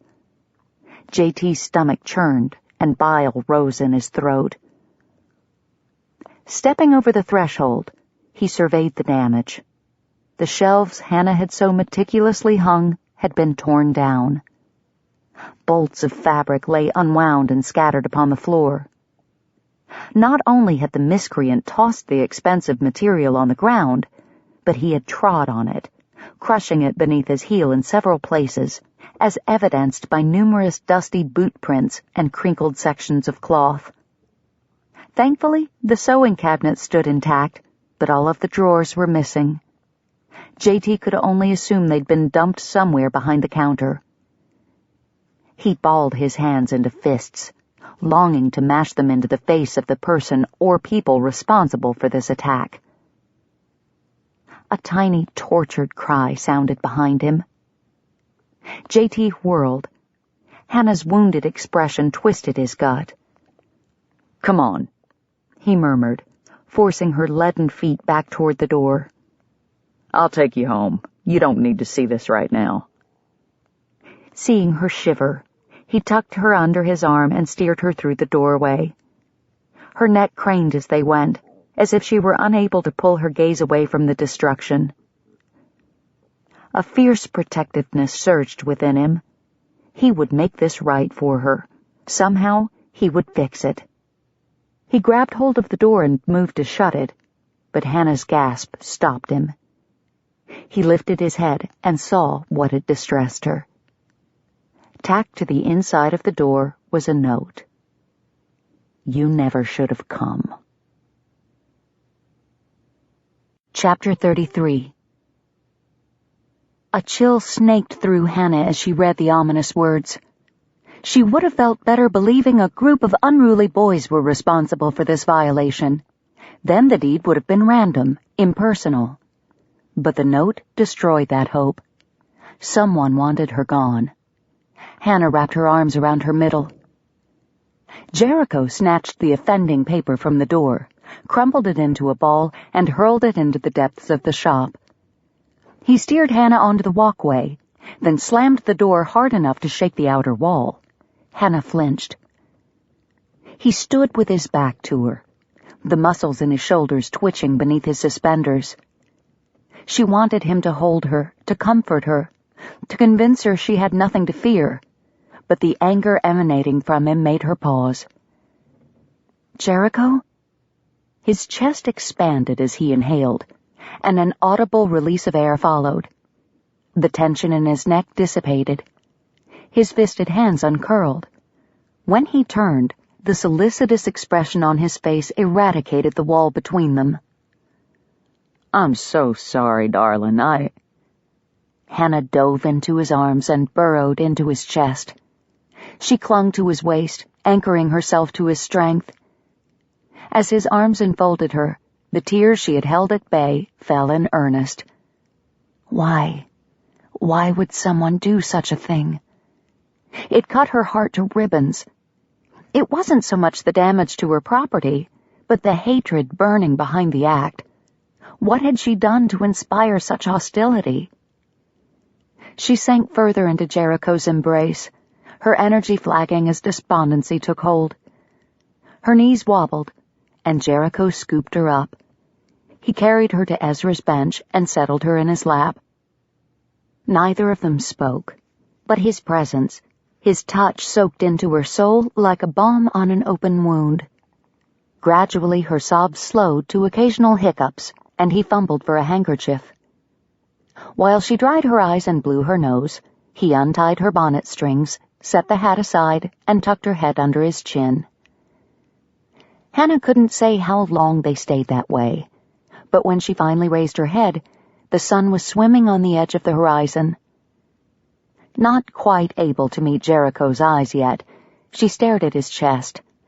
Dark blue splotches marred the sky-blue fabric of his shirt, soggy from her blubbering. She covered the largest spot with her hand. The warmth of his skin seeped through the wet cloth, his heart thumping a steady beat, a beat that seemed to accelerate. I'm sorry I wept all over you. I made quite a mess of your shirt." She made to remove her hand, but Jericho covered it with his own and held it in place. Hannah slowly tilted her chin to meet his gaze. "Are you all right?" She nodded. "Yes, thank you. I feel much better." Suddenly shy and uncomfortable, Hannah slid off his lap and stood on the boardwalk. Even her ankle felt sturdier. She plucked her bonnet off the bench but didn't put it back on. I should change." She forced a false smile onto her face as Jericho rose to his feet. His eyes narrowed slightly, and she knew she hadn't fooled him. "That's why we're here, right?" she said brightly as she stepped toward the stairs. "I'll just let you get back to your business while I—" Her hand clutched the rail, but her feet refused to budge. Pulse jumping, mouth dry, Hannah eyed the stairs as if they were the teeth of some feral creature that would chomp into her leg the minute she set foot in its territory. She couldn't do it. What if the same person who ransacked her shop had been in her personal rooms, touching her things, violating her privacy? Jericho came beside her in an instant. "I'll go up with you." He took the first step and held out his hand. Taking a deep breath, she fit her palm to his and let him lead her all the way to the top. The door loomed large, but Jericho faced it down, key in hand. He unlatched it, pushed the portal open, and stepped inside. He returned seconds later, a gentle smile curving his lips. "Everything's still neat and tidy." "Thank you, Lord." Hannah swayed in relief and gripped the railing to her left as she steadied her shaking legs. After a moment, she stepped inside, her eyes scanning the room from wall to wall, searching for anything out of place. Jericho remained behind, giving her the privacy to explore on her own. Moving through the chamber, she fingered the cloth that covered her table, toyed with the spindles of the new chairs, traced the nickel-plated design on the stove, and ruffled the pleats on her ugly orange curtain. Normal. Everything was blessedly, wonderfully normal. "Put together a bag of clothes and whatever else you might need. You're staying with Delia tonight." His voice rumbled through her with a comforting authority. Jericho's arrogant manner had irked her in the past, but hearing the tender concern behind his soft-spoken command made all the difference. He wasn't trying to dictate to her. He was trying to protect her, and she was only too eager to surrender. After all, she truly had no desire to stay in her room tonight. Alone, vulnerable, just a thin door standing between her and the person who wanted her gone. Suppressing a shiver, Hannah nodded and ducked behind the curtain to collect her things. Later that evening, after a light supper, J.T. sat at the kitchen table across from Delia and Hannah, drawing circles around the rim of his coffee cup. "I can't believe it," Delia said once Hannah finished her tale. "We've never had vandals in Coventry. Do you think they were after your money?" "I made a deposit yesterday, so there wasn't much in the till." Hannah glanced up at him and swallowed. He could sense her lingering unease, and it tore at his heart. More than anything, he wanted to take that from her, absorb it into himself if need be. He held her gaze, as if that limited connection could siphon off some of her distress. And perhaps it had, for she sat a little straighter when she turned back to Delia. "I don't think the vandal was after money. I think he wanted to scare me. He left a note saying I should never have come here." Delia gasped and set aside her tea to squeeze Hannah's hand.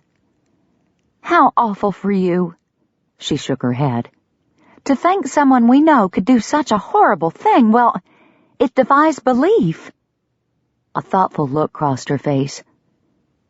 "Do you have any idea who the culprit could have been?" J.T. halted his cup halfway to his mouth at his sister's question. He'd been wanting to ask Hannah the very same thing ever since they got back to the house, but he'd not had the chance. Hannah hesitated, her focus dancing from Delia to him and back again. I can only think of one person who has ever treated me with any degree of hostility. His cup clinked against the tabletop. Who? I have no proof it was him, of course. J.T. pressed to his feet and leaned over the table. Who? Hannah glanced back to Delia, then looked down at her cup. Warren. Delia made a little choking sound. Warren Hawkins? Surely not. I've known him since we were kids. J.T. gritted his teeth and pushed away from the table. He whirled toward the wall and gripped the edge of the cabinet that held Delia's baking supplies. Digging his fingers into the wood until his knuckles whitened, he struggled to master the rage that speared through him. Warren. First he tried to force Delia into a match she didn't want, and now he'd taken out his anger on Hannah. The scoundrel needed someone to pound some sense into him. J.T.'s biceps twitched at the thought of fulfilling that duty. I'm sorry, Cordelia, but I can think of no one else. Hannah's quiet regret inflamed his need for justice. She was the last person who needed to apologize for anything. When Delia finally responded, her voice broke, as if tears were near the surface. It's because of me, isn't it? No, of course not, Hannah asserted. But when J.T. turned around, Delia was nodding. Yes, it is. He blamed you for the changes he saw in me. He probably thought that if you hadn't come to Coventry, Ike would have never paid me any mind. When I refused his proposal, he struck out at you. Her lip trembled as tears rolled down her cheeks. Oh, Hannah, can you ever forgive me? Now they both were apologizing. A growl built in his throat, though he pressed his mouth into a thin line to keep it from escaping. Hannah grabbed both of Delia's hands. You've done nothing wrong, Cordelia, and I won't have you thinking you did. We don't know for sure that Warren is the one who broke into my shop, but even if he was, you're not responsible. He made the choice to act shamefully, not you. J.T.'s jaw ached from clamping it so tight. He hoped the Lord would keep Warren out of his path tonight because he wasn't sure he would stop himself from pummeling the man. But Hannah was right. They needed proof. I don't recall seeing Warren at the picnic today. Did you see him, Delia? He kept his tone as neutral as he could manage, but apparently wasn't too successful, for Hannah's head spun toward him. Delia sniffed a couple of times, then met his eyes. I don't think so, but he might have been avoiding me since I was with Ike. A conversation between us would have been awkward. J.T. strode to the door and took his hat down from the peg. He fingered the brim for a moment and then set it on his head. I'm going out for a while, but I'll be back. Out of the corner of his eye, he saw Hannah rise and move toward him. Jericho, what are you... He didn't wait to hear the rest of the question. Without looking back, he stepped into the night and closed the door behind him. Chapter 34. J.T. pounded on the back door of the mercantile. Open up, Hawkins. I need a word with you. He waited a couple seconds and started pounding again. Yeah, I'm coming. Keep your boots on. The store owner cracked the door and peered out. This better be an emergency. I don't do business after hours. This isn't business. Tucker? Hawkins pulled the door wide. What in blue blazes are you doing hammering a hole in my door? The man had a napkin tucked into his shirt collar, and crumbs speckled his mustache. However, J.T. could summon little regret for disrupting his meal. Your boy home? Nope. Took the train down to Temple this afternoon. The Gulf, Colorado, and Santa Fe didn't depart until around 3 o'clock, which left plenty of time for Warren to sabotage Hannah's shop before leaving town. A convenient arrangement. Thinking about opening a second store there now that they're building up the place, Hawkins rambled, Used to be just a bunch of railroad men thereabouts, but since they sold off town lots back in June, it's really growing. I tried to convince Warren to go several months back, but he weren't interested till recently. Probably because of his spontaneous plan to marry Delia. When do you expect him home? The abrupt question put a halt to the storekeeper's chatter. He eyed JT with suspicion. A couple days? Why? You got a problem with him? JT's lips tightened into a grim line. Yes, sir, I do. Hawkins yanked the napkin out from under his chin and tossed it aside. Now see here, Tucker. Warren told me about his plans to hitch up with your sister, and if you're thinking to try and scare him off with your high-handed ways, you can forget it. He advanced on JT, poking him in the chest. JT held his ground, and his temper, barely. I thought you were above judging a person by his appearance, the storekeeper spat. But you can't see past his birthmark, can you? You have no right to come to my house, interrupt my supper, and accuse my son of not being good enough for your sister. Get out of here. The man's face had gone quite red, and veins popped out of his neck. He backed into the house and would have slammed the door in JT's face had JT not shoved his foot into the opening. Jaw clenched, JT grabbed the edge of the door and muscled it open until he could see Hawkins' eye. I don't give a fig about Warren's face. It's his actions and attitude that I take exception to. Did he tell you that he sprung a proposal on Delia without a single act of courting? Did he mention that Delia turned him down? And did you happen to notice that instead of accepting her answer with gentlemanly grace, he blamed Miss Richards for his troubles, a woman innocent in this whole affair? Some of the color faded from the man's cheeks. Cordelia turned him down? Warren said she wanted some time to consider his offer. I figured he was hoping to win her acceptance with the financial promise of the new store. JT released the door and stepped back. Look, I don't have any great love for your son, but Delia has considered him a friend since their school days.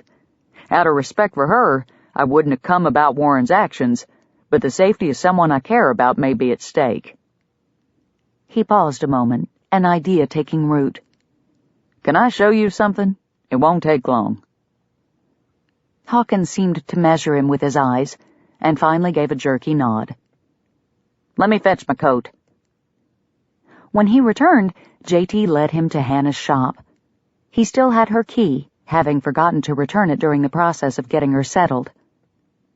Why did you bring me here? Hawkins asked as JT fit the key into the lock. You'll see. The door swung in, and JT entered, his boot heels click-clacking against the floorboards in a hollow rhythm that echoed eerily in the abandoned room. Hawkins followed. Sunset had come and gone, but the twilight of early evening sufficiently revealed the destruction amid the shadows. JT wove through the maze of fabrics and notions, careful not to do any further damage as he made his way to the far wall, intent on collecting the paper ball resting in the corner. Was Miss Richards harmed? Hawkins choked out the question. JT didn't turn. No. She discovered this mess when I escorted her home from the picnic this afternoon. And it had devastated her. JT could still feel the heat of her tears as she'd wept against his chest. He gently lifted a length of blue cloth from the floor and draped it over the counter to clear a path, and noticed Hannah's collection of fashion magazines and pattern books scattered over the counter surface and the floor behind. Pages had been ripped from the bindings and showered like giant confetti. A cover from Peterson's lay beside the blue fabric. The fashionable woman on the cover seemed to glare at him in accusation. How many times as a child had he wanted to do the same thing? To tear up his mother's magazines, to set them on fire, or sink them in the river. He'd blamed the world of fashion for stealing away his mother in the same way Warren had blamed Hannah for Cordelia's lack of interest. The reality hit him like a blow. It sickened him to think he shared anything in common with that worm. But it couldn't be denied. His hatred of fashion was just as irrational as Warren's hatred of Hannah. Deep down, he knew this. The truth had been growing in him over the last several weeks. Hadn't Christ taught that money itself was not evil, but the choice of men to love it, crave it, and make it their god was the sin that destroyed their souls? So it was with fancy clothes. Pretty fabric and stylish designs held no innate power to corrupt. It was the sinful desires of the heart that turned one to vanity, condescension, or covetousness. If one could learn to manage his money without greed consuming him, surely a woman could do the same with clothing. Hannah lived out such balance every day, and now that he thought of it, so did many other women of the community. His mother had been weak, and she'd made destructive choices. Yet, with a child's loyalty, he'd been unable to place the responsibility on her shoulders. So he'd blamed the clothes, the man who'd taken her away, and even his father for not fulfilling her needs. He'd thought his growing love for Hannah had erased his prejudice, but with a flash of insight, he realized he'd never be completely free until he let go of the final weight dragging on him. JT's hand shook as he reached for the magazine cover and smoothed out the bent corner. Mama, you were wrong and you hurt me. But I forgive you. His eyes slid closed as a gentle lightness enveloped his soul. For a moment, he even forgot where he was and what he was doing. That is, until Hawkins shuffled up behind him. My heart goes out to the poor gal, he said. She's a good customer. Always goes out of her way to be kind and include the mercantile in her business. I'm sorry this happened to her, but I don't see what this has to do with me or my son. JT snapped back to the present. The hunger for justice still growled to be fed, but the anger that had previously accompanied it had cooled considerably. He sidestepped an overturned display dummy and reached for the wad of paper he sought. Miss Richards was reluctant to voice her thoughts when we asked her if she had any idea who could have done this. She had no proof of a specific person's involvement, but she did mention one name, a man who had treated her with disdain in recent days. Taking care not to tear the crumpled paper, JT opened the ball and pressed it against his thigh to iron out the creases. Hawkins blew out an impatient breath. Come on, Tucker. This was probably just a bunch of kids getting into mischief while everyone was away at the picnic. Boys do stuff like this all the time. It's not some personal vendetta. That's where you're wrong. JT handed him the note. Do you recognize the handwriting? The storekeeper stared at it, and his hand trembled just enough to rustle the paper. It's hard to tell, what with all the wrinkles on the page and the dim lighting. But there was a nervous edge to his voice that confirmed JT's suspicions. I think we can safely conclude this wasn't a prank, don't you think? Hawkins pushed the paper back at JT as if it pained him to touch it. The note does seem to, indicate a more personal agenda, but the woman wasn't hurt, no lasting damage done. He looked frantically around the room as if in search of something to validate his desperate words. The sewing cabinet is intact, the windows unbroken. A true criminal would not have spared those. And really, this is nothing more serious than a large mess. It can be cleaned up, most of the material salvaged. It could have been much worse. JT's temper sparked anew. You didn't see her face when she walked through the door. You didn't hold her while she sobbed or feel her tremors as her heart broke. You didn't taste her fear when she faced the staircase, terrified that a similar violation had occurred in her personal quarters. Who's to say the man who did this will stop at one attack? How is she ever to feel safe? Hawkins backed away, sputtering excuses. JT trailed him and held the note up in front of his face. Hannah named Warren as the man who has been acting embittered toward her, blaming her for Delia's rejection of his suit. He set his mouth close to the other man's ear. Is this your son's writing? I can't be sure. JT folded the paper into a small rectangle and stuffed it into the man's coat pocket. Take it home. Examine it in better light. Compare it to an inventory list or something that Warren has written. Take care of this matter with your son, Hawkins, because if you don't, I will. Chapter 35.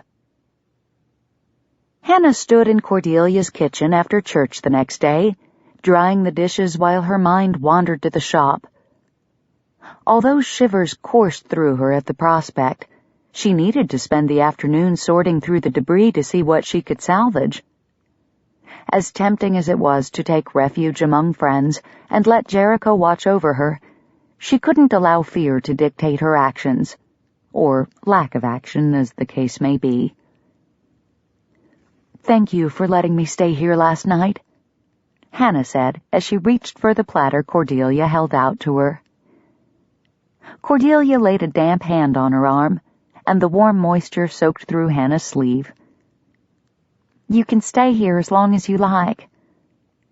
Hannah shrugged. "Jericho said that Warren would be out of town until Tuesday, so there's no reason to impose on you any longer." "You're not an imposition. How could you be? You're practically family." A little thrill shot through Hannah at Cordelia's words, but she couldn't let them sway her. She needed to move forward. Founders' Day had been a rousing success in showcasing Cordelia's new style and Hannah's design skills. In fact, several women had spoken to her about dressmaking projects that morning after services. Retreat now would destroy the momentum she'd gained yesterday, and worse, it would mean giving Warren, or whomever was responsible for vandalizing her shop, exactly what he wanted. Hannah inhaled a fortifying breath and rubbed the dish towel along the decorated edge of the oval dish. She stared at the tiny blue flowers instead of the sympathetic eyes of her friend, afraid that the warm acceptance in their depths would erode her determination. "I appreciate all you and Jericho have done for me, truly, but I can't hide here. The longer I stay away, the harder it will be to return." Hannah set the platter on the table and reached for the dripping pan.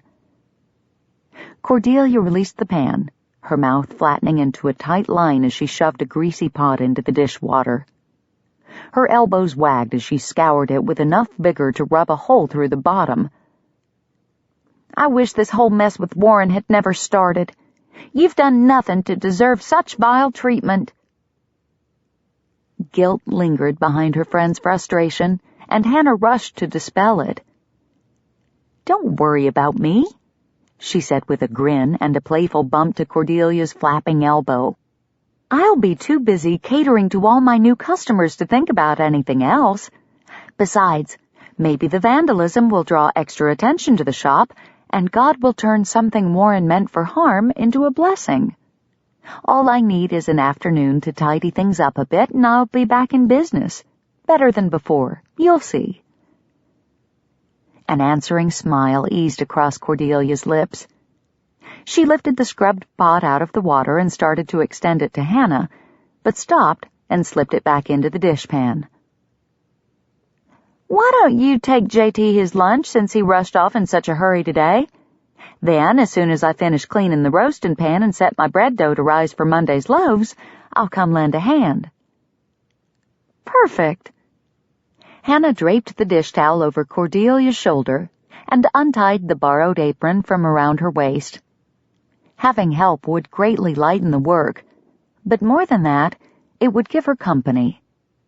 Despite all her brave talk, she really didn't want to be alone in the shop, not if she didn't have to be. She trusted the Lord to answer her prayers for courage, but in the meantime, a friend to share the load would be a blessing indeed. Hannah collected the basket Cordelia had set aside for her brother and headed for the livery. She thought Jericho had been acting strange when he rushed off after seeing them home, but Cordelia had assured her that he often had to tend to his animals and rigs after his services, since several townspeople rented them for the drive to church. Still, a little niggle of disquiet picked at her. He'd been so hard to read last night, coming in from his undisclosed outing with no more to say than he'd talked to Mr. Hawkins and Warren would be out of town until Tuesday. Then he'd urged her to get some sleep, which had been nearly impossible, what with his pacing in the kitchen like a soldier on patrol. By the time his boots finally fell silent, Hannah had been ready to tie him up herself. He'd been solicitous that morning, though, watching for Ezra at her request and notifying the older man that she would attend services with the Tuckers. Jericho's solid presence beside her held her fears at bay and allowed her to focus more clearly on worship. But then he'd ushered them back to the house only to leave them the minute their feet hit the porch. The abruptness of it all had left her feeling shuffled and dumped and more than a little confused. Did Jericho regret becoming involved with her? Hannah's stride faltered at the thought. Perhaps all the trouble with the shop reinforced his previous view that her profession was a stumbling block, not only to women, but now to him. After all, he was being dragged into something that undoubtedly put him at odds with men he considered friends and business associates. What could she do to make it up to him? Close the shop? A swift, stabbing pain speared her side and brought her to a halt at the edge of the livery stable. Could she do that? Sacrifice her dream in order to share a life with the man she loved? Hannah swallowed hard. She visualized herself in a flourishing dress shop, a full-grown Tessa working by her side, happy clients, a sizable bank account. Yet she'd go upstairs to an empty room every night. No strong arms to embrace her and soothe away her hurts. No tender kisses to make her heart sing. No one to tease and to be teased by in return. Without Jericho, success would be hollow. Could she give it up? Yes. If she knew he loved her in return, she could. But did he? A moan vibrated in her throat. Why did everything have to be so complicated? A verse floated through her mind about not taking thought for tomorrow, since today carried sufficient trouble unto itself. Her lips twisted into a wry grin. The Lord could not have sent her a more apt reminder. Hannah straightened her spine. She'd deal with today's problems and leave tomorrow in God's hands. That's where it belonged anyway. Stepping into the dim interior of the stable, Hannah paused as her eyes adjusted to the lack of sunlight. The pungent smells of manure and old hay wrinkled her nose, but she made no effort to block the odor with her handkerchief. She needed to get used to it if she hoped to be a livery owner's wife. A movement near one of the middle stalls caught her eye. "Jericho?" She started forward. "Nope, just me."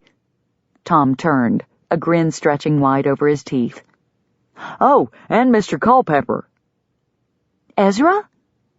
The older man emerged from inside the stall. "What are you doing here?" "That's you, Miss Hannah?" He shuffled closer and heaved a sigh. Old Jackson threw a shoe. With the smithy closed on Sundays, I convinced young Tom to let me stable him here until tomorrow. I'll rent a horse to take me and the buggy home, then return it when I come to the depot in the morning. Don't want Jackson going lame trudging up to my place without a shoe." "Of course not." "I am glad I ran into you, though." Ezra winked at her as he moved past, heading for his buggy. "I brung you something." Hannah followed him, her curiosity piqued. "You did?" A tiny thrill of excitement coursed through her at the prospect until a more logical explanation came to mind. "Do you have more mending that needs to be done?" Ezra's laugh boomed through the stable, eliciting an answering bray from old Jackson. "Now why would I bring you mending on the Lord's Day, Miss Hannah?" He shook his head as he reached to retrieve a small paper-wrapped parcel from the seat cushion. "Nah, I brung you a gift." He presented it to her with a gleam in his eye. "I meant to give it to you when I picked you up for services this morning, but you'd already made plans to trade in my company for that Tucker fella." The parcel sat heavy in her hands, but she ignored it, worried that she had truly hurt the man's feelings. "Oh, Ezra, it wasn't like that at all. His chuckle cut short her apology. No, I'm just giving you a hard time. A gal as purty as you deserves to be courted by a young buck. Besides, I seen the way he looks at you. Reminds me of when I was courting my Alice." Warmth crept into Hannah's cheeks, and not knowing what to say, she dipped her head to examine the gift her friend had given her. The brown paper crinkled as she unfolded it. She lifted one side, and a small silver cylinder rolled into her hand. The needle case was delicately tooled with a leaf pattern that flowed up the side and over the pull-off lid. "This is beautiful." Her hushed voice echoed a reverent tone as she drank in the loveliness of the silver case. "But it's too much. I can't accept it." She tried to hand it back, but Ezra took her hand and folded her fingers back over her palm, trapping the gift inside. "Alice would want you to have it." Tears welled in Hannah's eyes. He was giving her something of Alice's? A wistful look passed over Ezra's face. "I decided to finally go through her things. The day after you paid me a call, as a matter of fact. I figure on giving most of her clothes to the poor box at church, since I ain't never gonna wear 'em." He winked at Hannah, and she smiled, thanking God for how far this grieving man had come. "And I'll probably send a box of stuff back to her sister in St. Louis. But when I saw this here case, I knew you were the one who had to have it. Alice would have liked you, Miss Hannah, and she would have appreciated what you done for me. Maybe having something of hers will help you feel like you know her, even though you two never met." Hannah bent forward and touched a kiss to Ezra's cheek, right above his whiskers. "I feel as if I already know her, through you." She stepped back and held the needle case to her heart. "Thank you, Ezra. I will treasure this." Tom brought out a horse and started hitching it to the buggy. As he adjusted the collar, he shot a questioning glance at Hannah. "You looking for JT?" "Yes," she said, stepping back to give him room to work. "I brought him some lunch. Is he here?" "Nope, ain't seen him since church." "That's odd. He said he had business to take care of." Something twinged in her stomach. Had he manufactured an excuse to get away from her? Surely not. Jericho was an honorable man, but why? For heaven's sake. All this negative thinking was getting her nowhere. She'd just received a lovely gift from a dear friend. She had no cause to feel morose. Careful not to drop the precious needle case, Hannah slipped it into her skirt pocket and patted it against her side. Such a thoughtful gift, equally as thoughtful as her chairs. "Ezra." The man had moved away from her to help Tom buckle all the necessary straps. Upon hearing his name, though, he turned. Hannah smiled to cover her discomfiture over the question she was about to ask. "Did you by any chance leave another gift for me on my landing? I only ask because I found a pair of oak dining chairs there with no note or other clue as to who they were from. With all your woodworking, I thought maybe they were from you." Ezra scratched his beard. "No, can't say they were. They just showed up?" "Yes. I'd like to thank whomever is responsible, if I can determine who that person is." Tom worked his way down the horse's back, checking the harness. "Might have been JT." Hannah's heart gave a little leap. "You think Jericho left me the chairs?" Tom shrugged. "Don't know for sure.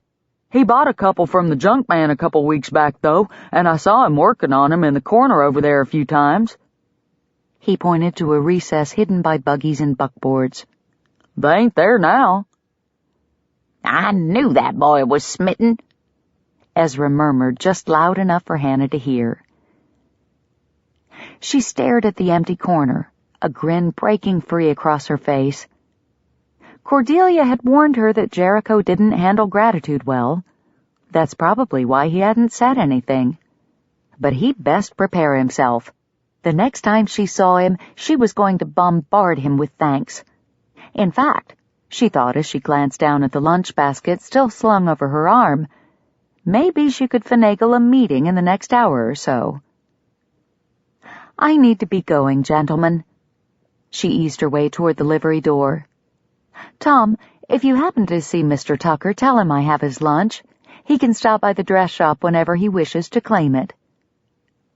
Tom yelled an "okay" to her back as she bustled across the street.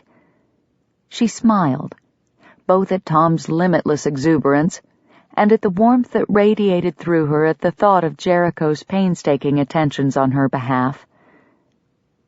As she neared her shop, though, her step faltered.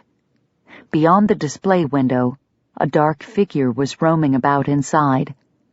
Had they been wrong to assume Warren's guilt? Whoever he was, the person inside had no right to be in her shop. Indignation swept over her like a prairie fire. Hannah jutted out her chin and stalked forward. The vandal had escaped detection last time, but not today. Nothing was going to stop her from uncovering his identity. Caution kept her boldness in check as she concealed her body behind the wall that stretched between the two shop windows. It wouldn't do to have the villain catch sight of her and flee before she figured out who he was. Balancing one hand on the back of Ezra's bench, she pressed the other to the glass.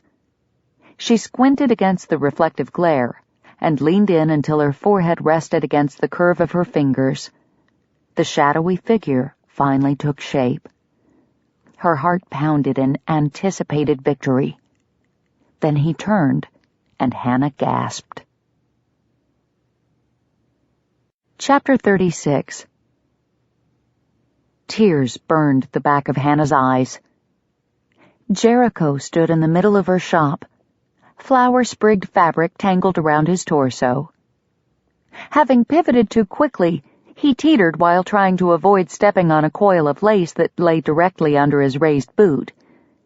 He managed to regain his footing, but almost took a tumble in the process. A muted laugh puffed out of her at the same time a tear fell from her lashes. Her rugged liveryman was draped in pink calico. Jericho Tucker, a self-proclaimed despiser of fashion, flounces, and frills, was chin-deep in feminine trappings. All for her. Hannah sank onto the bench, her legs suddenly too weak to support her weight. Jericho's actions had always spoken more eloquently than his words, and at this moment the message could not be clearer. He loved her. J.T. lopped off the soiled section of fabric with a pair of Hannah's shears, and finally freed himself from the ridiculous pink cocoon that nearly felled him. He folded the cloth over his arm, its raggedly cut end leaving pink string stuck to his sleeve. He brushed at them, but they held firm. Rolling his eyes, he let them be and continued working. Once he had the material folded into a shape that loosely resembled a square, he slapped it on top of the 4 others already piled on the counter. As he reached for the bit of lace near his boot, he glanced over the room. He'd wanted to have most of the mess cleaned up before she arrived, but not knowing where things belonged, or even what half of them were, had slowed him down. He was tempted to fetch a pitchfork and muck the place out like one of his stalls, but he supposed Hannah wouldn't appreciate that type of efficiency. The creak of door hinges brought his head up. "You're a hard man to find." Hannah strode into the shop, letting the door close behind her. She raised an arm toward him and revealed a basket. "I brought you some lunch." Thanks.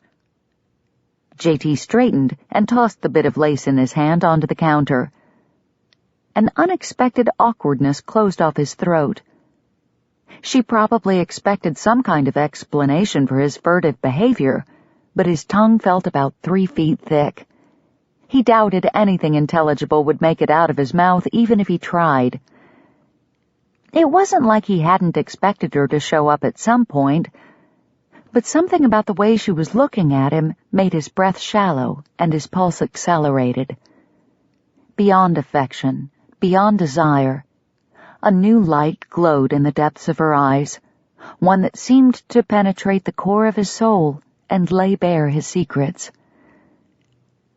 Setting the basket on the counter, she sauntered toward him, the intensity of her gaze unrelenting. He cleared his throat and took a step back, but Hannah didn't let him retreat. Like a mesmerist, she held him enthralled. He couldn't have moved if he wanted to, which he didn't. She reached up and stroked his jaw, freeing the small muscle beneath her fingers to twitch. Then she braced her hands on his shoulders and rose up on her tiptoes. The lashes framing those fathomless blue eyes fluttered closed, and her lips brushed against his. The feathery caress lingered only an instant, but his insides trembled. Closing his own eyes, he savored the velvety touch. "I love you, Jericho Tucker." For a moment, he forgot how to breathe. What miracle had led him to this woman? He opened his eyes to find hers shining up at him with a love so real, even his carefully cultivated cynicism could not deny its existence. At first, he was so humbled by the sight, he could do nothing more than drink it in. Then joy and possessiveness like he'd never known exploded in his chest. Pulling her to him, J.T. claimed her mouth. His hand slid up her back, pressing her close. She leaned into him and raised up on her toes as she returned his kiss.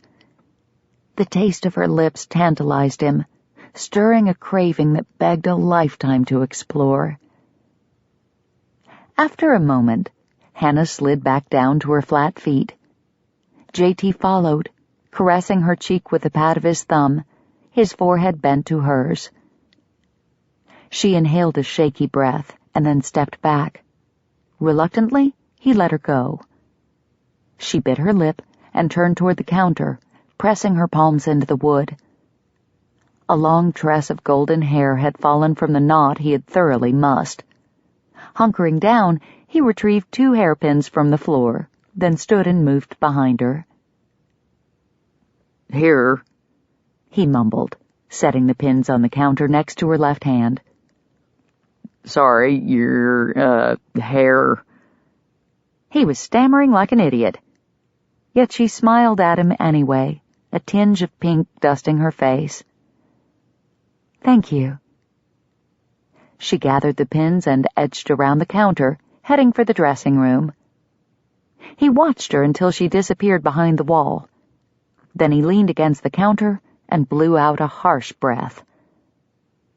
He should have said something, told her what was in his heart, or at least spouted some romantic nonsense that women put such stock in. But no, he just stood there, mute as a fence post as she'd spoken the words he'd ached an eternity to hear. "It looks like the fitting room escaped unscathed." Hannah emerged from the back, her hair once again pinned up properly, although she dropped her bonnet on the work table as she walked by. She smiled, but her gaze shied away from his as she drew closer. "The mirror's intact, and the skirt panels I'd been piecing together on the tailoring dummy are undisturbed." "That's good." He couldn't seem to look anywhere but her mouth. Her lips were moist, as if she'd just licked them, and all he could think about was tasting them again, just one kiss, one... J.T. snatched a toothpick out of his shirt pocket and shoved it between his teeth. There, he couldn't kiss her now without impaling her. Surely that would help him hold on to his common sense. All they needed was for someone to walk into the shop and catch them in an embrace like that last one.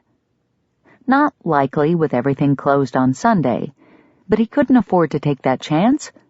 Hannah's reputation would be shredded. J.T. chomped down hard and prayed for restraint.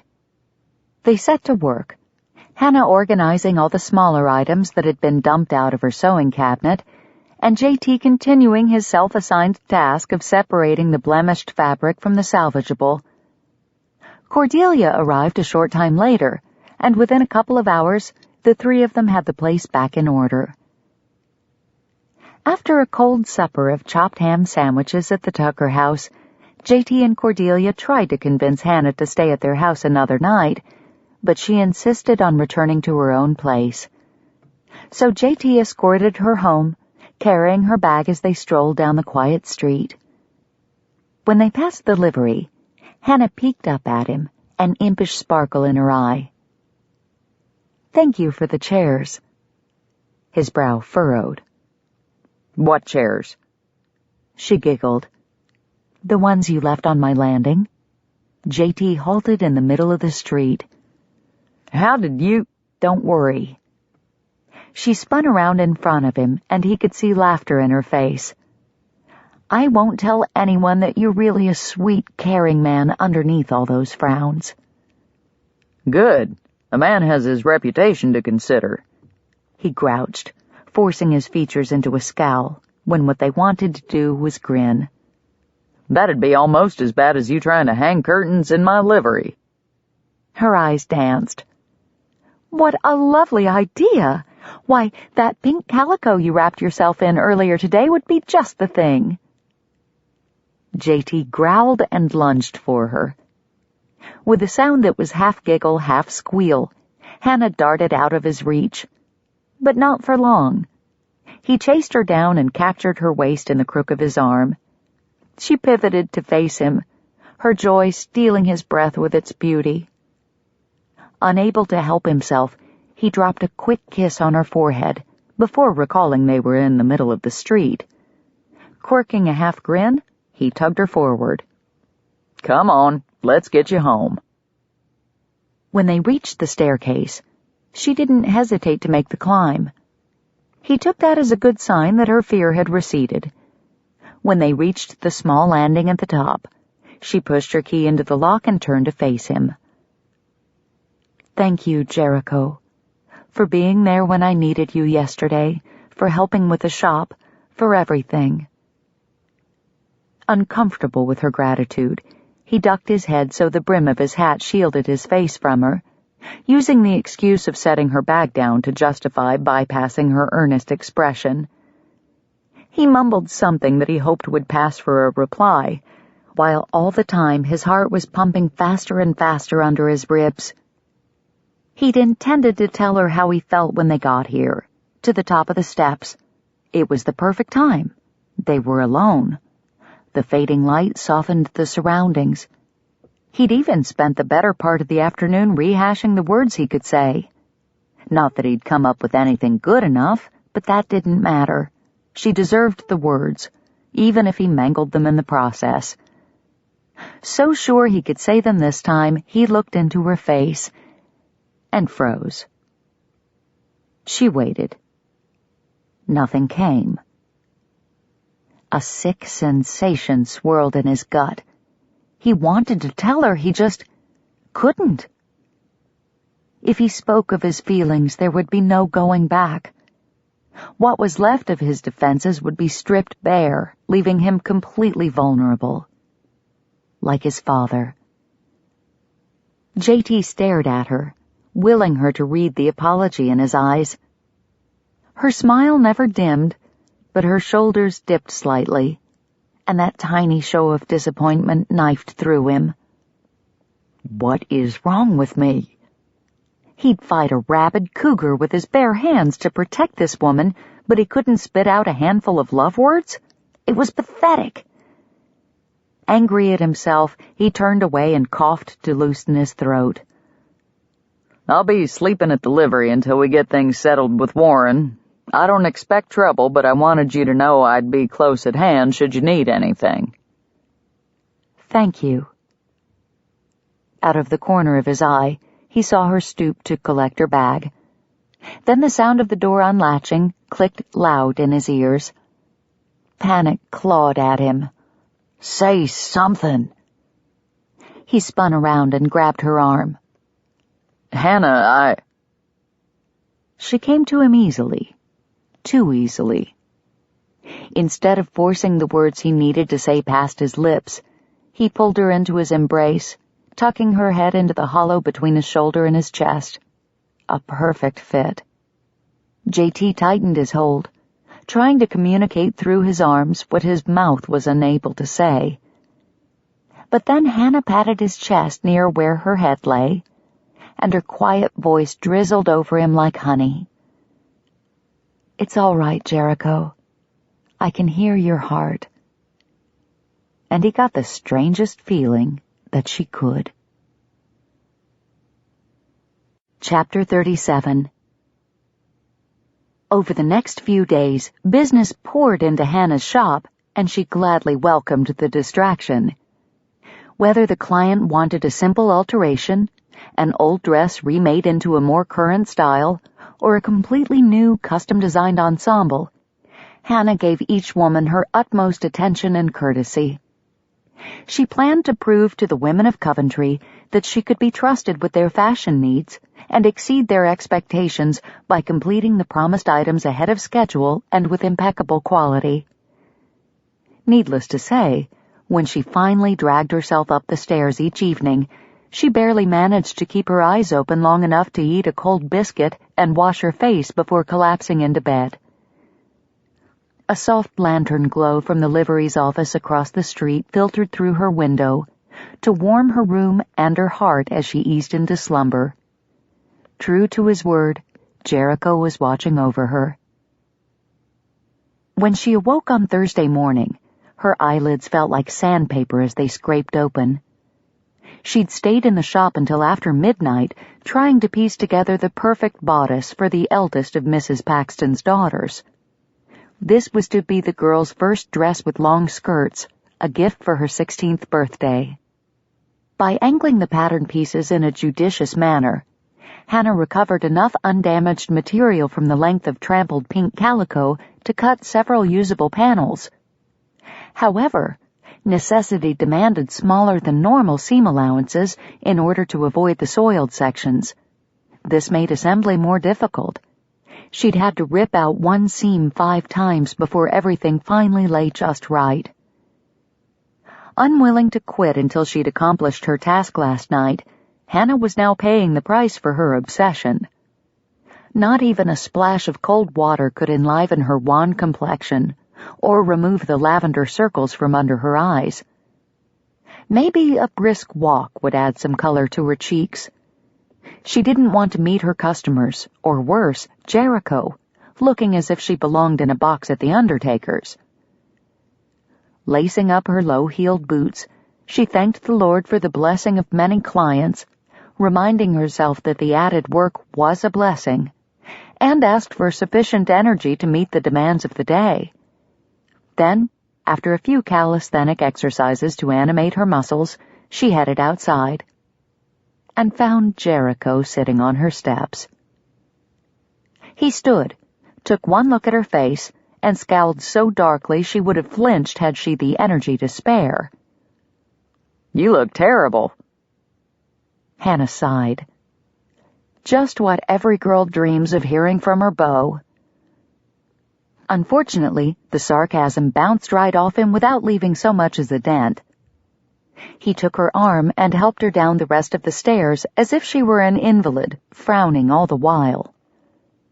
"You didn't put out your light until the wee hours last night. You're working too hard." "I'm fine, Jericho." At the bottom step, Hannah tugged her arm free. "I know my limits. You don't have to worry about me." "But I do anyway," he muttered, letting her go. Touched by his concern, yet irritated at the same time by his overbearing manner, Hannah edged away from him. It didn't matter that he was right. She was too tired to guard her words, and if he started lecturing her, she'd probably say something she'd regret. That surely wouldn't aid her in getting him to admit his feelings. No, best to retreat before swords were drawn. Hannah gave her best imitation of a perky smile, despite the fact that the corners of her mouth seemed to weigh 50 pounds each, and threw some spring into her step as she strode toward the outskirts of town. After a few steps, she turned to wave farewell. "My morning walk will put everything to rights, you'll see." And it did, for a while. but by mid-afternoon she found herself repeatedly snapping her neck up after nodding off at her sewing machine. The first 3 times she shook her head and set back to work. The 4th time she got up and paced the length of her shop. Twice. The 5th time, however, she stopped caring and laid her head in the crook of her arm, willing to let sleep claim the victory. Thankfully, she wasn't so far gone that she failed to hear the door as it swung open on its unoiled hinges.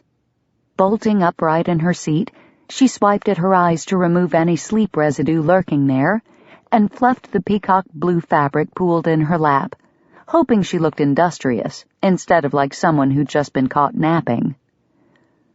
"I'll be right with you," she called. "It's just me." Cordelia's familiar voice filled the room. Hannah sagged in relief. "I came to invite you to supper."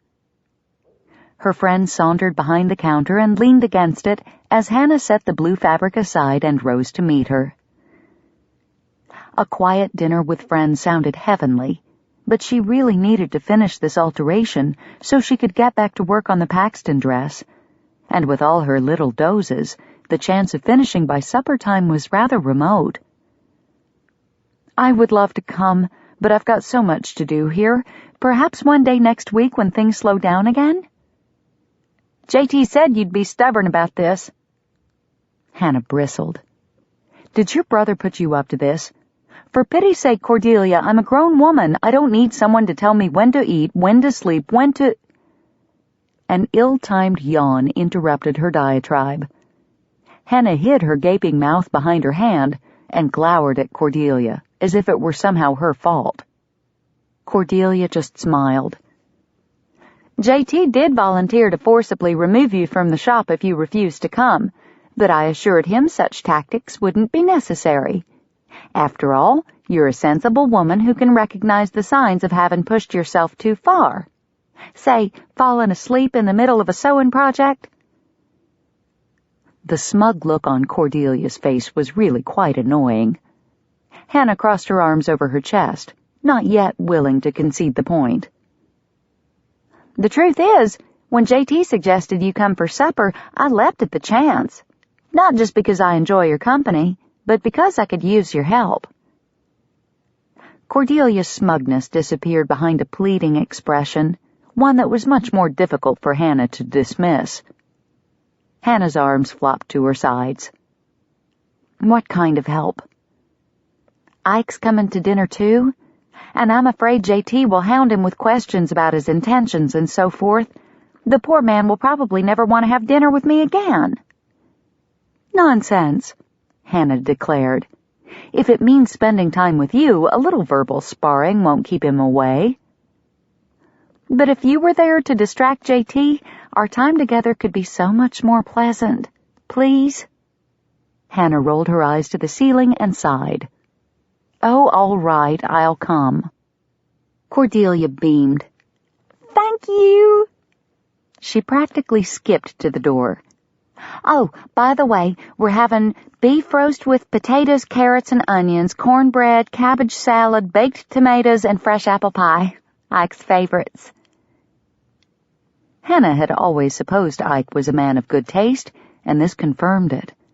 Her mouth was already watering. She hadn't taken the time to cook a decent meal for herself all week. She'd fried up a little bacon yesterday and nibbled on some boiled eggs at noon, but beyond that, her diet had been sadly lacking.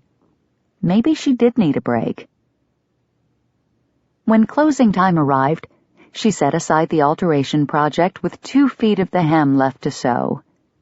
Her fingers itched to complete the task before leaving for the day, but thoughts of Cordelia's roast set her stomach to growling, and the sound drowned out the siren call of the unfinished project.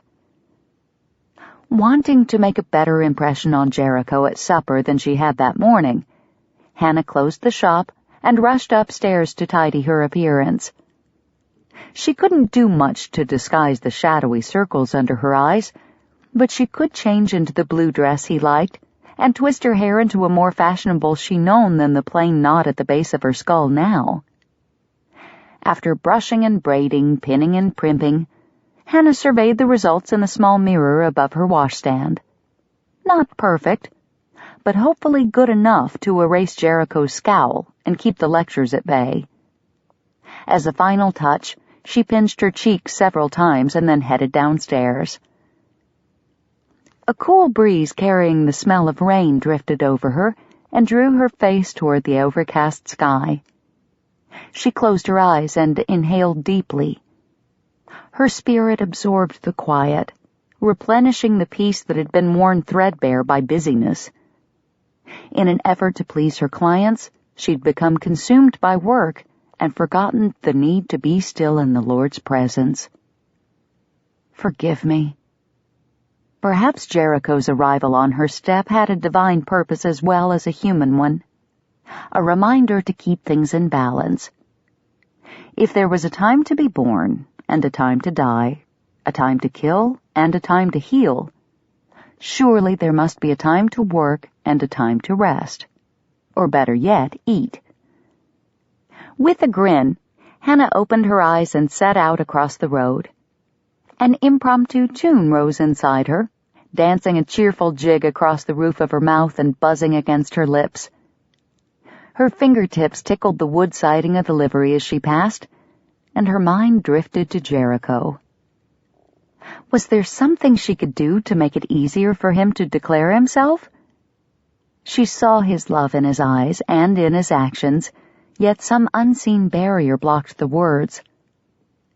Maybe it would help if she stopped calling him by the name he despised. She'd started calling him Jericho to irritate him, but now she considered it more of an endearment, a name only she called him. But what if he still hated it? Kindness would dictate she stop using it and defer to his preference, JT. She doubted such a small gesture would free his tongue in and of itself, but it couldn't hurt. And tonight at dinner would be the perfect time to try it out. And again when he walked her home. Would he be so pleased that he'd kiss her again outside the door? She bit her lip to keep the tingling sensation in her chest from erupting in an embarrassing giggle. Not that anyone was around to hear. This end of town was quite deserted at supper time. She rounded the corner and the Tucker home came into sight. From a distance, she could make out Cordelia and Ike on the porch, laughing and talking, her hand in his. Hannah stopped before they could see her and scurried behind an oak tree several feet off the road. Cordelia would no doubt welcome her arrival with a smile, but Hannah suspected her friend would prefer a few more minutes alone with her suitor. She planned to give her just that. A rustling in the brush to her right drew her attention from the happy couple. Before she had fully turned, though, a man lunged at her. Hannah shrieked, but the man clamped a bony hand over her mouth and slammed her into the tree. The back of her head crashed against the unforgiving trunk. Pain ricocheted through her skull. Stunned from the blow, she offered little resistance as he pressed his forearm against her collarbone and trapped her legs with his weight. As pain receded, panic surged. She grabbed at the arm that imprisoned her and frantically twisted her head from side to side, wanting freedom, wanting away, wanting to deny that this was happening. Her nails dug into the man's wiry forearm. He hissed, but did not lessen his hold. "Be still or I'll cut you, understand?" Hannah stilled. She knew that voice. The pressure at her neck lessened as her attacker lifted his arm to brandish a pocket-sized knife close to her left cheek. The fading light glimmered off the short silver blade. A frisson of fear slithered down her back. Yet it had more to do with the man than the weapon. Flaring her nostrils to take in as much air as possible above iron fingers that smelled of ink and onions, Hannah shifted her focus from the knife to the hardened face behind it. Small eyes brimmed with accusation, overlong hair, blotched skin growing redder and more pronounced as she stared. Warren. Chapter 38. As JT had prepared to leave the livery, One of the horses he'd been stabling for a traveler at the hotel began showing mild signs of colic. After lunging in the paddock for 20 minutes, the animal seemed some improved, and J.T. led him inside to a stall. He offered the sorrel a small handful of grain to see if he would eat, and when the gelding nuzzled it from his palm, J.T.'s spirits lifted. A truly colicky horse would have turned his nose up at the feed. Stroking the sorrel's side, he backed out of the stall and handed the empty lead line to Tom. Keep an eye on him till I get back. Don't give him anything to eat. He can have a little water, but nothing else. Got it? Yes, sir. No feed. Got it. And if he gets restless or tries to roll, come get me at the house right away. Tom nodded. I'll watch him real close, I promise. J.T. clapped the young man on the shoulder. I know you will. You're a good livery man, Tom. The grin that split the boy's face was a mile wide and brighter than a full moon on a clear night. J.T. thumped him on the arm and left, confident the kid would keep a faithful vigil. On his way out, he passed through his office to lock up. J.T. glanced at the clock on his desk as he shoved his ledger into the top drawer and frowned. He should have been home 10 minutes ago. Cordelia would skin him alive if his tardiness caused Ike's meal to be less than perfect. Although the delay did afford him the opportunity to check on Hannah, kidnap her if necessary. If the woman couldn't see the wisdom in taking time to rest, he had no qualms about forcing a bit on her. J.T. raised 2 fingers to his temple in a parting salute to Tom and jogged across the street to Hannah's shop. He peered through the window, checking to see if she was inside. When he didn't find her, he nodded to himself in satisfaction. Good. The woman possessed some sense after all. How could she have been so senseless? Hannah swallowed a moan. She'd been aware of Warren's return to town earlier in the week, but with her nose to the grindstone at the dress shop, she hadn't spared him more than a passing thought. Now, she'd practically thrown herself into his path with her silly matchmaking efforts. There was no telling how long he'd been spying on Cordelia, stewing about her burgeoning relationship with Ike. His fuse was already lit, and she'd walked right into the explosion. Defiance burned in his eyes as he bent his head close to hers. Father's sending me away, you know. He spoke conversationally, as if they were passing time in the aisles of the mercantile. Says it's time for me to stand on my own 2 feet and run a store of my own, but I think there's more to it than that. He pressed the flat edge of the knife against her cheek. Hannah whimpered and shut her eyes, afraid to move as he trailed the cool metal downward. The pointed tip caught slightly on her skin as it reached the edge of her jaw. She squeezed her eyes tighter. God help me. Warren laughed at her, a quiet little huff, but it was enough to goad her pride.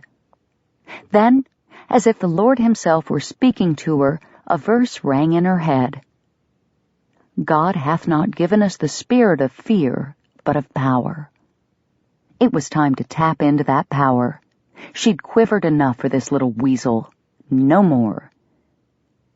Hannah opened her eyes and glared at Warren. The snide grin on his face slipped for a moment, but he recovered quickly. He held the blade before her eyes, as if inviting her to examine its sharpness. But when her eyes stayed fixed on him instead of the knife, his lips curled into a snarl. Cordelia should have been mine, he spat.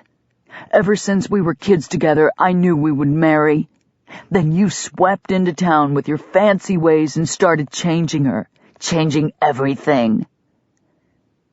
Hannah shook her head, the bark of the tree scraping against her scalp. She mumbled a denial against his hand, but he ignored her. Warren glanced at a spot beyond the tree, probably the Tucker's porch, and his eyes softened. Sadness dulled the rage. She liked me, he said, an undeniable wistfulness in his voice. Me. People always see the mark on my face, never me. But Cordelia was different. She looked me in the eyes when we talked. She brought me gifts and baked cookies on my birthday. She would have made me the perfect wife. But you would have made her a terrible husband. Warren pierced her with a glare, as if he'd heard her thoughts. You stole my future from me, he accused, his face mere inches from hers. You dressed her up in showy clothes, made her do those ridiculous exercises until she no longer even resembled herself and started throwing her at every available man in town. If Hannah could have found a way to open her mouth, she would have bit him for that. How dare he describe Cordelia like some kind of hussy, and her like a madam in a bordello? Hannah scratched at his eyes. The fiend! Warren jerked his head back and swore. Maybe you need to see what it's like to have people stare, to whisper behind their hands when you walk by. He brought the knife back up to her face, this time the sharpened edge pressed against her skin. She froze. Her eyes slid to the corners of her lids as she tried to monitor the threat. Would he really cut her? Hannah's heart throbbed, swollen with fear. She'd pushed him too far.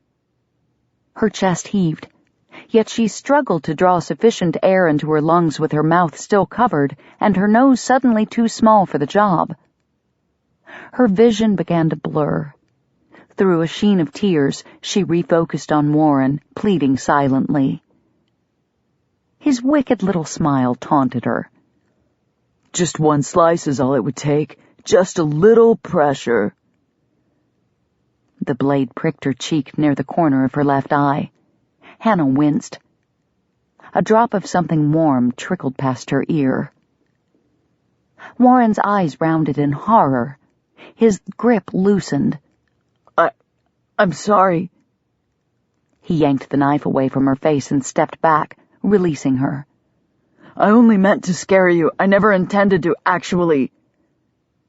A growl from behind him cut off his words as Jericho wrenched Warren away from her and flung him to the ground. The knife tumbled into the grass and leaves at Hannah's feet. She braced herself against the tree trunk, sucking in fresh, sweet-smelling air as tremors quivered through her limbs. You all right, Hannah? Jericho called without taking his eyes off Warren. Yes. Her first attempt came out in a wisp of breath. She cleared her throat and said it again, stronger. Yes, I'm fine. When she trusted her legs to support her, she bent to retrieve the knife, in case Warren thought to use it on Jericho. With shaky hands, she folded it shut and slipped it into the pocket of her skirt. You need someone to take your frustrations out on, Hawkins? Try me. Jericho's low voice rumbled the challenge. Back on his feet, Warren crouched, apparently preparing to take Jericho up on his offer. The two men paced in a circle, shooting each other wary glances as they moved deeper into the cover of the surrounding mesquite brush. Hannah guessed neither of them wanted to draw Cordelia's attention or Ike's interference. The house was a good 50 yards away, but if the couple happened to look up, the old oak would only block so much of their view. The denser brush would afford a more private place for the men to pummel each other. Hannah followed, determined to keep an eye on Jericho as well as conceal her position from her friend. Cordelia had a tendency to blame herself for Warren's attacks. She didn't need guilt plaguing her tonight, of all nights. Despite his smaller size, Warren was the first to make a move. He launched himself at Jericho with surprising speed. Hannah bit back a cry as Jericho stood his ground and let the man come. Warren landed a blow to Jericho's midsection an instant before Jericho wrapped a muscled arm around his neck and tossed him aside. Warren shook it off and charged again. This time Jericho sidestepped the assault and kicked out a leg to trip his opponent. Warren stumbled to a knee, but jumped back to his feet. He spun around and made another pass, and met Jericho's fist with his belly. He doubled over with a moan. Are you done? Jericho asked. Although he was obviously no match for Jericho's strength and skill, Warren shook his head no. Hannah cringed as the man slowly straightened and turned to face Jericho. Did he actually think he could win, or was he welcoming the pain as some kind of punishment? As much as she longed for justice after Warren's foul treatment of her, his repeated humiliation was becoming a torture to watch. Warren staggered forward again, swinging his arms widely. Jericho struck a clean blow to the man's chin, felling him like a hewn tree. He lay still for a moment, then rolled to his stomach and pushed up to his hands and knees. Jericho gripped him under his arms and put him to his feet. Drooping and bent, he swayed sideways, but still managed to advance once again. Jericho sighed. Hannah couldn't take it anymore. Warren hadn't really meant to hurt her. The look of horror on his face when he realized what he'd done had proven that. It was an accident, one brought on by his idiotic refusal to accept that he couldn't have what he wanted, but an accident nonetheless. Catch him and hold him, Jericho. He's had enough. Jericho did as she asked, swiveling the fellow around to trap his arms behind his back. He held him fast, and by the way Warren sagged, Hannah got the impression Jericho was holding him up more than pinning him down. Hannah walked up to Warren, no longer compelled to demand justice, but to offer mercy. "Go home, Warren," she said. "Start your new store. Leave all this bitterness behind and give yourself a fresh start. It's over." Warren tugged his arms free and, with effort, managed to straighten to his full height. He made no further apology, yet something shone in his eyes she didn't remember seeing before. The seeds of a newfound maturity? She prayed it was so. Jericho dusted the man's back, sending a shower of dirt and leaves to the ground. Then he moved to Hannah's side. "When do you leave, Warren?" Warren stretched out his neck and looked Jericho in the eye. "Monday." "I expect you to keep your distance. If I catch you anywhere near Miss Richards or my sister between now and then," Jericho growled in a voice laced with steel, "I'll wire the county sheriff and have you brought up on charges. Understand?" "Yes." "Good." Jericho jerked his chin in the direction of the road. "Now get out of here." As Warren trudged back to the road, Hannah nestled into Jericho's side. He wrapped his arm around her and hugged her tight as he watched Warren disappear around the corner. She buried her face in his shirt and breathed deeply, the scent and nearness of him soothing away the last of her agitation. He pulled back slightly and placed a tender kiss on her forehead. Then he touched his lips to the cut below her eye. He pulled a handkerchief from his trouser pocket and held it to her face. "It doesn't seem too deep. I think it's already clotted. We can wash it up at the house." "Do you think Cordelia will notice?" "Probably, but that can't be helped." Hannah sighed. "Well, let's get going then. Cordelia's waiting on us." Hannah stepped out of his embrace and tugged on his arm when he didn't move fast enough for her. "Come on, JT. I'm starving." Chapter 39. "What did you just call me?" JT raised a brow and refused to budge. The words had come out more like an accusation than the simple question he'd intended. But then, that was probably due to the fact that his insides were still churning. I could have lost her. The image of that knife slicing into her cheek would haunt him for weeks, years maybe. It had taken all the self-control he possessed not to thrash Warren to a bloody pulp for putting his hands on her and accosting her with that blade. The man could have put out her eye, or slipped and nicked a vein in her neck. The very idea made his blood run cold. Hannah looked at the ground and kicked at a fallen acorn, the simple motion a reminder that she was safe. The danger had passed. I thought you preferred being called by your initials, she said. By everyone else, sure, but not you. Her head snapped up. Not me? Why? JT closed the small distance between them and cupped her jaw in his hand. He brushed his thumb over her lips, delighting in the breathy sigh that whispered past his knuckle. There's something about the sound of my given name coming from you that makes me proud to own it. A mist settled over the deep blue of her eyes, and the knot in his chest began to unravel. He slid his hand from her neck to her shoulder and gently massaged the muscles beneath his fingers. Do you remember telling me that the name Jericho suited me?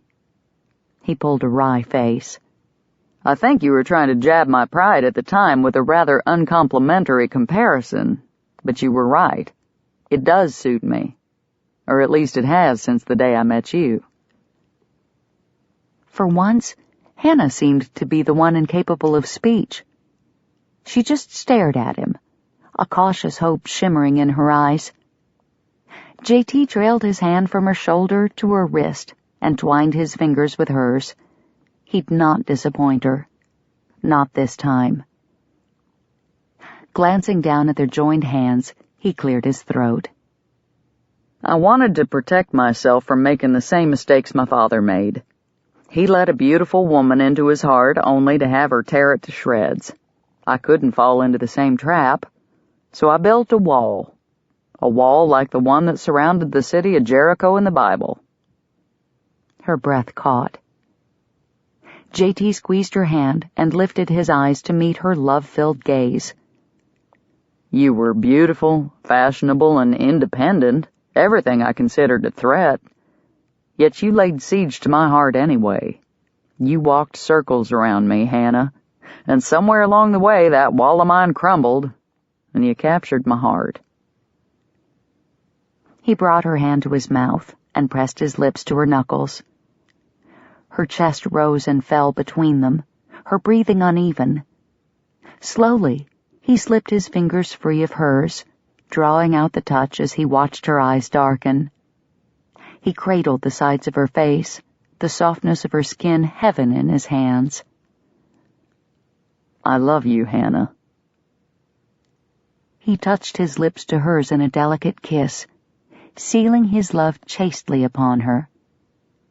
But as he drew back, the feisty, independent woman in his arms clasped his face with both hands and pulled his mouth back down to hers.